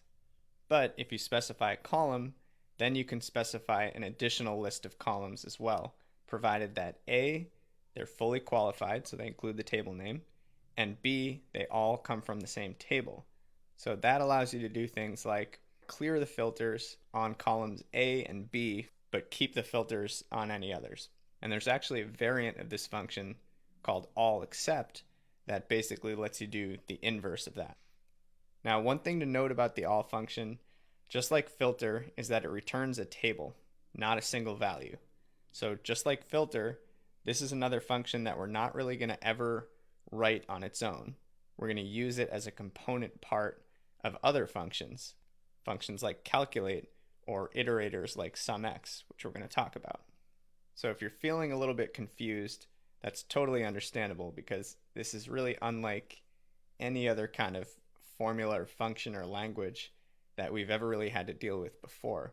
And this whole concept of trying to counteract pivot table filters, even when they're displayed in the pivot table layout, is just very strange and it's very tough to wrap your head around.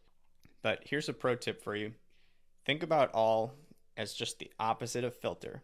So again, instead of adding to filter context or creating more filters, all is removing filter context or taking filters away. And the most common use of the all function in Power Pivot is when you need unfiltered values that you don't want to be skewed by the pivot table layout. So things like category sales as a percent of total or regional sales as a percent of the country. Now, obviously you could set up a very specific fixed view and calculate that manually, but the beauty of measures is that you can allow them to calculate properly while still maintaining that flexibility and that dynamic nature of the pivot table itself. So let's take a look at an example for ourselves. All right, here in Excel, I'm in my disconnected filter example, and I don't really want to break this one down and pull the fields out. So why don't we go ahead and insert a new pivot table. So I can click off of the pivot, go into my insert menu, and choose pivot table from there. That's one option. And yes, I'm going to use the data model. And let's put it in a new worksheet this time. So So there we go. We've got this nice new blank canvas to work with. And check this out. When you look at your pivot table fields, we've still got access to all of our tables. And not only that, but all of our calculated measures as well. So to demo the all function, let's grab total transactions, pull it into values. And we haven't really looked at anything from the region lookup yet. So let's grab sales district in our rows. And here it looks like we've got cities, Portland, Salem, Acapulco. And now let's say our task is to simply come up with a measure that gives us this transaction number, or any of the numbers in this column, as a percentage of the grand total. Now at first this seems really straightforward and really easy because, you know, it's as simple as equals that cell divided by the total, San Diego, 6%.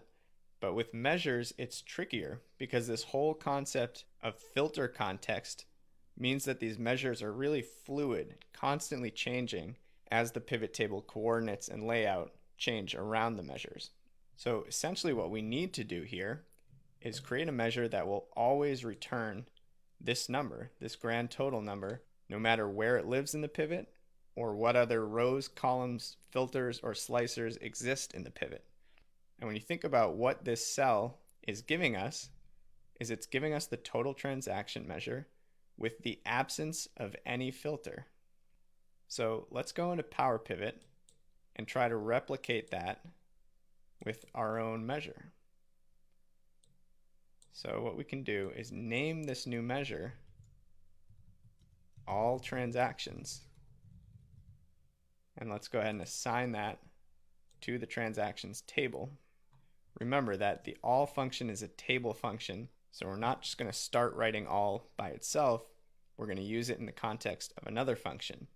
And because in this case, we're trying to calculate a measure given a certain criteria, even if that criteria is the lack of a filter, then we're going to use our trusted old friend, calculate.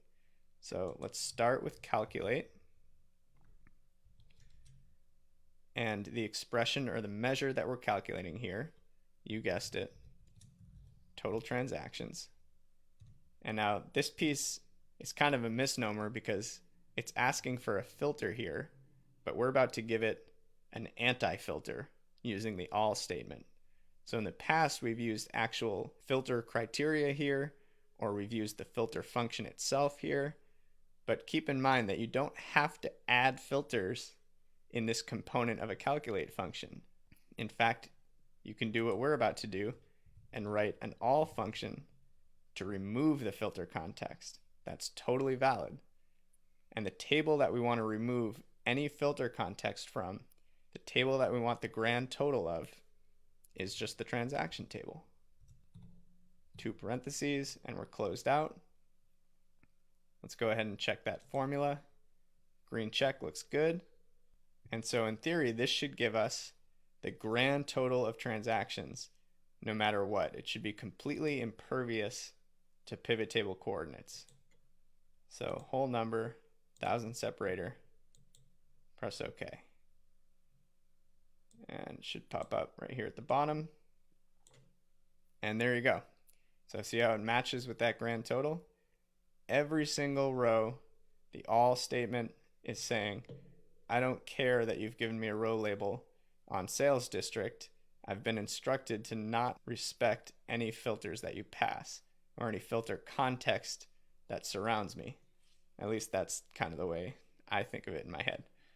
So that's great news because what this gives us is our denominator. And it's a denominator that's never going to change or get skewed if the pivot table changes. So we're almost there. We got our numerator, we got our denominator. Let's add one more simple function to calculate the percent of all transactions. And that can simply be defined as one measure over the other. So total transactions divided by all transactions. We'll check it just for good measure.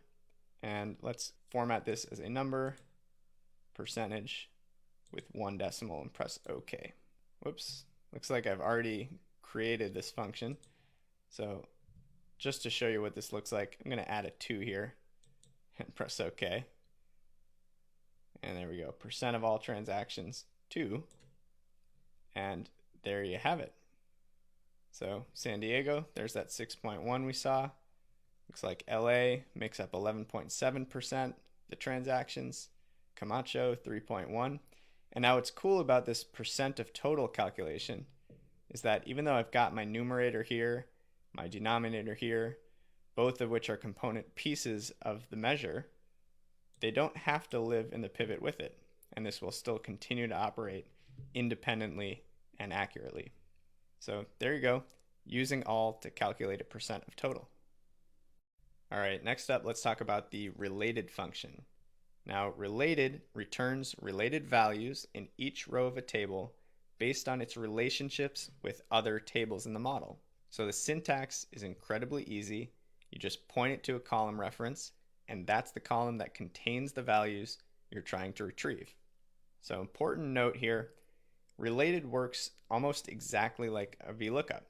It uses those relationships between tables to basically reach into one table and retrieve values and pull them back into the column of another table. And since this function requires row context, you can only use it as either calculated column or as part of an iterator function that cycles through tables row by row. So we talked about how filter was one example of that. And in the next video, we're going to be talking about X functions like SUMX, MAXX, COUNTX, and more. So quick pro tip here, you might be tempted to use the related function because it's easy and because it's kind of nice and convenient to try to get all of your data together in the same place. But remember that by doing so, you're creating redundant calculated fields and you're increasing your file size. So I'd recommend only using related for calculated columns if you absolutely need to. Otherwise, there are generally ways to use related within functions like filter or SUMX. So we're going to hop into Excel and I'm going to show you kind of part A of the related demo, which is the calculated column version. And then in the next video, when we talk about iterator functions, we're going to revisit that related column and embed it into an iterator measure instead.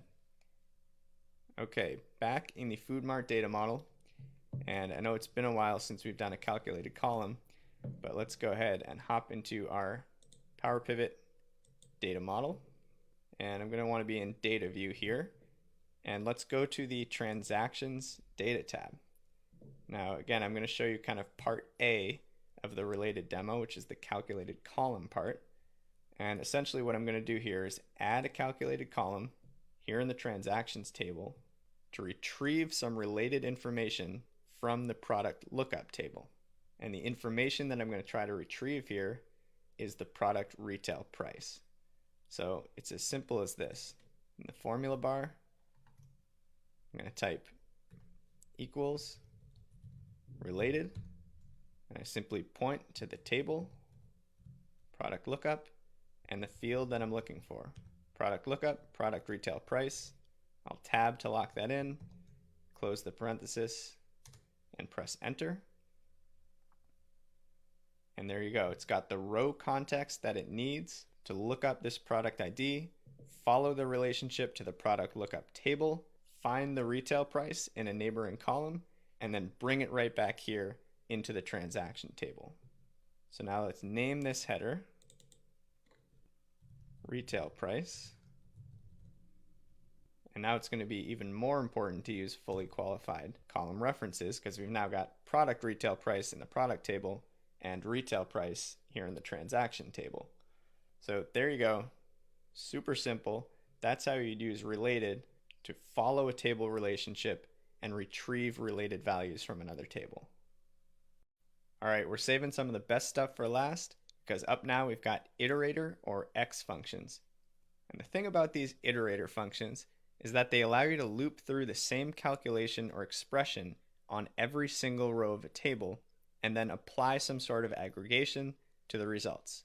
So you can take the sum, the max, the min, count, the average, any kind of aggregation.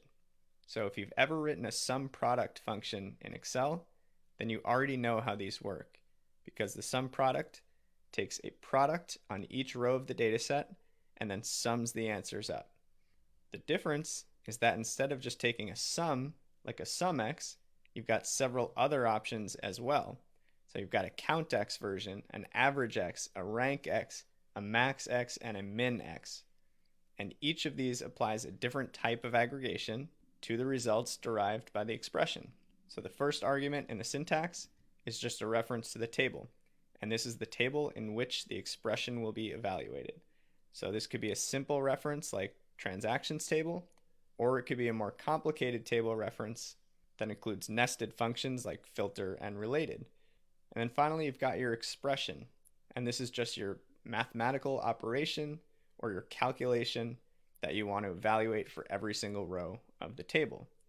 This could be a reference to a measure like total transactions, or it could be an operation against columns like price times quantity. Now, pro tip here, it took me a while to kind of wrap my head around how iterators were really working, and one thing that helped for me was to imagine that these functions are adding a temporary new column to the table. They're calculating all of those expressions row by row and putting the answers in that new column, and then at the very end, aggregating that column somehow, whether it's a sum for a SumX, whether it's counting the answers if it's a CountX, but just that thought of this temporary new column being created and then aggregated really helped me get a better understanding of how these things really work. So hopefully that helps you as well. Let's jump into our data model, and we're going to do some practice with SumX. All right, here we are in our data model. I'm in the data view right now, looking at the transactions data tab, and we've got this retail price column that we had pulled in the last video using the related function. And what I want to demonstrate now is two different approaches for calculating a field like revenue, defined by quantity times retail price. And I'm going to show you the first approach, which is a bit more manual and a bit more reliant on calculated columns. And then we're going to work on replacing those calculated columns with a single, much more efficient measure instead. So the obvious first step from a calculated column standpoint is simply to multiply price times quantity and actually stamp that onto a new column in the transaction table. So let's do just that. Equals quantity times retail price. Press enter. There we go. It's got the row context it needs. Every single row, it's multiplying quantity times price. We can go ahead and double click the header, and let's name this something like revenue. And with that, we can jump into our pivot. And if you want to follow along, I've basically set it up with row labels using product name, and I'm looking at my two measures, total transactions and total quantity. Now, our first step for calculating that revenue is to go into measures, calculate a new measure, and let's call this total revenue CC in parentheses for calculated column. And we can go ahead and assign that to the transactions table. And this one's as simple as just taking the sum of that revenue column that we had just created in our transactions table. So there you go. Formula checks out. Let's make it currency rounded up to the nearest dollar, so no decimal places, and press OK. There you go. Now we can simply search for revenue, grab that CC revenue metric, pull it in, and there we go. So looking at these numbers, just kind of spot checking a bit, I know we've got products kind of in the $1 to $3 range, and that does seem to check out given the quantity totals and the revenue. So this looks on point. So now let's say we want to take the same approach without relying on calculated columns. Let's add a new measure. We'll name this one total revenue measure instead, assigned to transactions. And for this one, let's think about how we might be able to do this. So the formula for revenue is total quantity times price. So what if we just tried pointing to those columns? So transactions quantity times transactions, retail price. Let's check that. Well, that's a no-go because we didn't return a single value. These are called naked column references because there's no aggregator function surrounding them, and measures don't really know what to do with an entire column. They need to have some way to boil that down into a single value. So this approach isn't going to work. Now, what if we just wrap both of these in some sort of an aggregator, like a sum? So if we sum the quantity times the sum of the retail price, we can check the formula, and there we go, the error is gone. So let's give this a shot. Currency, no decimals, press OK. And let's search for that in our bar. There it is, total revenue measure. And we drag that in. Oh my gosh, what is going on here? So this revenue measure version is clearly way, way, way too high. I mean, just looking at this, we've got American chicken hot dogs seem to have made us almost $200,000, even though they only sold a quantity of 486. And I mean, I'm no statistician, but that would mean that we're selling those dogs at $400 a piece, which something doesn't smell right there. So I think something's wrong with our measure. So let's go back in and manage that measure and see what's going on here. So total revenue measure, let's edit that one.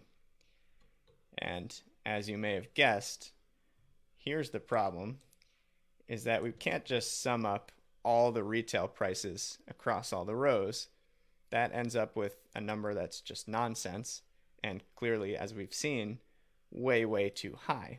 What we really need to do is make this calculation on a row-by-row basis and then sum the individual results.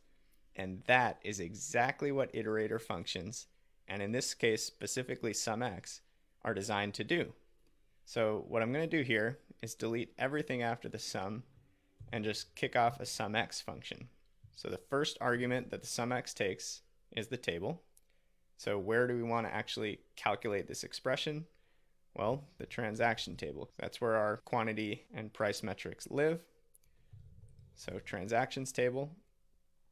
And for the expression, little tip here, within a SUMX function, because it's an iterator and because it has row context, I can use naked columns like quantity, whoops, not 8, times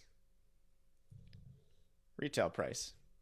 And this is one of the only places in DAX where I can do this, and it's only because SUMX as an iterator function is going to cycle row by row by row through the transactions table, and on each individual row there's one single value for quantity and one single value for price, so no aggregation is necessary.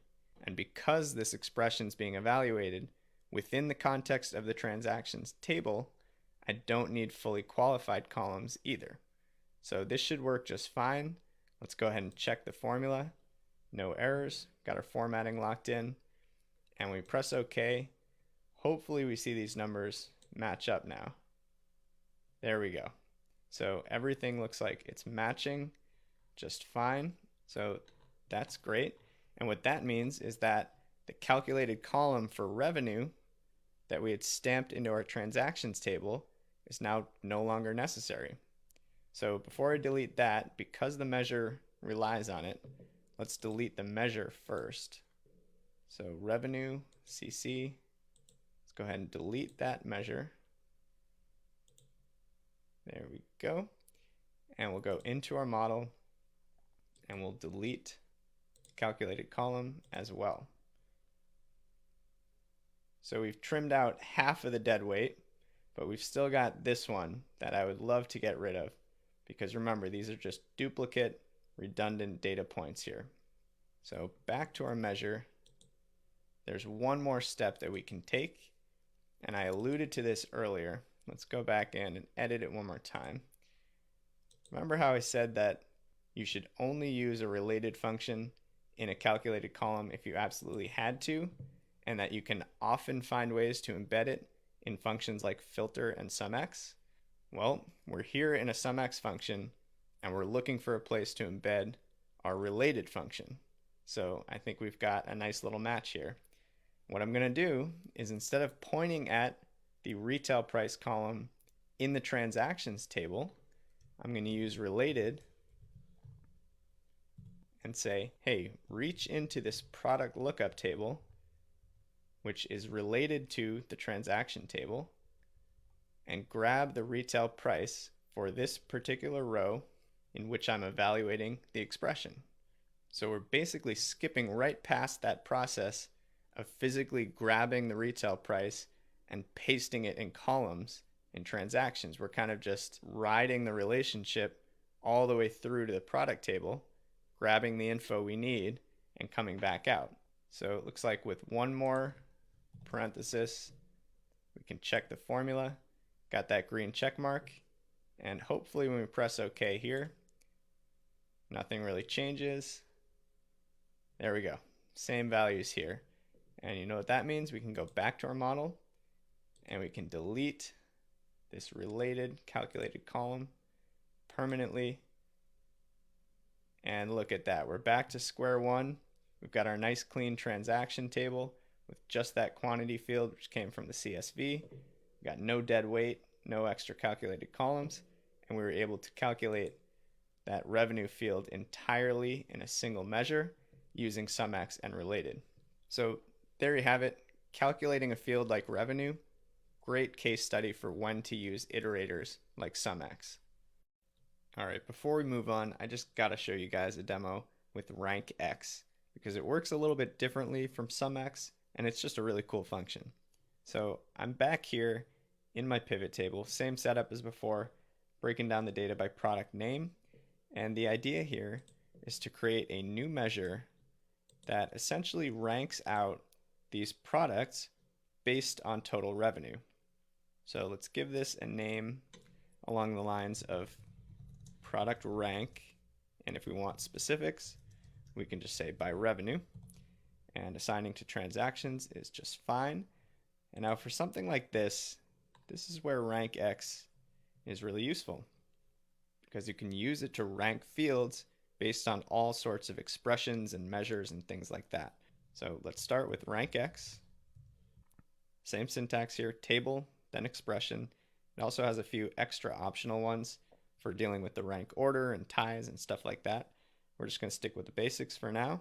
But first piece is the table. So which table contains the items that I'm looking to rank?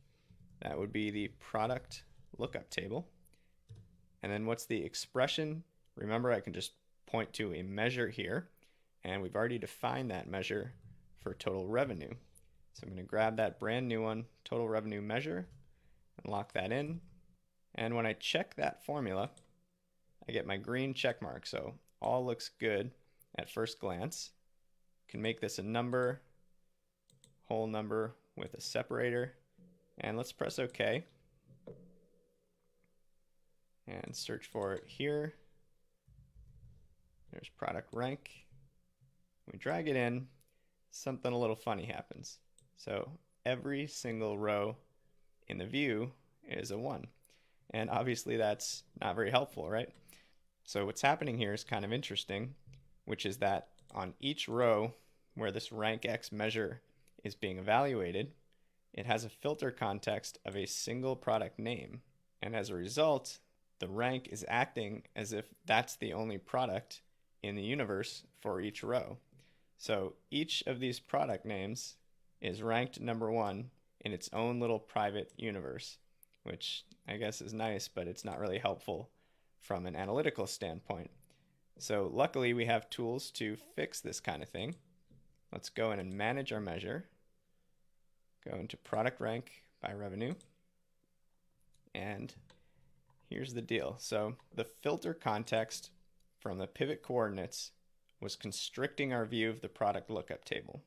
We essentially need to remove filter context to force the rankx to look at the entire product lookup table. In other words, look at all rows in the table.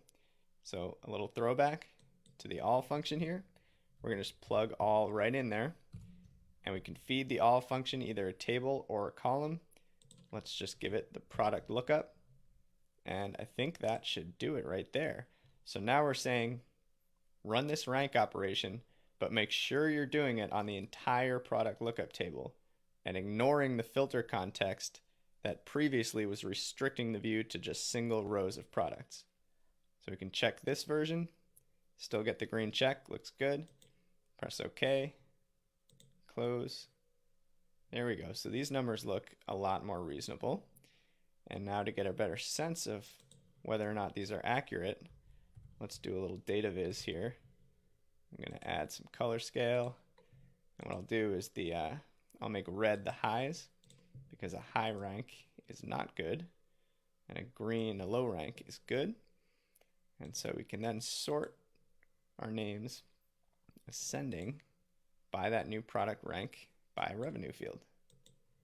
Press OK, and look at that. All the way up to the #1 ranked product, Hermanos Green Pepper, followed closely by Hilltop Mint Mouthwash at just under $2,500 in total revenue. So this is kind of a cool little table to do some of this formatting on. I'm gonna maybe add some data bars to the revenue column here. And then one thing that might be cool is actually if we bring in some additional row labels and roll up these product names by product brand. And that way we can see within product brands which are the top ranked individual products by revenue. So now we're getting to some really, really interesting and useful kinds of analyses. So really cool stuff there. That's my demo on RankX. And I got to remind you guys, this is really just scratching the surface. Pretty basic stuff. You can go way, way deeper, especially with these iterator functions. Hopefully this is giving you the fundamentals. Hopefully it's giving you some working knowledge. And most importantly, hopefully it's getting you excited to go and actually play with these functions on your own. So there you go, RankX. All right, next up we've got basic date and time functions. I'm going to kind of breeze through these because all of these should look very familiar.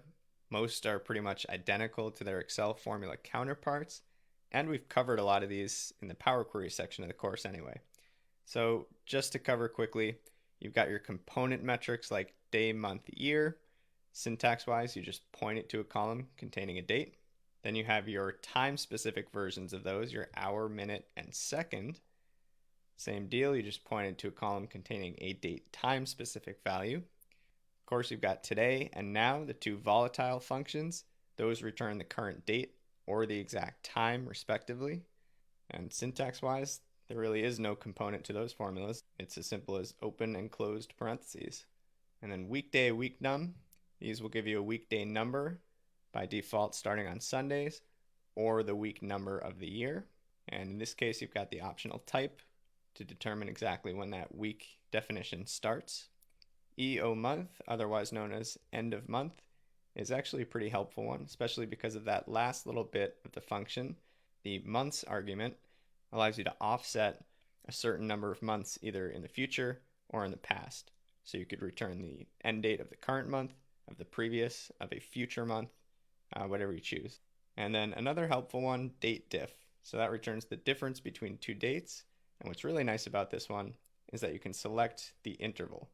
So you can say, give me the difference between date A and B, and tell me the difference in terms of days, weeks, quarters, years, months, whatever you choose. So those are your basic date and time functions. Let's jump into the data model for like 30 seconds. We're going to do two quick examples and then move on to the much, much more interesting DAX time intelligence functions. All right, here I am in the data model, data view, and I'm in the store lookup tab. And if we scroll all the way to the right, we've got some interesting date fields to work with here.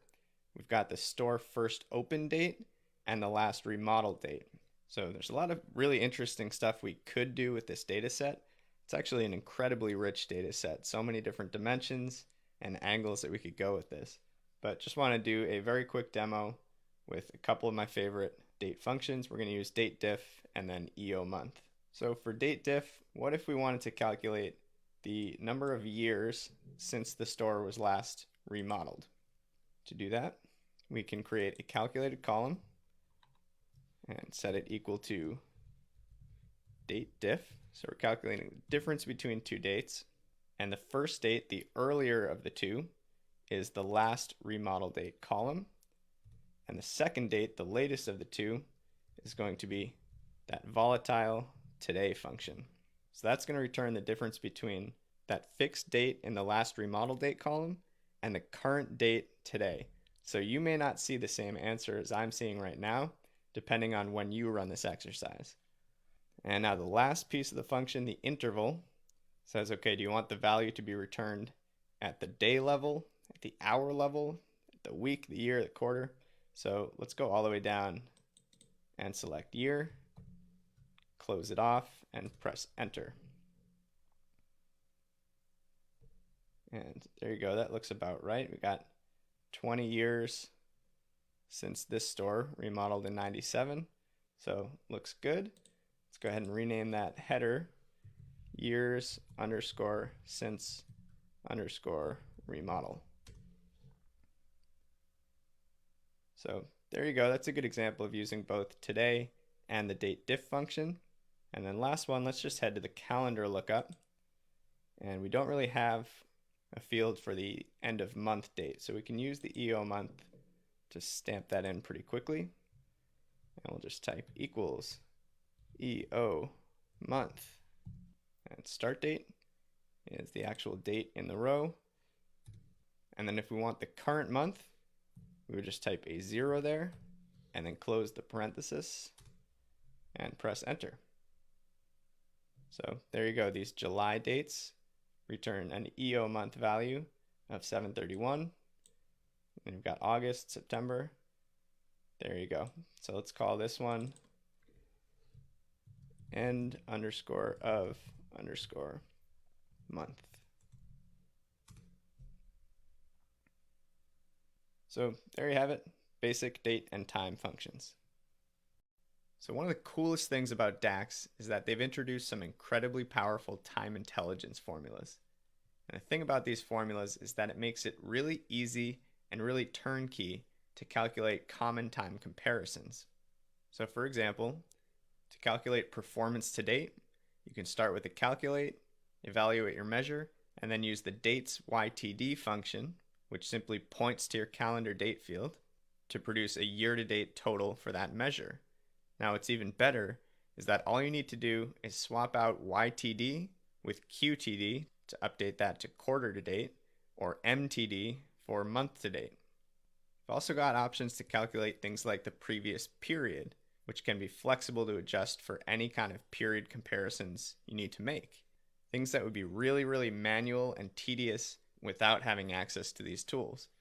So for previous period, you combine calculate with the date add function, and then at the end there, those two components of the formula allow you to select an interval, day, month, quarter, or year, just like we did with the date diff function in the store lookup table in our data model.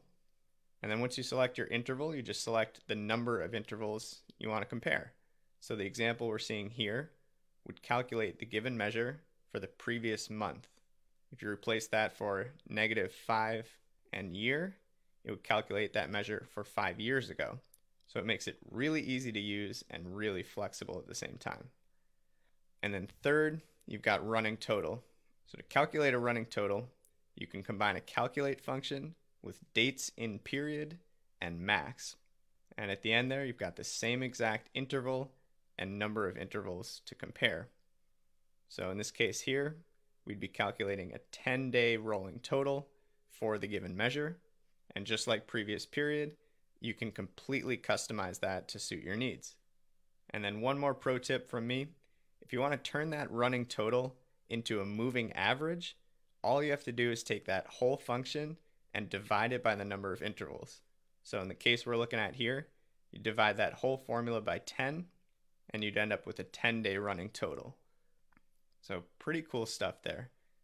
Now personally, what I'd recommend is trying to get comfortable with these patterns, but don't worry too much about digging deeper and deeper into the formulas themselves. unless you're really interested in building some fully customized solutions. The fact is, these were designed specifically to become user-friendly patterns that anyone can use to enable this type of time intelligence analysis. So let's head into our data model and add some of these time intelligence formulas to Power Pivot. Okay, so I'm here in a pivot table. I actually want to start with kind of a clean slate here. So I'm going to select off the pivot, go into Insert, Pivot Table, and of course we'll use the data model. And let's drop a new pivot in a brand new worksheet and just name it something like Time Intelligence. All right, so a little bit of initial setup. Why don't we drill into the calendar lookup, which we haven't really talked much about up until this point. And let's drag date into our rows. Let's take year, put it in filters, and drill only down to the 1998 data. And then the last adjustment we'll make in the Pivot Table Tools Design tab, head to the Grand Totals button and let's turn that off. I'm going to add some conditional formatting here, so I don't want that grand total row to skew things for us. All right, so with that, we can start creating some of these time intelligence functions. Let's go ahead to Power Pivot and start creating our first new measure. And let's go ahead and start with a year-to-date calculation. So the first thing we need to decide is which measure are we calculating. So let's go with total transactions for this one. And we're going to assign it to our calendar lookup so that all of our time intelligence functions are kind of grouped together in that calendar lookup folder or table. So first measure name, we'll just do YTD transactions.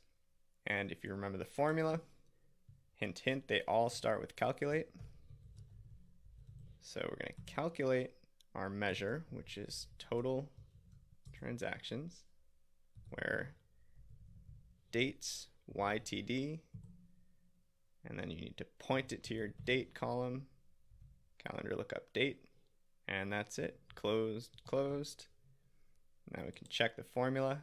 Looks good. We're going to format pretty much everything here as whole numbers with a separator. And now before I save and close this measure, what I'm going to do is recycle this because I'm only changing one letter.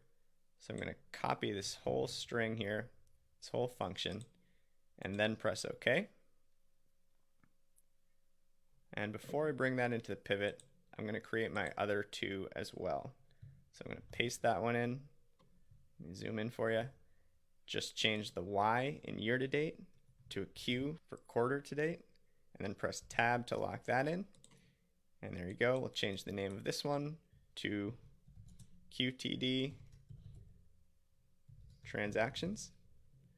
Same thing, number, whole number, separator. Might as well check the formula. Green check, we're good. And then we'll do one more for month to date. New measure. Paste the formula.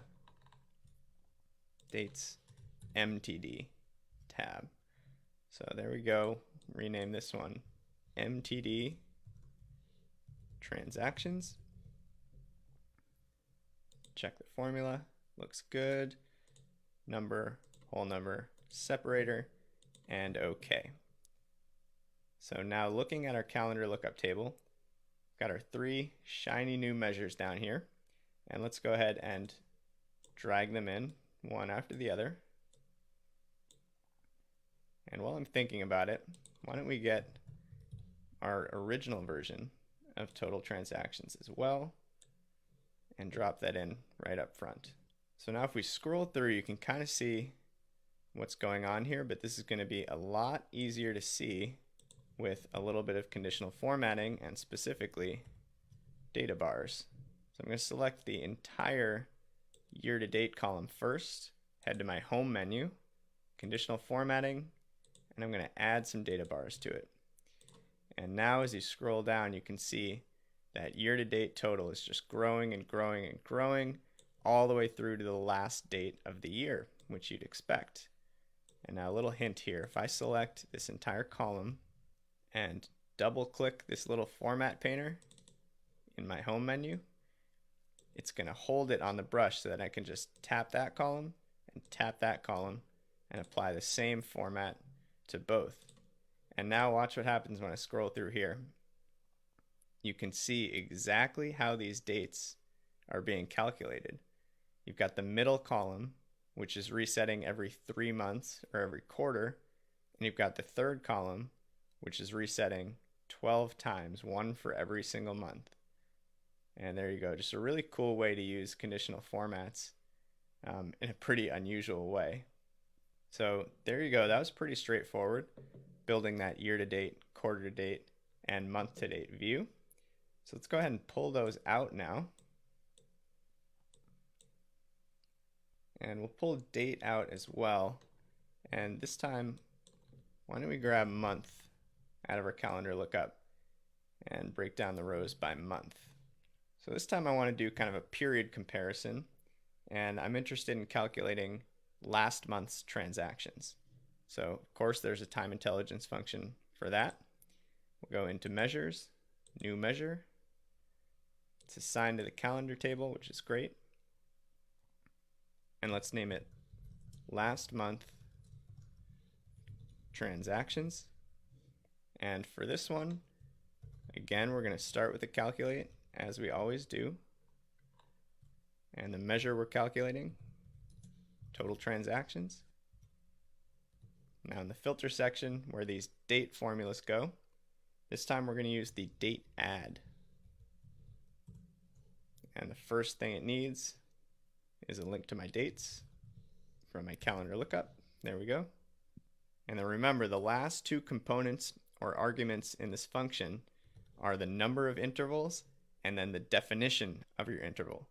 So in this case, I just want last month. So my number of intervals is -1 and my interval is month. So I can start actually typing out the word month, and you'll see this field with its own custom little icon that looks almost like a bulleted list or horizontal lines. That means it's an interval field that's in play for something like this. So I can double click it and then close that out with 2 parentheses, check my formula, and format. And there we go. So it's appeared right at the bottom of my calendar list. If we drag that one in now, you can see that this is working properly. We've got our regular total transactions by month here in column B, and then we've got last month's transactions in column C. And if you just check the values, you can see they're all offset by 1 month. So last month transactions seems to be working just fine. Now, one of the big benefits of the last month transaction calculation, or really in any period comparison calculation, is that we can then go ahead and add an additional measure to calculate something like month over month transaction percent change. That was a very long named measure. Maybe we change month over month to like MOM, like that. So I'm looking for the percent change in transactions compared to the previous month. And since we have both components, we've got total transactions, which is evaluating to the current month based on the filter context. And we've got last month transactions, which we just defined as a new measure. Then it's as simple as calculating it as open paren total transactions minus last month transactions, close paren, divided by last month transactions. And we can check that formula. Looks good. And we can format this one as a percentage, let's say with 1 decimal place. And press OK. Now we can drag that field in as well and get even more insight about how performance has been trending. So this says, November was a good month. We're up 22.8% month over month, and then up another 5.7 from November to December. And like all measures, what's cool about this is that it doesn't require its component pieces to be in the pivot table view to operate properly. So we can go ahead and pull last month out so that we're only looking at current month's transactions alongside that month over month percentage change. So pretty cool stuff there. All right, so we're going to do one more example. And for this one, we're going to pull month back out. We're going to pull date back into the rows. And let's clear that month over month out of there. This time we're going to calculate a 10-day rolling total. So new measure, calendar lookup. Let's call this one 10-day rolling transactions. This one's a little bit trickier, but as always, it starts with calculate. So we're going to calculate total transactions. And the first piece of it is this dates in period function. And as always, you plug in the calendar lookup date. And then right after that, we plug in a max function with the date as well. So dates in period references the date, followed by the max, again referencing the date. Then we close the max off with a parenthesis, and we've got those final two components, the number of intervals again, and the interval definition. So if we want a 10-day rolling transaction, the number of intervals is a -10, and the interval definition, just start typing out the word day, and you'll see that interval symbol. You tab right there to select it. So it's close two parentheses, as usual, whole number here with a separator, and check the formula. Looks good. And here it is at the bottom. So let's drag that in, 10-day rolling. And we can test this out to see if it's working properly and just literally grab 10 rows, 2, 3, 4, 5, 6, 7, 8, 9, 10. It's 5,288. It's calculated right down here in the footer of the program. And that matches up to the 5288 right here in the 10-day rolling total. If we offset by 1, we see 5552, 5552. So it all adds up. That's nice to see. Now the final piece that I want to show you is translating that 10-day rolling into a 10-day moving average. So let's go into manage measures this time. And I want to grab that 10-day, go into edit, and I want to copy that whole piece and then just cancel out. And now I can create a new one, start from there, and literally just add divided by 10 at the end. So let me zoom in for you guys. That's the only piece that I added, divided by 10. And now I can name this 10-day transaction average. Assign to the calendar, check the formula, we're good. And this is going to be a number. As usual, press OK.